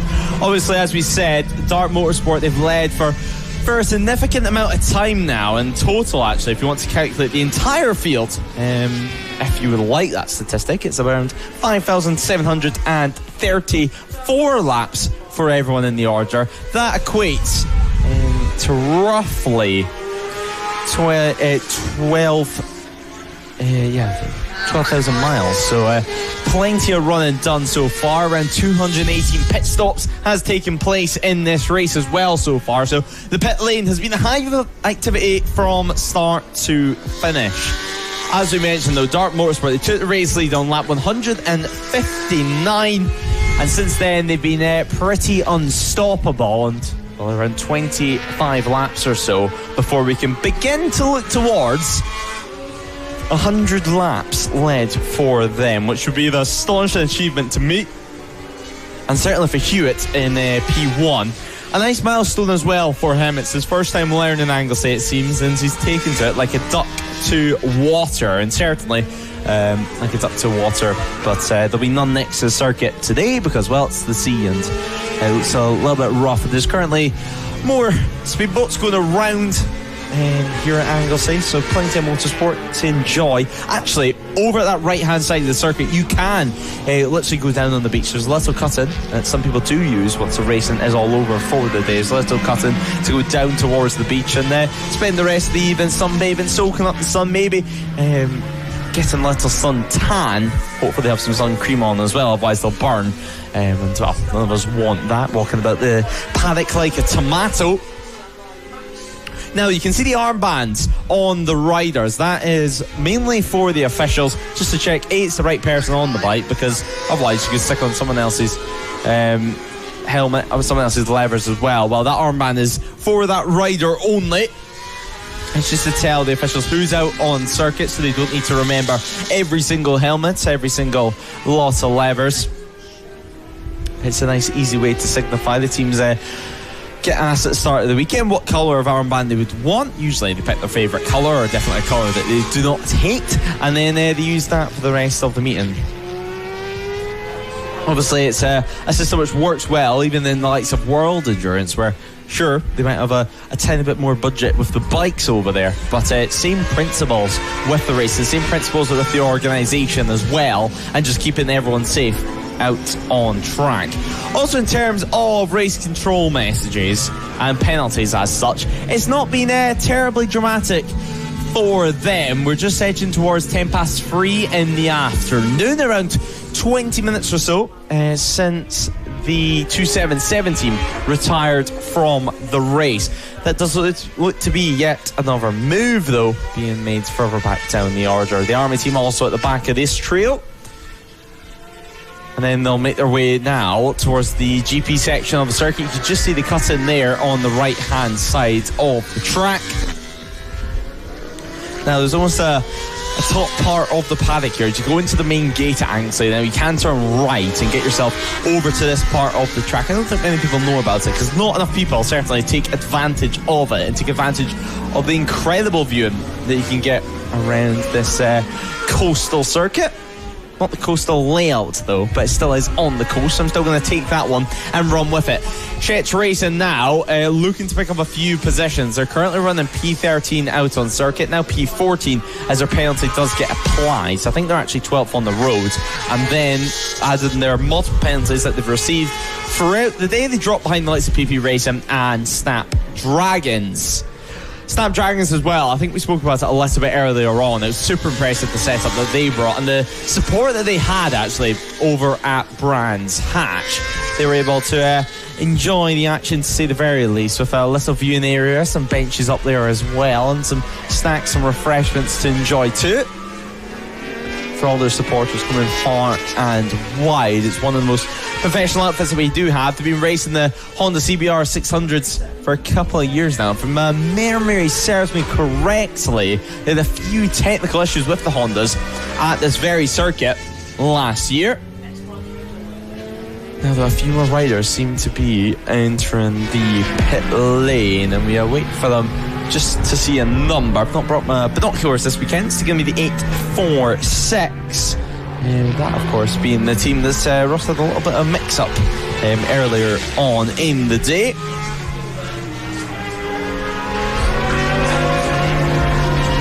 And, well, I think quite a few people watching them getting excited about the halfway point.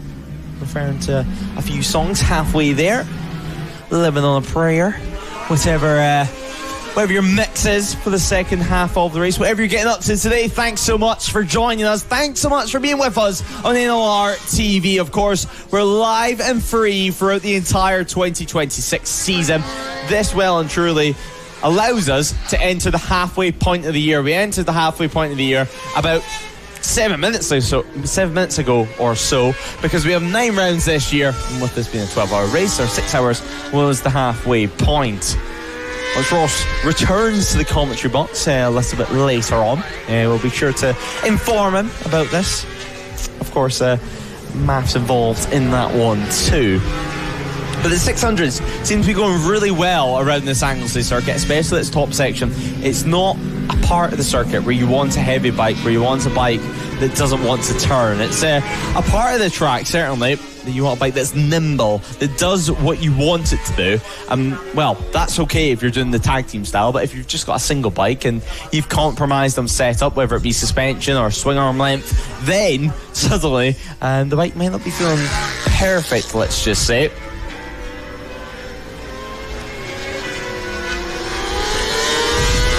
Of course, as things stand, it continues to be Hewitt on board the Dart Motorsport machine. Gary Johnson still in the number 1 machine, sitting in second. Walsh now on board the Moto 46 as well. So Glenn Walsh, we've not spoke about him too much here today.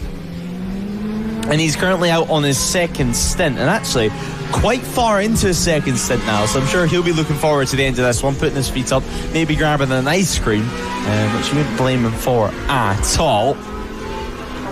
Also, let's give some credit to everyone around the circuit, all the helpers as well. Let's not forget all the mechanics too, which have a busy old day changing wheels, going to the Pirelli lorry, getting new tyres for them, getting them fitted, bringing them back and then fitting them, changing brake pads as well. I mean, brake pads, it's a consumable part that we don't speak about enough up here in comms, but certainly during this 12-hour race, you are going to be going through them, especially on these 1000cc machines. And, well, special material on the brake pads, high performance material actually, trying to reduce the likes of brake fade whenever the temperatures get hot, especially on a day like this where we're sitting still around 24 degrees air temperature. It's another skill that you need to pick up pretty quickly whenever you start doing endurance racing. It's not terribly bad unless you've just got a pretty bad master cylinder or some shoddy brake pads in there during the sprint races, or exceedingly hot temperatures like we have had this year, to be fair.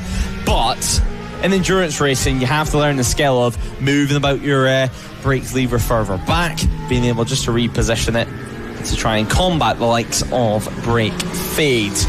So now 6 hours of racing is now up, and I've just been handed the official classifications for 6 hours of running. 58.564 seconds were Dart Motorsport's official lead at the 6 hour mark, at the halfway mark. Race distance so far completed at that point sat around 226 laps. Now, of course, as it's been around 10 minutes or so, we're now up at 233. That equates to just under 500 miles here on the Welsh coast. Obviously our first of 2 visits so far this year. We started the season all the way in March. Doesn't it feel like quite a while? Well, it certainly does to the Paddock. All the way in March, it was a very, very exciting start to the year over at Snetterton. Sadly, that endurance race couldn't go the full distance there, as never did Donington Park. Before we talk about the calendar, we have reached the halfway point, which does mean another prize draw winner. This time, it's going the way of PP Racing. The 49 squad, they'll be happy with that one, setting P12 on the road, and now picking up a few goodies for this afternoon. Picking up a few goodies to lift their spirits with still half the race left in the books here. But, Ross, as I was just saying, and, actually, first of all, I hate to tell you the bad news. When you said it was just over halfway, we're still 2 minutes adrift from that. So your math ever so slightly off there. The watch was quick. What's the point? Just go home now. Well, the halfway point, Ross, I'm not sure if you knew, but do you know what the halfway point means in this race? Well, I mean, it means we've got a prize draw. I've just seen that bit. Yep. It means that there is now 5 hours and 48 minutes left to go. And that's actually after the halfway point. Yeah, but it means we're halfway through. It means there's...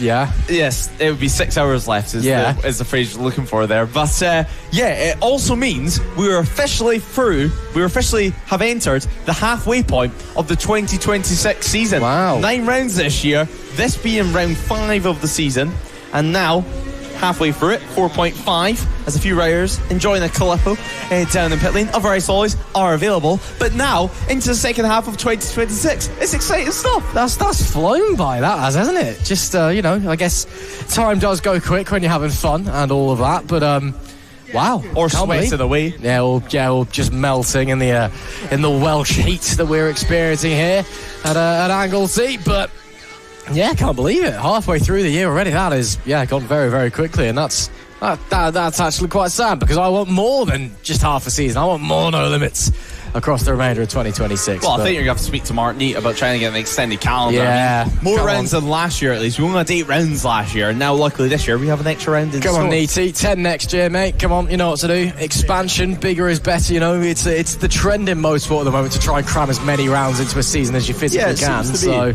why not do it for us here at No Limits Racing? I know they've got a lot of track days and stuff that we run that probably takes up quite a bit of time, to be fair. So I'll let them off, as we do have the 3-2-1 coming into the pit lane for a change of rider and, of course, of vehicle as well. Harp and Horsepower, who have climbed up to 23rd position after their issues and breaking down earlier on. And with 𝐓𝐄𝐓𝐔𝐑𝐍, who did just come in actually from the pit lane a bit. Has he just gone out actually? I'll just double check that one.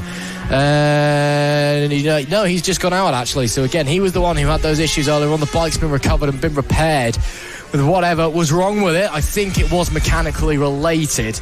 And he has now made his way back out onto the racetrack. 𝐀𝐍𝐆 Endurance still in the pits as well. And double trouble again, waiting to see when they're going to be able to re-emerge, because Machisha came out, went back in, came out, went back in, and of course we saw Jordan Poole with those crashes earlier on, and then they've had penalties and the likes as well as the 277 squad.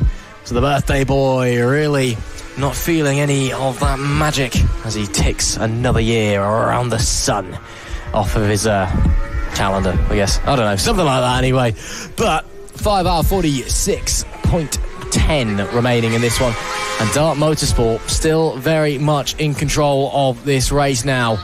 I could still push onwards, so I'm going to be really interested to see what happens when we get down into kind of the last 2 hours, something like that, because that, I think, is when, well, it's not when the race is confirmed, but that's typically when it all starts to change up again. We're in a bit of a lull period here, Lewis. The kind of the midpoint's typically a bit nice and calm. There's nothing really that goes on, because everyone knows it. Again, first of all, it's the hottest point of the day, so it's pretty brutal out there. It's very muggy. Obviously, we're right by the sea.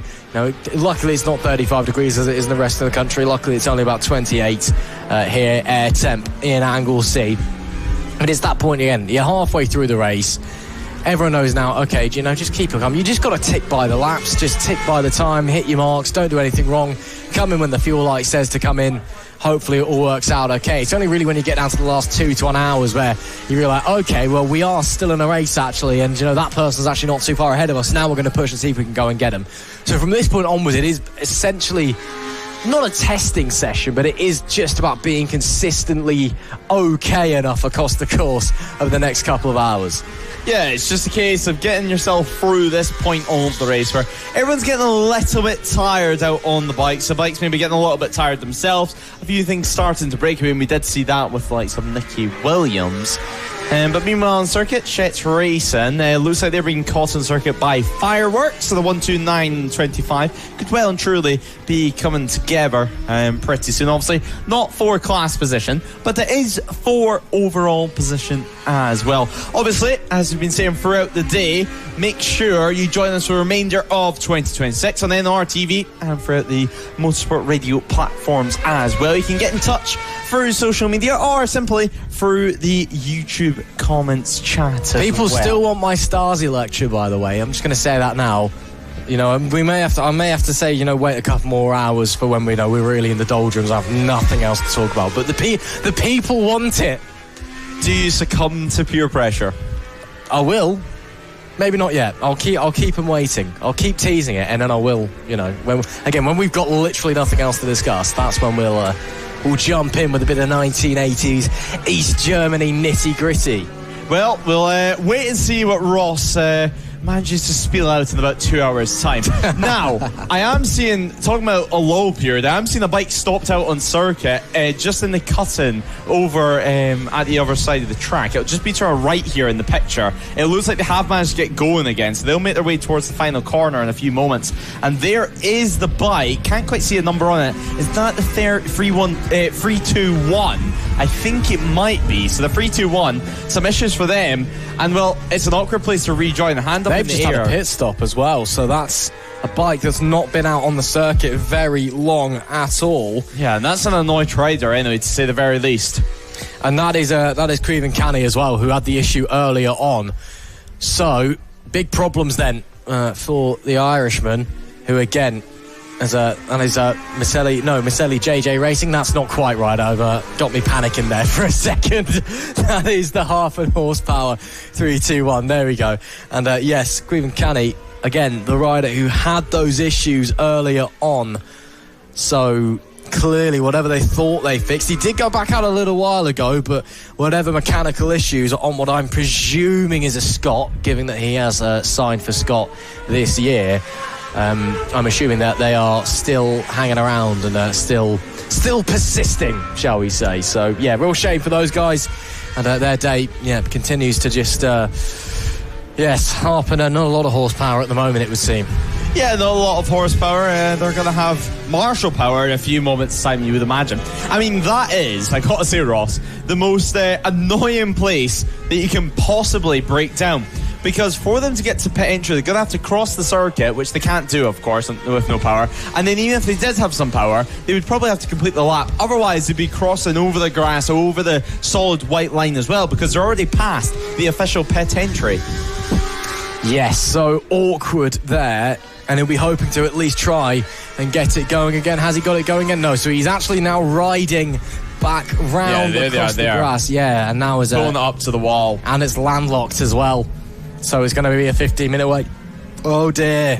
What a shame for the 321 squad. What a shame for 𝐓𝐄𝐓𝐔𝐑𝐍 as well. That's the second reliability-related issue that he's had today. The first one essentially put that team's chances to bed earlier on. And now it's just adding insult to injury. It's adding salt to the wound. And that's a real shame. They'll have to wait 15 minutes before they can send another bike back out onto the circuit. So, real shame there. That is a Snapdragon who've come in for a pit stop and a change of rider as well. And it'll be a swap over for the number 4 squad, I believe. It's Chris McKenzie who just came in. And it'll be James Plummer making his way back out onto the circuit. Although he has stopped, and I don't think that's a time-related issue. That's probably just a pit stop intervention time. Yeah, but as well, he was adjusting his gloves a little bit there. So I wonder if maybe something was a little bit too loose for his liking. As Snapdragon make their way back out onto the circuit. P15 they should be for the time being. Then I want to say is second in class in the Team Sport Trophy. So having a pretty good run of things overall for the time being are those guys. Again, got to remember, lots of different classes to keep our eye on. When someone in 17th place is technically leading a race, that's the beauty of endurance racing. It's all over the place sometimes. Yeah, multi-class endurance, of course, and the twins brought in this year as a category. And I'll tell you, it's so nice seeing the twins. And actually, it looks like in the background there, just in the entry to school, the 321 has managed to get going again. So I have to wait in a few moments' time to see if we can pick them up. But I believe they're just going to be making their way into this complex for the time being. So, yeah, the 321 has managed to get going according to the live tracker on the map. And, if they can get that bike back, it's going to save the team about 10 minutes or so. Then, of course, got to fix it as well. But you can change bike. You can change bike, that's true. But again, 𝐓𝐄𝐓𝐔𝐑𝐍, he'll be probably quite annoyed. And again, that'll mean that, if he wants to go back out, he'll have to fix it. He's had issues twice with it now. So whatever he thought he'd fixed either has failed again or wasn't correctly fixed the first time. So he could potentially go out on another bike, but then you're riding someone else's bike with a different setup on it, and you got to get used to that, etc, etc, etc. Again, he's signed with Scott as well. There may be an issue if he's riding non-Scott machinery. Can't forget that one. Contract has to come first and all of that. So, yeah, we'll wait to see if he is going to be able to get it back and get back out there as well. But it looks like he certainly has managed to get going round. Yeah, now he's just entering the pits lane. Yes. So, has at least managed to get the bike going and so again. Is second place as well. Sorry, Ross, but Maselli JJ Racing just coming into pits too. Yep, in come second place runners then. It is Johnson who will hop off the bike. It should be James Lodge, I want to say, we'll be seeing going out there for his next stint. Again, these guys do run pretty long stints, around about 40 laps or so. They're able to get out of that endurance fuel tank for the number 1 team. So, should be about 40 odd laps of James Lodge before he hands over to Jonathan. Just over 5.5 hours left in this race. Myself, Ross McIntyre, Lewis Ray, we've been with you for 6.5 hours. We'll be with you for the remaining 5.5 hours. And it's going to be great. Plus the grid walk. Yeah, plus the grid walk. Yes, we've been here longer, actually. So probably, well, it was supposed to be half an hour. We had a few issues. So we'll call it 6 hours, 50 minutes we've been on air so far. It's not bad going at all, if you ask me. Yeah, not bad going, and still, probably about 6 hours remaining by the time we wrap up everything this evening.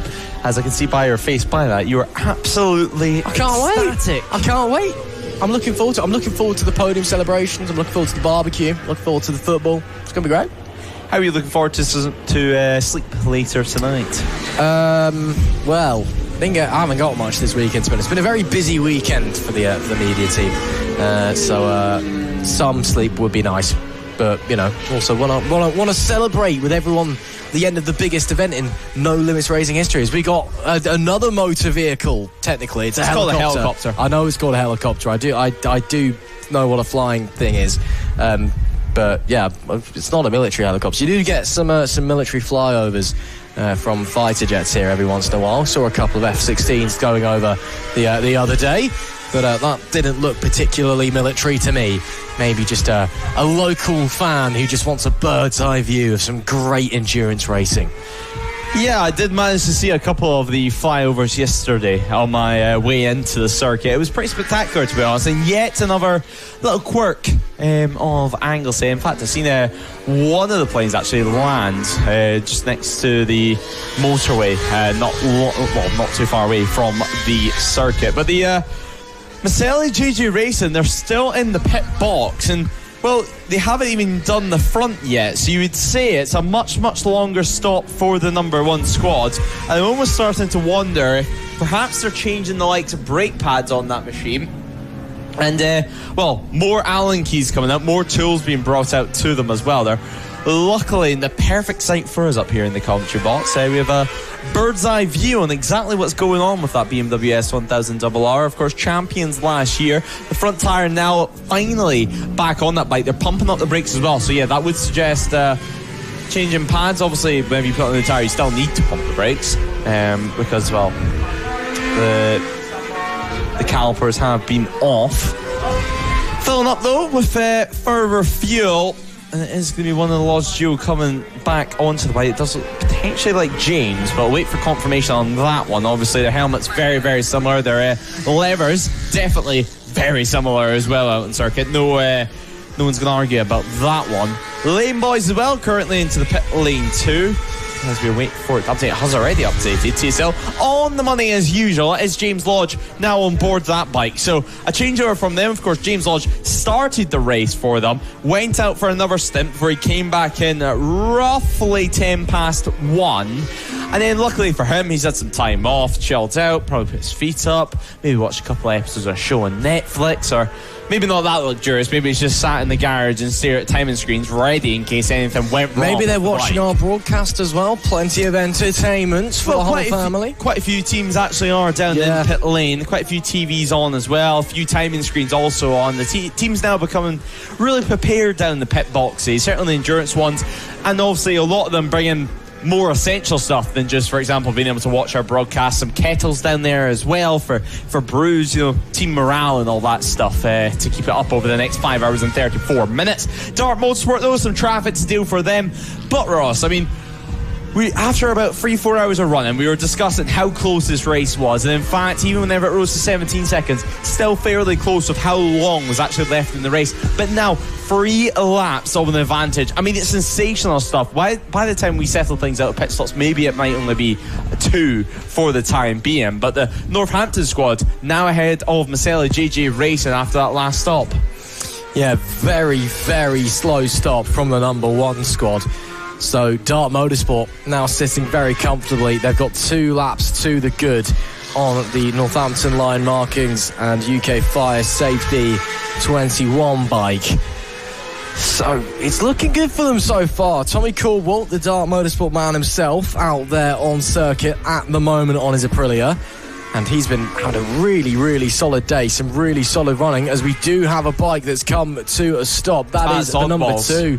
That is Oddballs Racing, and that, I believe, is up at the infield at the Rocket in-out section as well. So that's another bike that's stranded, and they'll have to wait there until they can get back out. It was Tim Walsh who was out there for that one, and got to remember as well, as that's a 2-bike team. That is so they've got to wait a longer while to get back out there, and then there's only one rider. Yeah, you've only got one rider left, and obviously there's minimum ride times as well that you need to meet during the race as well, so you really need to get that sorted and get the rider back as well, most importantly too, within the next 5.5 hours or so. I'm sure that will happen. Still a while though, they're going to have to wait before the next safety car intervention period, so for Oddballs it could be waiting a while before it's a 2-rider team yet again. But yeah, Oddballs, actually, as we mentioned, that they have entered the pit lane. We did see number 2 stop quite some time ago, actually.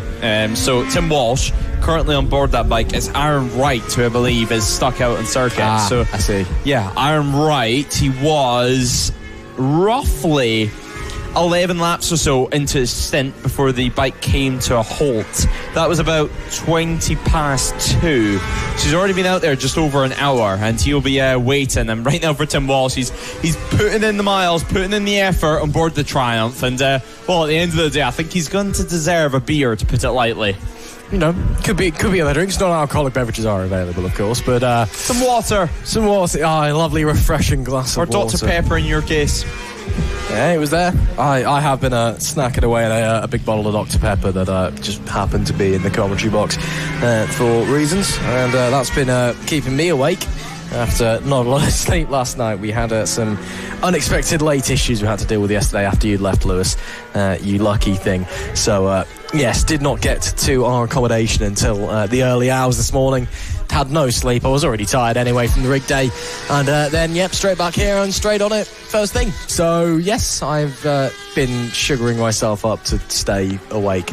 I have got coffee somewhere. Have we got a kettle in here? We do have a kettle. Oh, I might make a coffee. There is a kettle, and there is 5.5 hours left in this race, so feel free to make yourself a little not yet. I will a bit later on. We'll do a run around the commentary box, and yeah, I mean, there is a famous phrase though that usually arises with caffeine, with sugar, and actually it's a word which is sometimes used quite a lot actually in motorsport. Do you know what that is? No, it involves crashing. No, you see, that's why you just keep drinking caffeine, which is what I do most of the time as someone who probably for less of my own good health consumes a fair amount of caffeine on a day-to-day basis. Yeah, you just keep drinking it, and then it's fine, and then you don't crash until it's time to go to bed.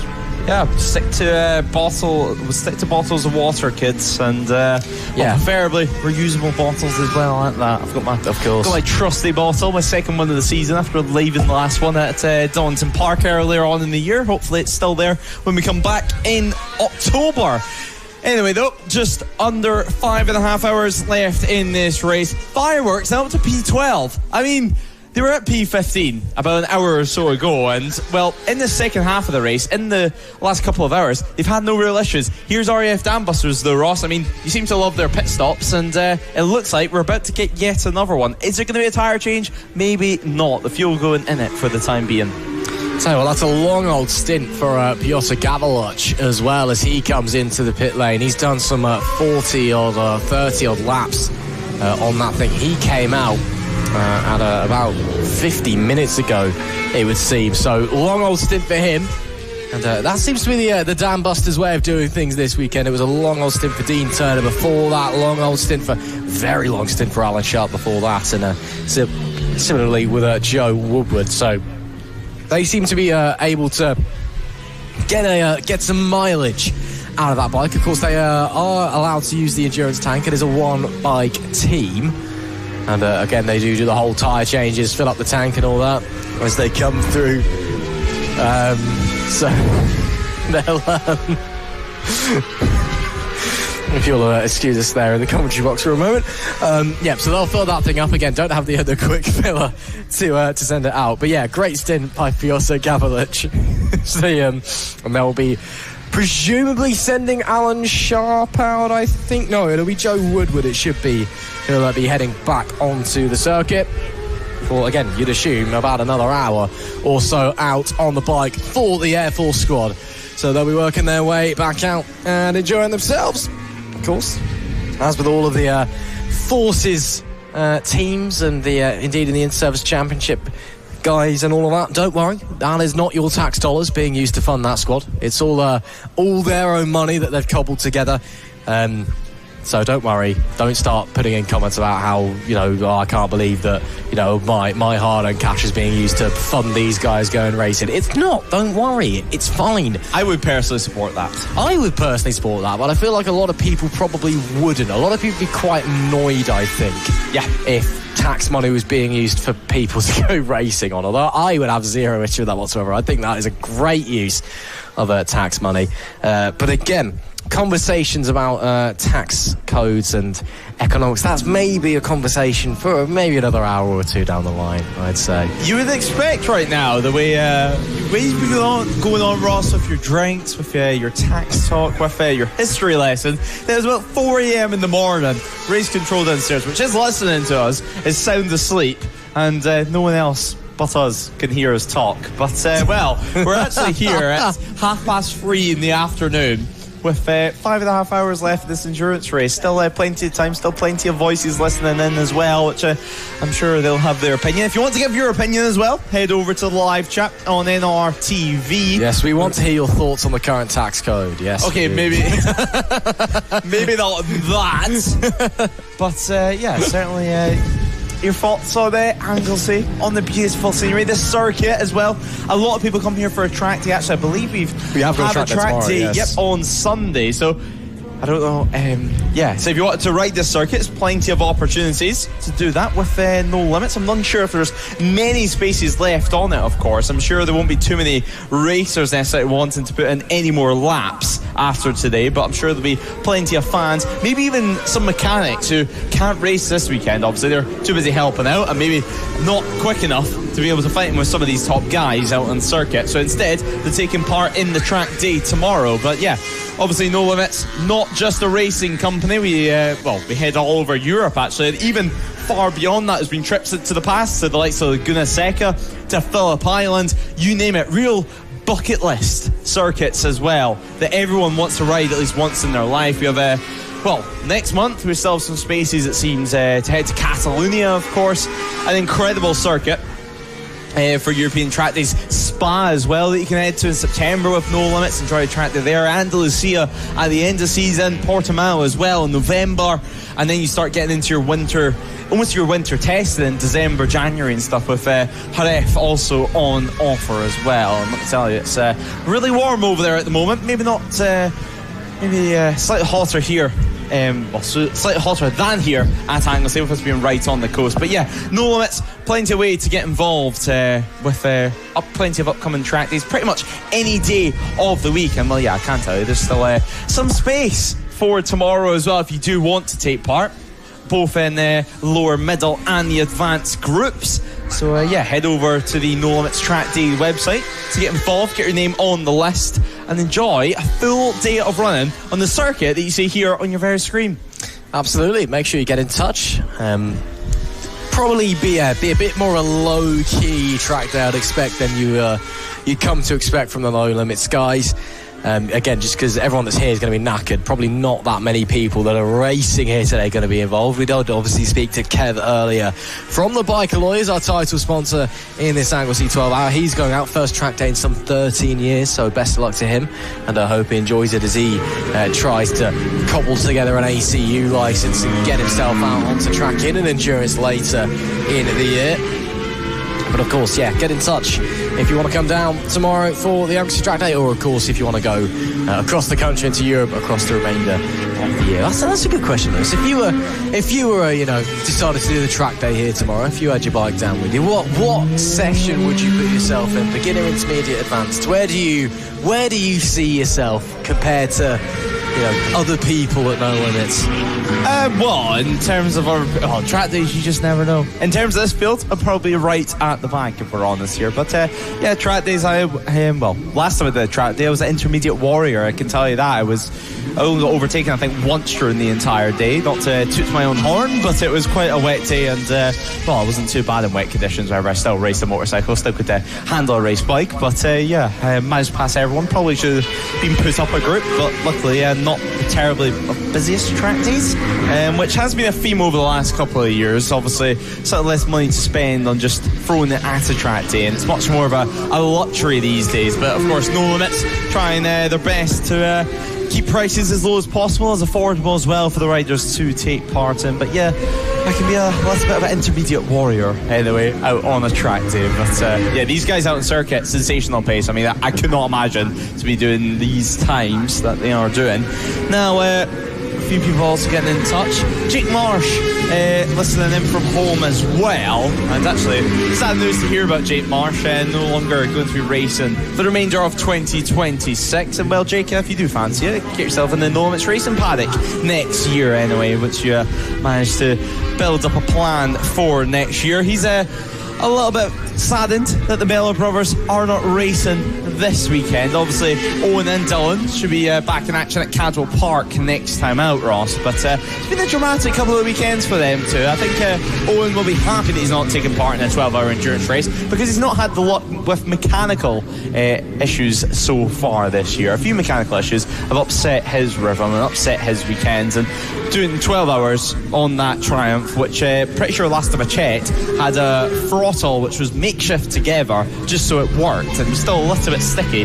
I'm sure he's happy he's not here and has some time to prep a bike. The Triumph's it's not the most reliable machine in the world, that thing, is it? Race one at Brands, I remember being down in Park Firm, which looked like it was just spitting fluid out of the side of itself. It was like, oh, okay. I can imagine he probably wouldn't want to be pushing that thing for 2 hours. Again, it's a very, very fast bike, but it's one that probably wouldn't last particularly long here at Anglesey. But, maybe the Mellors can come together, form a sibling dream team for one of the shorter rounds a little bit later in the year, potentially, if they're listening along. I thought I'd be interested to see that, see how they could do. 2 bike outfit, 2 riders, see how they do a little 3-hour or something. That could be quite fun. With Ross McIntyre as their main sponsor. There you go, some 2027 Excuse me? already.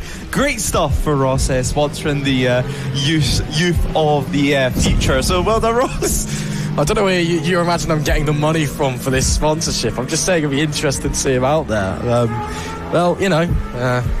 If I come onto some millions somehow before 2027, maybe I will put him onto a team. But if only you knew the money Ross was paid during a race weekend. Anyway, moving on track. That's why I'm so interested in tax codes. 5 hours and 20 minutes left on the clock. Headed into the international layout now, yet again. Well, we've spoken about it quite a few times, difference in the international and the coastal. There's also the slip-in just in between the two of them after the corkscrew. But it seems like pretty much every single track with a corkscrew, Ross, is usually a fan favourite. I don't think it's necessarily the corner that causes that, but it's usually the type of circuits that tend to have a corkscrew added into it. I mean, you look at the likes here at Anglesey, everyone loves Anglesey. You look at the likes of Laguna Seca as well.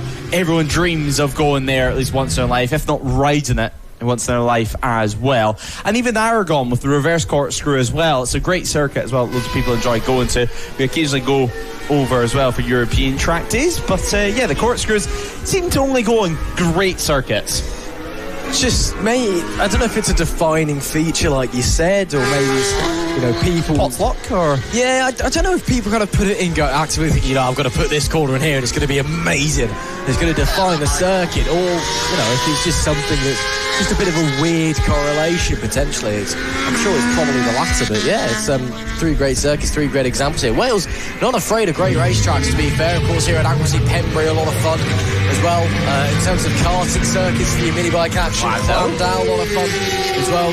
And although it never existed and the idea doesn't exist anymore, the Circuit of Wales, if you cast your mind back when that was going to get built, that looked like it was going to be a lot of fun. Yeah. Of course, never came into reality. Obviously planning for that to host the Grand Prix, World Superbikes, British Superbikes, all of the above. Again, one of the many racetrack plans that never came into fruition all throughout the UK and Europe, unfortunately. But the layout looks quite cool. I like the layout of it anyway. Yeah, we can only dream. Yeah. But yeah, no, Wales, no stranger to great racetracks. It's a place that has a lot of motorsport heritage and history, of course, not just with the circuits, but with the individuals, and not manufacturers, but a lot of good athletes come from this part of the world. And a real again, just kind of mirrors the rest of the UK. We're blessed with a country that has so much motorsport heritage and history in terms of the athletes, in terms of brands, in terms of racetracks as well. And again, that's not just limited to England. That's very much true for Wales, Scotland, Ireland as well. Northern Ireland, obviously we're talking UK, but if we're talking about the British Isles, Ireland I think definitely comes into it as well. So, we're very lucky in that regard. Yeah, we certainly are. I mean, you can name multiple world champions, whatever discipline you like to think about. We have, for example, in four wheels, up in Scotland next year, obviously, the likes of World Rally Championship coming into town as well. It seems to be a part of the world which attracts top-level motorsport, and as you mentioned, it was initially on the cards for top-level motorcycle racing to come to Wales. Sadly, never materialised for one reason or another, or, well, multiple reasons, actually, for a matter of fact. But we won't get into all of that, because there's politics, and then there is that, and I think we're going to steer away from that very, very clearly. But, Snapdragon Racing right now, we're looking back on screen. Two-rider team, a couple of two-rider teams now. In fact, a one-rider team as well for all balls. Yeah, it's getting exciting here at No Limits Racing. As I ripped apart the commentary box earlier on, Lewis has just done the same. Apologies for that noise there. Don't worry, we're trying not to break down mentally as it currently stands. It's been a great day here at Anglesey. Again, keep your comments and your questions flooding in if you have any, or any shout-outs. Again, if you're at the circuit and want to come up and say hello, step into the commentary box. We don't bite, we're quite nice people. And of course, if you haven't done so already here on NLR TV, make sure you like, share, subscribe, all of the above to help promote the championship. And again, this is the biggest event that we have ever had here in the Biker Lawyers. 12 hours of Anglesey, round number 5 of the No Limits Championship in 2026. I've got some riders making their way back down pit lane once again. Is that one of the Shet's racing bikes? It is, the 129. That was Christopher Stewart, I believe, who's just come into the pit lane. And they'll be sending somebody else out in his place. Of course, Alan Lane looks like he's ready to head out for Pack Racing. So he'll be making his way back out onto the circuit for the first time in a while on that R1. Alan, always a very friendly face. Always great to speak to him down in the paddock. And pretty handy on a motorbike as well, it must be said. So Alan makes his way out on the Yamaha. And he'll continue to push onwards as Jake Marsh is in, saying he'll try his best to get to NLR next year. Maybe he can link up with the Miller brothers. Sorry, Jake, I won't be sponsoring you guys, as much as Lewis wants to admit it. I unfortunately, obviously I earn the big bucks, but no, I don't have that money, unfortunately. As we're saying, Terry Hills, how many sets of tyres are we looking to use? Very much dependent on teams' budget, on what they're doing. So the fastest guys will be looking potentially at, especially if you're changing bikes, it'll be fresh tyres every time the bike's going out. If you're having one bike, you'll probably be looking at a rear, if you're up the front, possibly every pit stop. JJ Maselli have certainly been having a new rear seemingly every stop. If not, you can double stint it and then a new front tyre maybe every 2 to 3 stints. But again, it depends what tyre compound you're using. The SC1 is very much the preferred on the rear, being the Pirelli, of course. Other tyres are available in the form of Metzeler KDs.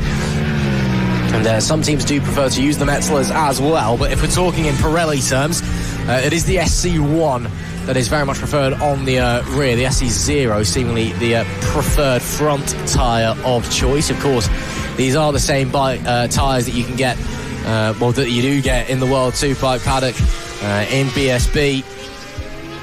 So it's very, very high quality rubber available for you.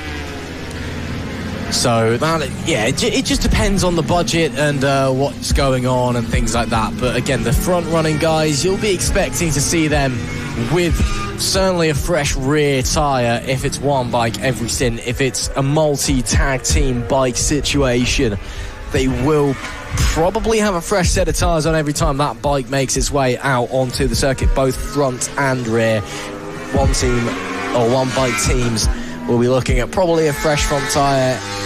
3 stints is probably quite good, maybe 2 if you've got a little bit more money on your side and can afford the amount of tyres. And also as well, depends how fast you are as well. Are you using up that rubber as you should do? So it's all for play as we continue onwards. Not too far away from 7 hours, John, as our Scottish correspondent Lewis Ray down on the pit lane wall. Very, very loud for the time being, but well, you can see the sights, the sounds, the smell, and plenty of pit boards as well. It looks like Rhys Irwin just preparing the pit board as things stand. You can see P1 out in it, position on display as well, telling them the gaps, the lap times, and how many laps they're on. Either how many laps are on overall, or how many laps until the end of their stint. The fun thing about pit boards is that it's all just individual for the riders. It's whatever they want on display. They'll talk about it before the race. For different riders, certainly with higher experiences, obviously like the Irwin brothers, they can take in a lot more information, and obviously they are professional riders at the end of the day. They come from a very, very prestigious family. They know how to read a pit board nice and efficiently. Then you have other riders which simply will just want a gap on it and how many laps every single pit stop, or how many laps in the stint. It's most likely going to be how many laps until you have to enter the pit lane, because then otherwise you can be trying to do some calculations in your head as well.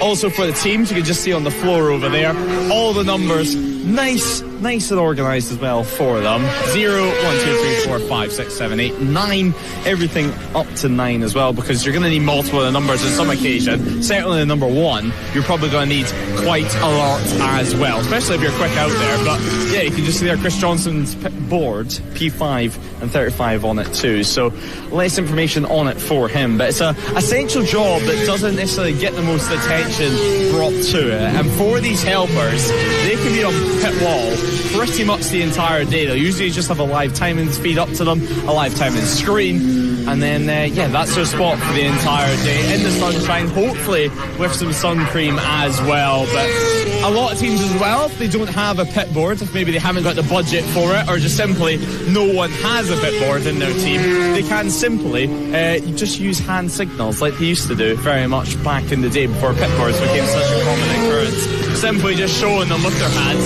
if the gap's gotten any bigger or any smaller from last time around. It can be as effective, certainly in the heat of a battle, because whenever you see 0.1 of a second, it can cause you to ride a little bit tight, certainly in the latter stages of the race, where things are getting tense. But, actually, Rhys Irwin, we're speaking about pit boards, is doing the pit boards at the moment for Kaelin. So, we'll jump in a few moments' time. You alright for a quick chat, yeah?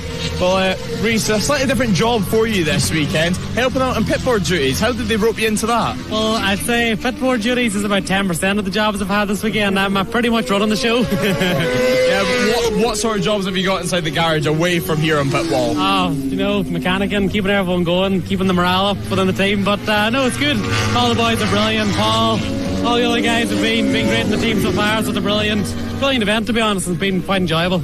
Yeah, and it's an enjoyable weekend, sunshine, and this is obviously not a circuit that BSB come to, but I mean, what do you make of the place? What do you make of Anglesey? Is it a circuit that you like? Is it a circuit that doesn't really appeal to you too much? No, to be honest, it looks unbelievable.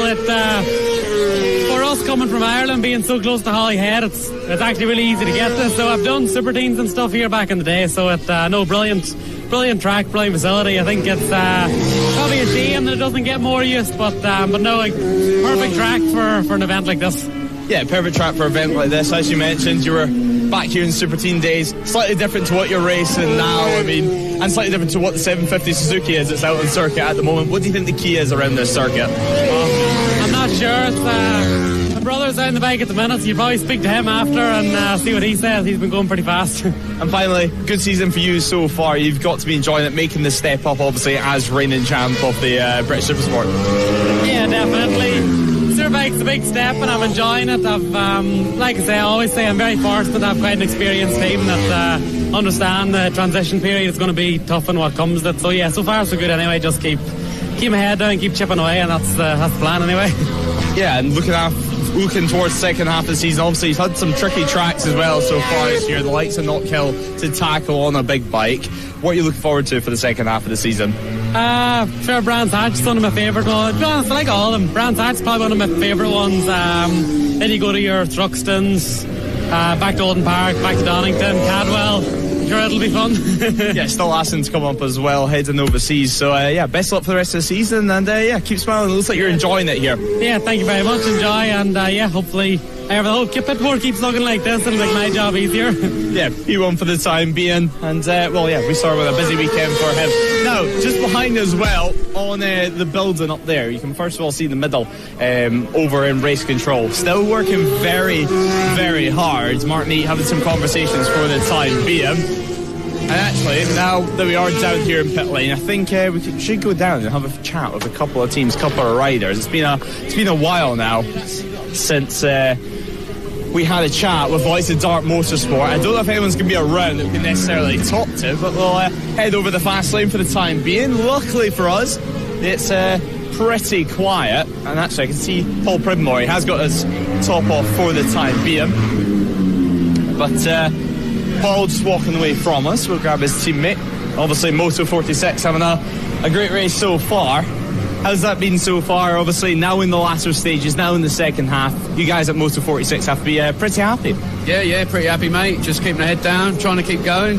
There's not much more to say, really. Yeah, and what do you make of the heat so far? I mean, it's not as intense as maybe something like Donington Park or Brands Hatch, but it's still tough out there. Yeah, Brands Hatch was harder than this. Well, I blew my Ducati up at Brands Hatch. I'm on my mate's bike on the truck. So thanks to Tommy for lending me his bike. He's on the pit wall working his socks off on a pit wall. But yeah, he's lent me that bike for this race. So thanks to him, really. Yeah, and what do you make of the Triumph so far? Obviously a different engine in it. Well, triple cylinder. They're quite aggressive on torque. How is it? It's miles easier than my Ducati to ride. Miles easier. The 47-minute stint is like effortless compared to my Ducati. Yeah, and stint-wise, what are you looking for? How much have you got towards the end of the race now? How many stints are left for yourself? I think I've got at least 2 stints left, but I'm going to have to go because they've got 2 laps and I'm going out. So best of luck. Get your levers on, get your helmets on, and get ready. Cheers. So Moto 46 there, and well, just next door is going to be our race leaders. So yeah, it looks like they're having a little bit of relaxation time, I think it's fair to say, but Aaron just chilling in his levers for the time being. But for Dart Motorsport, I mean, what an incredible second half of the race this has been so far. You guys have stretched the lead, to put it lightly. Yeah, not too bad. Just keep doing what we're doing. Hopefully the stamina keeps up here, but so far all the guys are happy, so yeah. Yeah, and I mean, final couple of hours, obviously, it's going to be a tough one for you. How is the bikes? Any niggles out there? Any little issues? Not too bad. Probably tires are the worst thing, but it's same for everyone, But no, touch wood, we haven't had any issues yet. I'll keep it that way. I mean, we spoke quite a lot about the temperatures this weekend. Obviously, Anglesey can be unpredictable, but it looks like this is going to continue all the way to the end of the race. What is the track out there? What's the grip level like? I thought it would be grippier. It's definitely greasy and slidey in a few places. You definitely have to be careful where you wouldn't have had it been previous times. But no, it's like I say, once you get used to where the slippy bits are, it's fine. Yeah, well, best of luck out there, and you guys are doing an incredible performance and yourself on the Honda. Well done. Thank you. Cheers. Well, there we go. Race leaders, Dart Motorsport. We'll head out of their pit lane. Fireworks just coming in for yet another stop, and actually, why don't I wander up there just quickly while they do their stop, and then hopefully be able to grab them once the stop's finished. Obviously, the rider will have to wait as there's a little limp. But there's a few battles are beginning to heat up, but yeah, a little limp off the bike there for the fireworks riders. Hopefully we can grab a word. They have a slightly different setup this round anyway. It's not been a weekend that's gone to plan at all, to put it lightly. But the rear tyre now does come off. A little wipe on the fuel tank as well. As we make sure we stay out the way for the teams. The chain now just coming off, slides on right onto the swing arm, not to get in the way of this next tyre. Obviously a rear tyre going on it next. Very, very professional system. Nicky Williams now comes out the pit lane as well. We've seen him with smoke earlier on. It looks like they've got the issues sorted to that machine, and they've got a nice little holder as well for the tyres, just changing out the worn tyres and the new one. It's a new front as well in this time around. Front tyre usually can last an extra stint compared to the rear. Spindle in now. They'll try push it in and then tighten it up with the ratchet. But yeah, a solid job for them. The rider just watching on behind us. Then we're going to jump into the pit box and grab a word of the rider that's just came off it once this stop has been completed. So pumping the rear brake as well, making sure that everything is all ready to go. And then they should be able to release them back out on track. So the caliper as well going in at the front, and they should be able to tighten those bolts with no worries. Obviously, brake pads, super important consumable during this race, during the 12-hour race. We don't really speak about it during the 3-hour endurance races because it's not actually much of an issue there, but here in the 12, well, they're going to have to be very, very careful on their brakes, making sure it lasts all the way to the end. The leaf blower as well going into the radiator. Obviously these race bikes, they're made to actually be moving around the circuit, so if they're stopped down here in pit lane, even though the bike is switched off, it continues to heat up and build some temperature, and it doesn't do the engine any good, let me tell you that. So now just doing the other side, just trying to slot the caliper into position. They hook on onto a little slot that's built into the bottom of the front forks, keeps them in place and makes it usually a little bit easier to fit them than just a loose caliper. So looks like that's already pumping the front brake, all ready to go. And now the team get out the way. Rear brake's already done for them, and now they'll start it. So well, while they head out of pit lane, we're going to hand it to their rider in the pit box. So they'll start up the bike and get going. But, well, you've just came off the bike, Andy, and, well, it was a tough old stint for you. Hang on a second. Got to thank God on my sponsors first. Now you can have some sense out of me. What was the question? Yeah, how was that stint for you? You were looking pretty tired after that stint of action. Obviously very hot here today. Straight up, yeah. My legs are feeling 10 years older. I'm a bit... You have to make sure that you haven't written a check that your body can't do. You can go in too quickly and you can't react. So this is the longest race we've done so far. Yeah, there's got to feel like one of the longest weekends so far as well. I mean, this has not gone to plan, I think it's fair to say, round 5. Yeah. I haven't had a red or a safety car, whereas in every other round I've had a bit of a rest. But yeah, that's on the end of the tyre. I'm a bit hot and bothered. I've double stinted previously, so I've done 48 laps consecutively. So I've done enough, for now. Yeah, you've done enough. You deserve a little break as well. But how is it working with some different riders this weekend? Obviously, quite a few teams bringing in some extra riders, some subs, if you will, for this longer endurance race. Very calm track. Everybody's been polite. It's relatively steady and calm out there. What, 33 start entranced? Yeah, 30 starters. We've spread out nicely. Everyone who's come past has done it nice and clean. You've got to get to the end of 12 hours, so there's no point. And just as a left commentary box, you were sitting around P12 overall. Obviously now you've just made the stop, so you will drop down ever so slightly, but it's been a race where you've been constantly jumping up and down the order around the P15 mark. Yeah. How's it been from your end? Has this been the results that you guys were expecting going into this weekend? Well, if you'd have asked us that yesterday, we're lucky to be starting at all. Gearbox failure yesterday, so we've had effectively zero practice. It's 2 years since Derek's been here. Peter's done 2 race meetings here, but I've never seen the place. I've done a couple of laps on push bike. Yeah, it's not exactly the easiest place in the world to learn. So, yeah, we'll let you have a little rest, a little drink as well, get some fluids back in you before you go out a little bit later on. Yeah, good stuff. Thank you. So yeah, fireworks down here in pit lane. They've just done their stop, and now the riders can take a little bit of a breather. Ross, I think it's time to hand it back up to you in the commentary box. We've seen the pit wall, we've seen the pit boards, and now we spoke to the riders. So up to the commentary box yet again for further action on track. Thank you very much, Louis Ray, for the interviews and for speaking to some of the riders there. It is now, what's that, 8 hours done? No, 7 hours done, 5 hours left, 4 hours 58, and 18 or so seconds left on the clock. So we will do, once again, a little run through of how things stand. At the top of the tables, it is still the Dart Motorsport number 92 bike. Aaron Spence out there once again. 𝐔𝐋𝐓𝐄, UK Moto 46, up into second overall on that National 600 machine, leading in class, of course. Dennis Maselli, JJ Racing P3, and the Northampton Line Markings UK 5 Safety 21 in P4. They're followed by Randy Racing and Proudfoot Racing. The RWS Racing 100 in P7 leads the way in the Team Power Trophy.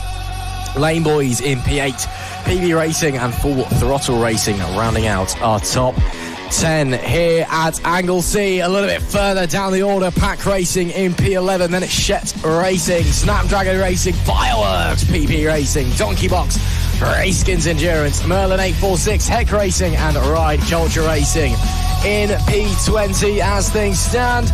Then we got a couple of riders a bit further back who are having issues in and out of the pit lane, but we'll call it as we currently see it from 21st onwards. KGG Endurance, followed by Op Endure 2. Harpard Horsepower are back in the pit lane at the moment, sub 36 laps down. Chris Degg in the pit box at the moment. And it's the Dam Busters in 24th place. They've had a few issues today. Opals Racing in 25th. Double Trouble in 26th place. They're still in pit lane and in danger of dropping behind Op Endure 1, who are 102 or 101 laps down, shall I say, after huge issues earlier on. PP Racing have not been out of the pit for a fair few hours now, I think it's safe to say. In fact, we last saw them out on track at around 2 hours ago. They came out for a lap. Came up for about 2 laps and then decided to go back in. So that is the order of things at the top of the hour. Just under 5 hours left to go then in the big one, and we have problems for another rider. Who is that has come to a halt? Is that Nicky Williams potentially for the 22 Full Throttle Racing squad? I believe it may be. We saw his Kawasaki having issues earlier on and smoking just a little bit, and he's not been out particularly long, only a couple of laps. I believe that is Nicky Williams, and that engine is still causing him problems, and that he could well be having to wait for a recovery vehicle to make his way back to the pits. So more drama for the 22 Full Throttle squad as he casts his gaze down, wondering what on earth is going on here today. Nicky Williams, a very, very fine rider indeed, but that Kawasaki has not been too kind to him. Again, he came into the pit lane earlier on with smoke billowing out the back of the exhaust, and now it seems like it's come to a stop. That's just coming into the school section, has got it out of the way at least, and well off the racing surface, and indeed behind the barrier as well. So it's a pretty easy collection, so may indeed make it back in time before. Race control message 2222 was black and orange for possible fluid loss, has stopped at school and will be recovered. Also, actually, they were had a meatball flag, got a mechanical flag, flag with the orange circle for potential fluid loss. So we'll keep an eye out for any lack of adhesion flags that may be around the surface. The slippery surface flag, of course, with the yellow and red stripes that you sometimes see waving around when a bike has had enough and dumps the occasional things down, or if it's raining a little bit here or there as well. No need to worry about that though. As you see, is that Snowdon? I don't think so. I think Snowdon's a bit further around. Might be though. I don't know. But yes, so Nicky Williams was shown a mechanical flag, but stopped before he... Race control message. It was confirmed as water. Mark Berry clearly listening in. So he was dropping water at least on the track. So that will probably evaporate fairly quickly, given the high temperatures and the heat. But Nicky Williams not being able to make it back to the pit lane, so it will be recovered. He'll either get back within 15 minutes and they'll send somebody else out there for full throttle racing, or they'll have to wait for that 15-minute window to pass before they go back out onto the circuit with somebody else, or fear the wrath of the stewards and a very, very big slap on the wrist in terms of probably a 60-second stop-go penalty, potentially even more as well. We have seen more in the past before, so we'll wait to see if that 22 squad are going to be intelligent enough and wait to at least get Nicky picked up, or if they'll wait for the 15 minutes to pass. 4 minutes and 53 left on the clock. Of course, keep your comments rolling in. It's myself and Lewis all the way to the end of the day, and then a bit further as well, as we'll try to cover some of the podium celebrations. 𝐑𝐄𝐓 talk about dream tracks when we were talking about solid tracks earlier, talk about Watkins Glen or Road America. 2 very good circuits indeed, but nothing on Anglesey in my opinion. This gorgeous little racetrack here, nestled right on the coast, just a stone's throw away from the Irish Sea. It's a wonderful place. I do enjoy it here, and some great racing on offer as well. I'm unsure if I should be scared or worried about that accent there. It's my Richard Keys impression. Don't quit your day job. Now, less than 5 hours left on the clock, as you mentioned. You went through the order already, and well, we spoke to Dart Motorsport, and to say they were chilled down in pit lane, I think was a little bit of an understatement. They were like, yeah, it's going well so far. You know, let's try to keep it like this. It's been a difficult race so far, but well, they're lean by 2 laps and making it look pretty easy indeed at that. But yeah, what a race we've had so far. And Miss LGG Racing, I think it's going to be interesting a little bit later on, just to be able to talk to them and well, see what their thoughts are in the second part of the race, because while it's went to plan for the 92, it's certainly not went to plan for the number 1 squad. Maybe looking for a little bit more in the second half of running. The sun well and truly now beaten into the commentary box window, but well, I do know quite a lot of people watching on, and quite a lot of people as well coming to Anglesey for some celebrations. And yeah, just a little message from Mark Berry, just wanting to give a little shout out to Josh, who's camping at the circuit today, celebrating his 26th birthday, and well, they come to all the Anglesey events, and lots of love to himself and his future wife Chloe. I believe as well they're watching on YouTube just so they can see some of the parts of the circuit that they're not able to see from their vantage point out on track as well. And well, that's the thing about Anglesey. It seems like you can watch in some parts of the circuit and see maybe 70-80% of the circuit, and then there's just those little points which can be real key overtaking places as well, frustratingly, that you can't quite see. I mean, even up here in the commentary box, we can see pretty much 60% of the circuit, I think it's fair to say, which for a commentary box at a racetrack is pretty well done, but yet we're missing just the top end of the track, and then also missing turn 2 as well at that. But 4 is 10 minutes left on the clock for this one, and you can just see a few of the riders taking a rest, and we can see it as well in the fireworks camp how tired they were. It's hot out there, it's humid out there, it's really getting to some of the riders, I think it's fair to say. It really is. We do have a lack of adhesion flag coming into Rocket Inn. That'll probably be where Nicky Williams has dropped some water coming through that part, or I'd assume so. Anyway, we'll probably just evaporate in the heat. So I don't think... Have you got a fancy name for lack of adhesion flag as well? I wouldn't call saying a meatball flag a fancy name. It's just what it's a common name. I do agree with that. Slippery surface. I've heard it get called slippery surface flag before. That's just inaccurate at that point. I mean, obviously it can be put out for some debris, like we've seen earlier on actually. So yeah, a couple of lack of adhesion flags out on track here today, and yeah, a few extra tests for the riders. There was Paul Holden's bike there, so number 6. Just chilling in the pit box. Obviously now, Ross, we're around an hour or so away from where we're expecting the safety car to come out. It was around 5:15, the next planned one after the race, of course. Took a change with an unexpected safety car, but Everyone pretty spaced out for the time being. 𝐔𝐄𝐓𝐔𝐑𝐍 Racing only 33 seconds now, though, ahead of the number 6 squad. So that battle certainly has closed in over the last hour or so. Not what they'd be hoping for, as we have a little look at some work going on the BMW M1000 RR. Mark's machine, of course, started the race for Dart Motorsport. Now they're on lap 272. Still in the race lead, however, that hasn't been the story of the race. They haven't exactly had it handed to them on a plate. There's been plenty for them to do. There's been plenty for them to work on as well. And now as we're closing in on the final 5 hours of running here, already in the final 5 hours of running, I should say. Obviously, we can look towards a busy end to the year. Still, though, some music jamming down there in the pit box, perhaps not wanting to listen to the commentary for the last 5 hours and just wanting to focus on the job in hand, staring at the time screen, staring at the lap times as well being put on the board. And well, looking at the lap times, I think it's only fair we compare second and third now. And well, looking at their lap times, it was a little bit slower, to say the very least, from the Moto 46 squad last round. A 134 for them, a 132 for the number 2 squad, as in second on the road, number 1 plated bike, 𝐔𝐄𝐓𝐔𝐑𝐍 Racing, about 2 seconds quicker. As we see, the Reservin, BSB racer by day, Spannerman by night, and all in between, doing the pit boards and whatever he can, probably making a cup of tea or two as well. And a busy old boy this weekend, enjoying his time over at Anglesey too.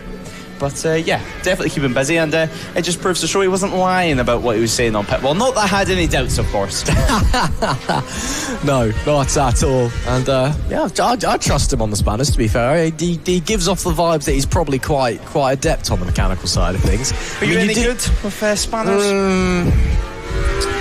I wouldn't put myself forward to do it from a racing perspective. I would happily fix something. On a Corsa? Oh, of course, I don't need to fix that. Just hit it with a hammer and it goes, mate. No, I mean, I would happily fix something, but I wouldn't like doing it from the pressure of a race, I don't think. I think I would probably drop all my tools, forget what I'm doing, tighten the wrong bolt, and it would blow up and hurt somebody out on track. So, yeah, maybe not.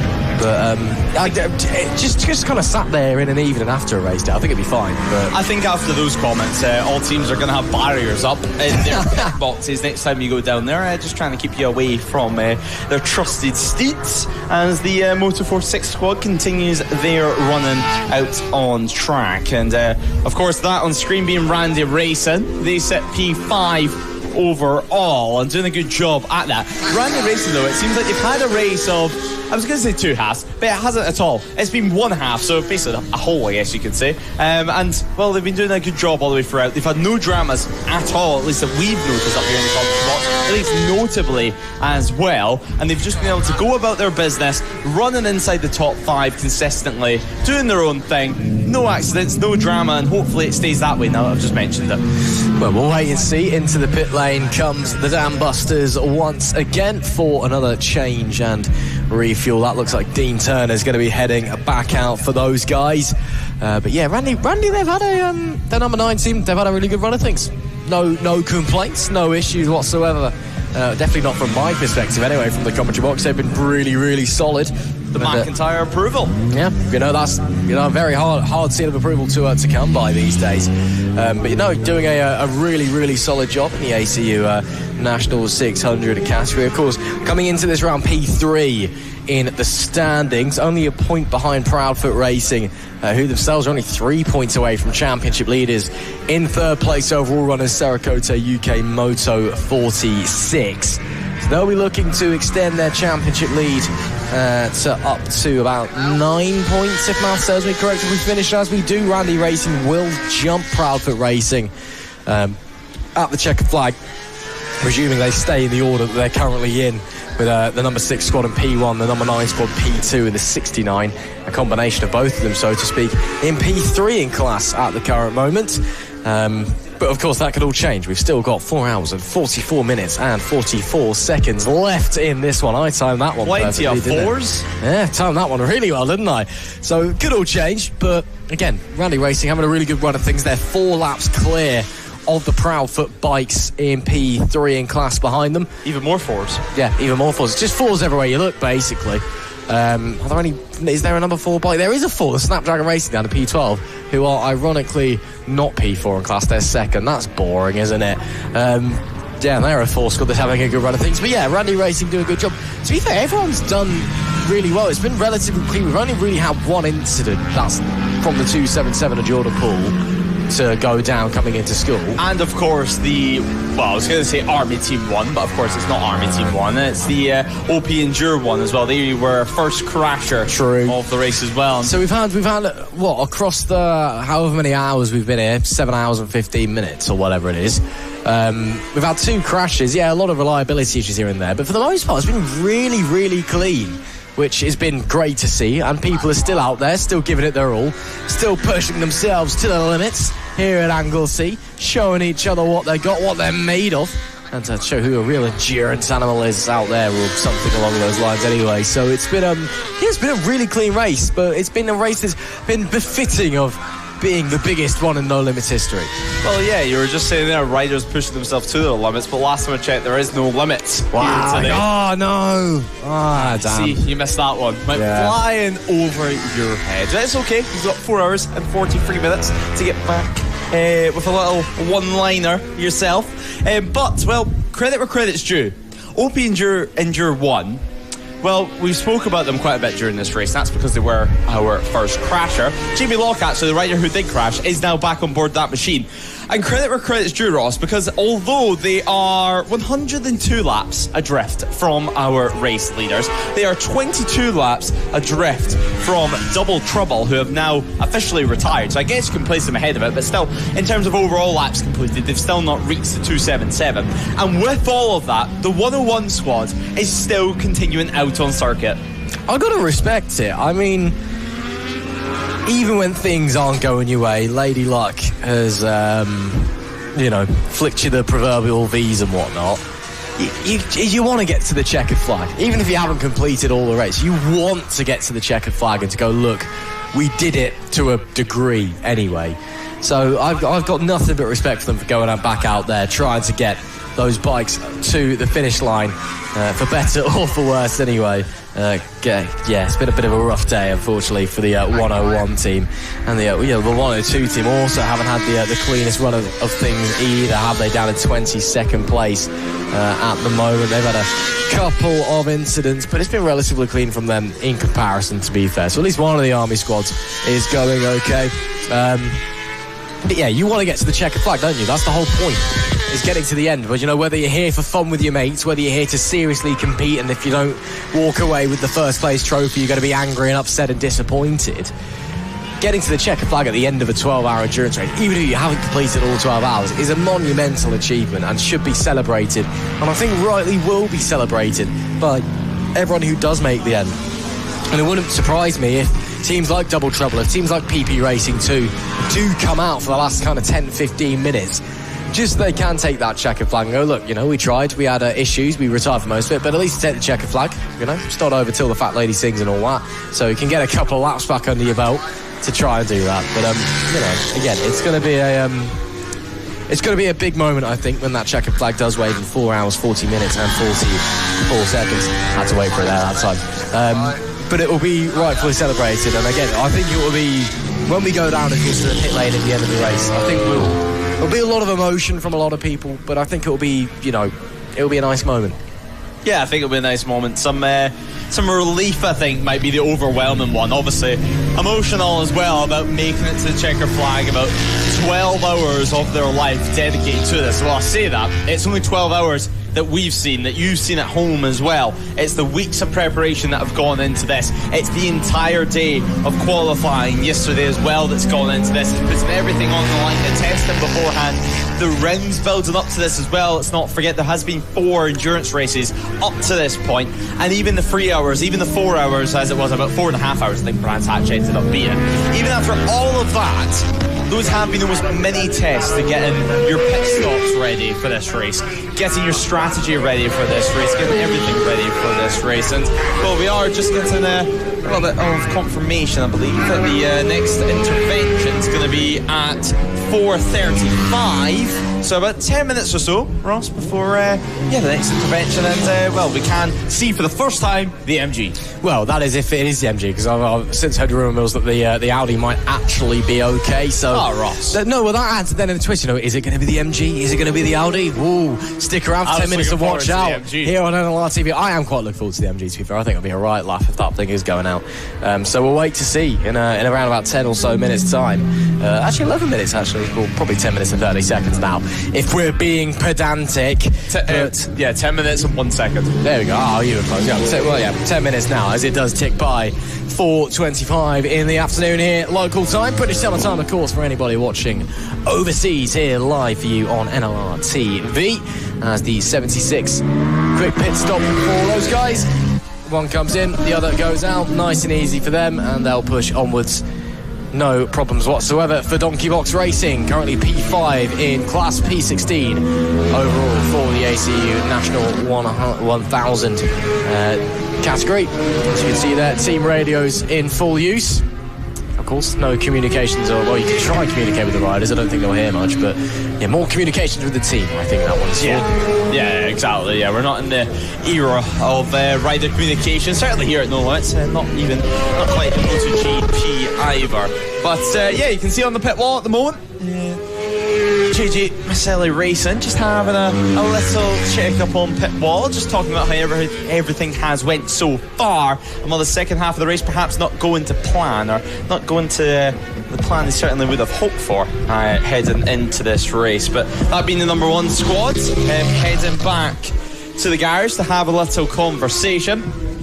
As, we do carry on. They sit P2 on the road, of course, and 2 seconds adrift. Now there's another one of our teams, it looks to be the 62, doing a good job so far. Right at the back of this, though, is Maselli JJ Racing.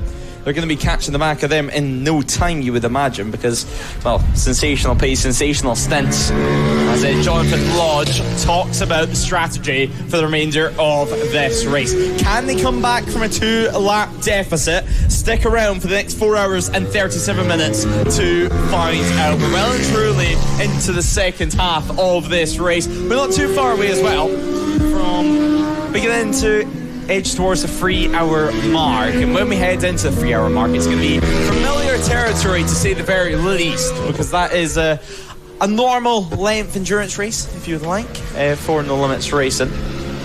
And it's a length that we all know pretty well, strategy-wise. It's a length that we all know well, with random safety cars getting thrown into the mix too, and with it being roughly 3 hours remaining, it technically should mean that we shouldn't have too many safety cars. I think we'll have one more safety car, all things being well, after this one, that's going to come out in roughly just under 10 minutes, around 6-7 minutes or so, and then we can look towards whichever car it will be. Whatever the case, it's still going to be a safety car, and still going to be neutralising the race and neutralising the order out there too. So it's about a 3-lap gap between Dart Motorsport. They've now hit 280 laps. They're edging towards 300 laps completed overall in this one. So credit where credit's due.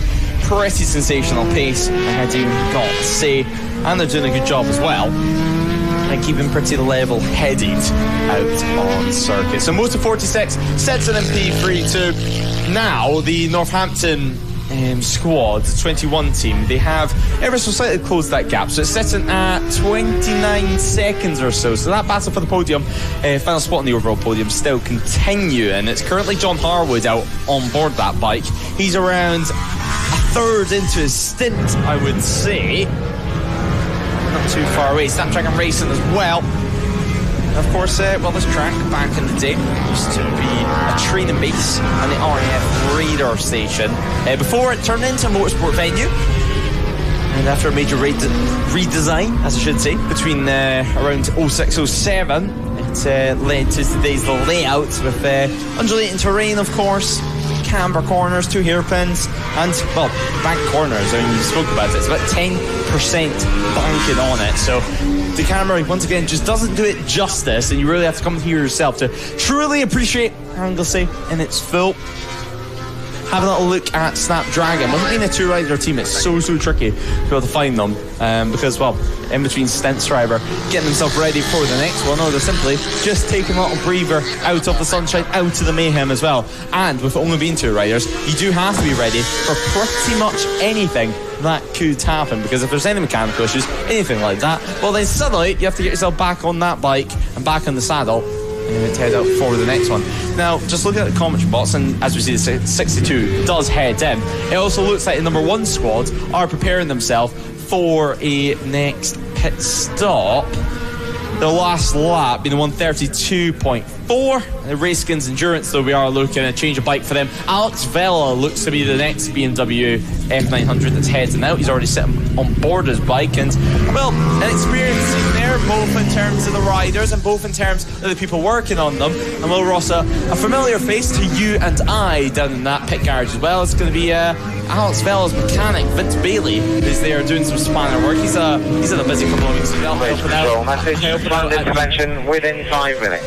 Helping out at the Southern 100 as we hear the planned intervention within the next five minutes. So yeah, good to see that Alex Vela getting some help from some stars of the mini bike world, if you will.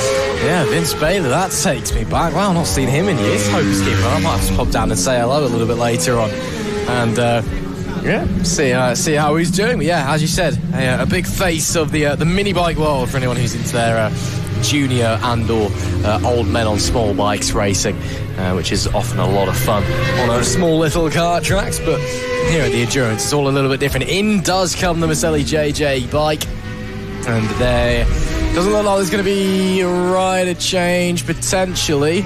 As a little look down at the front tyre there, a big look at the front tyre from Jonathan Lodge. Oh no, Jonathan looks like he's getting out of the way. So Jonathan will be jumping on the bike now from James even. But yeah, big look down at the front tyre.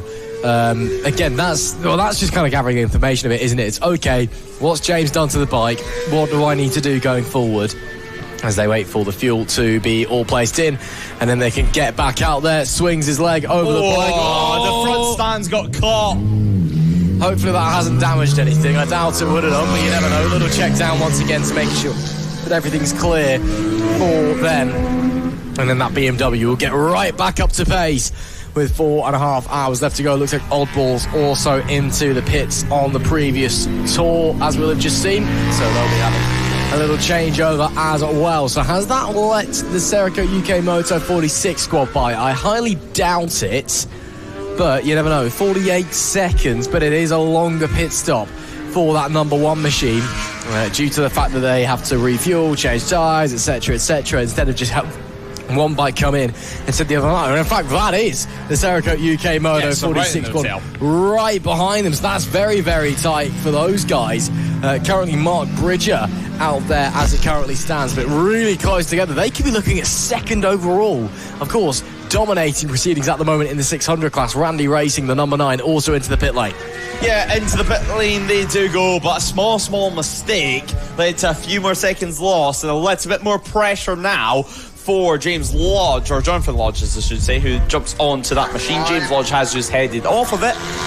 But yeah, it's one of those things, we're trying to get everything timed to perfection, trying to get that stand moved out of the way as well before the bike fires up into gear and it clicks away. They go, and got the timing slightly wrong there. It actually looks like the right hand side of the stand just got caught on the forks. Obviously it can be a case of you have a stand that just slots.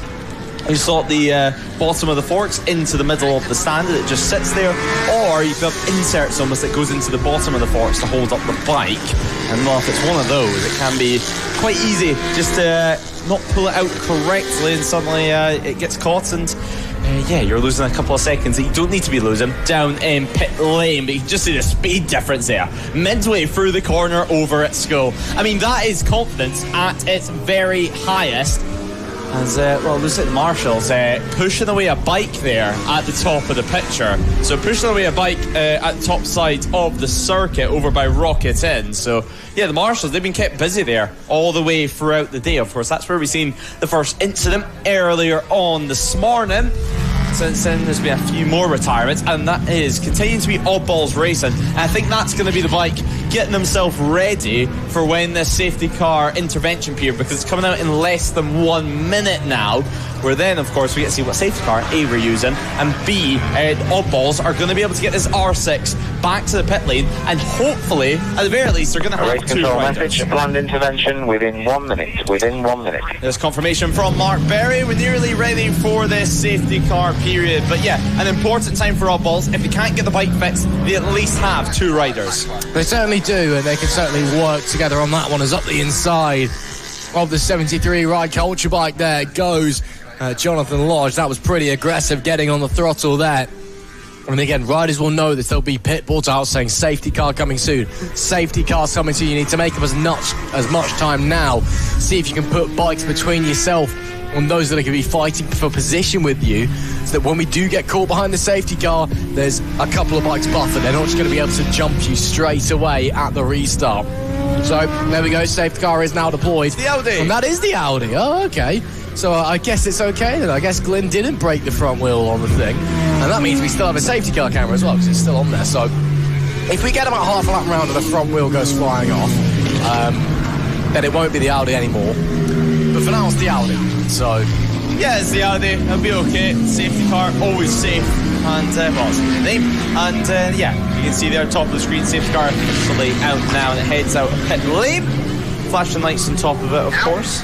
But, yeah, safety car flags as well, the red flag with the white cross. Not to be confused with the red flag. Yeah, so just telling the riders, neutralised. The race has been neutralised.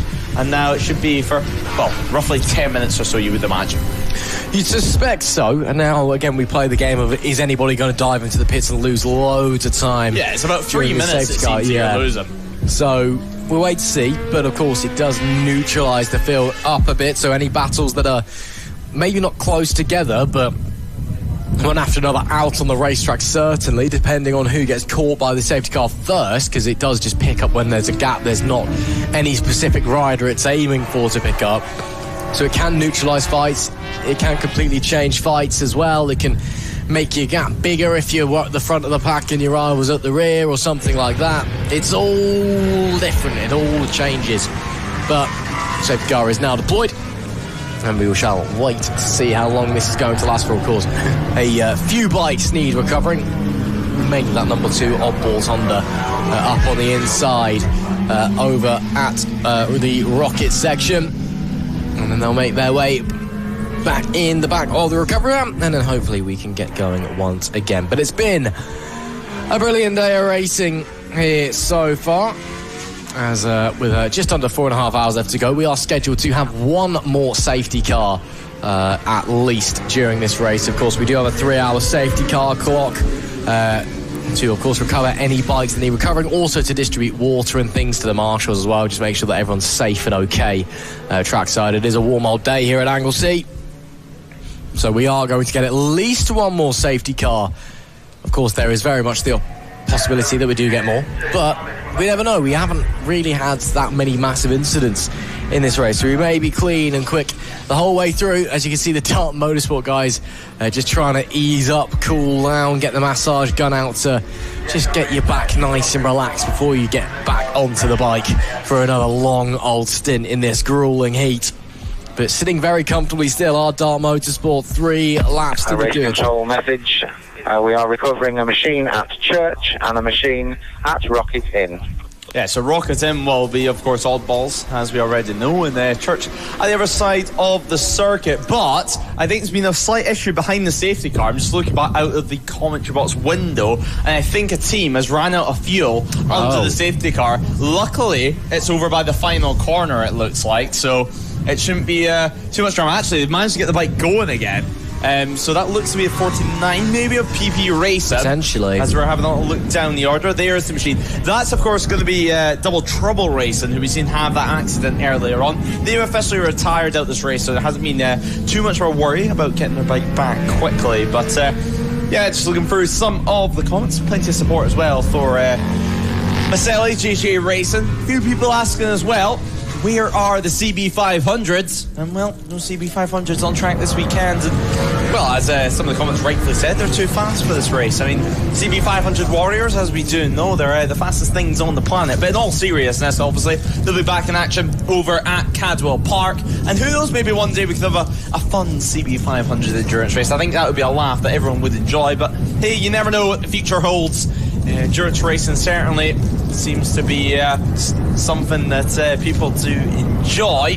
But you can see Oddballs Racing there, awaiting the recovery van. It's still over by Church at the moment. It shouldn't be too much longer before it starts making its way round. Now, obviously, we're getting confirmation either from race control or from the safety car lights on when it's going to come in. I still expect a few laps, at least another 2 laps now, before it does come in, because we've still got one more recovery to make. But yeah, hopefully Oddballs Racing, they're not too much damage to that R6. It's not going to be too much work to get that bike ready to head out on circuit if it was a technical, if it was a crash. Either way, there's still going to be some spanners getting brought out for that. And well, the R6s, they've been the bike of choice for many years in 600s, and although they're highly tuned to the absolute limit nowadays, maybe not necessarily an endurance spec, it's a bike that everyone does know well. And if you do run into some issues, there's at least 5, 6 of them, maybe even 7 in the paddock that you can look for some spare parts.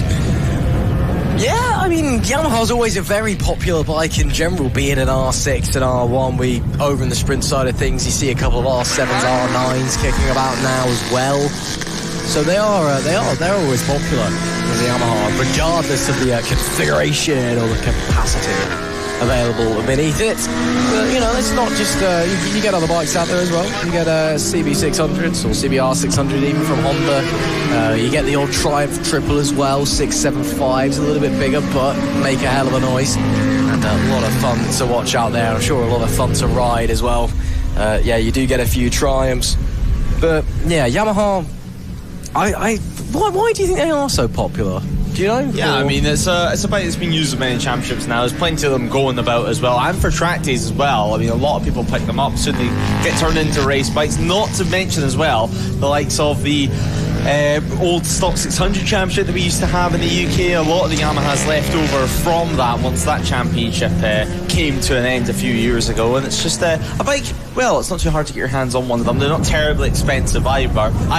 Meanwhile, trying to find some of the newer CBR 600s, it can be a little bit more difficult as Oddballs Racing enters the recovery van to head back out.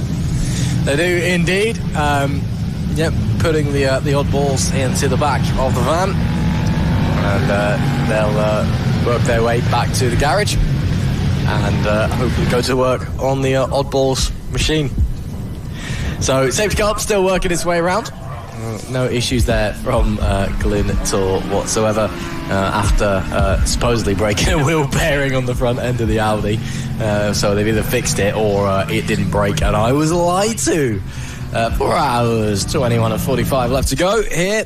I think it was just to build some excitement. I mean, give us some hope for this MG and then just pull the rug underneath us and take it away. But hey-oh, it's still 4 hours and 21 minutes. Who knows? Maybe the MG can still come into use. Maybe we saved the best till the last safety car period. Maybe it's just, a lot of surprise, a lot of present. Not only us, but the riders as well. Yeah. I'm sure the riders want to see the MG as well. I want to see the MG. I'd get bored of staring at the back of an Audi. I want to see an MG. You know, that's true engineering. Or perhaps a black Corsa that's in the paddock at the moment. Well, you know, if you should chuck me some safety car lights, I've probably got enough fuel to go around and do a couple of laps. I don't like that, probably. I'm not going to lie. I'm more concerned about something just falling off it if I push it beyond certain speed, to be honest. Yeah, I've had the pleasure of driving it in the past, and I can see it's not a joy at all. It's a joy at the end of the day where I didn't have to touch it ever again. It starts. It's got an engine and 4 wheels, and it does start. You know, that's all you need. And it fit half our cameras in the back on the way in, actually. So you know what? I'm taking that.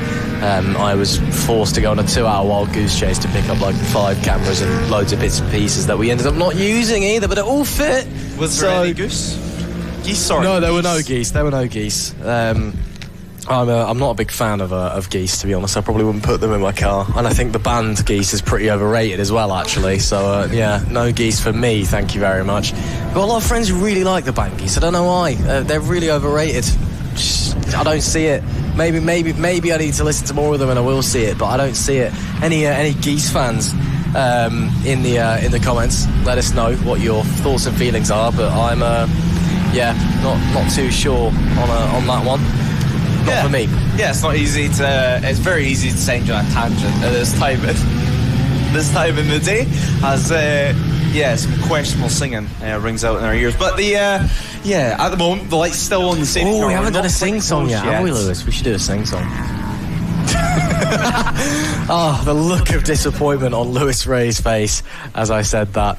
That's saved for karaoke after one or two refreshments, which I don't think is coming out tonight either. So although I will say I do sing an incredible "Life Is a Highway" rendition. I like that. Yeah, there's an incredible video. I would love to play it right now, but sadly we don't have the time. There's only 4 hours and 19 minutes left.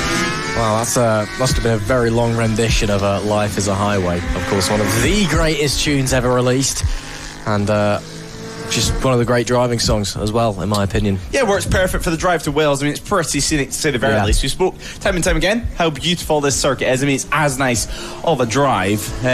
Sometimes some terrible traffic, but nonetheless, still under safety car for the time being. Obviously, another opportunity for us to deliver some waters out to any marshals needed as well. Obviously, if you do want to get involved in marshalling with us here at No Limits, head over to the No Limits Racing website or directly get in touch with Paula as well. She does an amazing job and never enough credit. I mean, sometimes she's up till stupid hours making sure everything is ready for the marshals around the circuit. But marshals at nolimitsracing.co.uk. Email Paula if you fancy joining the Orange Army, which of course without them we couldn't go racing at all this season. And credit where credit is due. As things stand though, Ross, the safety car lights are still on. I'm just looking because I have seen the recovery van come in now, and I was looking for maybe some lights to go off, but I think if they are doing some drops of water or whatnot around the circuit, we might be waiting a tiny bit longer. Potentially, and again, maybe it was just a little bit too late in the lap when the recovery van did get in for the safety car to turn the lights off. So maybe it's just one more lap for confidence. Maybe Glyn's had a good time as well. I was fancy. Don't want to go back in. I've got aircon in here. I'm pretty chill, both literally and figuratively. But the Audi is still ploughing around here. He's about to head onto the Tom Price Straight on the international section. So we'll wait to see what the lights are going to do. Presumably they'll get switched off on the run across the start-finish line, but I haven't heard anything from Race Control yet, who I know are listening. So, send us up a radio message, I guess, Mark, if you are. And, when the safety car's coming in. But the Audi, again, seemingly not broken, as I was delightfully informed. They've either decided it's not broken enough to justify getting rid of it. The safety car will be lights out, start line. Lights out at the start line. Well, there you go. He was listening to you, and, you breaking Mark. the fourth wall has, it's worked. Thanks, Mark.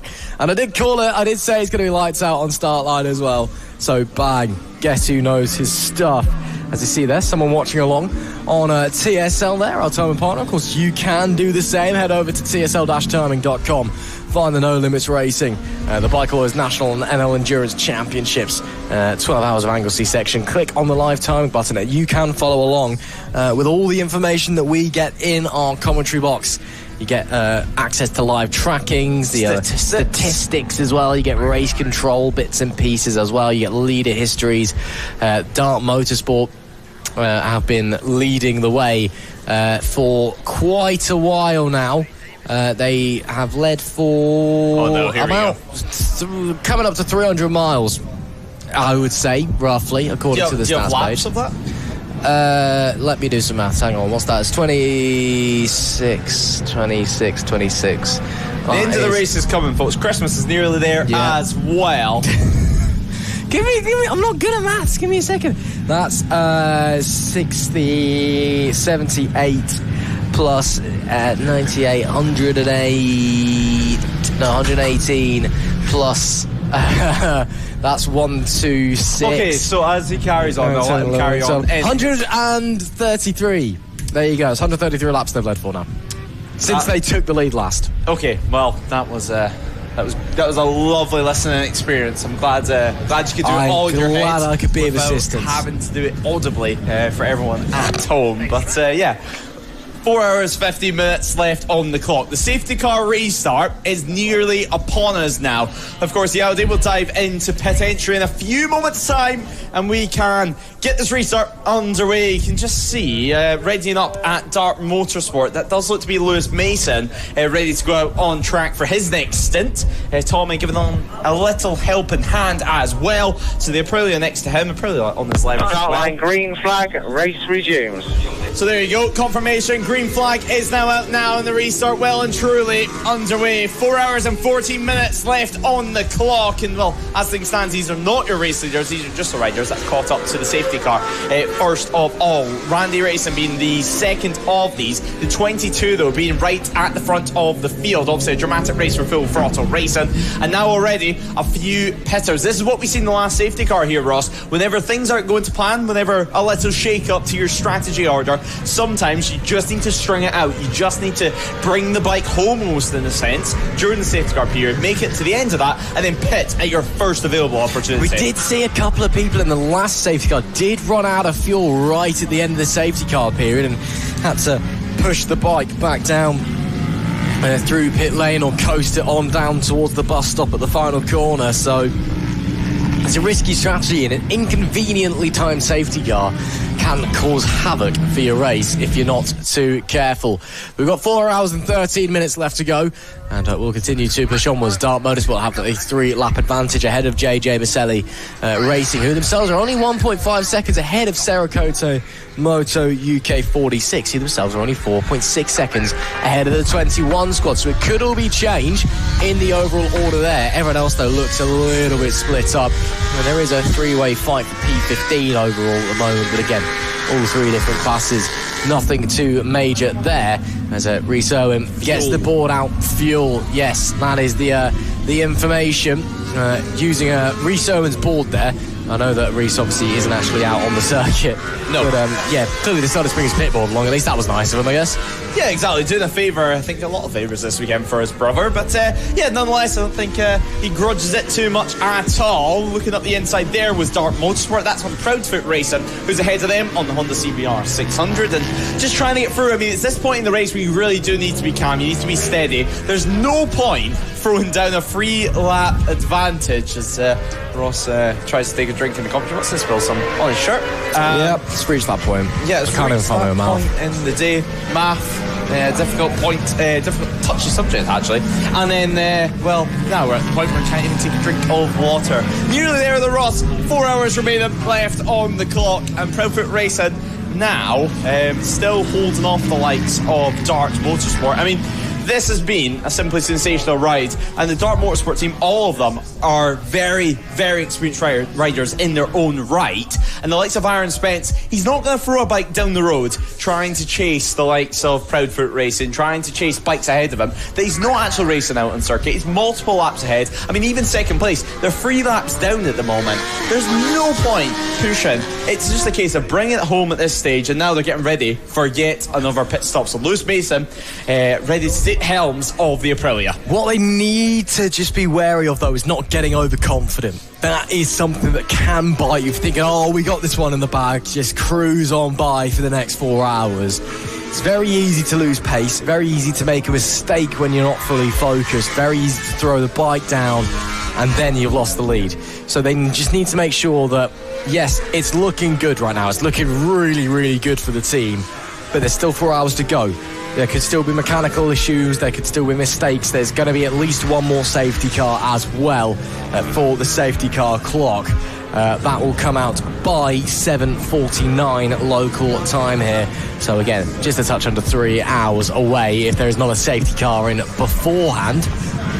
So they do really need to ensure that they just stay focused and don't throw it away. We see it all throughout motorsport across the years. Someone thinks they've got it in the bag, or they've got a podium, whatever, celebrate too early, be that a lap too early, or you just lose focus because you're miles ahead halfway through and you throw it away. It doesn't happen just in motorsport, it happens in a variety of different sports as well. It is very, very easily done. You just need to make sure that you do stay focused. You stay on it for the remainder of this 4 hours, 10 minutes and 22 seconds. Because that 92 squad, again, it's looking good. but it can go also very wrong very, very quickly if they're not careful. Yeah, and I mean, it doesn't need to be a mistake of their own either. It's a case of sometimes getting mixed up in someone else's incident, or simply just having a mechanical issue. I mean, we've seen it earlier on with the likes of even Nicky Williams running into a few mechanical issues. No fault of his own, of course, but it's a case of just a small little part to let him go. It can be a 5 pence part, as it usually is, actually. It can be something simple like a fuse as well blowing, as it does look like finally Darts Motorsport have entered the pit lane. Here they do come now. Slot back into their pit spot, and Lewis Mason all ready to go. They're going to wait at the moment until we can head out. But yeah, I mean, good to see the interactions first of all with this race across social media, the hype towards it as well from the Paddock, the hype that we've had for it this entire year. This has been the creme de la creme of No Limits Racing in 2026, all the way from round 1 over at Snetterton. This was the round we were looking forward to the most. Not necessarily because we thought it would be easy, same with the riders, but because it's a whole new challenge, it's a whole new venture, and, well, look at this right now. We're seeing still a decent scrap, although it's free laps on the advantage that they have. Still 4 hours remaining, still longer than what we would normally have on a normal race meeting for endurance racing. Yeah, it absolutely is. And obviously it's been a rip-roaring success as well. Maybe the start of bigger and better things in the future. Who knows? But it is a big old girl, this one. Again, we do have longer races. We've got shorter races. Obviously, we have some laps ones which approach, not quite 6 hours. But again, this is more than double the length of anything else that we've had so far this year. And it has been superb. Absolutely phenomenal, to say the least. The action has been non-stop from start to finish here at the Anglesey circuit, of course, on Anglesey, here on the northwest of Wales, United Kingdom, Europe, planet Earth, Milky Way, solar system, that one. I don't know what I'm talking about. I don't think it's quite on the north coast of the solar system, but here. No, it's on the north coast of Wales, which is in the UK, which is in Europe, which is on Earth, which is in the solar system, which is in the Milky Way, which is in the universe. Thank you very much, local cluster. I liked physics at school, actually. That was physics. Did you pass it? I did, actually. Yeah, bizarrely. Quite a lot of maths as well. Yeah, I know. It was really bizarre. Really bad at maths, but really good at physics. So you must be good at the aerodynamics of a motorcycle. You know, if anyone needs a wind tunnel improvement this year with the new fairing, maybe they're wanting to try a new helmet, I'm sure they can get in touch with you. Yeah, I'm not going to claim I'm bringing aero degrees and whatever, but it's not that hard to understand, is it? Just air goes that way, and then you do this and that, and it does stuff and gives you downforce and less drag and whatever, isn't it? Yeah, top class commentary there. That way and that way. You couldn't quite see what way his hands were pointing, but I can't tell you, he had the hand movements all with it as well. But Maselli GJ Racing, I mean, they've not been lazy at the very least. They're an aerodynamic bunch, they're a top outfit as well. So professional. I mean, even you were speaking down to Mark Neat earlier on in race control, and even he was impressed about the way they were able to do their pit stops, change tyres, refuel in such a professional manner. I mean, they're champions for a reason in 2026, reigning champions, as I should say. They're not champions obviously this year, and they're not going to be, and that's because they're taking part in just a few rounds, a handful of rounds throughout the entire year. 8 rounds in total for them. But now we're nearing towards 4 hours remaining here at Anglesey. We're not close for yet another hour mark, and we're not that close for yet another pretty big mark in terms of laps.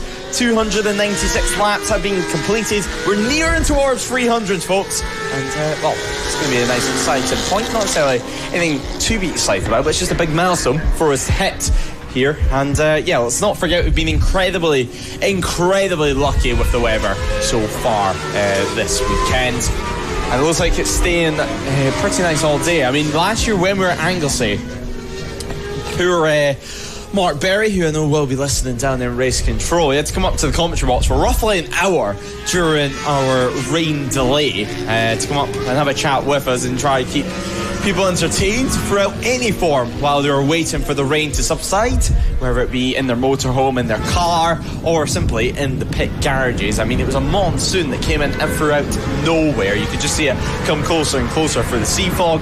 Luckily today, if anything, actually, the sea fog has got less than what it was earlier on. I mean, it's getting a nicer day as the day does go on. We're looking to hit 25 degrees at 5 o'clock as KGG Endurance does come in now. Always an interesting bike there. Of course, that being the a twin that we're looking at there, but it has got a BMW S1000 front fairing. The rules with the twin categories, it's definitely one of the loosest ones out there. You can run different front ends, for example.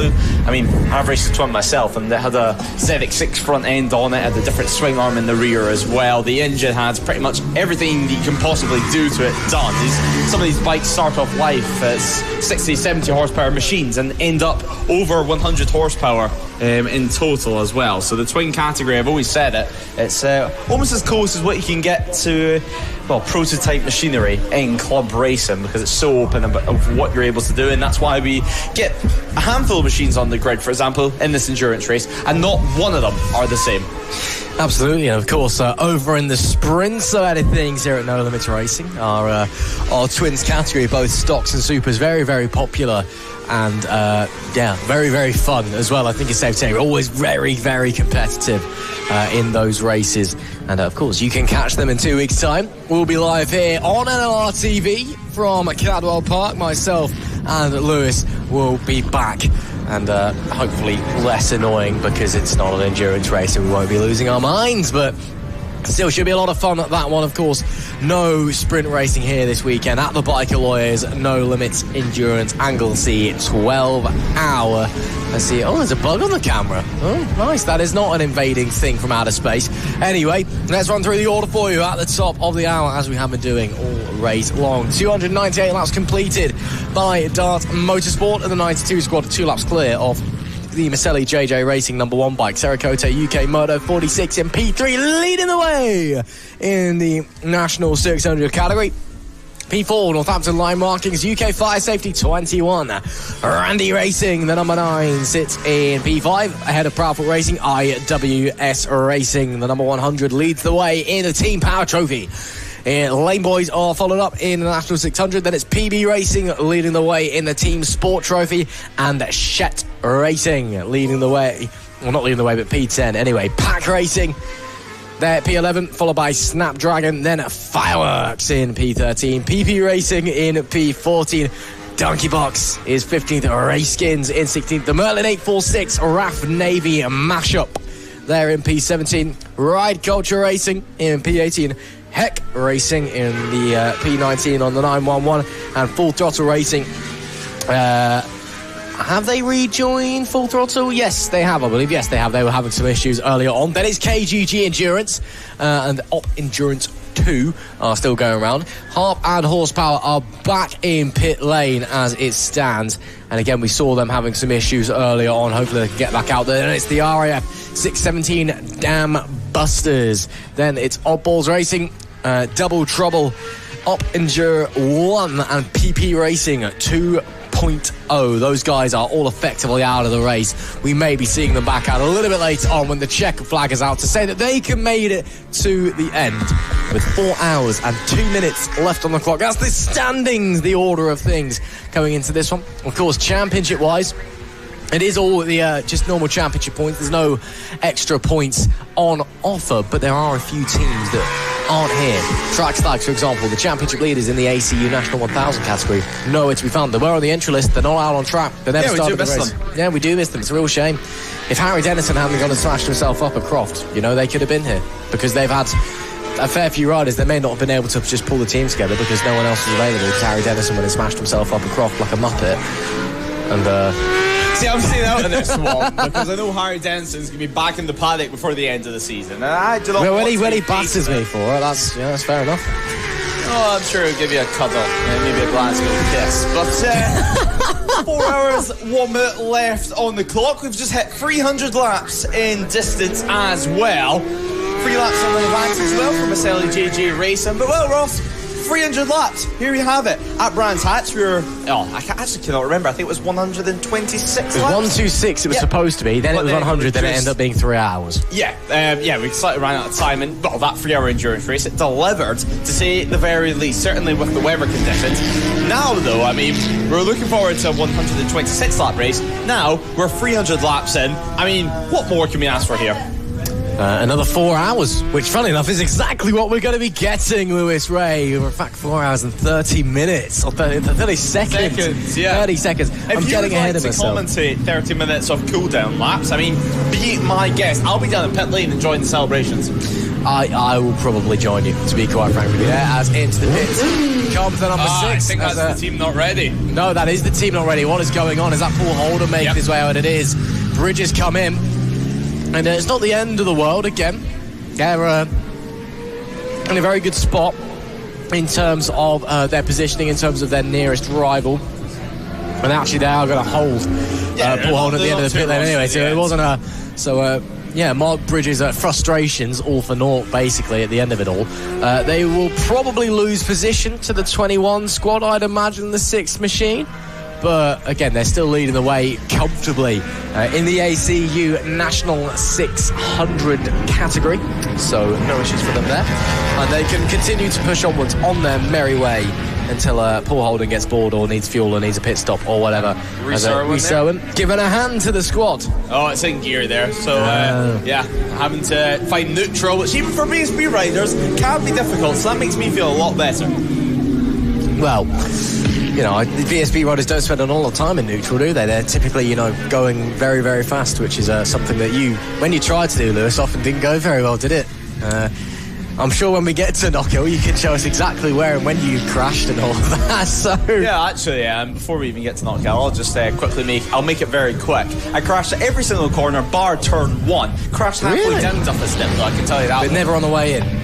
No, never on the way in, so the bike was never too damaged. I've crashed on the change of direction, but that was a meatball flag. Not my fault, I will mention. But I've been a victim to the meatball flag myself, and actually not seen the meatball flag before, and learned the hard way of why you need to keep looking out for them out on the circuit, because suddenly you're sliding down the road, not understanding what's happening until you see a trail of oil behind you and on your rear tyre. But luckily in this race, touch woods, the bikes have been fairly reliable.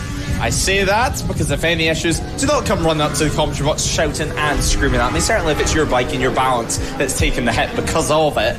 But the bikes have been fairly reliable. A few issues with Nicky Williams' machine, but hopefully they can get that sorted. If it's just an overheating issue or a little breather pipe releasing some water, it's not necessarily the end of the world. But with it being blue smoke that we've seen earlier on, I mean, that certainly wasn't water, you would say. Water is usually just white smoke or steam, I guess you could call it. Yeah. Smoke. Yeah, that's when you boil water, that tends to be what you do get. Yep, kettle, like you were planning on putting on earlier. Oh yeah, coffee. I forgot about that. I might have to get one. I actually don't think you need any, to be honest. We're less than 4 hours left now. We're in the tail end of this race. We're nearly there. What if I want a coffee? This right now is just... He's giving me enough adrenaline as it is. I don't need any more extra. Think about it. It's about 4 flights to London from Edinburgh. Think about it like that. Not too far to go at all. I'll probably just drive from London to Edinburgh, to be honest. It's more environmentally friendly, isn't it? No, taking the train would be, but... that's true, actually, yeah. But that's expensive. Do you know how much trains are nowadays? As again, we'll go back, Ross McIntyre's wages through the roof. He's just lying on college trains to everyone involved. But 4 hours left in this race, and well, Ross, this is why you get paid the big bucks, because we've still got 4 hours of talking to do. At the moment, not too many people close out on circuit, although Racekins Endurance and the Merlin 846 team, your favourite team out on the circuit, they are fairly close together. 5.8 seconds after all this time, after 8 hours of running. I mean, that's nothing. Sure, it's just for overall position and not class position, but still, credit where credit's due. Yeah, no, been doing a really good job of things, all things considered. And that's 62. Again, just up there, having a good time, keeping ahead of other bikes in potentially quicker classes. And doing a really good job. P16 overall is nothing to frown about whatsoever. And they've been running fairly quickly for the vast majority of the race so far as well. So, fair play to them. Kudos, tip the hat, all of the above. As that is the fireworks bike, I want to say that is, I think, coming in to Rocket Inn, which, very tricky corner. I know some people don't like it. I know you say you've crashed everywhere except Duffet all the way into turn one at Knockhill. But our producer here with us, Tristan, has had a fair few shunts here at Anglesey as well. He was telling me on the way in the last time he was here at Anglesey. He remembers going into a corner, and then he remembers having a Chinese a couple of hours later and nothing in between.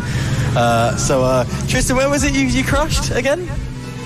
Corkscrew, that's what he's saying in REA. Obviously a corner that we're not using this weekend, but we'll be back for the sprint races a little bit later in the year. They will be using the corkscrew, so maybe they can pay tribute to a man who once wowed the world with his World Supersport 300 efforts. Great crash. His high side at Daunton. Yes, it's a wonderful high side. But actually very similar to some of the ones we had this year in No Limits, actually, it must be said. Yeah, I mean, it was a traumatic experience, I'm sure. But hey, viral views, viral clips as well. He moans about a broken toe, but hey, I'm sure it got him the fame that he wanted and desired in life. But back to the action out on the circuit. Proudfoot Racing dealing with some lap traffic that looks to be Race Skins Endurance. Now, we were just speaking about them, and it looks like the Maryland 846 team, they've closed in 2 seconds now, so just 3.1 seconds the gap between the two of them. That's the battle for 16th out on circuit. Things tightening up further down the order here, Ross, and well, I don't think it's going to be too long until we see an on-track battle for overall position. Oh my god, everybody hold on, this is about to get chaotic. I mean, to be fair, getting an on-track battle this late in the race is actually fairly impressive. Normally at this point it's decided in the pit lane and reliability wise, so fair play, looking forward to that one. Could get a bit interesting. I mean, we've got some slow bikes out there as Paul Holden works his way around the outside. That wasn't issues, that was just Paul Holden being much quicker than some of the other riders out there on circuit. Again, it's getting to the point where fatigue potentially starting to set in a little bit. People will be aching, they'll be warm and horrible and sweaty at this point under those leathers. It's track's probably quite slippy, I can imagine, in the heat as well. There's, of course, the potential of the sea breeze kind of bringing over some water vapour, which doesn't help things either. So, yeah, it's probably a bit difficult out there, and Paul Holden showing people how it's done on that number 6 bike for the 𝐔𝐋𝐓𝐿 UK Moto 46 team. 2 laps to the good ahead of Randy Racing, leading the way in some fashion in the ACU National 600 category. Got to be said though, IWS Racing in the Team Power Trophy up to P7 now overall, pretty good going, but they're miles away. Yeah, they're chipping away. Fireworks, of course, is a single bike squad, so they're having to do full pit stops and the like, still down in P13 though. And no practice, as they were saying. Yes, and no practice as well. Again, had to start from the back as a result of a new engine, had a penalty, gearbox issues yesterday. Means they ended up just ripping out basically all of the internals and replacing it, which I can imagine was a very fun night for the guys on the spanners, putting that back to it. Actually, I think it got it done in pretty quick fashion. I was speaking to someone from the team. They said they can do a full engine replacement in an hour because their problem was so early in the afternoon. They took it nice, relaxed, and did it in 3. They were just very calm and collected about it because they were under no time pressure whatsoever. Isn't that nice? Yeah, exactly. If I could get that done in 3 days, I think I would be pretty happy. They're doing it in 3 hours. They can do it in an hour under pressure. And, well, if it happened during the race, you would imagine it would be near that 1 hour time. And let's not forget as well, they're a really smart team. They're not no silly minds in there, let's just say. I mean, they stopped early just to do a safety check on the engine. I'm sure, obviously, all the teams, safety is their first aspect, but to still have the peace of mind when you're out there battling for positions to think, you know what, let's spend a couple of minutes, head down to pit lane, check there's no fluids dropping from anywhere, check everything's been done correctly, was the right thing to do. There's All Buzz Racing, though, out on circuit. I mean, dramatic race, much for them as well, and it looks like they finally have a 2-rider squad out there too, so hopefully they can start having a little rest in between stints, although I'm sure that Triumph's going to be getting a thrashing unless they can get that R6 fixed before the end of this race. They've still got 3 hours 50 minutes left to do that, so I'm sure still some time in the clock for them. Absolutely. So, after spending the best part of a couple of hours stranded with one bike in the garage with issues, the other bike landlocked in the infield up at Rocket Inn, Opals do rejoin the circuit. P25, 25 laps down from their nearest rivals, nearest competitor on track anyway, which is Harp and Horsepower, but they themselves are in pits with issues. So 3 hours, 50 minutes. The possibility is there for the number 2 squad. They are 73 laps down overall, though, as a result of all of their chaos and issues over the last couple of hours. So at least they'll get back out there, try to push onwards. Hopefully they'll be able to make the end as well. That'd be lovely to see from those guys. Getting on with it already. Oh, no, that's not them. That's the 50 bike. In fact, that is Pack Racing out there. Currently P11 overall, still P4 in class. A really solid performance from those guys. Currently Chris Taylor out on the bike and just making his way around, pushing onwards. And that is a boat. That's definitely not a motorbike, but we got some sightseeing going on here at Anglesey. Is that problems for the 49? PP racing it in. Yeah, I'm just having a look at what's in their hand, whether it's a case of a charger just trying to get some juice into that battery. So potentially the bike not wanting to start for them. They're continuing to work on that bike anyway, running Hondas and just checking everything is all good to go. But trying to just get some charge into that battery, I would imagine. Yeah, probably just not turning over the engine at all, is it? So that seems to be the case of what they're doing. So hopefully it won't be too long until PP Racing, of course that is the PP Racing number 1 squad, can get back out onto the circuit. There are of course 2 PP Racings in this affair. PP Racing 2.0 seemingly down and out though, unfortunately, after problems. When PP's not working, need a pill to try and get it to fix itself, I guess. There we are. There's not before 9 p.m. in the evening. I didn't say anything. All right, well, the other PP Racing bike comes in. Let's see if they have got some charge into that 49 machine. And let's see if they can get that thing fired up.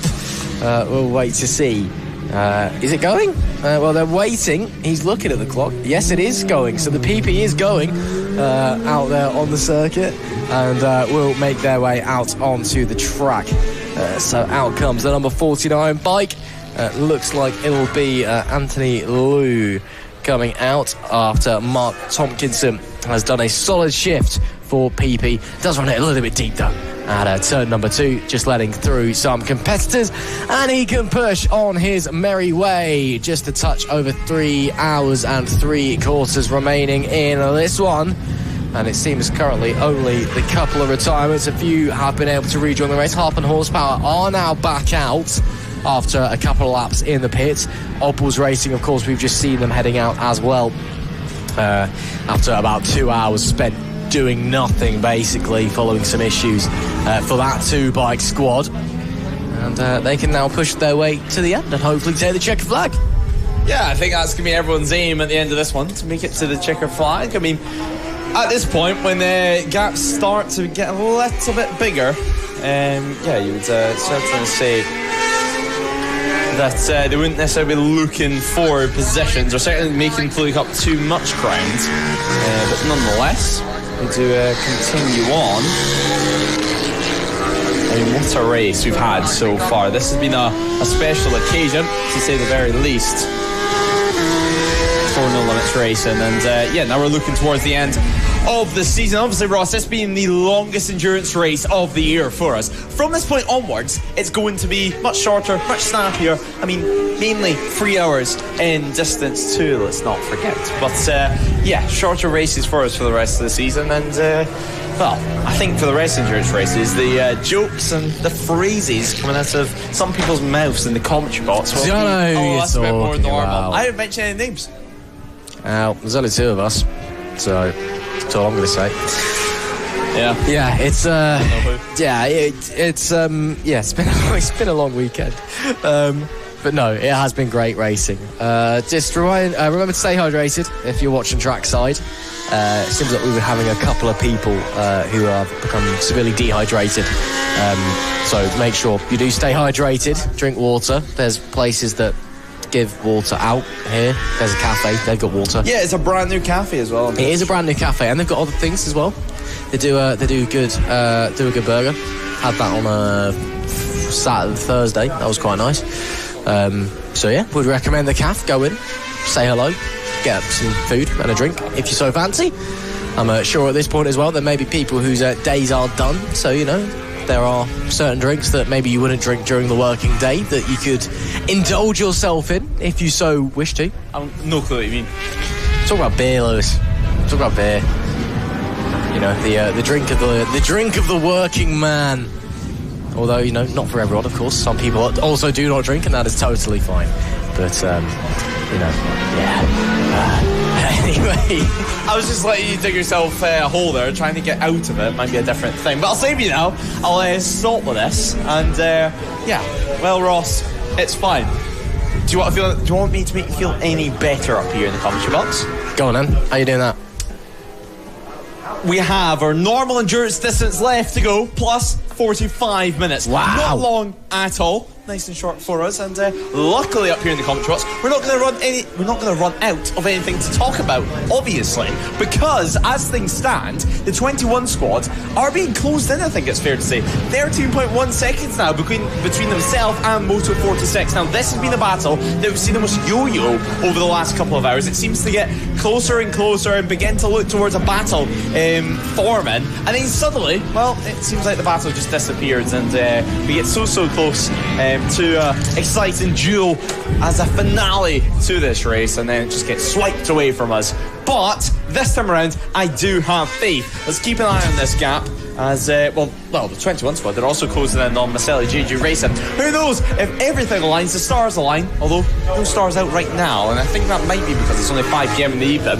But if all the stars do align, we could see 2nd, 3rd and 4th together on circuit by the end of this race. Well, that'll be interesting, and you've got to do a bit of a George Michael impression, I think, to try and get that one. But yeah, I'm too young. George Michael. Oh, okay. Well, we're back. No, gotta have faith. You must have heard that song. Yeah, I've heard that song. Wait, maybe not. Any renditions? Limp Bizkit did a cover of it once. It was pretty good. I was meaning yourself, but no, I do actually know the song. I was just hoping for a bit of Ross McIntyre singing. And I mean, I can. No, it's fine. Honestly, you ain't gonna sing it twice. Now, though, having a look at the international section of the circuit, and just moving on as soon as possible before Ross has another opportunity to open up his mouth in the next 3 hours and 43 minutes. In fact, I might just keep talking all the way to the end here. KGG Endurance, though, they do continue running. And well, Ross, as we spoke about, the twin category, it was pretty new to Endurance this year, but it is the class which is slowly growing in numbers. I mean, KGG Endurance, although they're winning things, they are a big advocate to try and get more bikes on this grid and more bikes taking part in this class. I mean, I remember, I think you spoke to them at Donington Park, and one of the things said to you was, you know, if anyone does want to get involved, please do. You know, it's a friendly planet, friendly bunch, and they want more competition. They're racers at heart as well, and they would rather more than just 2 bikes in the class. But still, having a good ride and competing with some faster machines, most importantly. Well, yeah, it was very much a case of, you know, we have no issue being the only bike in class and just winning a race by finishing it. Like, that's great.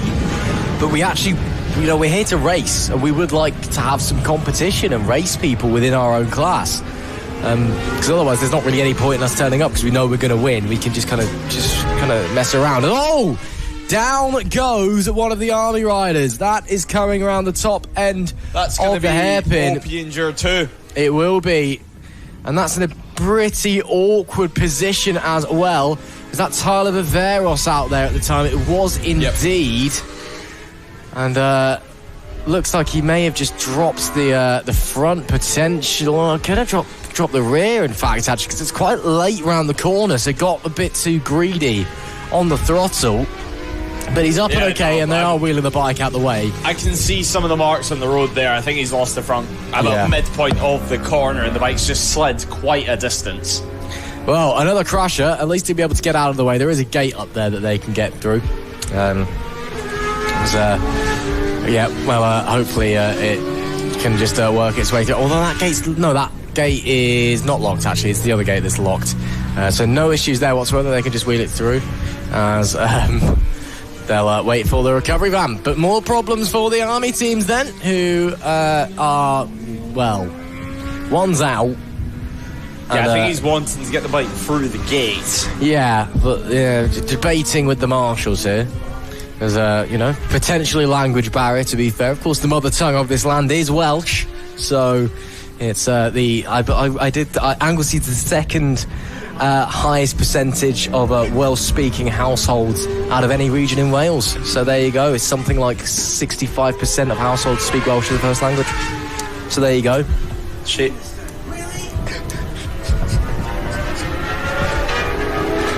Now, though, after, a fascinating statistic, Ross, and, at least this one.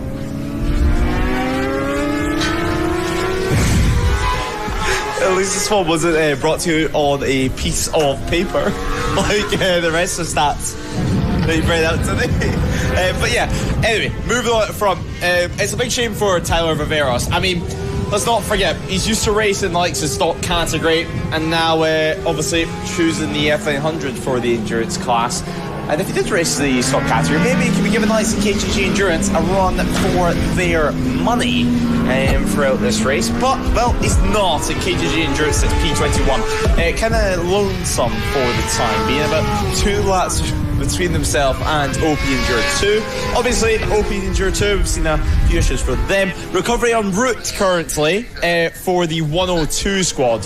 So you would imagine they'll push that bike through the gate, and the recovery van will meet them at the other side of it, and then just bring it back through the paddock that way into the back end of the garage. So not too much longer to go for them.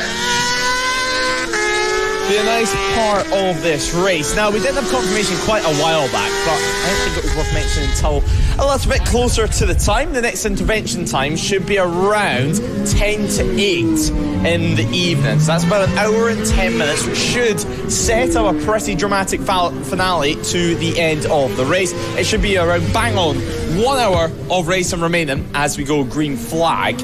If, of course, we receive no safety cars between now and then. Even if we did, then technically we would need to bring out still a safety car planned intervention, because there's more than 3 hours remaining in this race. But yeah, good old time. John Harwood as well at the back of this box, getting ready to head out maybe for his next stint. If not, it could be Royal as well. Obviously both of them fielding Ducatis for this one. Double-sided swing arm, if we can get my words out, on board them. Obviously the newer V4.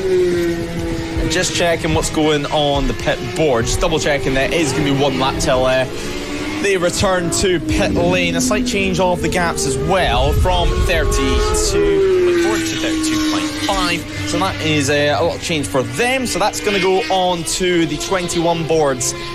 Pit boards. Resistant P3, of course, overall. Ducati commentary on board the pit boards. A lot of people get fancier and fancier pit boards. Actually, in the past, I have seen some LED pit boards as well, and they are some real cool pieces, but sadly not allowed in all championships, and they're not always approved by some people in the paddock. But yeah, now we do continue on, and luckily as well, some of the teams, like Fireworks, they've got still some shade down there in pit lane, but still, the normal conventional pit boards seem to be the most popular option. But in the likes of EWC, they also use LED pit boards, but that's also because they race in the evening. But yeah, as you mentioned, that is something. It doesn't look to be too much of a substance if it's able just to blow about the track like that. I almost wonder if that's the I don't know if it could be the inside of an exhaust, the mesh inside of the exhaust. But it's been blown out quite easily. But we'll have a little wait. Luckily, at the moment, of course, it is offline. But going back to pit boards, Ross, I mean, in the World Endurance, they do use LED pit boards, but that is mainly for a purpose, not just to try and be flexy and cool. That's because they race at night, and the only way you're really going to see it is by LED. Yeah, I have no problem with an LED pit board when it's at night.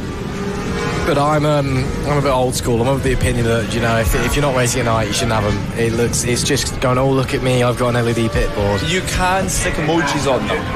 Yeah, which is quite frankly a crime against humanity. And if you do that, you deserve to be sent to The Hague and tried and probably shot, to be honest. I really don't like LED pit boards, if you can't tell. Do you like emojis?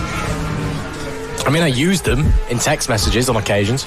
Gosh, the youth of today carrying on their commentary. I wouldn't be surprised if, by the end of the day, Ross is doing some emojis in the pit box himself. But yeah, as things stand, that gap now sits in 17.8 seconds between Moto 46 and the 21 Northampton squad. I mean, Ross, is a battle on here for P3 overall. This, of course, not being raced for class position. This, of course, not affecting any championship points. But the overall podium still up for grabs here. It very much is, and of course that number 6 squad is going to want that overall podium. They're going to crave that overall podium. They're going to need that overall podium. But still a long way to go, 3.5 hours, 3 hour 35 in fact. So we'll wait to see if they do have the pace to catch up. Again, they're in a bit of a race control message. The surface flag is being displayed at corkscrew for debris. Yeah, and that's what we just said a few moments ago, you would imagine. Yeah, absolutely. So can see that out of the commentary box window. Lack of adhesion flag being shown, and hopefully not too much of an issue for whatever that bit was that was rolling around in the wind.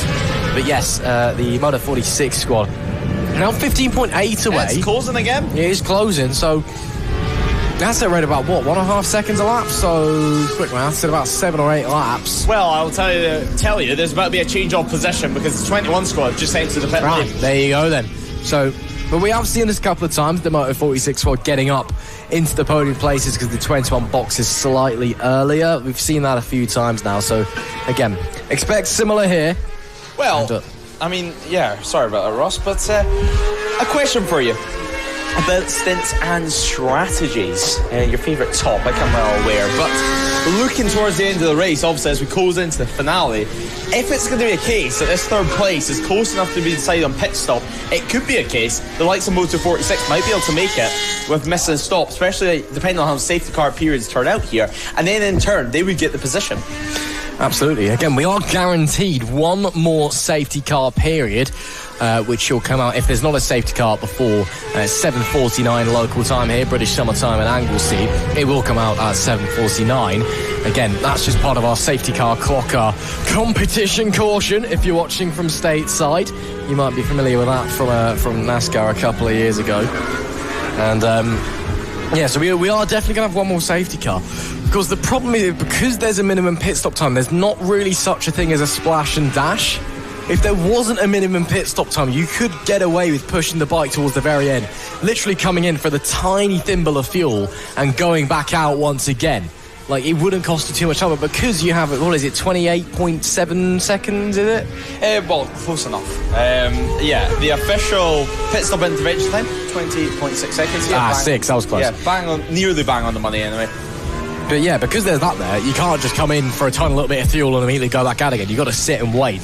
You've got to sit and wait, or take your time and do it nice and safely, which is why it's there in the first place, is to try and reduce the amount of but this is motorsport. If you're splash and dashing, you ain't got time to be safe. You're getting the fuel in the bike and then you're going straight back out there. Of course, I would not recommend that. Of course, everyone, please be nice and safe. I don't want anyone catching on fire down in pit lane today. The paperwork for race control will be unimaginably boring, I can imagine. And after those comments, I think they would rope you in on it as well. Probably would, to be honest. Yeah, still 3 hours 32. You can see that lack of adhesion flag still being shown at the corkscrew for the unidentified bit that's offline and blowing around in the wind, and we're not really sure what it is, but we're gonna continue to push onwards to do it. I still haven't done my presentation on East German interrogation methods yet, Lewis. Just like to remind you of that one. That's still out there. More history lessons could be on the cards before the end of this race. Just saying. Not saying I'm doing it now, but I'm just saying I will do it at some point. Your face says you do not want that. I'm not What's wrong with these German interrogation methods? It's a fascinating topic. It just was not on my bingo card, as I mentioned earlier on, for this endurance race. I mean, meanwhile, there has been obviously a change of position for third out on circuit, because right now, Ross, there is something called a 12-hour race going on, so it might go around for a while. Wow. Moto 46, though, I mean, I saw a position change for them, but you would imagine next time they have to come into the pit lane, which I don't imagine is going to be terribly long, maybe a couple more laps, that's going to swap round again. But who knows, play it a little bit closer to the intervention time, and next thing you know, you can be back into the mix by the end of the race. Well, if they pit right now, they will be around about a second back, presuming they were bang on the intervention time coming in and coming out. So they need to gain a couple of seconds ideally over the next couple of laps before they come in, if they want to come in for a pit stop and have it go absolutely smoothly, perfectly, wonderfully, and they can come out still in third place overall ahead of that 21 squad. I mean, they were closing the gap as well. They were. But of course, we don't know what the 21 squad's doing. Are they out on a new bike? We've got a Wilkinson.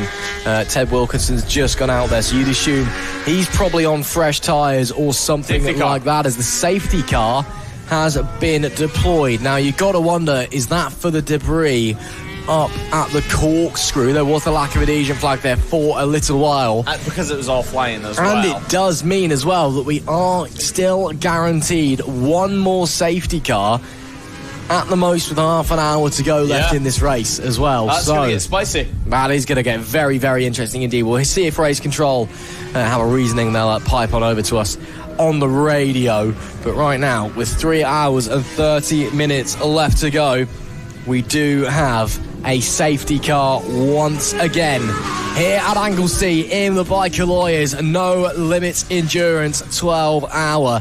And another twist, another turn in the tail of the biggest race in No Limits racing history. What more do the racing gods have in store for us across the remaining 3.5 hours, or just a touch under now? Lewis Ray. I still have no clue what that accent is all about. It's my Richard Keys impression. I do it for dramatic purposes. Yeah, I don't think... this glorious little island. Safety car out in a few moments of time, and well, we're not too far away. Obviously, looking for a safe point to go in between the bikes. Don't worry, everyone at home. I'm still here for the bike race, and I think Ross might have walked. Message from Race Control. This is intervention by safety car for debris collection. We now have significant debris in certain locations, so this is an intervention to remove debris. There you go then. Debris in a couple of places, get things sorted out, get the track all cleaned up, and well, off we go for the final 3 hours 30 minutes. And not all the way, because we will, as you mentioned, have to most likely do another safety car stop with around half an hour remaining. Absolutely. So this probably won't be too long of a safety car, because debris, if it's nothing too big, it's just something marshals can run onto circuit, quickly pick up. Of course, run onto circuit when it is safe to do so before they head out on to and just get the bits out of the way, basically. Of course, a big thank you to all of our marshals once again. The Orange Army, as always, doing a stellar job. And of course, if you do want to get involved, who is it? Paula. I forget. Paula, that's it. You need to get in touch with. Get in touch with Paula. I can't remember her email. At marshals@nolimitsracing.co.uk. There we go. See, Lewis remembers things. That's why we keep him around.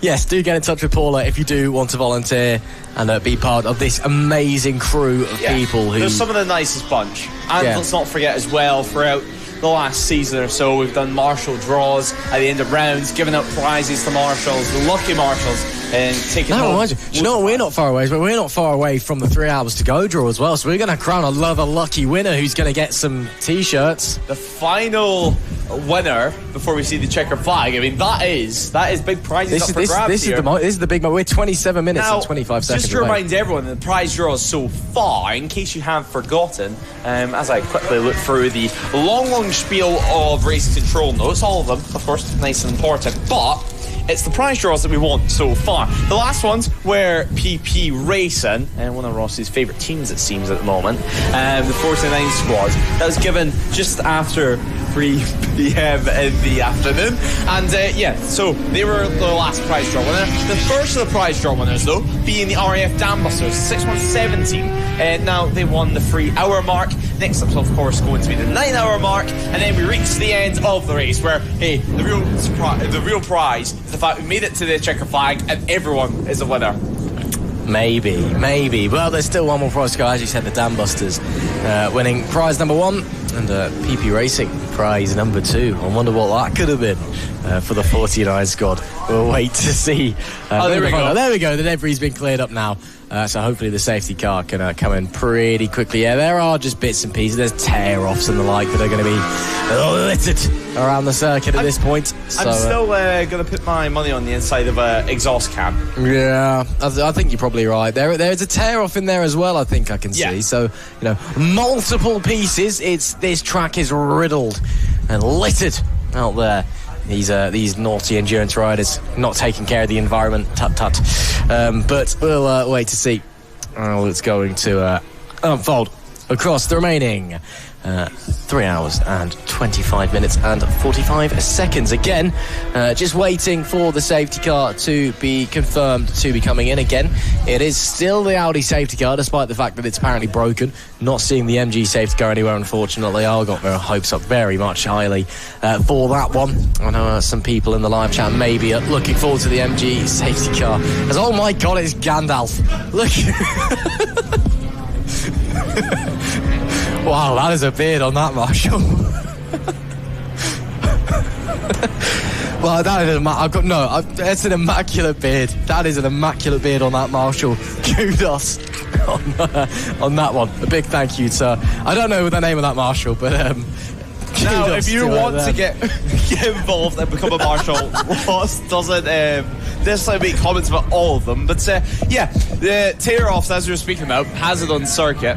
And, well, I mean, tear-offs can be a hazard. There has been riders in the past, actually, which have blamed their own crashes on tear-offs. The likes of Dennis Foggia has previously blamed a crash on a tear-off as well himself. And, well, we've seen plenty of riders having mechanical issues from tear-offs, but that is just a wild scenario. I mean, even most recently, I think Australian Grand Prix a couple of years ago, Marc Marquez had a very, very bad start because he had to start on a tear-off. That was a lesser issue we could see with our eyes, but crashing on a tear-off, I mean, that's either some crazy bad luck or a crazy, hard-to-believe excuse, whatever way you want to look at it.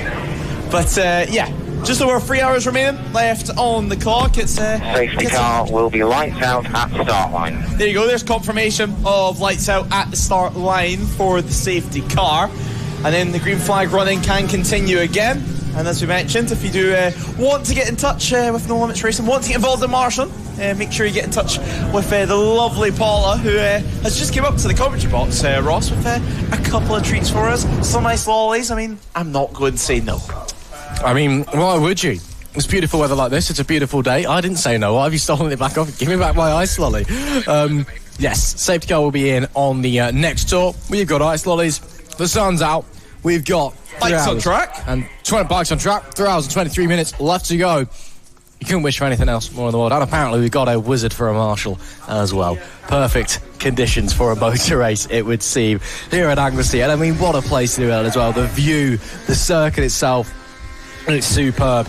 And of course, big barbecue afterwards as well. Big party, football's on. So, and a lot of apologies to make on your end. Well, you know, I'm sure the people will understand. I'm sure the people will understand. You know, my job. Lights are now off on the safety car. Yes. We're racing again, Lewis. Yeah, I'll take over from you, Ross. Don't you worry, and preferably put your microphone away from your mouth whenever you eat that ice lolly. But yeah, lights off on the safety car for the time being. We're not too far away from getting the action going. It looks like Josh Proudfoot is at the head of this safety car queue. And well, there we go. There's some jet ski action on the side of the circuit. And well, Ross, if you want, you can commentate on that as well.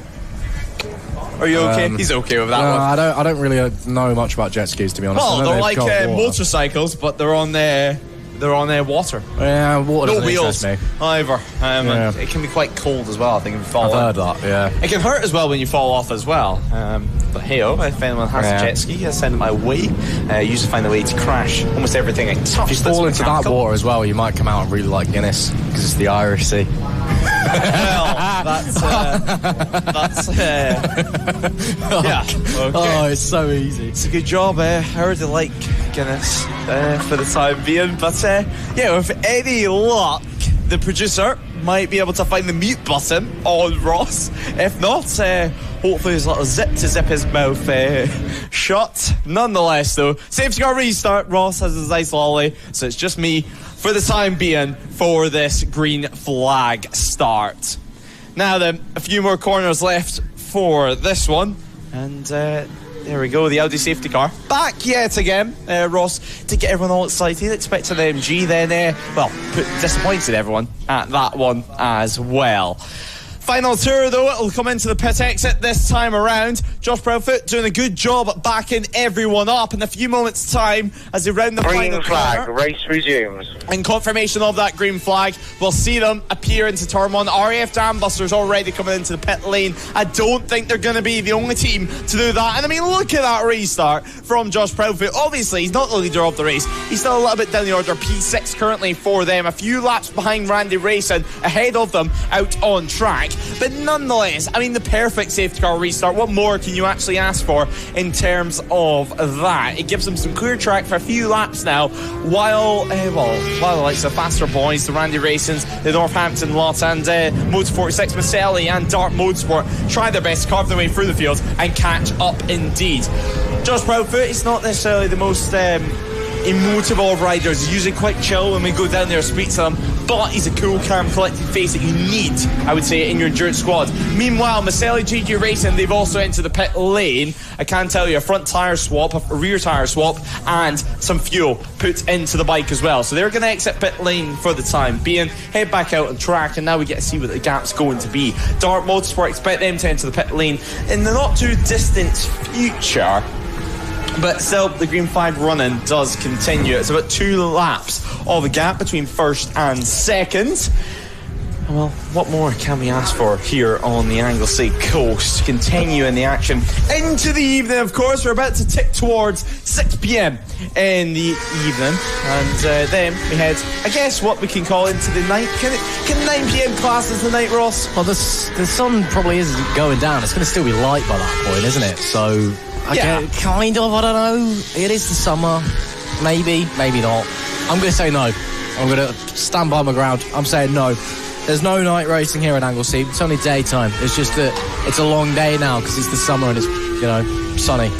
Yeah, it's a long day on paper, to say the very least. But in reality, it's felt like a short one at that. But I think Ross having a few mechanical issues with his ice only for the time. It's leaking everywhere. And I think he needs to deal with that one.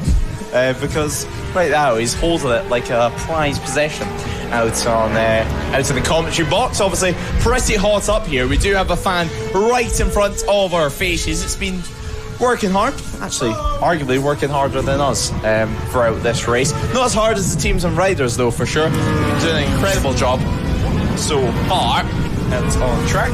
But, well, a few more riders coming through. That looks to be the 100 squad at the back there. Now, they've had a solid race for themselves. Next intervention by 8 p.m. in the evening, as I should say. Not the night, not the afternoon, in the evening.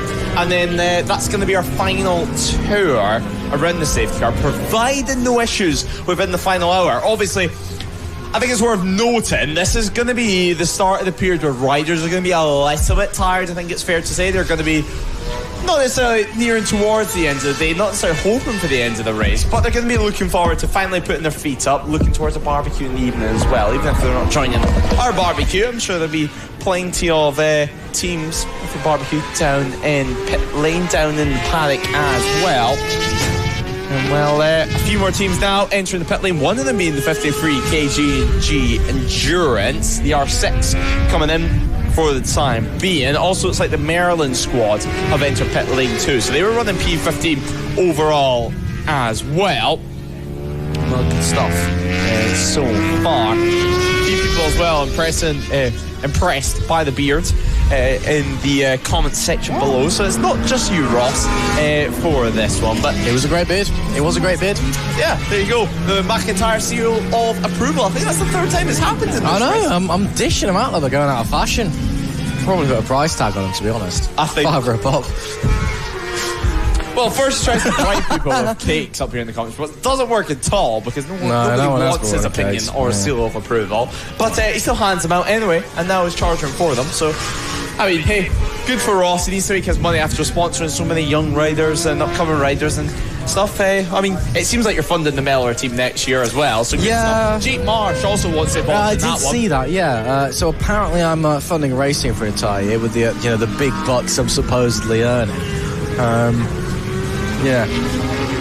I don't really have anything else to say on that, to be honest, Lewis. It's the truth. We'll get you in contact. I don't know if I've Owen's number or not, but I'm sure we can get it sent your way from someone in this paddock. Just ask him at Cadwell if he's there. Be like, yeah, do you want me to pay for your ride next year? There you go.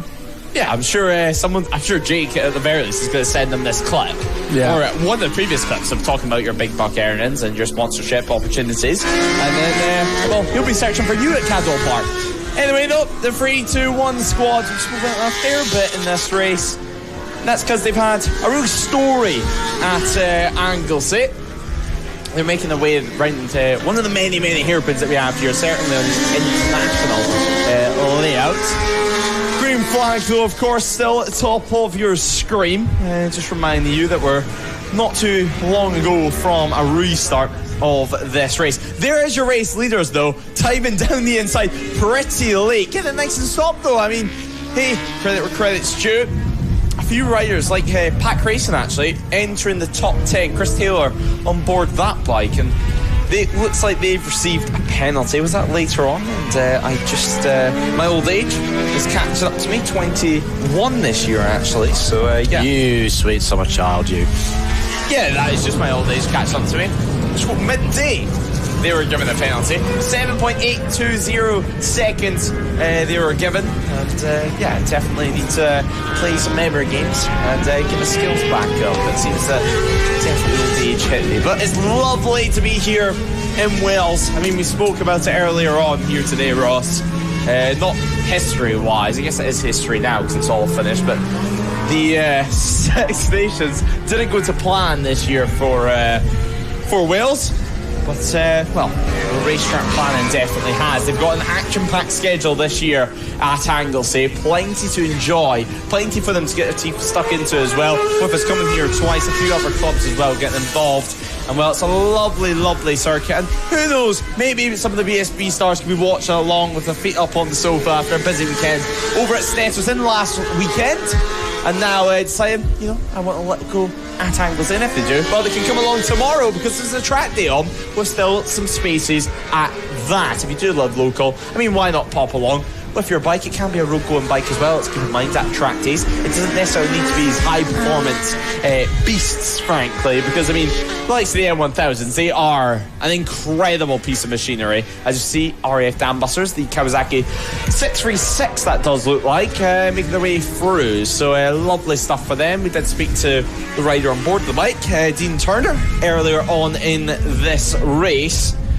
And, 3 hours and 13 minutes left on the clock, and we should be making it all the way to the Checker Flag live and free on the LR TV and Motorsport Radio if I don't break the commentary box before then. But Ross, you're having a cheeky little look at the calendar because, well, we're over halfway into the season now.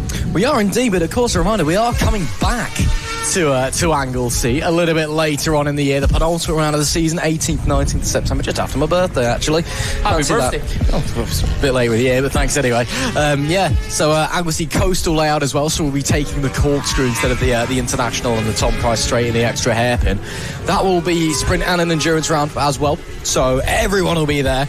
And again, if you're free that weekend, come on down. If you've been impressed by the great racing this weekend, come on down. Just come on down. It'll be a lot of fun. Again, it's a beautiful racetrack in a beautiful part of the world that brings beautiful racing from the best club in the country, here at No Limits. And with 3 hours and 12 minutes left to go in the Biker Lawyers at No Limits Anglesey 12-hour endurance event. Who knows what's in store over the remainder of this one, but of course it'll be a bit more of a typical endurance when we come back to Anglesey. I believe it's supposed to be a 3-hour. It may be a lapped event, but yes, nowhere near the 12 hours that we're expecting here today. Of course, Cadwell Park coming up in a couple of weeks' time for round number 6. That's a sprint-only round, so no endurance in a couple of weekends for us here on NLR TV. It'll just be short, sharp sprint racing at Cadwell. And then we're going up to Knockhill up in Scotland, 21st, 22nd and 23rd of August. And that'll be round 7. Then Anglesey Coastal, I've just said, and then back to Donington Park National for the 10th and 11th of October for our final round of the season. And crowning any titles and champions that we may or may not have already sorted out. But we'll push on here now. We are entering the dying phases of this race. And what a race it has been. We've had changes for multiple leads. We've had lots of fighting all throughout, even this deep in the day. Now the teams, the riders, will be starting to feel like they're near the end. This is the painful bit when it starts to drag right as you get towards the end, and you know you're so close. You know you're right there getting ready to take the checker flag. The celebrations are right there, but it just seemingly drags onwards. So we'll wait to see how it's going to unfold. Yes. As we enjoy ourselves here at Anglesey.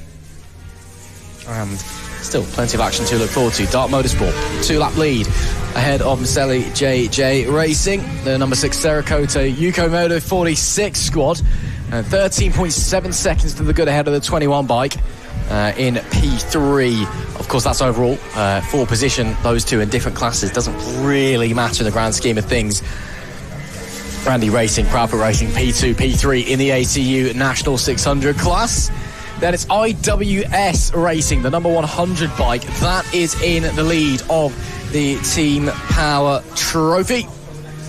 That, of course, is the No Limits, or the Biker Lawyers No Limits Endurance, should I say, equivalent of the ACU National 1000 category. Same regs and everything. It's just the National Endurance a little bit more on the prestigious side.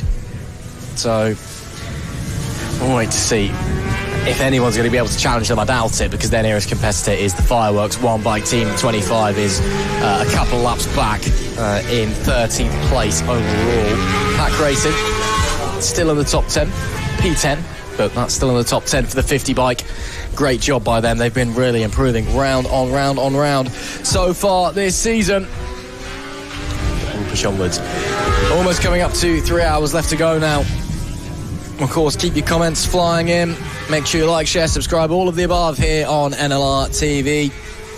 If you haven't done so already, do subscribe so you can join us for Catwell Park. And, of course, do share so the rest of the world can watch the final 3 hours and a bit here at Anglesey International. And it's been a fantastic day of racing for us here at Anglesey, and long may it continue. Well, for 3 hours. Anyway, final course of the race coming up. Of course, in 8 minutes we'll have a final prize draw as well for us to look forward to. Any idea on who maybe might be getting it? Any predictions? But it's a draw. It's completely random. So, is there anyone you want to win? Yeah, I would love everyone to win, because I am not biased in the slightest. I know who you would like to win, but who? That's the other thing.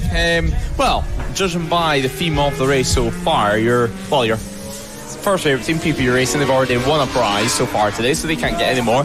But apart from that, I would probably say you would want the Merlin 846 team to win, and that's to say sorry for how much you got their name wrong to them, but I'm sure they would love it as well.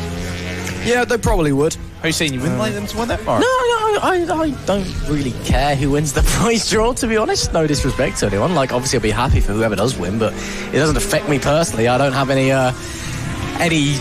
happiness or dislike towards any one singular team. Thank you very much. We've just been handed some statistics from 9 hours in. Time. So it's time to peel through some stats from TSL. A big thank you to our timing partners at TSL. You can follow along the last 3 hours and 7 minutes now live on TSL. Are you able to commentate over these stats, or do you need a couple of minutes to whip through them? I think I can commentate over the stats. I mean, if I try not to add things up, I think I'll be fine. Yeah, please, no math. Okay, I'll try not to do that. Well, initially, what I can tell, obviously, the Dart Motorsport bike, they've been leading. Leader. Well done, Lewis Ray. Oh, he's so good, isn't he? They've been averaging around about 56 miles a stint. That's been very, very consistent, 27, 28 laps or thereof. Then, of course, there's been a couple of safety cars out, so they've been able to go a bit further. Tracks rub it in as well, even though it's slippy because of the heat, so you can get the fuel to last a little bit longer. So they're furthest in 31 laps at 65 miles. So that's their longest stint. That's how far they've been able to run over singular stint. Again, remember, they are a team that using multiple bikes. There's no endurance tanks there.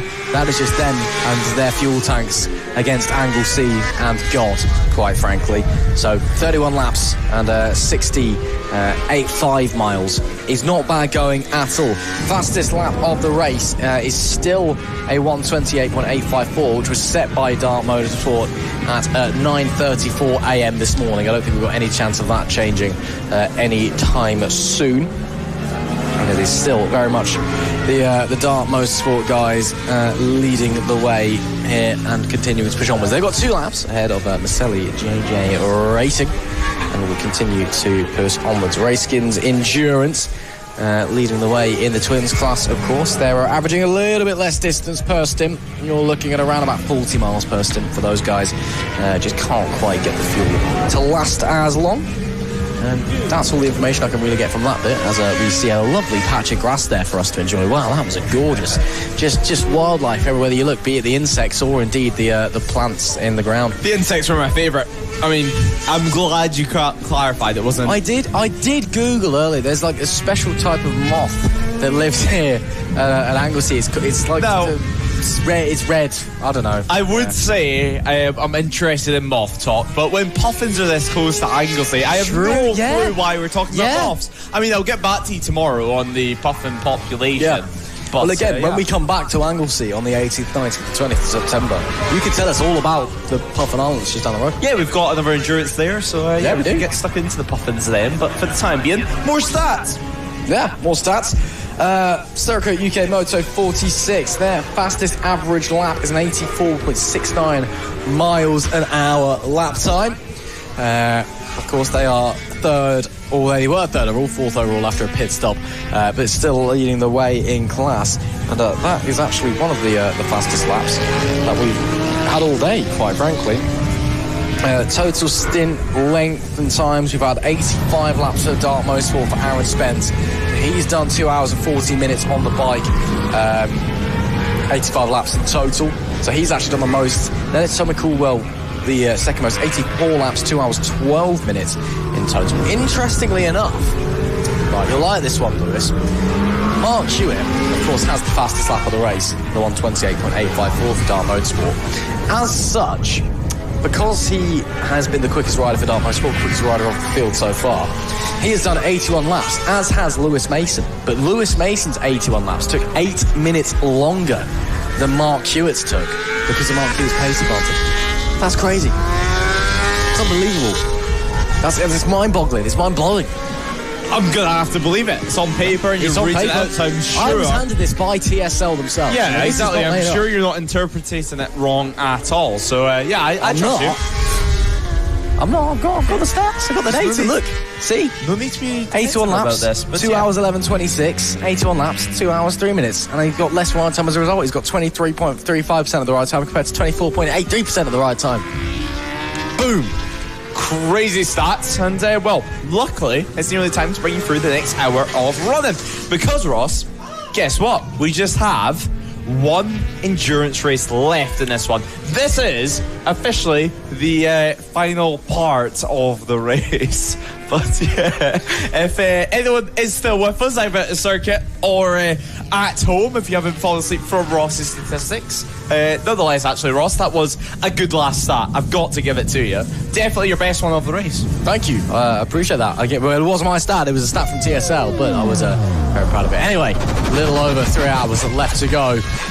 We may as well have a run through the order of things as we get ready to essentially make it a normal endurance race that we have at No Limits. 3 hours from here till the end. Just with 336 laps added on top. Yeah, pretty much. It's going to be great. We're going to have a great time. Let's have a little run through how the order of things are standing, and before we prepare ourselves for the final prize draw of the race. It is the Dart Motorsport 92 squad that leads the way by 2 laps, 336 completed for those guys. JJ Racing in P2, Northampton Line Markings, UK Fire Safety 21 squad in P3, 𝐑𝐄𝐓𝐔𝐑𝐍 Moto 46 in P4, leading the way in the National 600 class. They're followed by Randy Racing and Proudfoot Racing in the podium places for that one. In the No Limits Team Power Trophy, IWS Racing, the number 100, leading the way. Then it's Lane Boys P4, National 600, P8 overall. Then it's PB Racing and Pack Racing in P10, P4 for the National 1000 class for those guys. Another really solid performance from them, it would seem. A little bit further down the order, we then find 𝐔𝐋𝐓𝐔𝐑𝐍 Racing, which is a team name that's really funny if you listen to Lewis Ray say it. Then it's Fireworks just after them, Snapdragon Racing in P13, followed by PP Racing. Donkey Boxes 15, followed by the Merlin 846 squad. Then Racekins Endurance, Ride Culture Racing, Full Throttle Racing, and 𝐔EC Racing on the 911 in P20. Then it's 𝐾𝐍𝐆 Endurance, RAF Dambusters 22nd.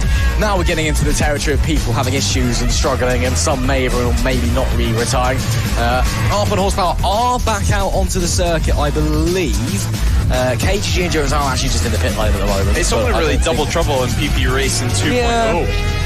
Yeah, everyone else seems to be back out. Well, Half and Horsepower out, OP Enduro 2 or Op Enduro 2, Oddballs are back out. The other Op Enduro squads, yeah, so double trouble in PP Racing 2.0 seem to be our only guys who are down and out of the race. New rear rubber for the Fireworks 25 squad as we hit the 3-hour mark in 10 seconds. And they'll head back out pretty quickly. Another really solid show from that 25 machine, and indeed the whole squad. They'll get that chain on, they'll send it on its way, and it's 3 hours from here until God and the checkered flag.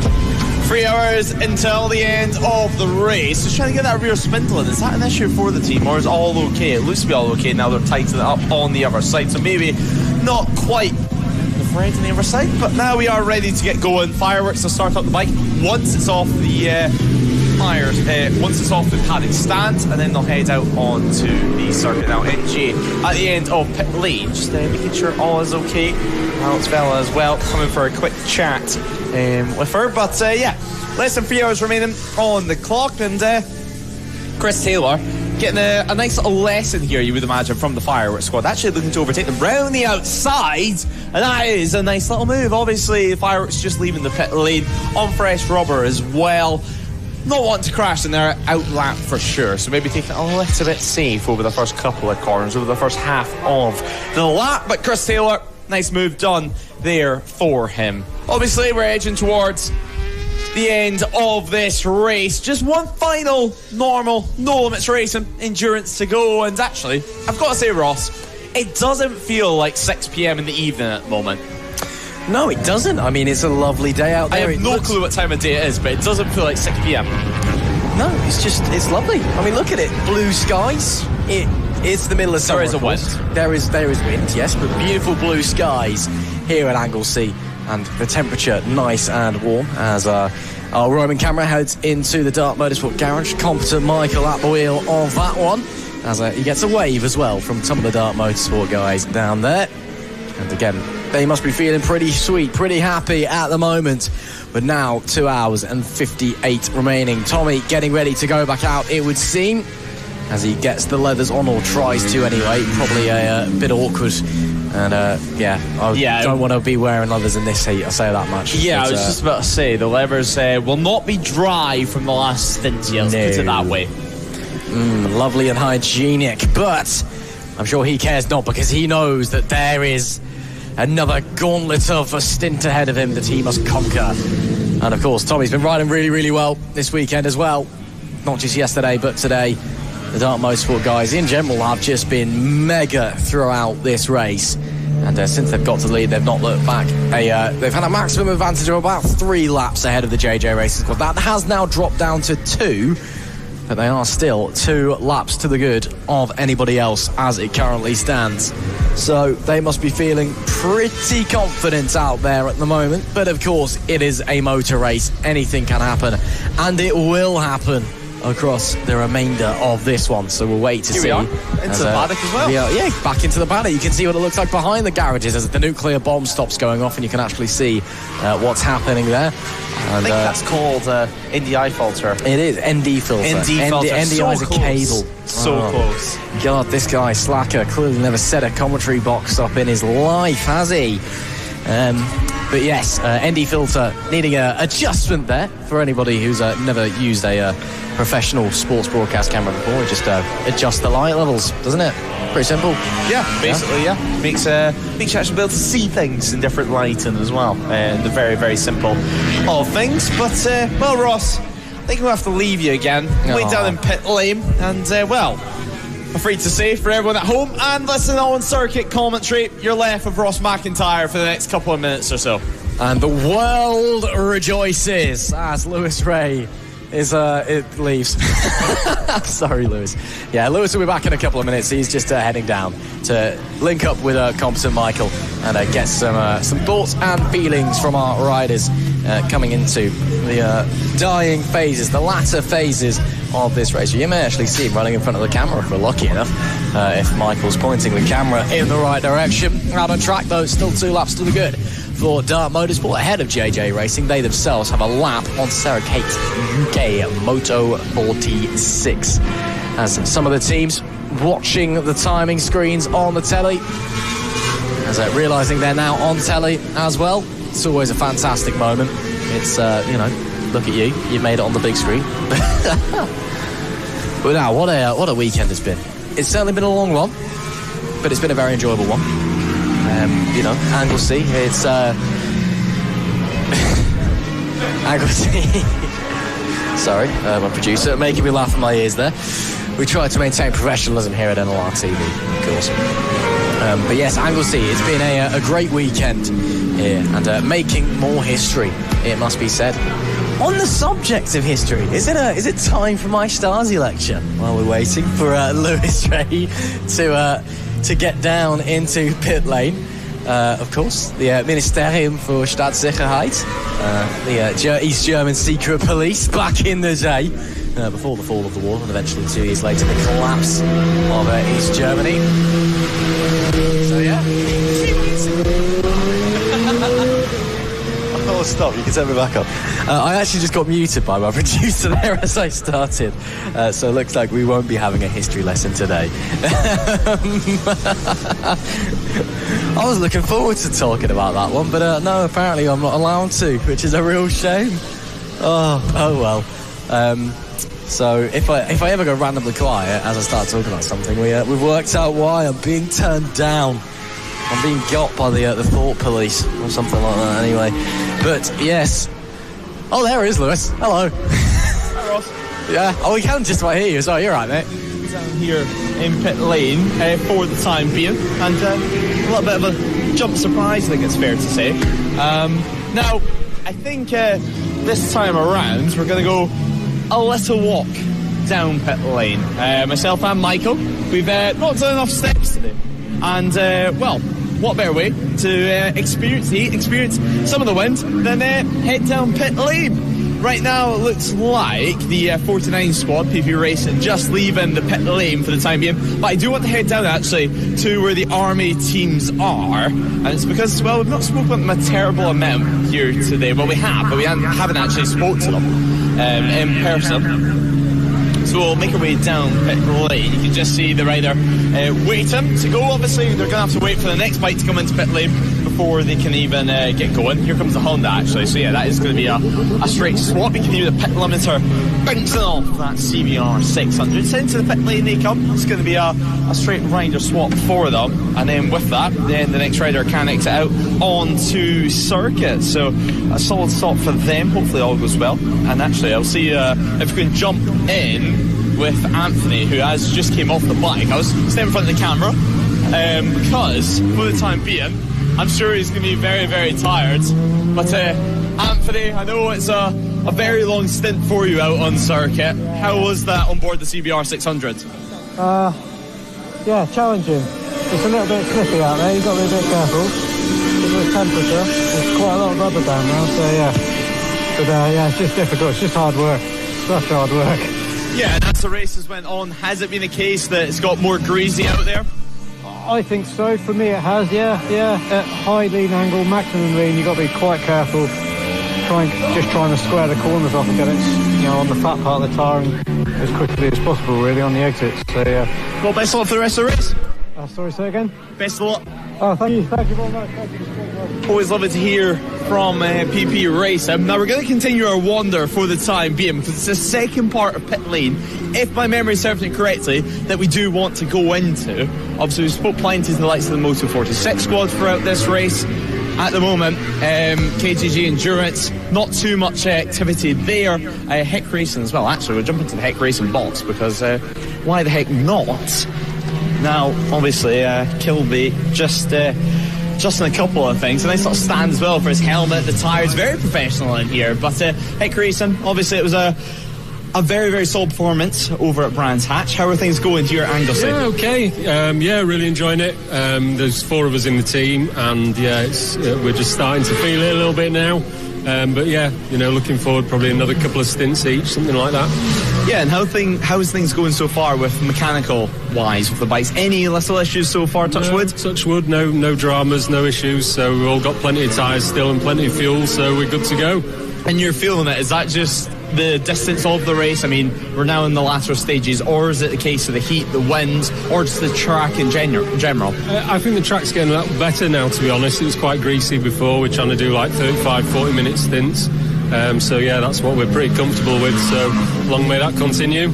Well, best luck for the rest of the race, and hopefully it goes well. Thank you very much, take care. Well, that was Heck Racing, and as it attacked by a wasp, we'll head over to this side of pit lane. Obviously the sun well and truly out here at Anglesey, as it has been pretty much all day. Now, as things stand, Lewis Smart either has just came in or is just about to go back out. I'm going to suggest he's just came in at that, and here's the 73 squad. Nobody really about rider-wise there, but it's this next box that we do want to go into, as it does look like a couple of riders getting ready to go out in the army side of things. Obviously the one-on-one squads, we'll see if we can quickly jump in with a word. Obviously just get his gloves on. As soon as that happens, we'll jump in for just one quick question. And I know you're just about to go out, but just one quick word. How are you feeling going into not the race that you guys were hoping for? No, it's been ups and downs, but it's great fun. That's the main thing, isn't it, really? But yeah, very tired at the moment, but yeah, we'll get there. Yeah.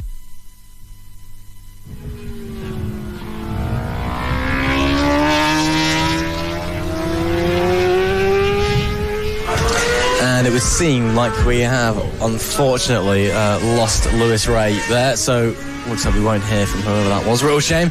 I do have the 9-hour prize draw for you, though. Congratulations to the number 4 team, Snapdragon Racing.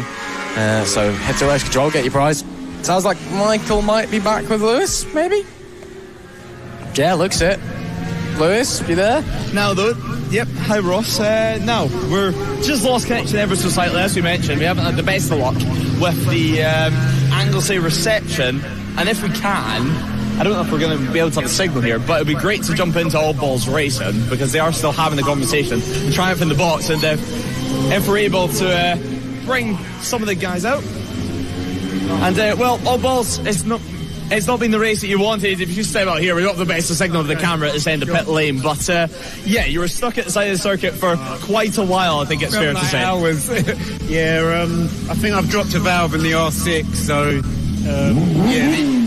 yeah, that's totally out of the picture. So I jumped on Tim's Triumph, and I've done the minimum ride time, so we're just going to keep going and see how we get on, basically. We're going to aim to finish.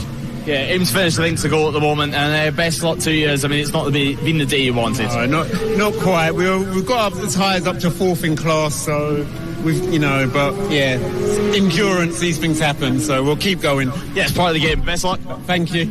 And Nicky Williams now has just came back in again. It looks like some adjustments being done. And, well, if we can, Simon, what's the issue right now, it seems, with the R6? You'll have to excuse me, my voice is going a bit, but we got a problem with the quick shifter, and we're trying to figure it out now, but we thought it was sorted. But as you can see, that's another issue that we're facing.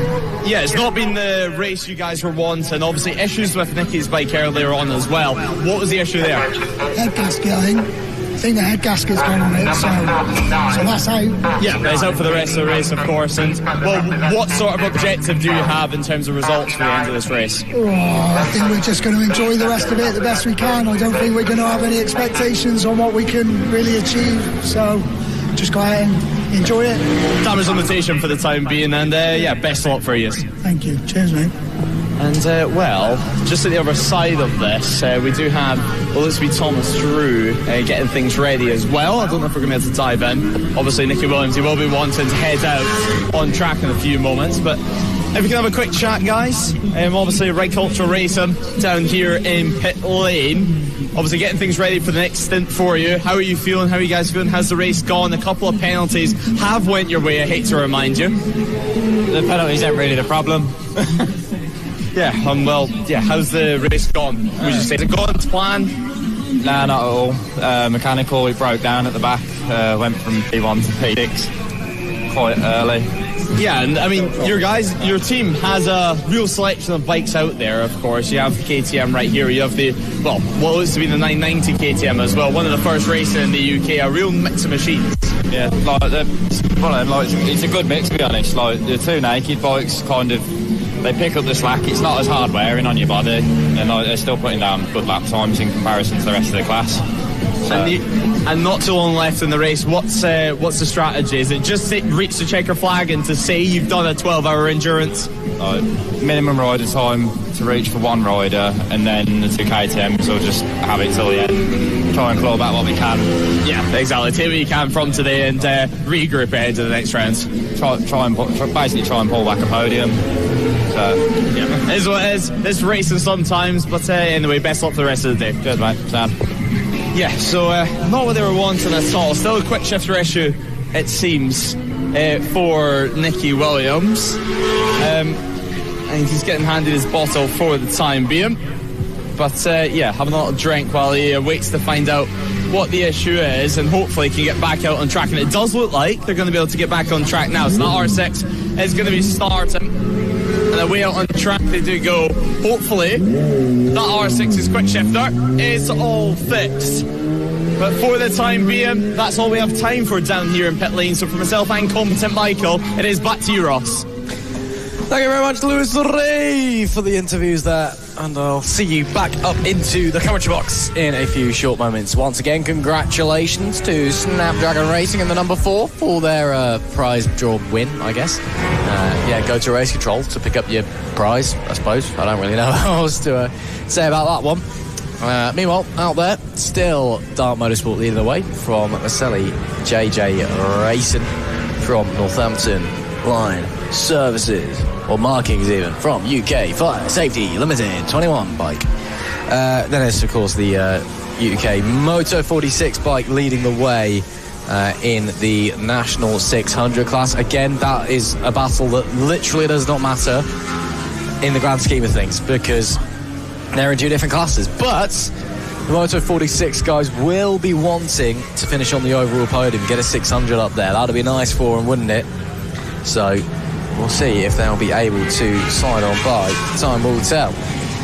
Here the gap, 3.5 seconds as it currently stands. They are the closest pair out on the track as it stands. In the pit lane at the moment, Oppels Racing, we just saw going back in. We've also got Harp and Horsepower, KGG Endurance also into the pit lane.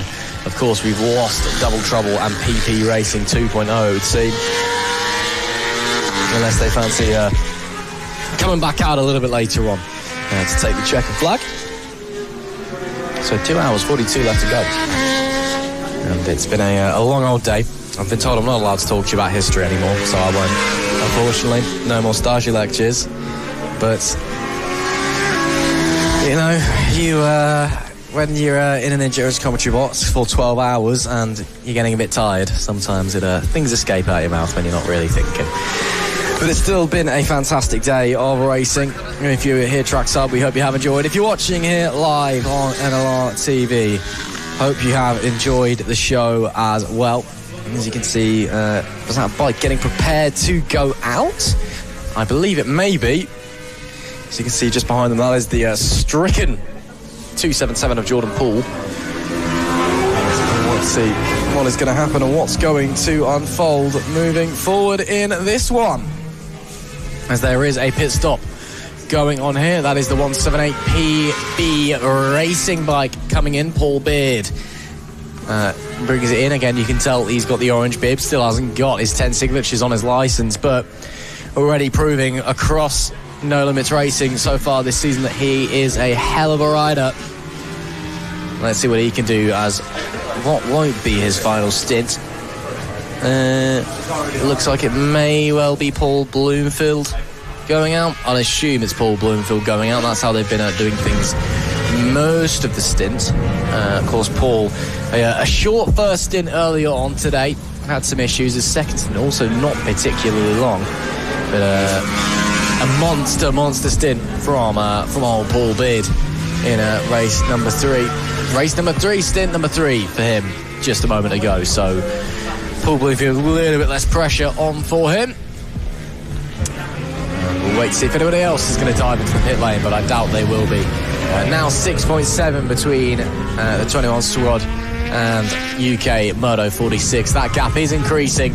Looks like the 6 bike doesn't quite have the pace to stick with the 21 at the moment. But we shall wait and see what's going to happen as this stint unfolds in the remaining 2 hours and 40 minutes. Yeah, still some rider changes in there as well. Let's not forget. So, plenty of time. A few more riders out there, a few more stints as well, and a few more pit stops. And well, Ross, it's close enough at the moment that a penalty could be detrimental, you would have to say, for either of the teams, actually. It would get them completely out of the running. Snapdragon up, heavy on the anchors for the time being. They make their way into the final corner, and then back on the power down the start-finish straight. I mean, it's such a short start-finish straight that we have here at Anglesey. It's really just a case of pinning it for a couple of seconds, and then suddenly, well, you're ready to break for turn 1 yet again. Less than 2 hours and 40 minutes remaining, though. There is Randy racing for the time being. Obviously, as well, huge congrats to Benjamin Round himself, having a successful trip, or Nicholas Round, actually, I should say.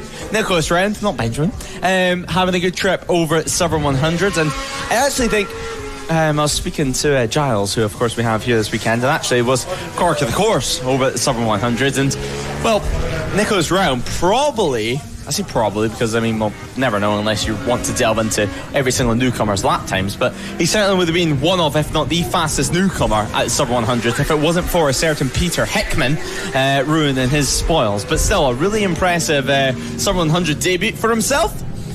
There we have, though, the 21 yet again out on track. John Harwood back on the reins. Tommy Caldwell ready for yet another stint. Now, we did speak about him getting back into some sweaty levers, some uncomfortable levers. Definitely not envying the riders at this point of the race. But, Tommy Caldwell, for the time being, having a good old run so far. And now, there we go. There is the pit stop for Dart Motorsport. Hewitt off the bike. He comes. Mark Hewitt had yet another stint on board the BMW. Yet another fast stint at that. And, well, obviously opened up the race and set some good times in qualifying as well. Qualifying yesterday, if you didn't join us for the opening stages of the race, qualifying was decided by the every single rider's lap times added up together and divided by the amount of riders taking part for that team. So it was done on average, and that is how Dart Motorsport took pole position. Don't get me wrong, though. I mean, the lap time set simply would have got them on pole position as it was, even if it was just the fastest time from all the riders in the session. So, yeah, a good one-lap pace for them, Ross. And certainly, as it's panning out in this one, a solid late race pace. If you can call it late race, with it being 12 hours. Well, it's late race in the grand scheme of things. But, again, that solid qualifying pace, the one-lap pace, has translated really, really well across into the race. Maybe not so much early doors, as we see we obviously saw the JJ Racing guys, we saw the 21 squad as well, getting past early doors. It seemed they struggled to settle into the initial race, but after a couple of hours, they were really the team with the pace, and going forward, they've very much been the team to beat, and they are going to be the team to beat across the rest of the race. And with 2 hours and 37 left on the clock, I'm struggling to see anybody catching up to the back of them. But yeah, it should be they should be feeling pretty confident with their chances right now. Again, that race pace has been mighty, to say the least, and no one else has really been able to catch them. So, looking forward to what the rest of the race has in store for them, and we shall wait to see how it is all going to unfold. Yeah, we'll wait and see how it's going to unfold in the final 2.5 hours. I'm going to call it 2.5 hours because we're close enough at this point. If we're calling it late race pace, which, I mean, it is, we're totally right about that. I mean, what is 6 minutes in a 12-hour race? I mean, I'm sure we're not going to be saying that when there's only 6 minutes left in the race, but still, 2.5 hours in our books. It starts with 2, has 3 as the second letter, close enough. But Tommy Caldwell, as things stand, still 2 laps of a margin, 1 lap back being the 21 squad. Moto 46 MP4 obviously still leading in category, now 10 or so seconds back on the Ducati runners. I mean, John Harwood is a ruthless rider. We learned that last year. We learned that he was able just to string laps together like there was no tomorrow, and well, that's what you need. A winner's mentality anyway, and he took quite a lot of race wins last year, not next year. Hopefully though, he does join us again for some sprint racing next year, because he's always a joy to have in the paddock. He certainly would be mixing it with some of the top guys this year as well. Hopefully as well we can see the likes of James McLaren back in full form. Both us at No Limits, obviously regular in the endurance as well last season, racing with the likes of Paul Bauerbank, also racing with the likes of Callum Greer, who we still extend our greatest wishes. Obviously I've seen that he's done quite a lot in the last couple of months, seen a lot of progress as well, even returned to Donington Park following his crash during the British Superbike visit there last year. As well, there is a crasher out on circuit, a massive shame, and that looks to be 73 of Ride Culture Racing. We spoke to them down in the pit lane, and well, I think it's fair to say they were down in the dumps, and now they're down on the deck, and I don't think their lightness for today is going to get any better. I mean, today couldn't have went much worse for them in terms of result. They were hoping for better, and now, well, yet again in the I was going to say the gravel trap, the grass trap. Yep. They've certainly been up, down, here and there, everywhere. Evan Brailsford, the rider out there that's just having that incident. We saw them having mechanical troubles earlier on as well, did we, with Ride Culture. So, yeah, it's not looking great, unfortunately. And, not doing much for the first word in their team name, it would seem, at the moment, given that they're stationary at the side of the circuit. That was a terrible joke, and I do apologise.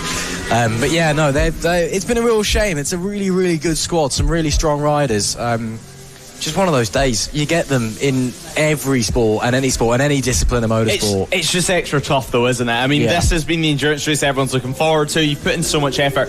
Now, at this point, only 10 hours of racing effort, and suddenly it all goes up in the final 3 hours of race. And I mean, it's a hard one to swallow. It's a hard pill to swallow for them, and certainly now it's time just to regroup, reset. As well, there is what is the 846 squad down in pit lane, all ready to go and watching on the screens anyway. A little wave to himself practically at this rate. But pit lane, I think it's fair to say, Ross, looking a little bit quiet. A lot of people looking a little bit more relaxed, and now Ride Culture Racing certainly trying to find a way, or the best way, to get themselves back down to the paddock. You can see the yellow flag's currently still out over at the final corner, but has been going to be turned off, you would imagine, unless there has been another incident out on circuit, or it's just a case of they want to get that bike fully moved, the marshals and the rider out the way as well, which you would think would be the case. But you can see how close they actually are to the start-finish straight, but still a long way back. It's not the easiest circuit to get a bike back. If you do throw it down the deck, lose the front, I mean, we all know, if you've raced a bike long enough, how easy it is to throw a bike down the road, lose the front. I mean, next thing you know, you're just sliding on the ground and just praying there's not going to be too much damage. It didn't look like the 73 machine took too much damage this time around, which is good for them. Returning as well, since we spoke about it enough, the pit stoppers in this one. KGG Endurance, Harp Racing also look to be entering the pit lane as well as things stand. OP Endure 1, now we did speak to them as well, not being the day they would hope for at all. Oddballs as well, right, currently in the pit lane, having some issues with that Triumph now, Ross. I mean, the day was bad enough, stranded based outside the circuit for well over an hour, landlocked on the R6, and now they're having issues, Oddball Racing, with the Triumph machine. And again, another team, a day to forget. It's a shame, because obviously in a 12-hour race there's going to be casualties, there's going to be riders making mistakes or problems, and not everyone's going to have a clean, perfect race are they? No. But you also, you feel bad because this is the big one. It is the 12 hours, the Biker Lawyers Anglesey 12 hours here. And it's the biggest race we've ever had in No Limits racing. It's very much the highlight of the endurance calendar here in 2026. And everyone wants to do well as a result. Everyone wants to get through. Everyone wants to push onwards and get solid results. But it's just like, someone has to be a DNF or have a tumble or have an issue every now and again. So it's just one of those things, and you feel bad because you don't want them to have those issues, but somebody has to, and it's a shame. But what can you do about it, hey? So 2.5 hours, 2 hours 31 realistically left on the clock here. And more teams encountering issues. But the fact is the vast majority of our teams are still running, and are still running fairly well as well. So it's not all doom and gloom. Like, quite frankly, most of the teams have actually had a really clean race and run pretty well. So yeah, they'll look back on today with a lot of pride, you would imagine. Yeah, 100%. And especially those leading their respective classes as well. Dart Motorsport overall lead the UK Moto 46 squad, IWS Racing. Who else is leading their race? PB Racing, they're leading as well, their respective class. Let's, of course, not forget Racekins Endurance down in P16, still leading in class. And some 12... competing with faster bikes as well. Yeah, absolutely, up there. And their nearest to challenger is how many laps down? That's 31 laps behind them as well. So they're doing all right in their in the twins race. In their finally get the bike race. moved as well. Yes, there. Bike has been gotten out of the way, and again, not the worst place to have an issue. Yeah, exactly. Not the worst place to have an issue here at Anglesey. Even if you crash at turn 1, for example, you are landlocked and you're left there for quite a while indeed. But the circuit absolutely stunning for everyone here this weekend. PB Racing sitting 9th on the road. Now they've got around 2 laps or so to make up if they do want to catch up to Lane Boys. And well, Lane Boys, it's an interesting name, but certainly not a bad result for them. Liam Spiller currently currently on board the bike for them, leading the way, leading charge for them. He's around 4 or 5 laps into his stint. So, not too far in, but this is the point of the day where the riders will be pretty tired indeed, you would imagine, and not what they would be wanting is to ride around Anglesey for the next 40-50 minutes or so. But, the gaps between the likes of our race leaders, Dart Motorsport and Maselli, GG, and Racing. I was going to say endurance, it's Racing for them. Much quicker last time around than Tommy Caldwell. Tommy running a 136. And actually, he's been running most of the stint inside the 135 bracket here, Ross. And with, Gary Johnson doing 131, so that's about 4 or 5 laps quicker in second place. Do you think this is going to be, that does look to be Oddballs Racing. Yet again, so Oddballs Racing, the same exact places, pretty much what we've seen in our last retirement, and now having to push the bike through. So disappointing for the number 2. And you'd have to say now, at this point in the day, that's going to be job done for them. The R6 not working, the Triumph clearly not sorted either. Such a disappointment for the number 2 team. Hopefully they can get something fixed for the final safety car intervention period. But as we were saying, back at the front, a 135 last time around from Tommy Caldwell and a 131 for Johnson, as luckily they are back in the pit lane now. Yeah, at least it wasn't a long way to get home, but at this point, you're just hoping that they get something fixed and they can get something out. Yeah, I mean, there's no rush there. Aren't you? No, that's true. There's still plenty of time left until the checkered flag, so they'll have time to, get to work, get the sleeves up. But it must be so frustrating to be in that position where you've had a rotten day at the office, let's be frank, just nothing quite going your way. And then it just keeps on going and going and going. And your heart has to go out to the number 2 squad. And I'm just hoping they can get something fixed at least before they get back out there. Seems like there may be some issues as well for Donkey Box Racing, as it looks like they may have had a problem out on the racetrack. Nice stuff there. Yeah, so a few issues out on the racetrack, it seems, for them. PP Racing, as we mentioned, into the pit lane. That is the changeover that we're watching at the moment. And actually, quite a short stint for Chris Hammond. So Chris Hammond, not what he was wanting at all, and Anthony Liu was on board the bike before that. Mark Tompkinson as well, that does look to be heading back out on circuit. I mean, his last stint was nice and lengthy. You would imagine that he'll be heading back on track yet again for yet another lengthy stint. Of course, less than 2 hours and 30 minutes left on the clock in this one. We're just ticking over here out on circuit. There's been nothing too notable happening over the last couple of laps, but that's okay. Obviously, still plenty of time, still one safety car intervention period as well. Let's not forget. So, loads of time to get things sorted for a lot of teams, for a lot of officials as well. It's been quite a long weekend. I can see as well, Right Culture Racing have managed to get back out on circuit, but are already heading back into the pit lane. So Brailsford into the pits he does come. And a little blip of the throttle I can hear from a commentary headset. So clearly the team not ready for him. And actually that looks to be around a normal stint. Thomas Drew maybe is going to be taking over for that team yet again. Or Roger Lovelace. Just depending on what kind of state the bikes actually are out on circuit. It does sound like a twin engine heading back out on track. Obviously quite a few street bikes for them using this round. We'll wait for the time machines to update. It's going to be Thomas Drew who heads back out on track for them. 846 also into the pit lane now.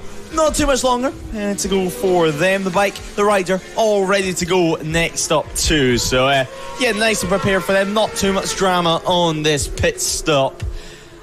But yeah, we're not too far away. There has been yet another change of position between the 6 and the 21 out on circuit, and that being around the 10-second of a margin between the two of them. So Moto 46 now back up into the overall podium places, and the Northampton 21 squad sitting P4. That would have been due to the pit stop that the 21 squad have just had. Joe Sheldon Shaw making his way back onto the circuit. So again, the UK Moto 46 squad still need to pit before, well, of course before the end of the race, but again, they've got an offset pit cycle. There's 2 hours and 24 minutes left. Of course they need to pit before the end of the race. But yeah, it's offset pit cycles between those two, so they've been bouncing back and forth across their respective pit windows for what seems like half the race at this point. I'm sure we're going to see it continue on with 10.8 seconds as the gap between the pair of them at the line last time. So Moto 46 back into the podium places, and they will continue to push onwards to see if they can maybe try and confirm an overall podium by the end of the day. Those two, of course, the only two teams that are really on the same lap until you get to Shet Racing and Fireworks. Again, it's not a move for position that really matters, given they're in different classes, but at this point everyone is pretty spread out and just running their own race out there at the moment. So it's just about getting to the end there. Are there any moves for position? Yes, there are. The Merlin 846 squad and PP Racing. No, they're in different classes. Ignore me then. Never mind. No, I think that's basically it. I think everybody else is... There's been moves for overall position, but not for class position. Everybody else is on a different laps, it would seem. So that seems to be the state of play in the order of things. Pack Racing and Shet Racing are on the same lap, but again, different laps. So, or different classes, should I say. So they've needn't not worry about an overall top 10. Even if the riders may or may not want it, you're still going to get, as it currently stands, a 4th place finish for Pack Racing, and it would be a 4th place finish for Shet Racing as well. So that all works out nicely for those guys. Even if Shet Racing do manage to make up 1 minute and 19 seconds, decide to get the elbows out for no particular reason. No reason why they wouldn't. No reason why they would. It's up to them, I suppose. I'm not a psychic. I can't tell you what they're going to be doing out there on the bike.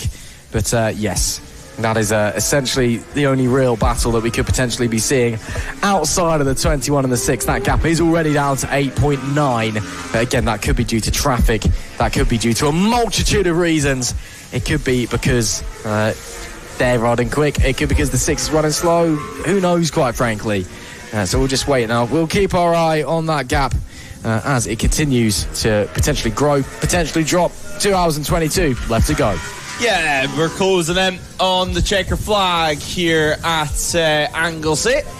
And not too much longer left in this one. I mean, what a good day. It's been an exciting day of racing. Obviously, the race league chopping and changing in the early stages Then, of course, we continued on to the dying laps, which we're in now. Total at the front of this race, 362 laps have been completed by Tommy Caldwell in the lead of this race. They're about 1 lap or so now ahead of Maselli JJ Racing. So, yeah, not too much longer to go for them. But Moto 46, an impressive second part of the stint for them. Second part of the race in general, if we're honest here. I mean, the 21 squad, they've been keeping them honest all the way throughout. Now that gap, only 4.9 seconds out on circuit, so it's certainly closing in. Obviously, they're about 2 laps or so behind, and some pit stops, well and truly, will probably get them out of the loop. We've got excited a few times already in this race about this battle, but, well, who knows? Maybe well and truly could be treated at the end of this one. Obviously, still 1 safety car period left, and that is due in around an hour and 20 minutes or so. So the 1 hour mark should well and truly say hello to the last of our safety car period. But yeah, obviously we're watching the bikes. We spoke about riders, spoke about the marshals, who have done an incredible job all the way throughout the day. Also, a big thanks to everyone up in race control. Also lovely to have the big cheese, as he's called in the programme this weekend, Mark Neat. But obviously Mark Neat's a big part of the No Limits family. Without him, actually, we wouldn't even be here today. We wouldn't be here on the starting grid. And always fun to slightly change up the names that we have in the programme throughout the race meeting. But yeah, Mark Neat getting the honour of the big cheese for this one, Ross. I've heard worse names, I guess, you know. I mean, he is the man of the moment, as we like to say. And again, as you said, without Mark Neat, we wouldn't be here. So, of course, a big thank you. And it's great to have him back. Unfortunately, he did miss Brands Hatch. He is normally here with us for every weekend. He wasn't available, Brands Hatch. He was basically trying to organise all of this, essentially. But it's good to have had him back for this weekend. Of course, there's so many people that we need to thank, though, for helping to put on this event. The likes of Mark Neat, of course, Mark Berry as well. Can't come out of Giles. Clark, of course, Peter as well, Paula as well. So many people that we need to be thanked. Nameless, quite frankly. Not nameless, too many to name. That's the term I'm looking for. I've just got everyone here as well. The grill master, Quinny Taylor. I guess that's who's doing the barbecue later. Cheers, Quinny, for that one. And of course, our social media ringmaster is his official title now. As if Mark's just still going, who you call me Big Cheese? It says it in the thingy, Mark. It does say you're the Big Cheese in the programme. In the programme, to be fair. So we've been re-invited to the barbecue. We nearly lost our spot because of that, but I mean, you can take it up with whoever wrote the programmes and whoever decided the names for this one. I think he's away down to race control to find out exactly who's named it Big Cheese for this round. Nearly got myself involved right there, but luckily it says, as we do see a bike off the road, that does look to be the 836. The 846, the Merlin bike, yeah, it must be. Yeah, so a big shame for Marilyn there. Now, you don't want to be having that this late in the day. 2 hours and 20 minutes. Joe Collier out there at the moment. Left on the clock. And this point in the race for us, I mean, we spoke about it on Right Culture Racing, and Oddballs ran into some big issues not too long ago. This is where it starts to get heartbreaking for the teams. But this is also the point in the race where it's most likely going to happen. Yeah, I mean, the bikes, they've just been running for so long at this point. Then bikes are designed to be ridden and pushed this hard for this long. Unfortunately, even though reliability is very, very good nowadays, and obviously manufacturing, machining and all that's come a long way, even in the last 10 years, let alone the last 20 or 30, things aren't designed to be pushed this hard for this long, unfortunately, and things start to give up the ghost. And that is what we're going to be seeing a lot of, I think, across the course's race. Bit of front wheel pick up there for Tommy on the 92 Dart Motorsport bike. They've actually dropped another lap, potentially, to the JJ Racing number 1 bike. I'm just going to keep an eye on their timing screens. The JJ Racing bike, they are running quicker lap times at the moment, 33.6 compared to a 35.2. Yeah, that was even a slow lap, to be honest, for Gary Johnson. He's been running within the 131s this stint. Yeah. I mean, we could have a race on our hands. Let's keep in mind, there's still over 2 hours remaining in this one, so I wouldn't be that's the 846 bike, just seeing her wheeled up there. They'll go and get picked up. Recovery on route. Yes, by the recovery van, so no issues whatsoever, just walked it straight out of the way. Well, yes, the JJ Racing bike looks like it is closing in, but again, they've got offset pit stops. When was the last time they came in? I think it's been a little while.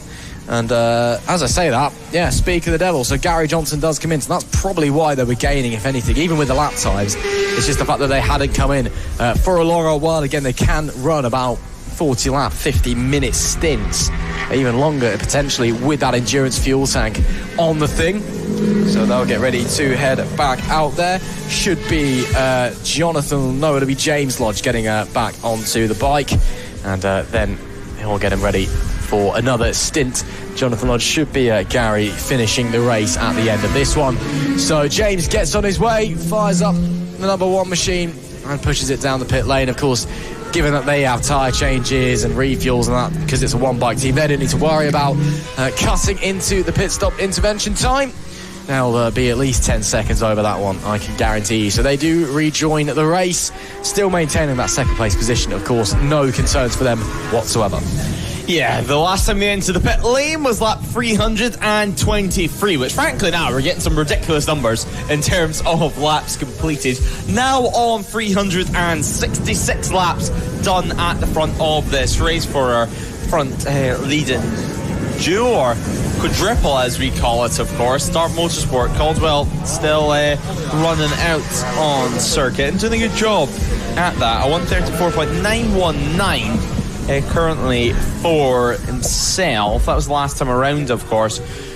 Meanwhile, for Maselli JJ Racing, Lodge currently on board that one, a 137.8. Now, that being entering the pit lane as well at that. There he is, just coming around the circuit. Looks as well PP Racing out on track, the 49 squad. Heavy on the anchors, they go through the back section of the circuit. You can just see some of the houses in the background there, and a mini house in the state, if you will, just on the entry to the circuit as you turn right. So hopefully they get to have plenty of days here at Anglesey throughout the year, plenty of days just enjoying the racing, enjoying the motorsport, and hopefully enjoying the 12 hours of action here today. If not, hopefully they have it on their TV screens at home with hopefully some air conditioning on. That's because it's just tipped to 25 degrees Celsius, and well, we're 10 to 7 in the evening. I mean, what even is the UK this year? Is it the UK? Is it Spain? I'm quite unsure, because Spain at the moment feels like Maldives. So the world's a little bit mixed up in terms of temperatures, but hey-oh, we would be complaining if it was raining. Yep, we're complaining that it's been hot pretty much all season long. Age-old British discussion of the weather. We do like to talk about it, don't we? We complain about it no matter what it is. Exactly. So, I mean, if it was a miserable day, we'd be complaining about it. If it was a lovely day, we'd be complaining about it. And if it was an in-between, we'd be like, well, it could be better. Yeah. No, it's always my favourite thing. I'm always one who I always complain about the winter and how it's miserable and wet and horrible. And then the second the sun comes out, it's like, what's that big yellow thing in the sky? Put it back, I don't like it. So, yeah, it's easily done, but you can't say it's anything other than a gorgeous day, even if it is too hot here at Anglesey. So, yes, 2 hours, 30 minutes, 36 left on the clock. Getting down to the dying phases now of this race. Dart Motorsport, 367 laps completed, 2 laps to the good ahead of Maselli JJ Racing, themselves a lap ahead of the 21 squad. Similar stories in the ACU National 600 class.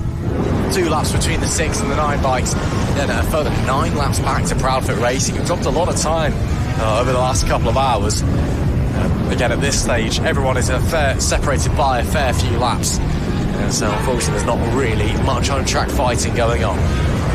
At the moment, we await to see the gaps close up. Now, you would suggest a couple of pit stops are needed before we can get some close battles once more, whether it be in class, whether it be for overall position. But we will continue our running out on track. KGG Endurance have just entered the pit lane, but as Ross was saying, 2 laps to the good is Dart Motorsport. 368 laps in the books for themselves so far, and well, still over 2 hours left here at Anglesey. 2 hours and 3 minutes left on the clock. We're closing in for an exciting end to the race, so make sure you stick with us on NLR TV, of course, bringing you through this entire race as we edge towards 10 hours complete, live and free. As things stand, Dart Motorsport are your race leaders. A simply sensational race so far. They lead the way over Maselli GG Racing by 2 laps and 1 lap behind SIT, the Northampton Line Markins squad. So P3 for them, still Motor 46 P4, Randy Racing P5 and Proudfoot Racing P6. Now, of course, we have just seen the Maselli GG Racing bike come out of pit lane not too long ago. Hopefully all is okay with them. But as we see, running through our order, and the top 6 on the bottom of your screen, and the top 10 in the middle of it. And IWS Racing, Lane Boys, PB Racing, and Pack Racing rounds out the top 10. As moving further down the order in a few moments' time, obviously a good ride so far for Pack Racing. Let's keep in mind the first endurance here. It sounds like as well from Race Control, the number 1 team have a faller at Rocket Out, but I think they've remounted, so we just caught the tail end of it when they were just remounted on the machine. So we'll keep an eye on what that means for our race leads. But yeah, as things stand, Fireworks, Jets Racing, Snapdragon Racing, P3 Racing, Race Skins Endurance round out the top 15. As I remember a few issues with our graphics. It's been a long day for the graphics package as well. Credit where credit's due as well. But yeah, P16 Race Skins Endurance, Heck Racing, Maryland, Full Throttle Racing, Donkey Box round out the top 20. RAF 617, P21, OP Endure 2 now run P22 out on circuit. They have been for quite a while actually. Harp and Horsepower as well, P23. But as we were saying, some confirmation from Race Control. It was the number 1 that was our faller over at Rocket Out. It has seemed like they have remounted, but how much time have they actually lost? We're going to wait for them to cross the line for them. It seems to be a 2-minute lap time, so around 30 seconds or so lost in that incident. But of course, with 2 hours left on the clock, hopefully all's going to be okay. They're having a lot of chat, it seems, with the officials down there in pit lane 2. So obviously, hopefully for them, they're not going to have to enter the pit lane. But if they do, well, it'll be safety reasons, and well, you can't argue with safety. Fireworks being the next team entering the pit lane this time around. So into the pit lane they go. Some shouting going on over to pit wall, it seems, as well. There is Fireworks. You can see the Lodge team just behind, and as well what looked to be a very, very quick stint from Gary Johnson, potentially putting them back into contention. Was it wishful thinking? Maybe, but were we expecting them to have these sort of issues? Definitely not, with 2 hours left on the clock. You can see a quick refuel for the time being for Fireworks. Seems like they're just trying to make it to the end of the race as well. As things stand, though, we did mention their class position. Now P11, you would imagine they would drop down the order ever so slightly. Now officially 2 hours left on the clock. Time is ticking down. Laps are continuing to tick up. And well, the gaps, they are chopping and changing at the front. 30 seconds lost now for the Maselli JJ Racing. It's rare you see them fall, actually. I mean, I think the last time we see them have some sort of incident for a mistake probably would have been Alton Park last year, where it looks like it was going to be a race win, then suddenly got snatched away from them. Something called on, meanwhile, some traffic to deal with, and one of them being the RAF Dambusters bike. But there is Maselli JJ Racing. They've got another lap down. A look down at the bike as well, so potentially some damage picked up from that fall. Obviously not the fastest place to have a crash, but with it being the out section, I wonder if it was a crash in the change of direction, whether it's been the case that they've slid all the way after losing the front on the in and ended up on the out, or whether it was a high side. I'm sure we'll be able to tell once they come off the bike, and certainly the way that they are able to get off the bike. But James Lodge, I mean, it was a heroic performance from the very start of the race. Some incredible stints as well from himself. But nonetheless, after that slight bit of drama, I think it's not too long until we can head back down to our pit lane. Obviously, it's been a busy day for everyone down in the pits, whether it be the mechanics, the helpers, whether it be us going for a quick chat with some of the stars. Obviously, we spoke to the 92 squad quite a bit today, but that being because they are our race leaders. And it looks like, yet again, one step closer to victory in this one. So something to cheer about, something to bring the bike home about anyway, you would imagine. and now just getting past PP Racing on board the 49 machine. So yeah, you can see the sea in the distance, a nice little view of Snowdon in the background as well. But ticking by with less than 2 hours on the clock. We're entering the final stages. Next time we give you an hourly update, it is then just going to be minutes we're discussing, not hours. So yeah, that's going to be an exciting one for sure. But before then, obviously, still loads of laps, loads of running to complete out on circuit. I can tell you though, number one has entered the pit lane, and as they enter the pit lane to do some repairs, I believe we can head down to pit lane where Ross McIntyre has wandered down to have a chat with some of the stars.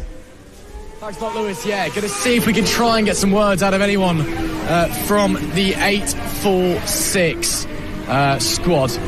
See someone's getting ready to go out. We'll see if we can just jump in and see if we can grab a few words out of these guys, because see we're having problems. Any chance we get a few words out of you about the day? Yeah, it's a bit up and down, I think it's safe to say. You had some good moments, had some bad moments for yourselves, but how's things feeling looking towards the end at least? To be fair, it's looking alright actually. I'm just changed tyres about 3 times, especially on the rear, because we've gone through about 3 rears today. But we've got another scrub that we'll put on for the last 20 minutes of the race. But it's been alright so far, I think, for a one bike with 4 riders on it. Yeah, no, you guys have been, running fairly well again. So maybe not high up as the order as you'd like, but again, it's a long day. Things can change, can't it?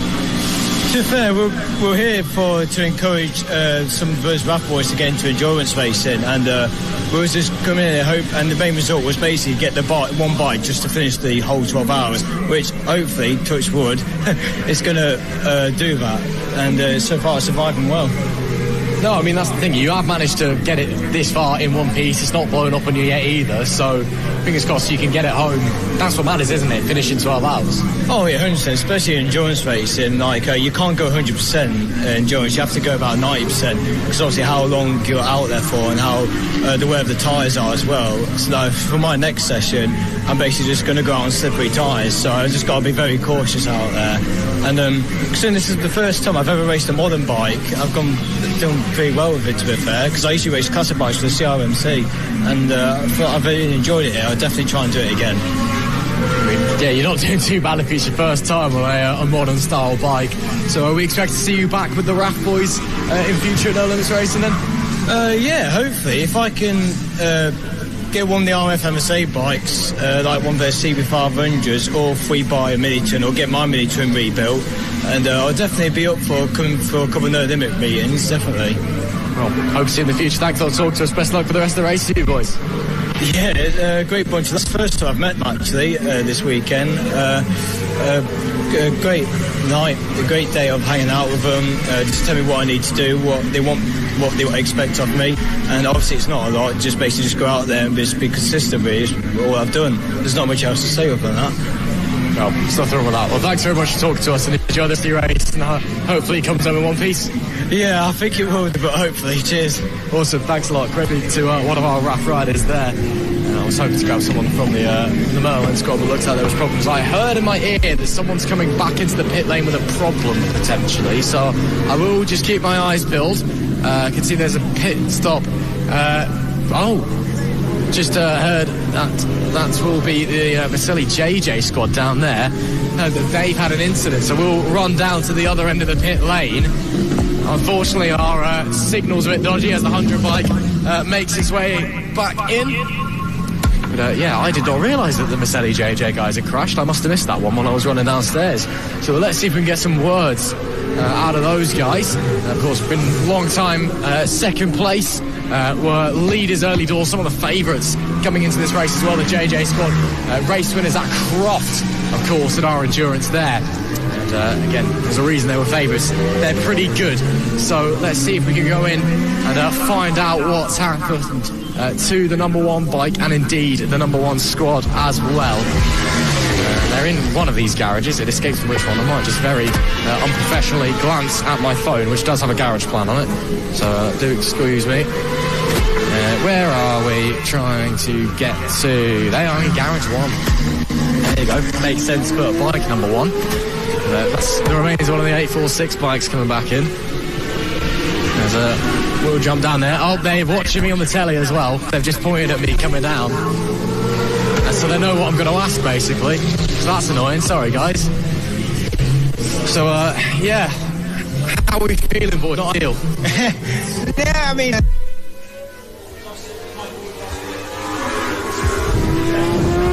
Now, though, hopefully we can hear from Maselli JJ Racing.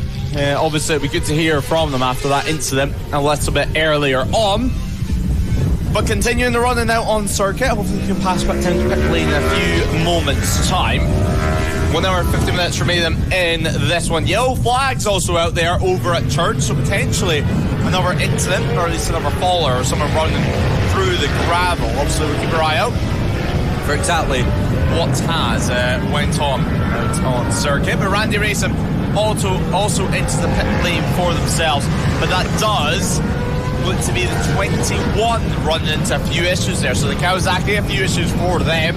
Hopefully they can get that sorted, whether that be mechanical, which would suggest, or simply running out of fuel. We'll have a little look as well at what sort of how many laps it managed to do anyway on that tank and in this stint so far. Obviously, the 21 yeah, that is Joe Sheldon Shaw. So a massive shame if that is Joe Sheldon Shaw, because well, we do know that they were running really well. They were running P3 on the road, and now, well, a mechanical issue sees them stranded, and now a safety car heads out on circuit. So safety car out on track, and with 1 hour and 51 minutes, this will be the last safety car, unless obviously something else unexpected happens, until the end of proceedings. But what a shame. P3 running, or meant to be running, was Joe Sheldon Shaw. And now in the final 2 hours, a mechanical issue sees him stranded at the side of the circuit and sees a safety car come out as well. Already, they've dropped down to P4. And most certainly, for Moto 46, that's going to give them a sigh of relief, you would have to say. So sigh of relief for them. And the safety car does. Safety car deployed. There's confirmation from Mark Berry. The safety car has actually now been deployed out on circuit, so the bikes will be collected by the Audi that makes its appearance once again. As we said, this should be the final showing of the safety car until the end of the race. It was originally meant to be 8 o'clock in around 1 hour's time, but now that has all changed. That plan has gone well and truly out of the window.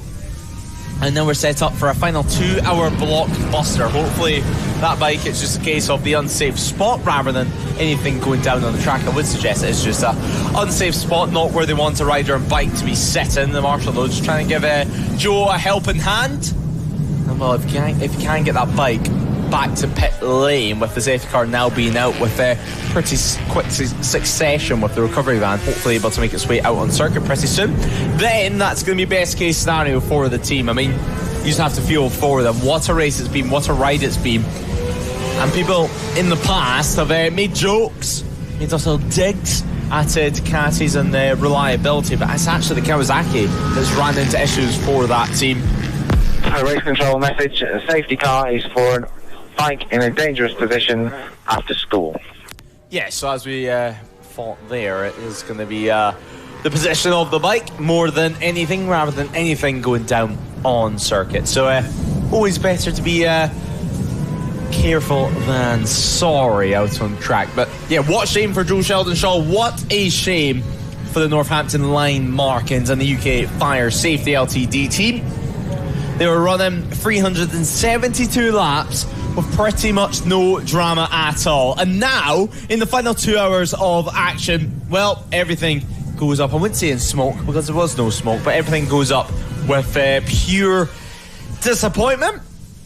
There is the recovery vehicle, though, onto circuit. It does go now, so hopefully not too much longer before that bike is recovered. Currently in safety car, just making its way towards the final corner. This is over by turns 2.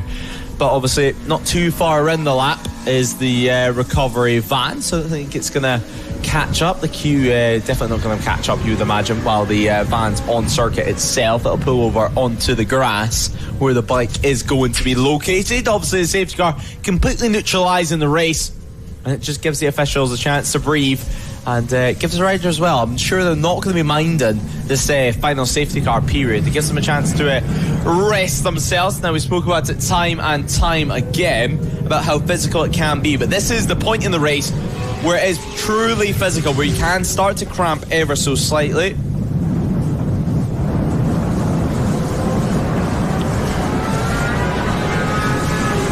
As you see there, pulling up to pick up the bike. And well, yeah, I think Sean Kerr in the comments summed it up perfectly not too long ago, actually, that you can feel the arm pumping cramps from watching it at home. And well, that's exactly what we're feeling up here in the commentary box.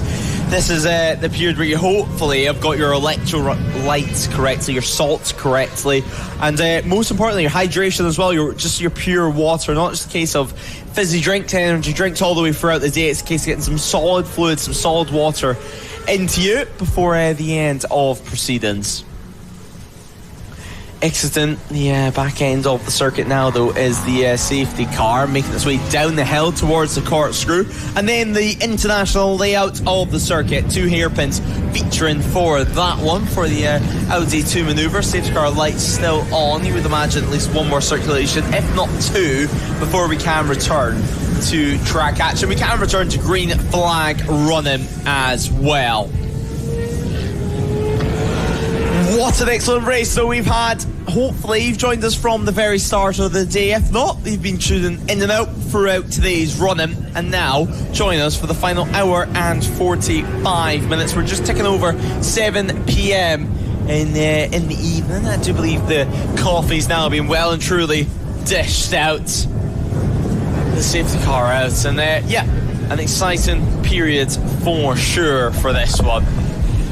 Of course, a slight switch up to proceedings here, Ross. Not what we were expecting. We were expecting a safety car around 8 p.m. in the afternoon, but now that has well and truly changed. Well, we're expecting to stay clean all through to the rest of the race as well, given how clean it has been.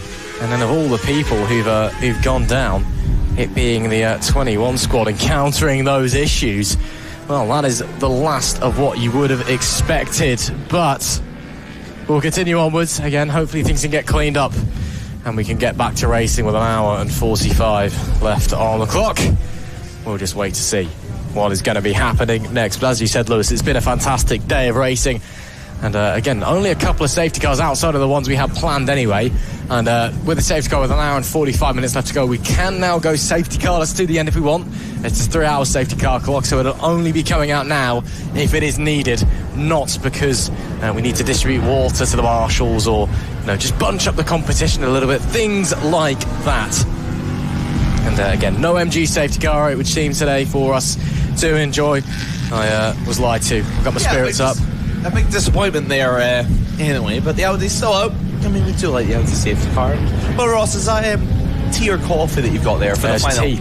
Oh, slight switch up there. I was expecting a full-on espresso for the final hour and 45. No, well, the only cup I could find was really, really small, and I didn't want like a tiny coffee. The safety car will be lights out at the start line. There we go then. Near the end of the safety car period, there is the recovery van making its way back into the pit lane for the time being. And well, you can see the team members already running and chasing that recovery van all the way to the back of the pit lane into the paddock, and then they'll hopefully get that bike and be able to wheel it straight back into the garage and immediately get to work for the final hour and a half of this race.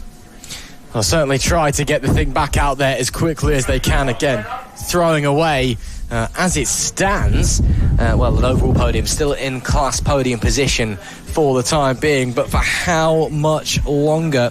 The next nearest class competitor is some way back, to be fair. That is Pack Racing at a lane out there at the moment, 20 laps behind. So they've got 20 laps to fix the thing and get it back out there. Is the option that they've got if they want to stay on the podium. What a story that'd be for Pack Racing, though. I believe that would be their first podium this season as well. Of course, a little bit of lady luck getting involved to give them that, but you need it sometimes. Yeah, sometimes you need it, you know. And obviously, everyone always says, "Oh, you know, it's not the way you want to be successful." Yes, it is. You don't care. You've got a podium. You're very happy. Yeah, you're very happy no matter how you get it at the end of the day. And I think making it to the end of this 12-hour race, no matter what position you're going to be in, I mean, fair enough to you. 1 hour and 43 minutes on the clock. The lights on the safety car are now officially out, and Guntor is going to put his foot down, you would imagine, on the second half of the lap. Just build a gap ever so slightly from the field behind, so he can safely enter the pit lane, and the rest of the field can carry on with the race at the front. Now then, how's this restart going to unfold? Who is going to come out on top in this race? We've seen a crash from Maselli GG Racing. We've seen technical issues for the likes of Northampton Line Markin's team on the 21 squad. That's now promoted Randy Racing up to P4 overall. And well, P3 for the time being. The Moto 46 team, Irwin, now on board that bike yet again. So back on board is 750 Suzuki for the finale of this race. But with our 40 minutes left on the clock, Ross, any predictions for the final stint or so? It's going to be crazy. It's going to be action-packed. Well, I don't know. Given how far apart everyone is in terms of lap counter, I think everyone just wants to bring home at this point. Everyone's tired. Everyone's feeling the heat. Everyone just wants to see that checkered flag. But I will be keeping my eye very closely peeled on that 21 squad. And if they are able to get that thing back out of the garage. Green flag, race resumes. Within to 19 laps it'll be, as we do have a green flag and we are back underway. So pressure on for the mechanics of the 21 team, and suddenly Pack Racing with a golden opportunity. They could see themselves flying into the class podium places through a little bit of luck, but it all depends on their pace and the time spent repairing that 21 bike over the next 40 or so minutes.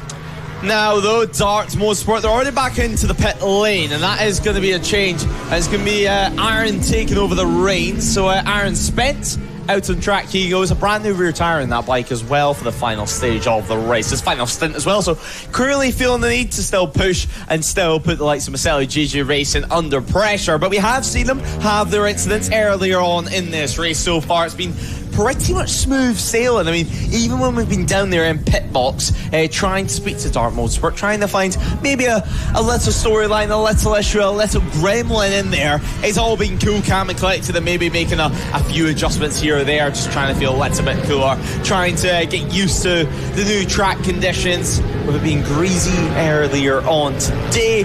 Luckily, no sort of the issues this time around. It started to cloud over here at Anglesey. Not dark clouds though, just a case of later in the day, the sun not out as heavy as what it was earlier on, and now finally temperatures beginning to drop. We're back down to 24 degrees Celsius, soon to be 22 degrees by the end of this race as well. So the goalposts continuing to change, and setting the goalpost so far has been Dart Motorsport. Spence takes over. Yeah, it does say safety car on top of the picture. Don't worry, we are under green flag conditions at the moment. Safety car did end a couple of laps ago. I think Lewis Ray's just gone over to try and sort that one out. Hey, there we go, nice one, Lewis. Good job, mate. So we are back under green flag conditions, and again, at this point, everyone is laps apart from each other, even if they're close out on circuit.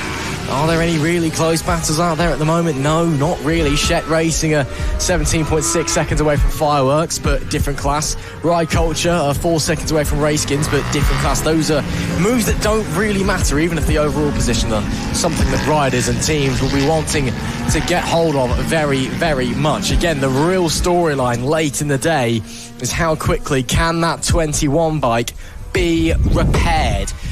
Because there is a real opportunity that the 50 Pack Racing machine, Alan Lane out there on his R1 at the moment, could be sliding into the podium places. We'll have to wait and see. Pack Racing 27 laps down on the race leaders, 19 laps away from that 21 bike, who actually may have already made their way back out onto the circuit potentially. I think they have done. Yes, they have. They've sent out Mark Royal, so never mind. We've got all that excitement out and ready, and it's all come to naught. The 21 squad are back out there. the dream's dead for Pack Racing. But, you know, they could crash again. Someone else could have a crash or a breakdown or something towards the end of this race. Oh, and as I say that, somebody has gone down, and that looks to be quite a big one. That's 76. The 76. What has happened? Box racing Donkey Box, who are running P5 in the National 1000 category. That looks like a pretty hefty one as well. That bike's gone for absolutely miles compared to where the rider's ended up, who is on his feet at least. But yeah, that's a big one, and that could be another safety car potentially if the bike's in a dangerous position or the marshals aren't able to get to it, which they are coming over now. And let's see if they can get that bike out of the way. It looks like the rider has had the wind well and truly knocked out of him just a little bit. And hopefully everything is okay. That was Alex Collins who was out there at that moment in time for Donkey Box Racing. Just trying to see if I can find what bike he would have been on. Looks like it would have been a R6 for him, even though it is a team in the National 1000 category. 2 R6s and one R6 and a Fireblade, by the looks of things, that are being shared by 2 riders apiece. Yeah, you can tell that one's hurt a little bit. He was up on his feet, but yeah, maybe a bit of frustration as well, knowing that he's an hour and a half from the end. But I think mainly that's just the wind getting knocked out of him, getting a bit battered and bruised, it would seem. Yeah, exactly. I mean, it can just be one of those, getting the wind knocked out. Yeah, it's late in the day, it's near the end of the race as well. A big shame for Donkey Box Racing. But as we mentioned, nearing the last hour and a half of running. And well, actually, 10 minutes after that is even more important, because it means just 10% of the race remaining. Penalty from race control. 60-second stop-go penalty has been issued to team number 1 for mounting and remounting after a crash and failing to enter the pit lane immediately afterwards. Now, I did think that on circuit, and well, especially whenever we've seen the number 1 look down at the front of the bike. I mean, so disappointing for them. That's not what they were hoping for at all. Now, obviously, they have to come into the pit lane, do their stop and go, not allowed, most importantly, to make any changes to the bike, not allowed to refuel, not allowed to change the tyres at all. Has to come into the pit lane, make a full stop, then head on back out of the pits again. I mean, this race is slightly falling apart for them. A full minute lost, and now they're going to be under some pressure, it seems, from the Moto 46 squad. Obviously, if you do crash at No Limits Racing meeting during the endurance races and you're allowed to remount, you are being allowed, and the bike's safe to use. The marshals have looked over it, say it's okay, it was just a small tip over, and you do restart. It's a case like you do in, for example, even British Superbike practice and qualifying sessions. You need to head straight back to the pit lane, get your bike checked over, and then head back out on track once it's safe to do so. And everything has been looked over and safe. So a big penalty again, but Ross, safety paramount as always, and luckily there was no issues caused by that for the Maselli JJ squad. But that's not the point of this penalty. The point is that it's part of the rules for the rider's safety. Well, what could cost them a bit of time is it could drop them potentially into the clutches of the number 6 Moto 46 bike. Potentially. We'll wait to see. And there is about a lapse or so difference between the two of them. A 60-second stop-go is not going to quite it'll unlap you, but it's not going to quite get you through and back round. But it could add a little bit of extra motivation, see if that Moto 46 squad could slide up into second place. And they were overall. faster last time around as well, let's not forget. So, opportunities for things to change here. I'm waiting to see when that number 1 bike is going to come into the pit lane. They have not done so yet. In though has come at the 22, just making their way through another team that's been in the wars a little bit, as have most people, it must be said. But yes, into the pit lane it comes, Full Throttle Racing. Apparently Nicky Williams is out there at the moment. I don't believe that was him. We saw his bike having issues earlier on though, so maybe he jumped out on someone else's machine potentially. Yeah, he did, and well, even once he jumped over on someone else's machine, it was a quick shifter issue with that one as well. So it seems like no matter what bike Nicky Williams is jumping on today, it's running into a few spots on bother. I'm sure Paul Reddy, our social media guru, or ringleader as you call it now, will be taking the mickey out of him later on for that. But Most importantly, the number one team ready and raring to go for this stop-go penalty. How is the team going to react? Are they going to know what they did? A shake of the head, whether that be frustration or confusion. And now discussing with the team what's happened, just tell them, keep things calm. It's all going to be okay. And I think now it's going to be a case, Ross, of just trying to bring it home in P2, realising that the chance of victory here has began just to slip away from their hands. Yeah, it's going to be a frustrating moment for the JJ Racing squad, but sometimes motorsport throws you a curveball. I'll wait to see how they're going to react as they just sit there in the pit lane. And that 60 seconds. It's going to feel like an eternity. It is going to feel like absolutely forever. One thing they are allowed to do is they are at least have a discussion with the riders, you could see. So the engineers, the mechanics can just talk to the rider and discuss maybe future game plans and to see if they'll be able to somehow crawl their way back into the fight for the lead. Waiting for the number 6 Moto 46 bike to come round the final corner as the JJ Racing bike gets on its way. And I'm still not seeing that number 6 bike, but it's got to be close, surely. Did they unlap themselves? They must have unlapped themselves, surely. Where are they? They are making their way into the final corner now, so they haven't unlapped themselves. In fact, they're a bit further back than I thought they were going to be. That's a real shame. So, yeah, they've just come across the start-finish line now. So they are technically unlapped, but it's realistically not that similar. So, oh well for those guys, but now 1 minute 25.374 back. They can crawl that back. There's an hour and 30 minutes left to go. Yeah, there's plenty of time for them to go, of course. But with how consistent Dart Motorsport has been throughout the entire race, I mean, now they've settled into a rhythm inside the 134 bracket. It's going to be interesting to see what sort of pace Maselli can run now, of course. They are going to have to make another pit stop before the end of this race as well. So yet another stop on the cards for the number one team. Irwin, meanwhile, continuing to be the fastest rider lately on circuit. A 132.7 for him last time around. I mean, it's been a real impressive stint for the number 6 squad.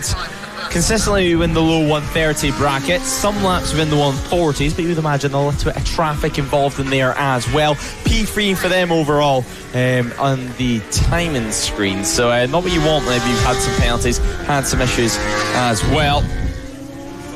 But still having a good ride so far.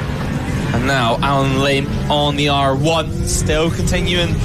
They were running out on circuit. They've enjoyed their weekend over Anglesey. I mean, Chris Taylor did have the option if he really wanted to use the BMW F900RR, but he decided against it. Picked the S1000, obviously a little bit quicker for him.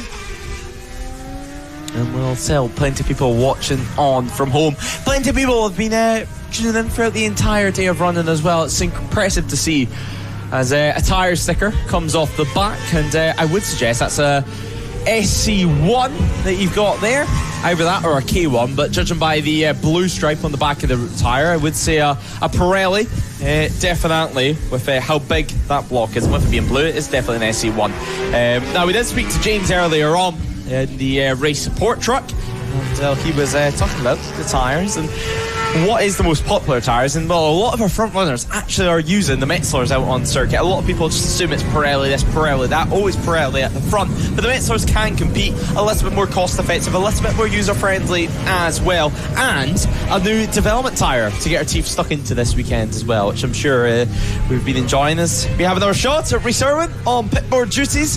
And well, he's doing a great job.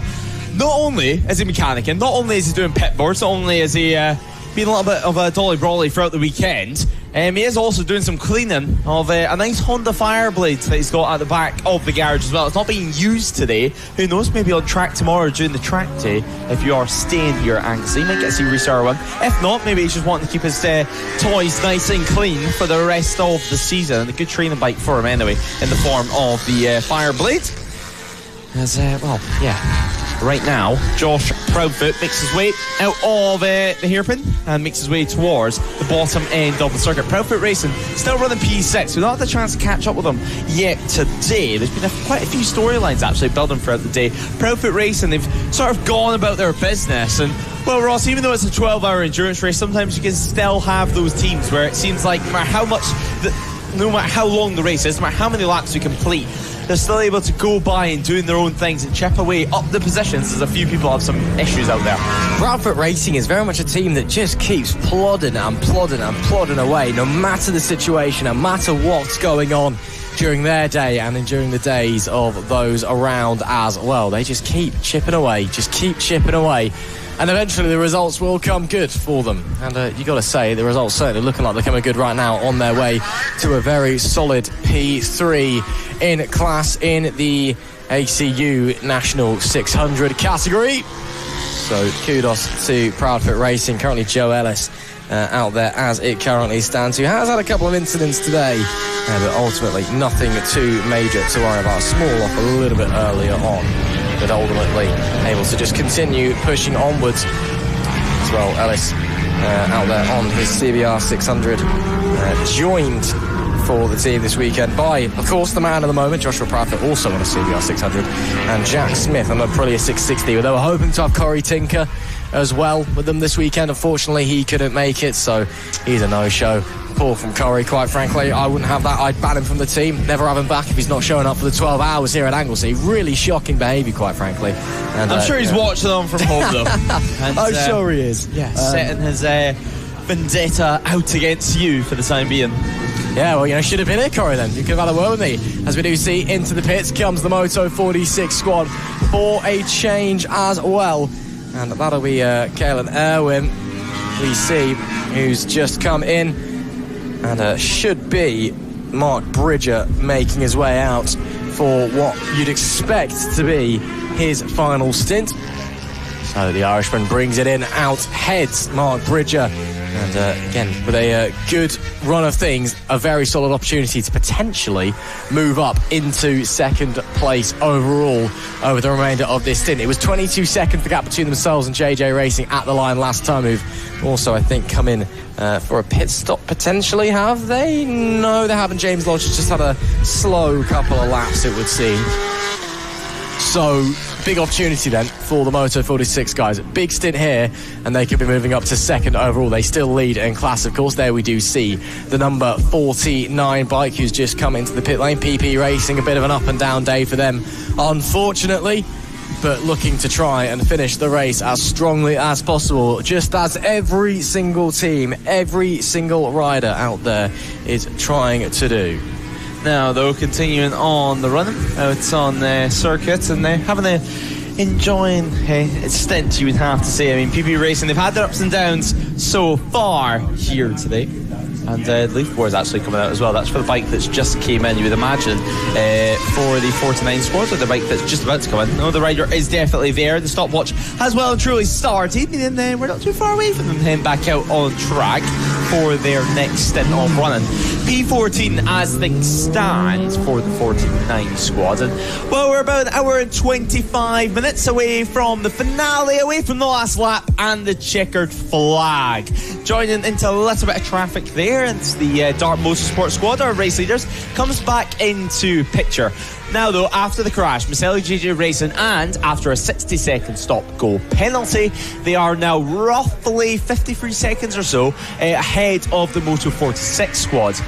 Now, having a little look at lap times in a few moments ago, it's give or take slower laps. Obviously, the Moto 46 just done their pit stops. It's not going to be until the next lap or two that we're going to know who actually has the pace. So it's going to be the Lodge duo up the front, plus Gary Johnson, of course, and Bridger that's now on board the Moto 46 bike. So National 1000, National 600, still competing together out on circuit. Less than a minute separates them. It is showing one lap for the time being, but the time on screen, of course, will update once the Moto 46 crosses the line to tick by yet another lap of running. We're nearing towards 400 laps of racing here at Anglesey, and well, I think it's fair to say it's been a busy day of action. But well, Ross, it's a exciting time. Nearly 1 hour and 20 minutes remaining in this one, meaning roughly 10% of the race left.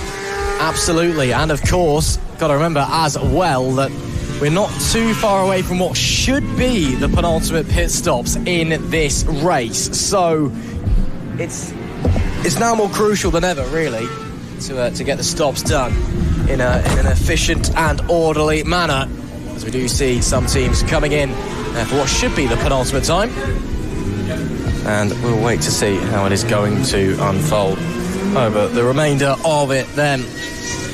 Dart Motorsport leading, 392 laps completed, 3 laps to the good, ahead of Maselli JJ Racing.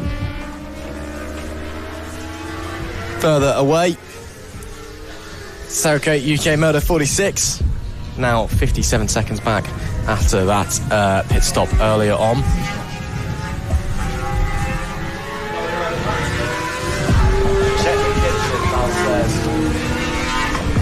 Rally Racing a further 3 laps away from the Moto 46 team. Then, of course, the 21 squad, after those issues earlier on, have made their way back out onto the circuit. Conversations between Ryder and Ryder as well, as they send out another team. That'll be the Lane Boys number 79 squad. And they will come out P8 for those guys, P4 in class, I want to say, for Lane Boys in the National 600 category, just behind the IWS Racing Team Power Trophy class leading bike. Out there, the 100, currently Ben Solheim out on the road at the moment.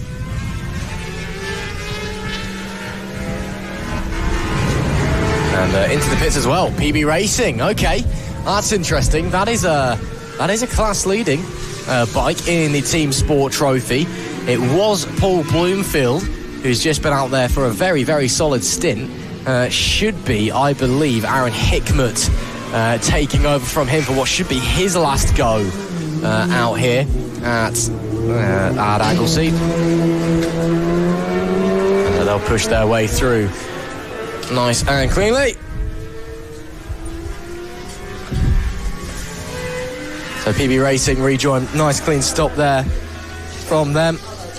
And indeed it was Aaron Hickmott that did come on through. So he'll take over from Bloomfield, put in a stint on his ZX 600. Bloomfield, of course, an R6. R6 is also for Tom Vaughan and Paul Beard. And so the Kawasaki, a little bit of a standout in terms of what the squad has compared to the rest of the team anyway. Of course, if you are watching along on NLR TV, if you've been with us from the start, a huge, huge thank you. We hope you've enjoyed all of the action here. And make sure you keep the likes, the comments, everything coming in. Not too long left to go now. An hour and 20 minutes into the pit lane comes the 69 bike. That was, I believe, Proudfoot Racing straight in. Indeed it was. Joe Ellis decided that he has had enough, it would seem, out there on his CBR 600. I'm assuming it'll probably be Jack Smith going out on an Aprilia 660 momentarily for the team. Hour and 20 minutes left to go. KGG Endurance still out there looking to jump past Harp and Horsepower and Op Endure 2 if they maintain out there and complete a couple more laps again. Another squad that's been in the wars a little bit today. Proudfoot Racing still in pit lane. Are there problems potentially for the 69 squad? We'll wait to see if that is going to change.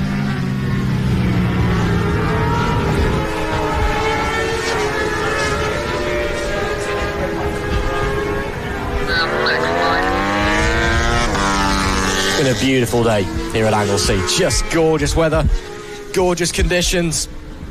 The perfect day for a motorbike race. The perfect day for the biggest race in No Limits racing history. The Biker Lawyers Anglesey, 12 hours and still racing, going all the way to the end. Alan Lane comes in for Pack Racing. A very, very solid stint on the R1 for Alan. One of the nicest guys you'll meet in the paddock as well. He'll bring it in. I believe that may be his day done, potentially. He'll probably hand over to Alex Christophe. Not talked much about him. Also on an R1, 2 R1s, a Suzuki and a BMW for Pack Racing. And still not seeing Proudfoot Racing have come back out now. Just a really, really slow stop. And there's Joshua Proudfoot who's gone back out. I was not expecting that one. I was expecting... no, maybe I'm wrong. I should have been expecting Josh Proudfoot, but it took him a while to get back out there anyway. It sounds like Lewis Ray is down in the pit lane and has a couple of people to speak to down here. So let's hear what Lewis Ray has to say for us here on NLR TV. Down in pit lane yet again here, Ross, and we've got a few riders to chat to. You can just see the 50 getting put on its stand, and well, we're going to have to go quite deep into the garage here and drag Alan just a little bit out. He's just put on a hat after that long stint, and having a chat with his teammate. But Alan, if you can grab a quick word. Obviously, you've just came off the bike there. Yeah. What's this circuit like at the moment? What's the conditions like, and what's this event like for you? I mean, we're in touching distance of the finish. Excuse me. It's testing. That's all I can say about the track. We've gone through all kinds of different track temperatures. Seems to be cooling off a little bit now, but the sun was coming down a little bit low. So, but it's been a great day and a great experience. And we just want to finish. We're close to the end now, so we've all put in a real effort, and we feel proud, so. Yeah, and I'm sure who knows, by the end of this you might even want to be doing a 24-hour. I mean, it's a busy old day, but whereabouts on circuit is the sun getting you in the eyes? So just as we're going up to the hairpin there on the left hand side, it was just reflecting off the tarmac a little bit, so I'll probably advise the guys after Alex to maybe put in a clear visor. That'll definitely help in that position. But it's so when you're riding the bike on your own, it's like really tranquil. If there's no one around, you're just flowing around, and just looking at the spectators and things, enjoying it. I mean, yeah, as you mentioned, everyone a little bit spaced out on circuit now. Yeah. Can it feel almost like at this stage in the race a very long and very, very fast track deal on circuit? Because, I mean, you're not necessarily always fighting for position on circuit and just trying to get yourself into a good track position. Yeah, we tried to, I think we've all set ourselves a target and do consistent lap times. That's the main goal. Find a comfortable, we've not been as quick as what we was on the qualifying, but we found a rhythm. Seems to have worked with us. And fingers crossed now the boys will just bring it home and we can celebrate finishing the 12th hour in the top 10, hopefully. Yeah, fingers crossed, one piece. I mean, that's all that you want from this weekend. Yeah. And best of luck. Thank you. Roll on the 24-hour. Already, I mean, ready and raring to go. Still plenty of energy, even after a busy hot day of racing. And we can see if we can dive out of here before fireworks show up again and go to their next stop. And actually, I see Joe Sheldon Shaw also in here. So we'll head to Joe Sheldon Shaw and then we'll head down to number one. You can see the fuel all ready to go. But I'm sure doing a little bit of work on the Kawasaki after that one. And Joe, if you don't mind a quick word, I mean, not what you guys were hoping for there. What actually happened on board the bike? I think if I tell you what actually happened, I'd be pretty embarrassed. But no, the front sprocket nut just came loose, fell off. It's disappointing, but it's something that I've not checked all day, so it's one of those things. But not what we wanted. Yeah, who actually put the front sprocket in the bike? Was it yourself? No, do you know what? It's not even my bike, so whoever's bike it is, it was him. We're not name and shame, though. Yeah, can't name and shame, no one really to blame for this one. I mean, it's one of these unlucky things, and who would have thought, after all this time, nearing the end of the race, something like that, a really silly mechanical issue is going to cost you some good points and good result anyway. Do you know what? Yeah, 100%, but I thought it was the gearbox, so at least we can get out for his last stint, and we've got some new boots in, so we can put on a good show, I think. Yeah, exactly. Go out there, have some fun, just enjoy the end of the race. I mean, you're still in a good position, and best of luck. Yeah, nice one, Tom. And so Joe there, disappointing for him. And who would have thought? A front sprocket issue. A front sprocket actually coming off the bike completely. But plenty of chat getting done at the moment. And I think that's what we'll head straight down to the number one squad for the time being. Now, we did try to speak to them a little bit earlier, and Well, like usual, the Welsh Wi-Fi, if you will, not playing ball with us here at Anglesey, but hopefully this time around, the coastal gods, hopefully the wind blows in the right direction and we can keep signal all the way down to the Maselli JJ Racing garage, because, well, I mean, it's been a dramatic race. Hopefully they're still willing to speak to us. I mean, they are a cheery, happy bunch. I think I'm going to have to drag them ever so slightly out of the pit box as well. Obviously, they've had that stop-go penalty, which took place just here, obviously, on track. The cones laid out for that one. The sun, as well, as you mentioned, just starting to get in some of the riders' eyes. But yeah, as Michael has a little look down in some of the garages, obviously Red Culture Racing, they're all balls as well, out in the paddock, and we'll try this all over again, shall we? Martin Eates as well, having the conversation with the Loz Duo. And hopefully we can have a quick chat, and then we're able to find out exactly what went on and their thoughts of the incident. Obviously we have to wait for them just to come out of the garage with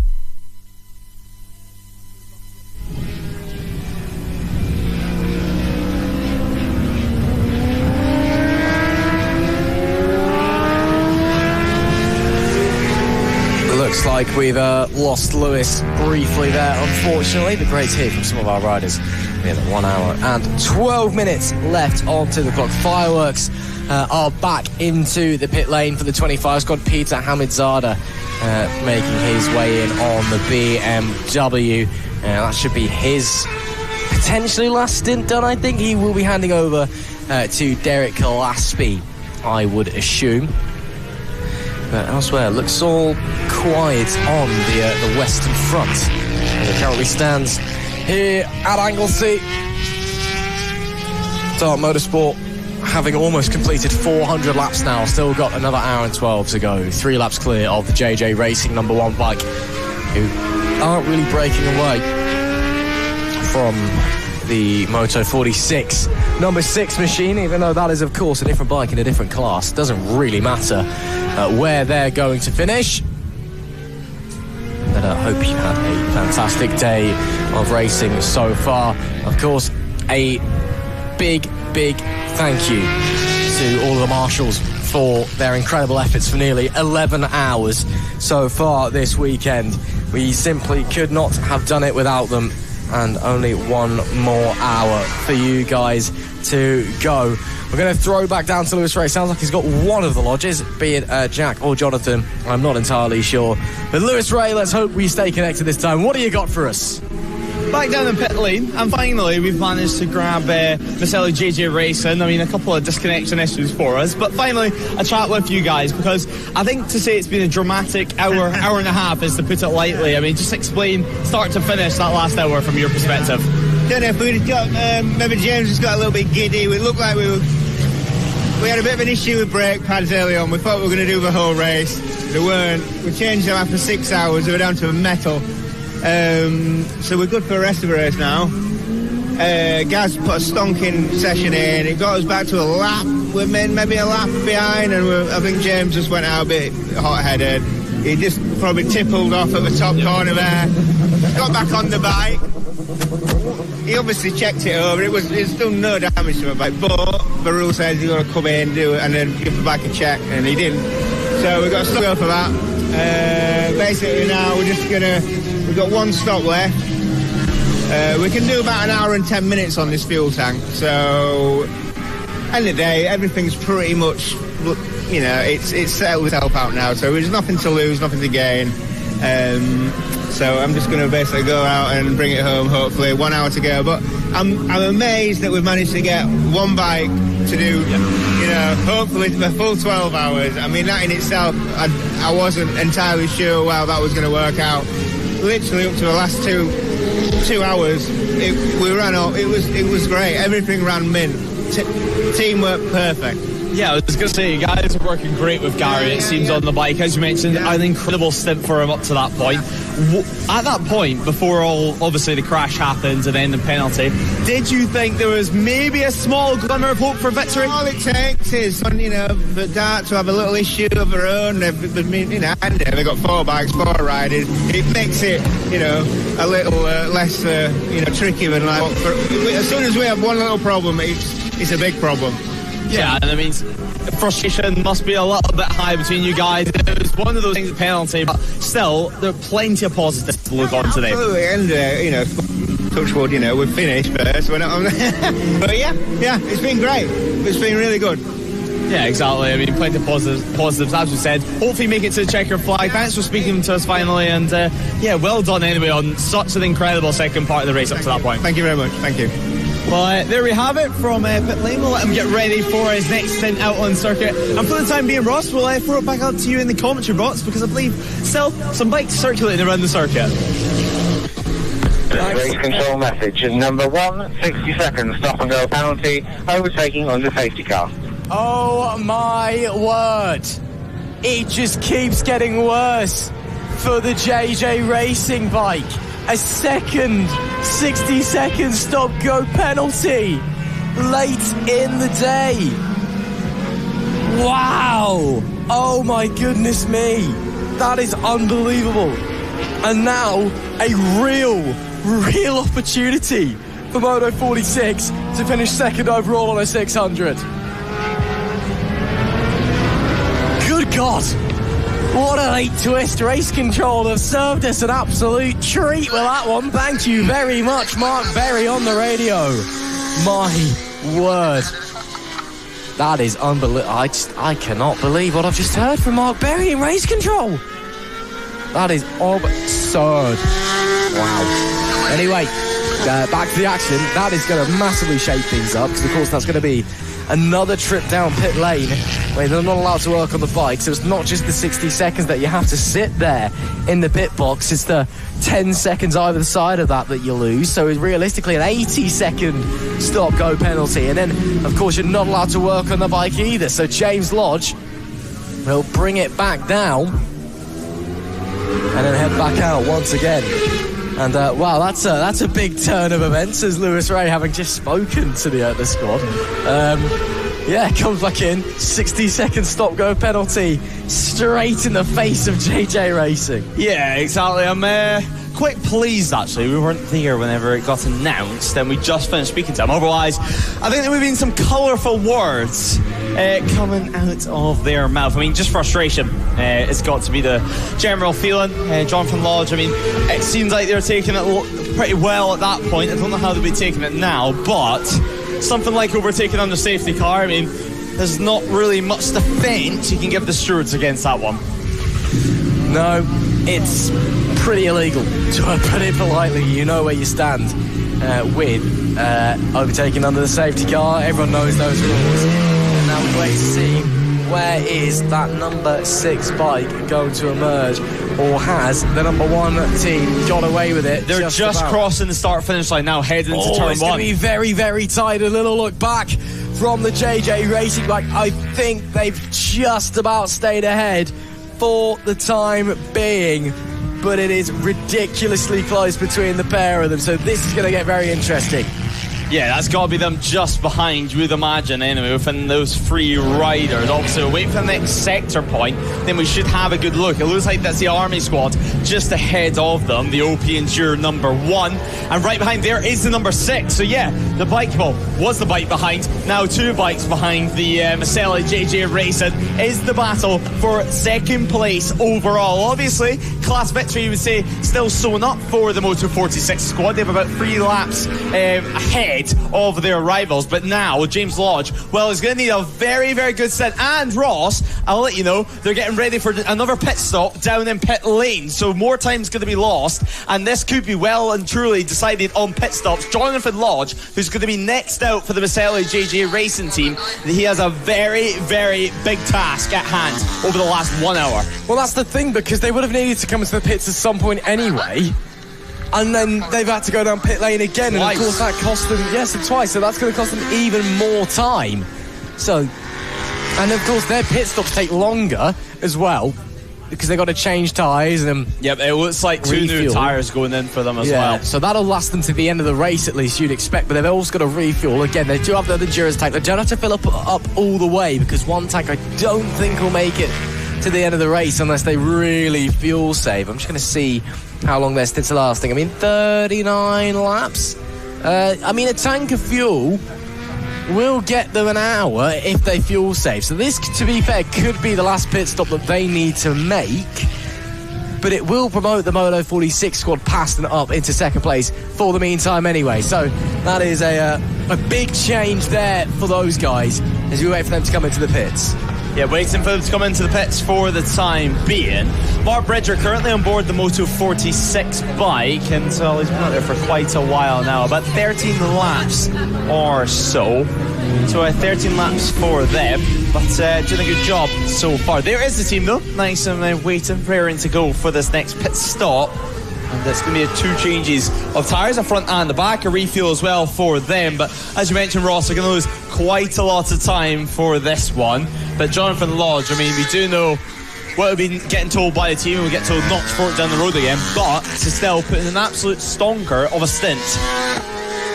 He has indeed, but wow, just cannot believe what we're seeing here. We're just waiting for the JJ Racing bikes to come into the pits. 1.7 seconds separating them. Of course, that is not a battle for position, it's just for overall placement.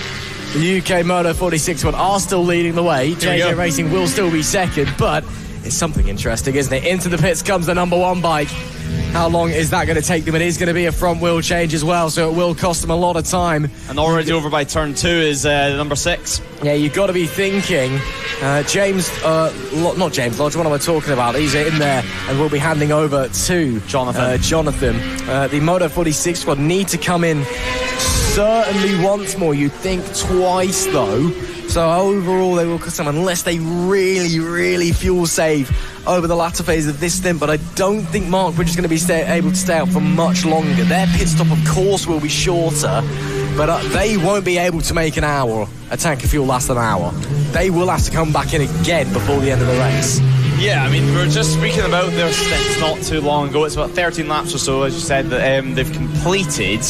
And now, they're going to have to come back in for this end of the race, so you have to calculate that in. But with it being a shorter stop as well, you wouldn't be shocked if the Moto 46 still held the advantage after the run of pit stops, leading into the final 40 minutes or so in this race. And then the real question is, can they even make a full tank of fuel last likes of 40 minutes? So, hello and welcome. If you're just joining us, you've joined us at the perfect time. The final hour of the Biker Lawyers 12 Hours of Anglesey is just about to get underway. We've had some late drama for some podium setters, for some class contenders as well. As it stands, Dart Motorsport leads the way now for Moto 46, following Maselli JJ Racing's not 1 but 2 penalties that they've received, and then still a pit stop to make. So high drama up here in the commentary. What's high drama down in the pit lane as well? Frustration incredibly high. The first of the penalties, of course, received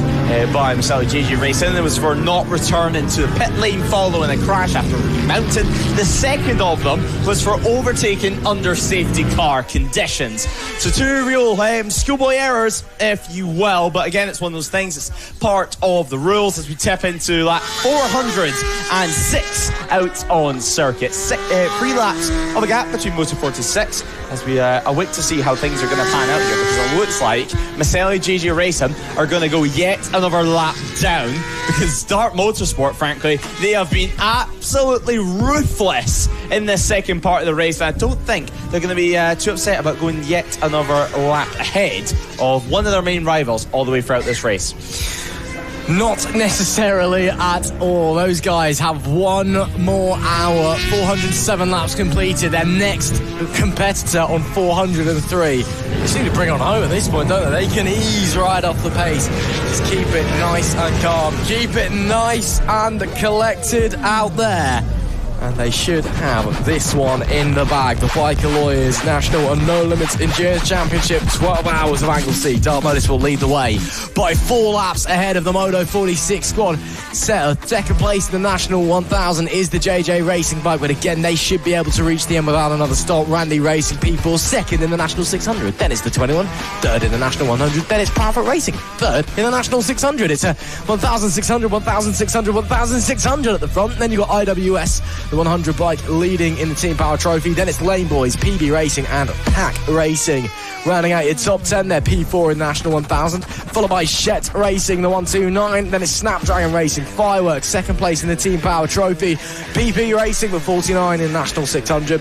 Ride Culture Racing, second in the Team Sport Trophy behind Snapdragon, of course. Then it's Race Skins, the 62 leads the way in the National Twins. Then Heck Racing, Full Throttle Racing, Merlin 846 and Donkey Box Racing.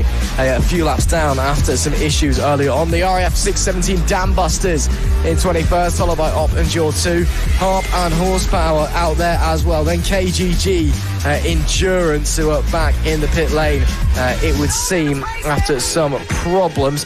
Oddballs Racing out there as well. Op Endurance number 1, Jamie Locke, is back out there on the circuit apparently and is still trying to get some laps back. Then Double Trouble and PP Racing 2.0, I think we've definitely lost. They are 213 and 286 laps down, respectively. Yeah, that's quite some time. I don't think they're going to be able to make that one back in the next hour, to be honest with you, Lewis. Certainly out for race-winning contention, you would say, in this one. But who knows, Ross? Anything could happen. I mean, it's motorsport. Let's remain hopeful up here in the commentary box. 58 minutes and 10 seconds is what remains in this one.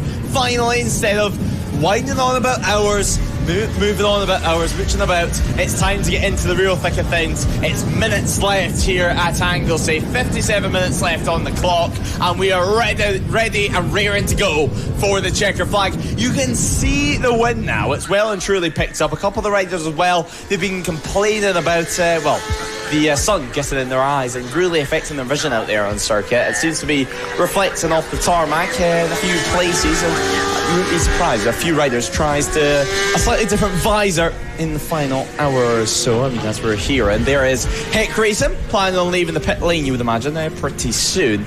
They've had a lovely stint so far. And now, over race so far. Now it looks like they're going to be pushing on for this next stint or so. There's Maselli GG Racing yet again, though. He's set 55.170 seconds behind Moto 46. And well, that's well and truly enough time for a pit stop for the number 6 team. Confusing that. Number 6 and Moto 46.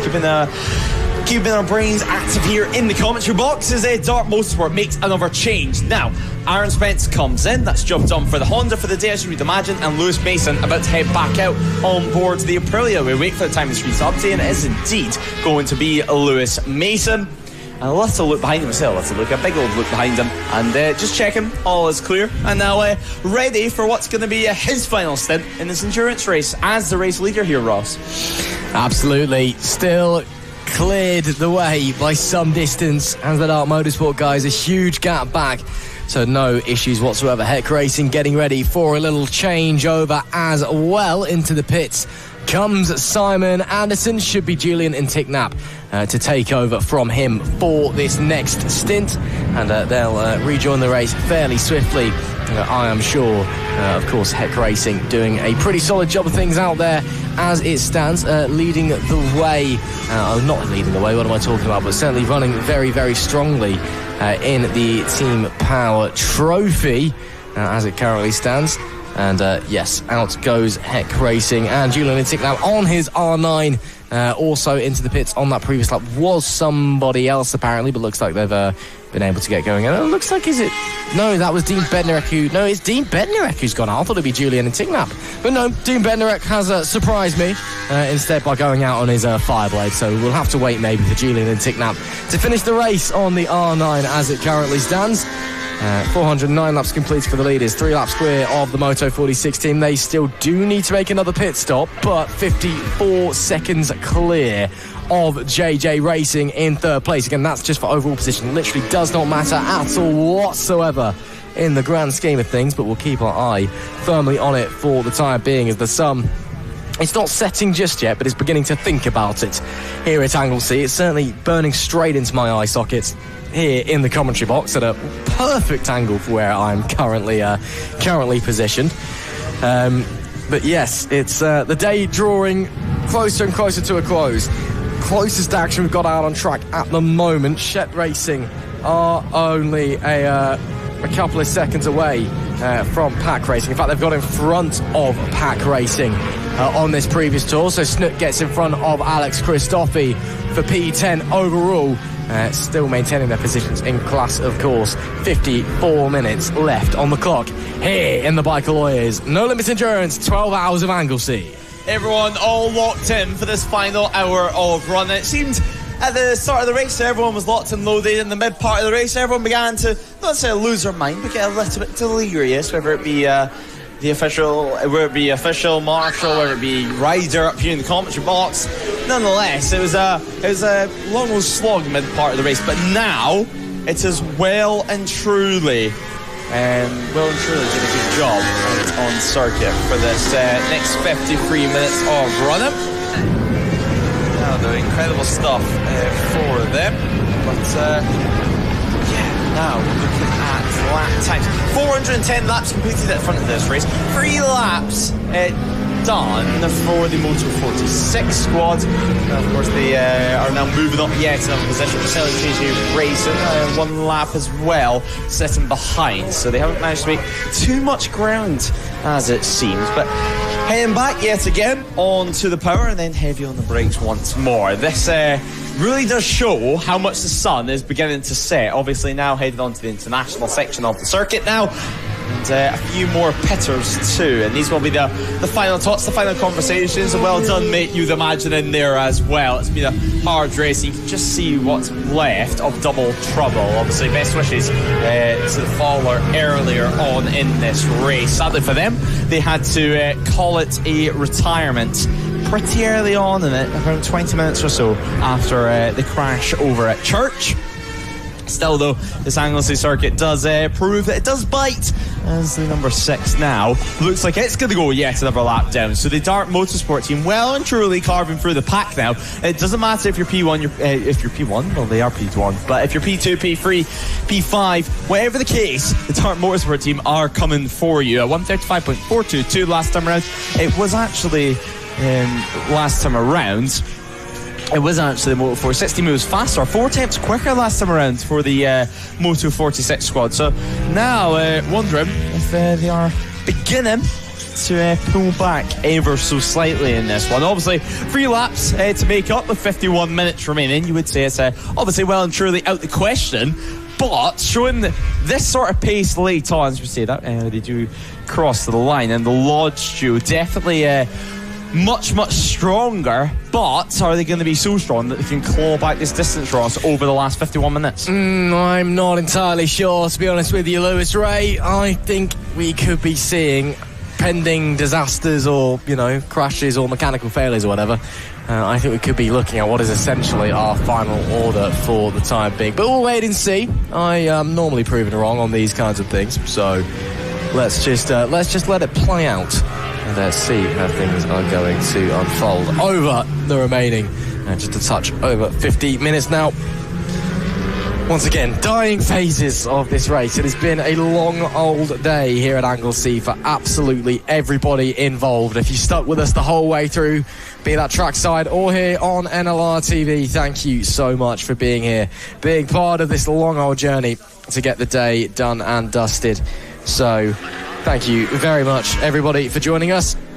Of course, we'll all, I'm sure, have our eyes on the football later tonight. England playing somebody, I can't remember who. Norway, I do believe. That's the one. Yep, shows you how much I care about international football. I've actually quite enjoyed this World Cup as well. That was quite poor of me, to be honest. But yeah, exactly. I know. Race control message 9292, 60 seconds. Stop and go penalty. Exiting the pit lane under red light. Wow. Okay. Race leaders getting a slap on the wrist, and that could change things.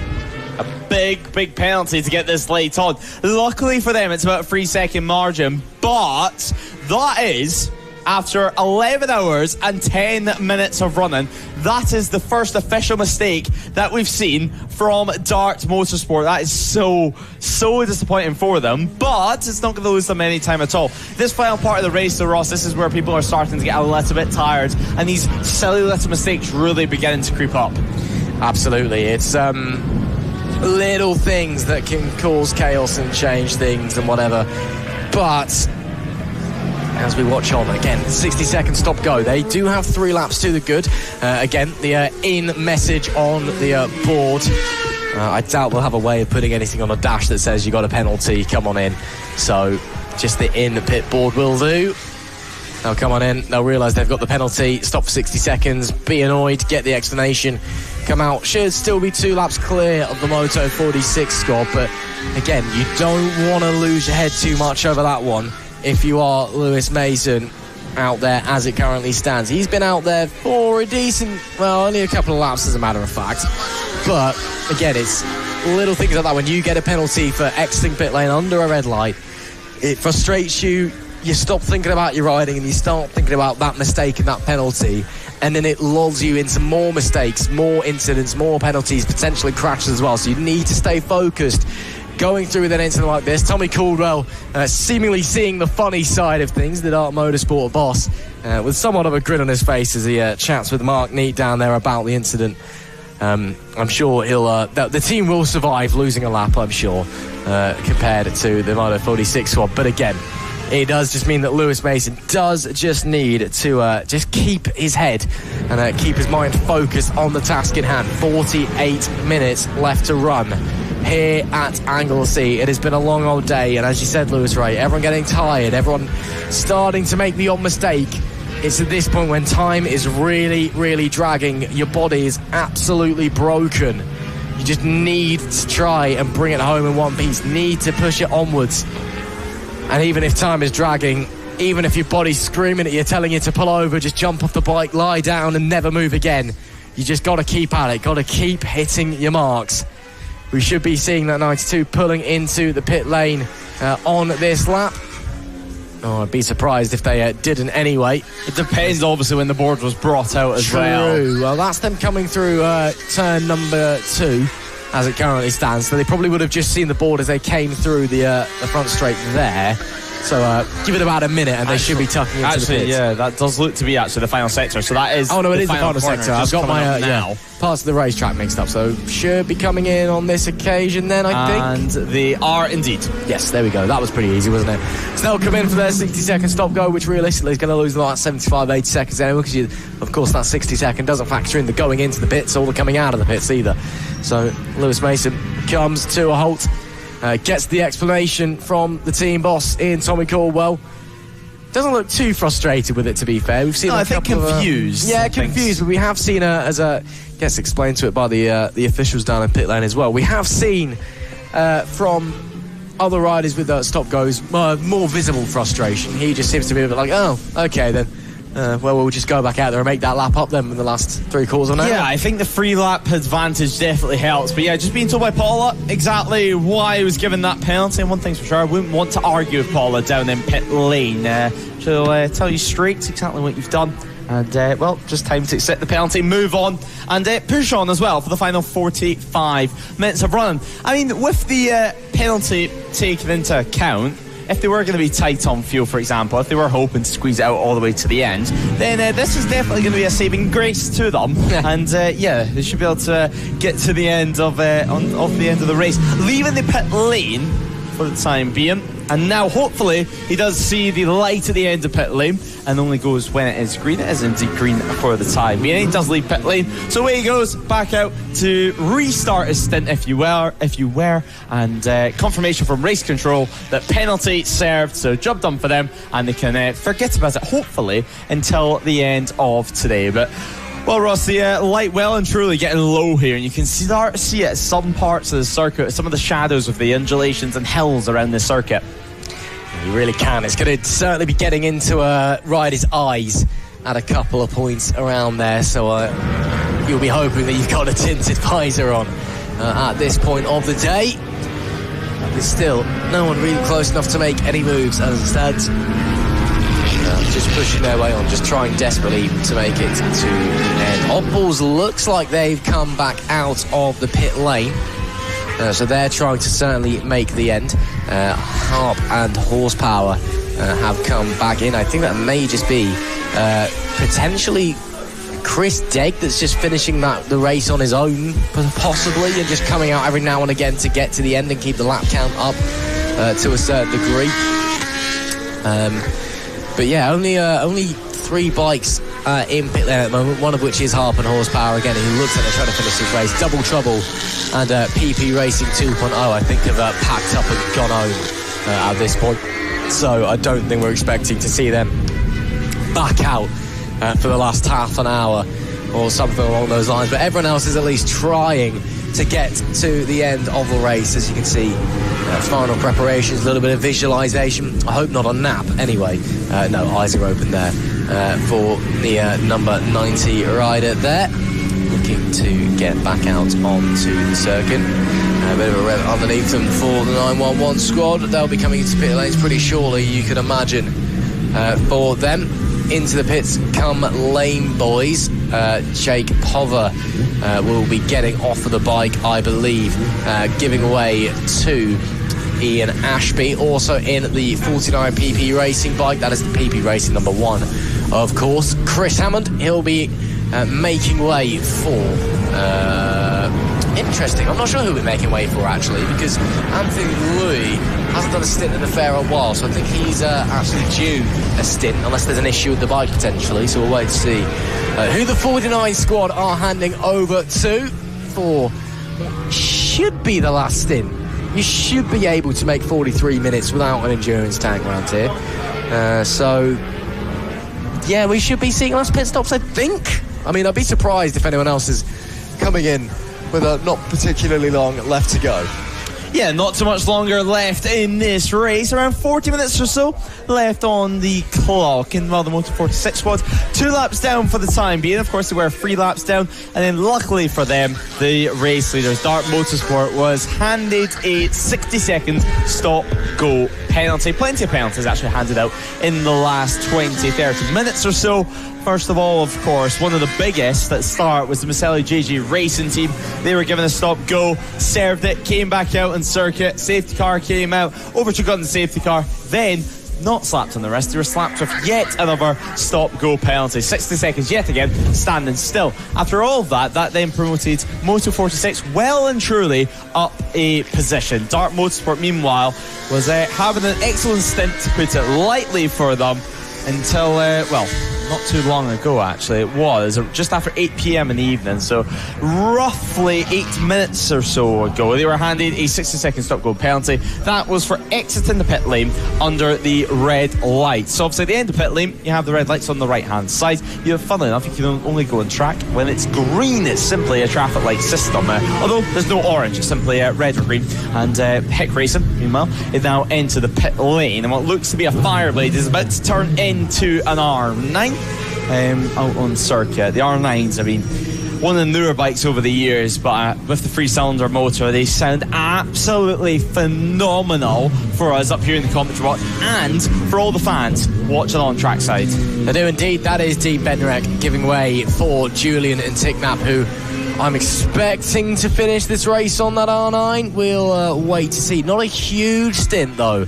It must be said, from Dean Bednarek, and lapping into the 145s now, so clearly a bit of fatigue potentially starting to set in for him. He was lapping into the 140s earlier on, even higher than that, the 139s at the start of the race. So Dean seemingly struggling a little bit with the fatigue at the end of the day, but handing over to that R9 of Julian and Ticknap to finish it off and get us home to go through. So as we come through, it is still a 2-lap advantage for the 92 Dart Motorsport squad. The UK Moto 46 team in second place, 2 laps down, a lap to the good ahead of JJ Racing as well. Randy Racing, people, it's still in the top 6. P1s in first and second, P2s third and fourth, and 3s in fifth and sixth in the National 1000s and National 600 classes respectively. And again, they're all split up by a couple of laps. That being said, the Moto 46 guys looks like they're ready for their last changeover. I believe it may be Paul Holden who's going to be finishing this race potentially, as it should be indeed Paul Holden. It will be Paul Holden by the looks of things, getting ready to bring things home for the UK Moto 46 squad on his 765 Triumph Triple.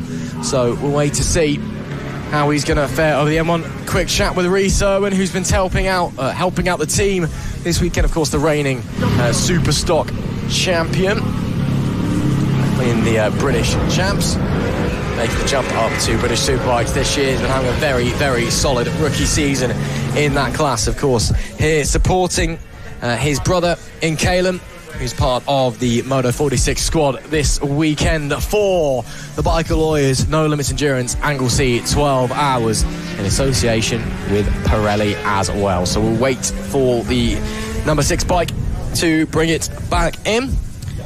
Currently Mark Bridger, who's out there at the moment on a Ducati 955 apparently. We've got a pair of Triumph triples, 765 the speed triples of course, and then 𝐂𝐍𝐿 Owen on a Suzuki 750 apparently. Is that them swapping over for Paul Holden? You'd assume so. Riders now just trying to make their way desperately to the end of the race. For everybody to make it this far, it is still an unbelievable achievement, it must be said. And everyone can be proud of themselves. Apart from, apparently, of course, the two teams that seemingly have DNF'd in Double Trouble and PP Racing. Double Trouble, to be fair, crash for Jordan Poole, and then a breakdown as well. PP Racing 2.0, poor form, lads, come on. No, joking aside. Everyone who's attempted this race can be proud because everyone made it a fair distance of the way through.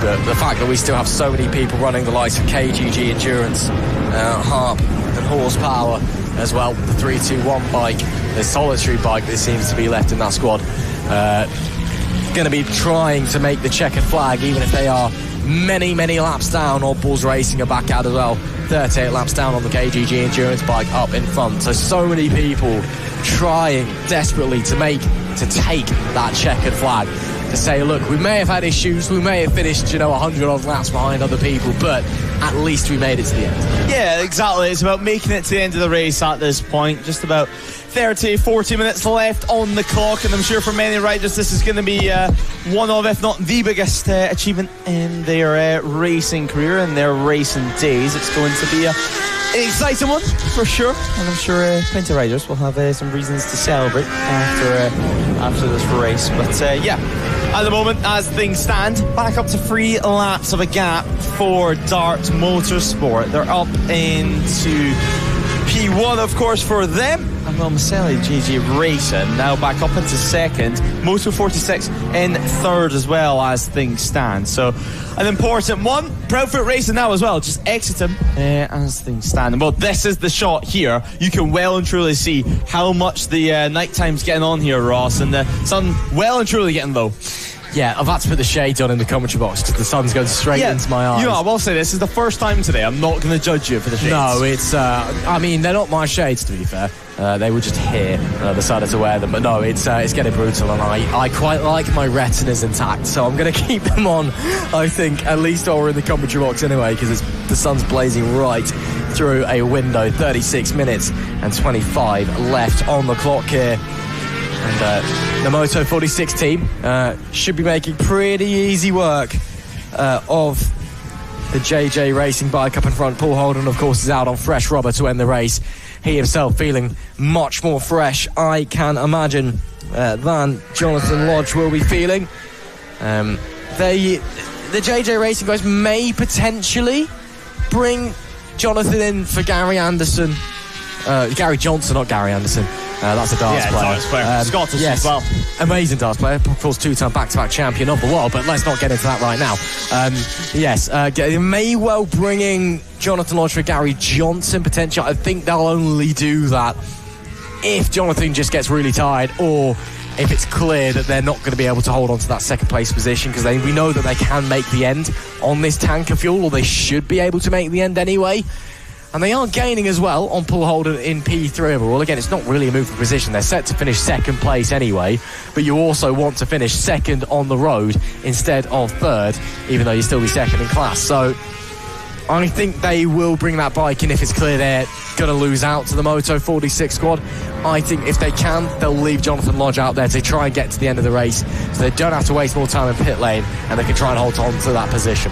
Yeah, trying to hold on to that position for the time being. There's Paul Holden continuing his run, and obviously Paul, consistent rider himself, and not a rider to throw it down the road. Despite what we've seen at Croft, it was just one of those slip-ups that you do see from time to time. But moving towards the final half an hour of running, I'm sure plenty of riders to be looking forward to this one for a few hours now. As we mentioned, the point of the race where you start to get cramped when you realise maybe I shouldn't have ate so much, obviously, with it being 20 past 8 in the evening now. Almost all the riders, I would imagine, would have had something to eat. It might not be a full dinner, just enough to really get them by.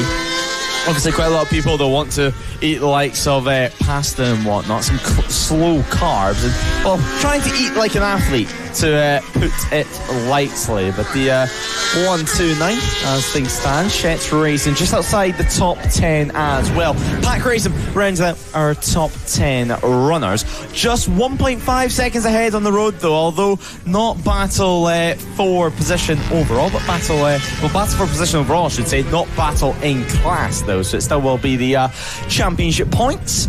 But yeah, of course, after this, checker flag does come out to close off the Biker Lawyers 12-hour endurance here at Anglesey Circuit, who will be bringing you all the reaction, all the analysis down in pit lane from a very, very, very exciting meeting here at Wales. And well, I don't think anyone can wait. I think everyone cannot wait until the next round of the season. Obviously, Kaz will park up next, and then obviously we can turn our attention to Knockhill and whatnot. Then it's back to Anglesey yet again. Marcelo JJ Racing, up they go, back they go through. 8.7 seconds ahead now of Paul Holden, and now Harwood back on board the Northampton Line Markins machine. Obviously, we spoke a lot about Harwood during this one. He runs out the top 5 for the time being, but yeah, what an incredible ride it's been for them. Obviously, a few mistakes as well, but the Ducatis, they've done a good old job. And well, for the 21 squad, I mean, who would have thought, Ross? It was a case of a front sprocket coming off for Joe Sheldon Shaw that it forced him to have to sit and watch at the side of the circuit and lose out on the overall podium. Still set for a very solid third place in class, though. They are miles ahead of the Pack Racing number 50 machine that holds fourth in class. So there was no concern about dropping off the class podium. They're still going to get a very decent haul of points. But again, you want that overall podium at the end of 12 hours, don't you? It makes you feel just that little bit more special at the end of the day. So, and again, front sprocket, something so simple like that. It normally is the simple things, isn't it, that go wrong and things like this. You know, we always talk about the proverbial 50p piece that fails.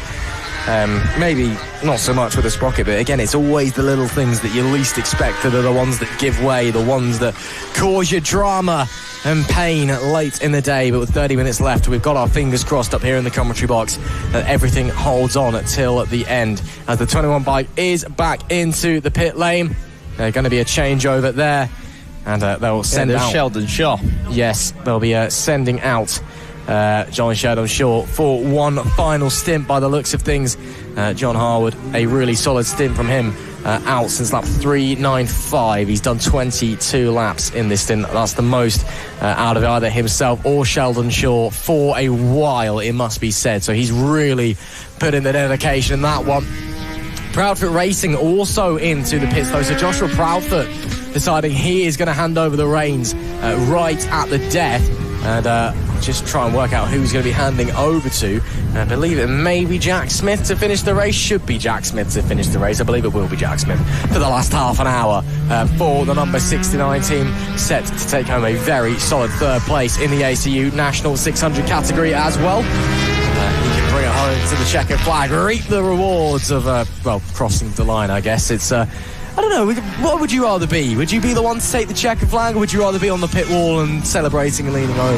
Probably on the pit wall, to be honest. Yeah, I mean, especially after 11 hours and 30 minutes, it's almost the toughest part of the race. There's a lot of pressure on your back. It's easy to ride tight, especially if you're struggling away with a battle out on circuit, as Mark Berry picks up all the cones from pit lane. We're nearly done with today's action in the paddock. But yeah, as we were saying, a lot of pressure on your back on this final stint. It's usually when you're most tired. It's usually when the light is in the worst possible place in the sky as well. Everything's almost going against you, and yet you have the most important job at hand. Absolutely, it's a difficult one. I think I'd agree with you. I don't know. But you can reach all the glory as well. You can. You could be the one, to cross the line and be like, yeah, that's me. I'm that guy. Show your friends. Yeah, you see that checkered flag? Yeah, that was me. I'm cool like that.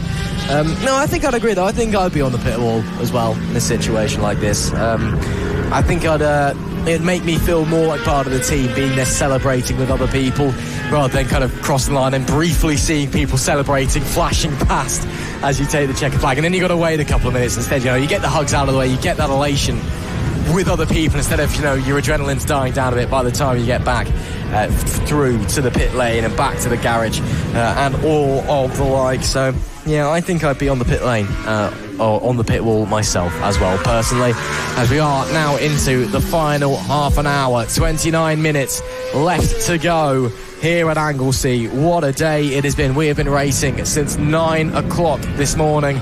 The last pit stops are set to take place.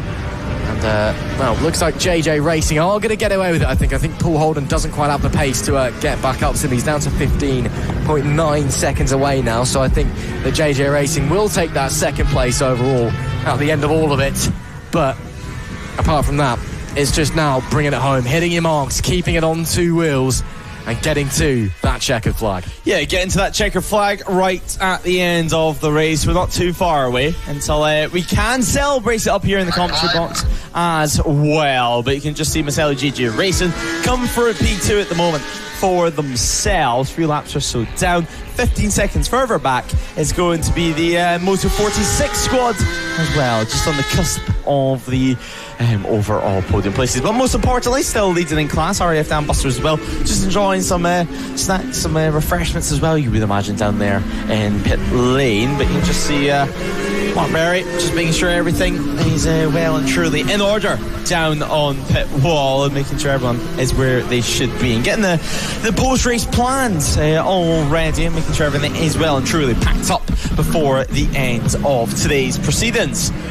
As we said, though, 27 minutes left on the clock. Not too much change at the top of this race. In fact, no changes all the way throughout the order over this last lap or so. So yeah, you have to give credit where credit is due. For all of this changes, for all of the penalties, it's going to be Randy Racing who's slotted themselves, Ross, into P4. I mean, yet again, one of the stories of the race, and they've been fighting pretty hard all the way throughout, and now luckily for themselves, they found themselves in a P4 podium position. Now Ted Wilkinson as well, a familiar name if you're been a fan of the British Superbike paddock over the last couple of years, but Ted Wilkinson now on board that bike. Yeah, great job from the Randy Racing guys in general. Just kind of run their own race, really, and kept it on two wheels and kept it clean, and with it all kicking off around them, it has allowed them to just work their way up the grid. And now, of course, P4 overall, P2 in the ACU National 600 class. A fantastic result for those guys, all set to be in 26 minutes time. Anyway, I'm really impressed by IWS Racing, the number 100 machine as well, who kind of were running most of the race in the midfield, even though they have led most of the race in the Biker Lawyers No Limits Team Power Trophy. But again, late in the day, they've just kind of done their thing, and they've just naturally kind of progressed up the order. Now P7, P2 in class, the Fireworks bike, is some 16, 17 odd laps back. So they're under no pressure whatsoever, as we do have a bike coming into the pit lane. It is the number 2 Oddballs Racing bike. So clearly maybe a last little change for those guys. Again, they are one of the teams that's trying to make it to the end of the race. And Fireworks as well entering pit lane, and Heck Racing too. Of course, Oddballs do only have the one bike out there in Aaron Wright. Tim Walsh's bike expiring a little bit earlier on. So there are a few people that are, just trying desperately to get to the checker flag. But yeah, Fireworks in as well. That should be surely just for a last minute splash and dash and maybe a rider change.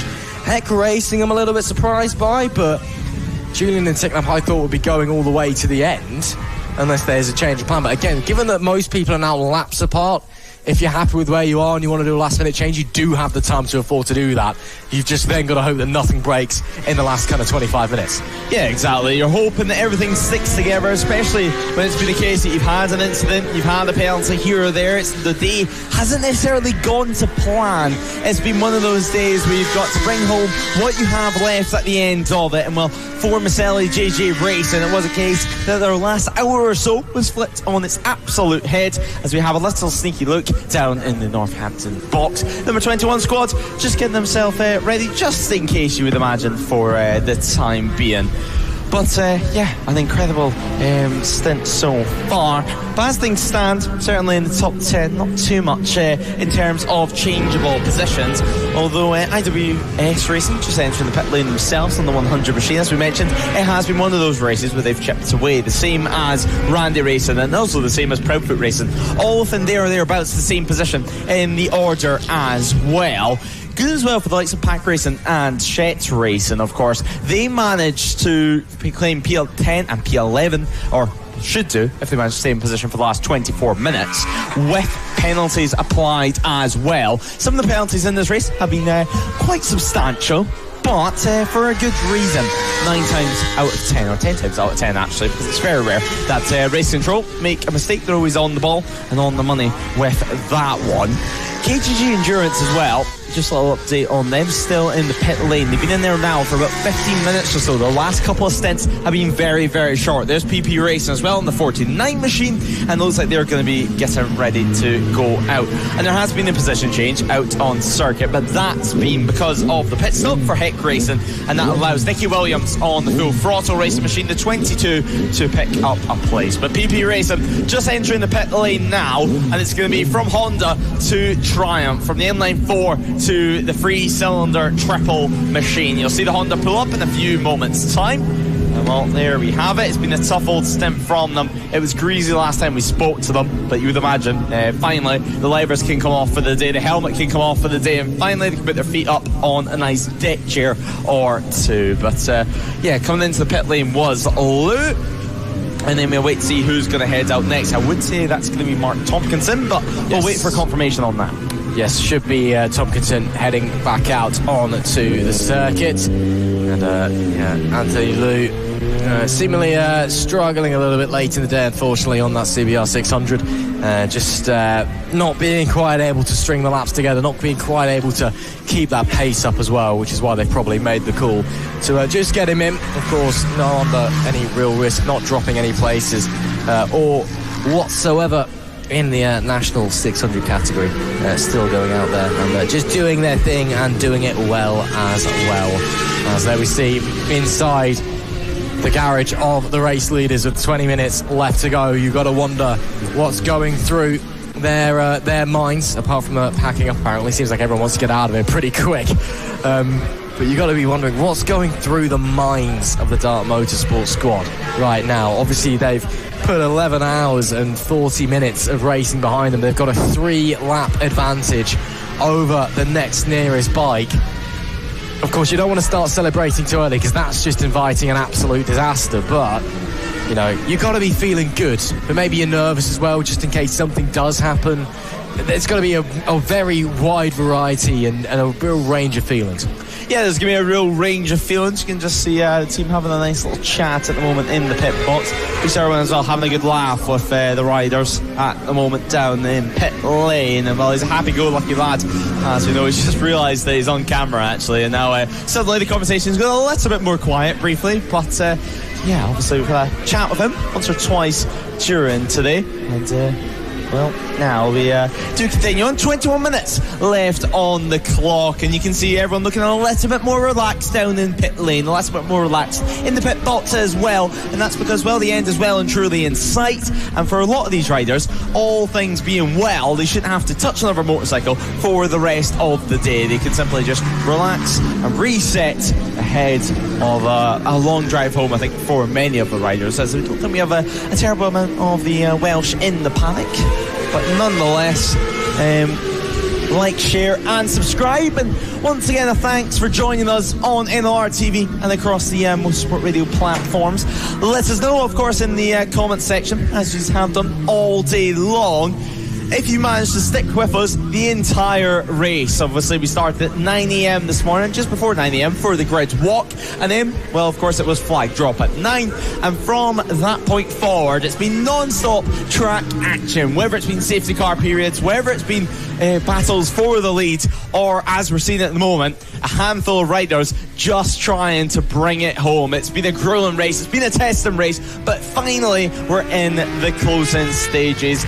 Ross, with less than 20 minutes to go, what are your main takeaways from today? Who's been the stand-up performers? Anyway, I would assume Dart Motorsport, they've got to be pretty high up that order. Oh, they certainly have been. I mean, the Dart guys have just been so good, so consistently strong all throughout the race and all throughout the 12 hours as a whole. But there's a couple of squads, of course. The Moto 46 team have been amazingly impressed with them and their pace to be able to take that 600, all the 600 bikes, or some of the 600 bikes they have anyway, because not all of them are 600 for Moto 46, but to take those and be able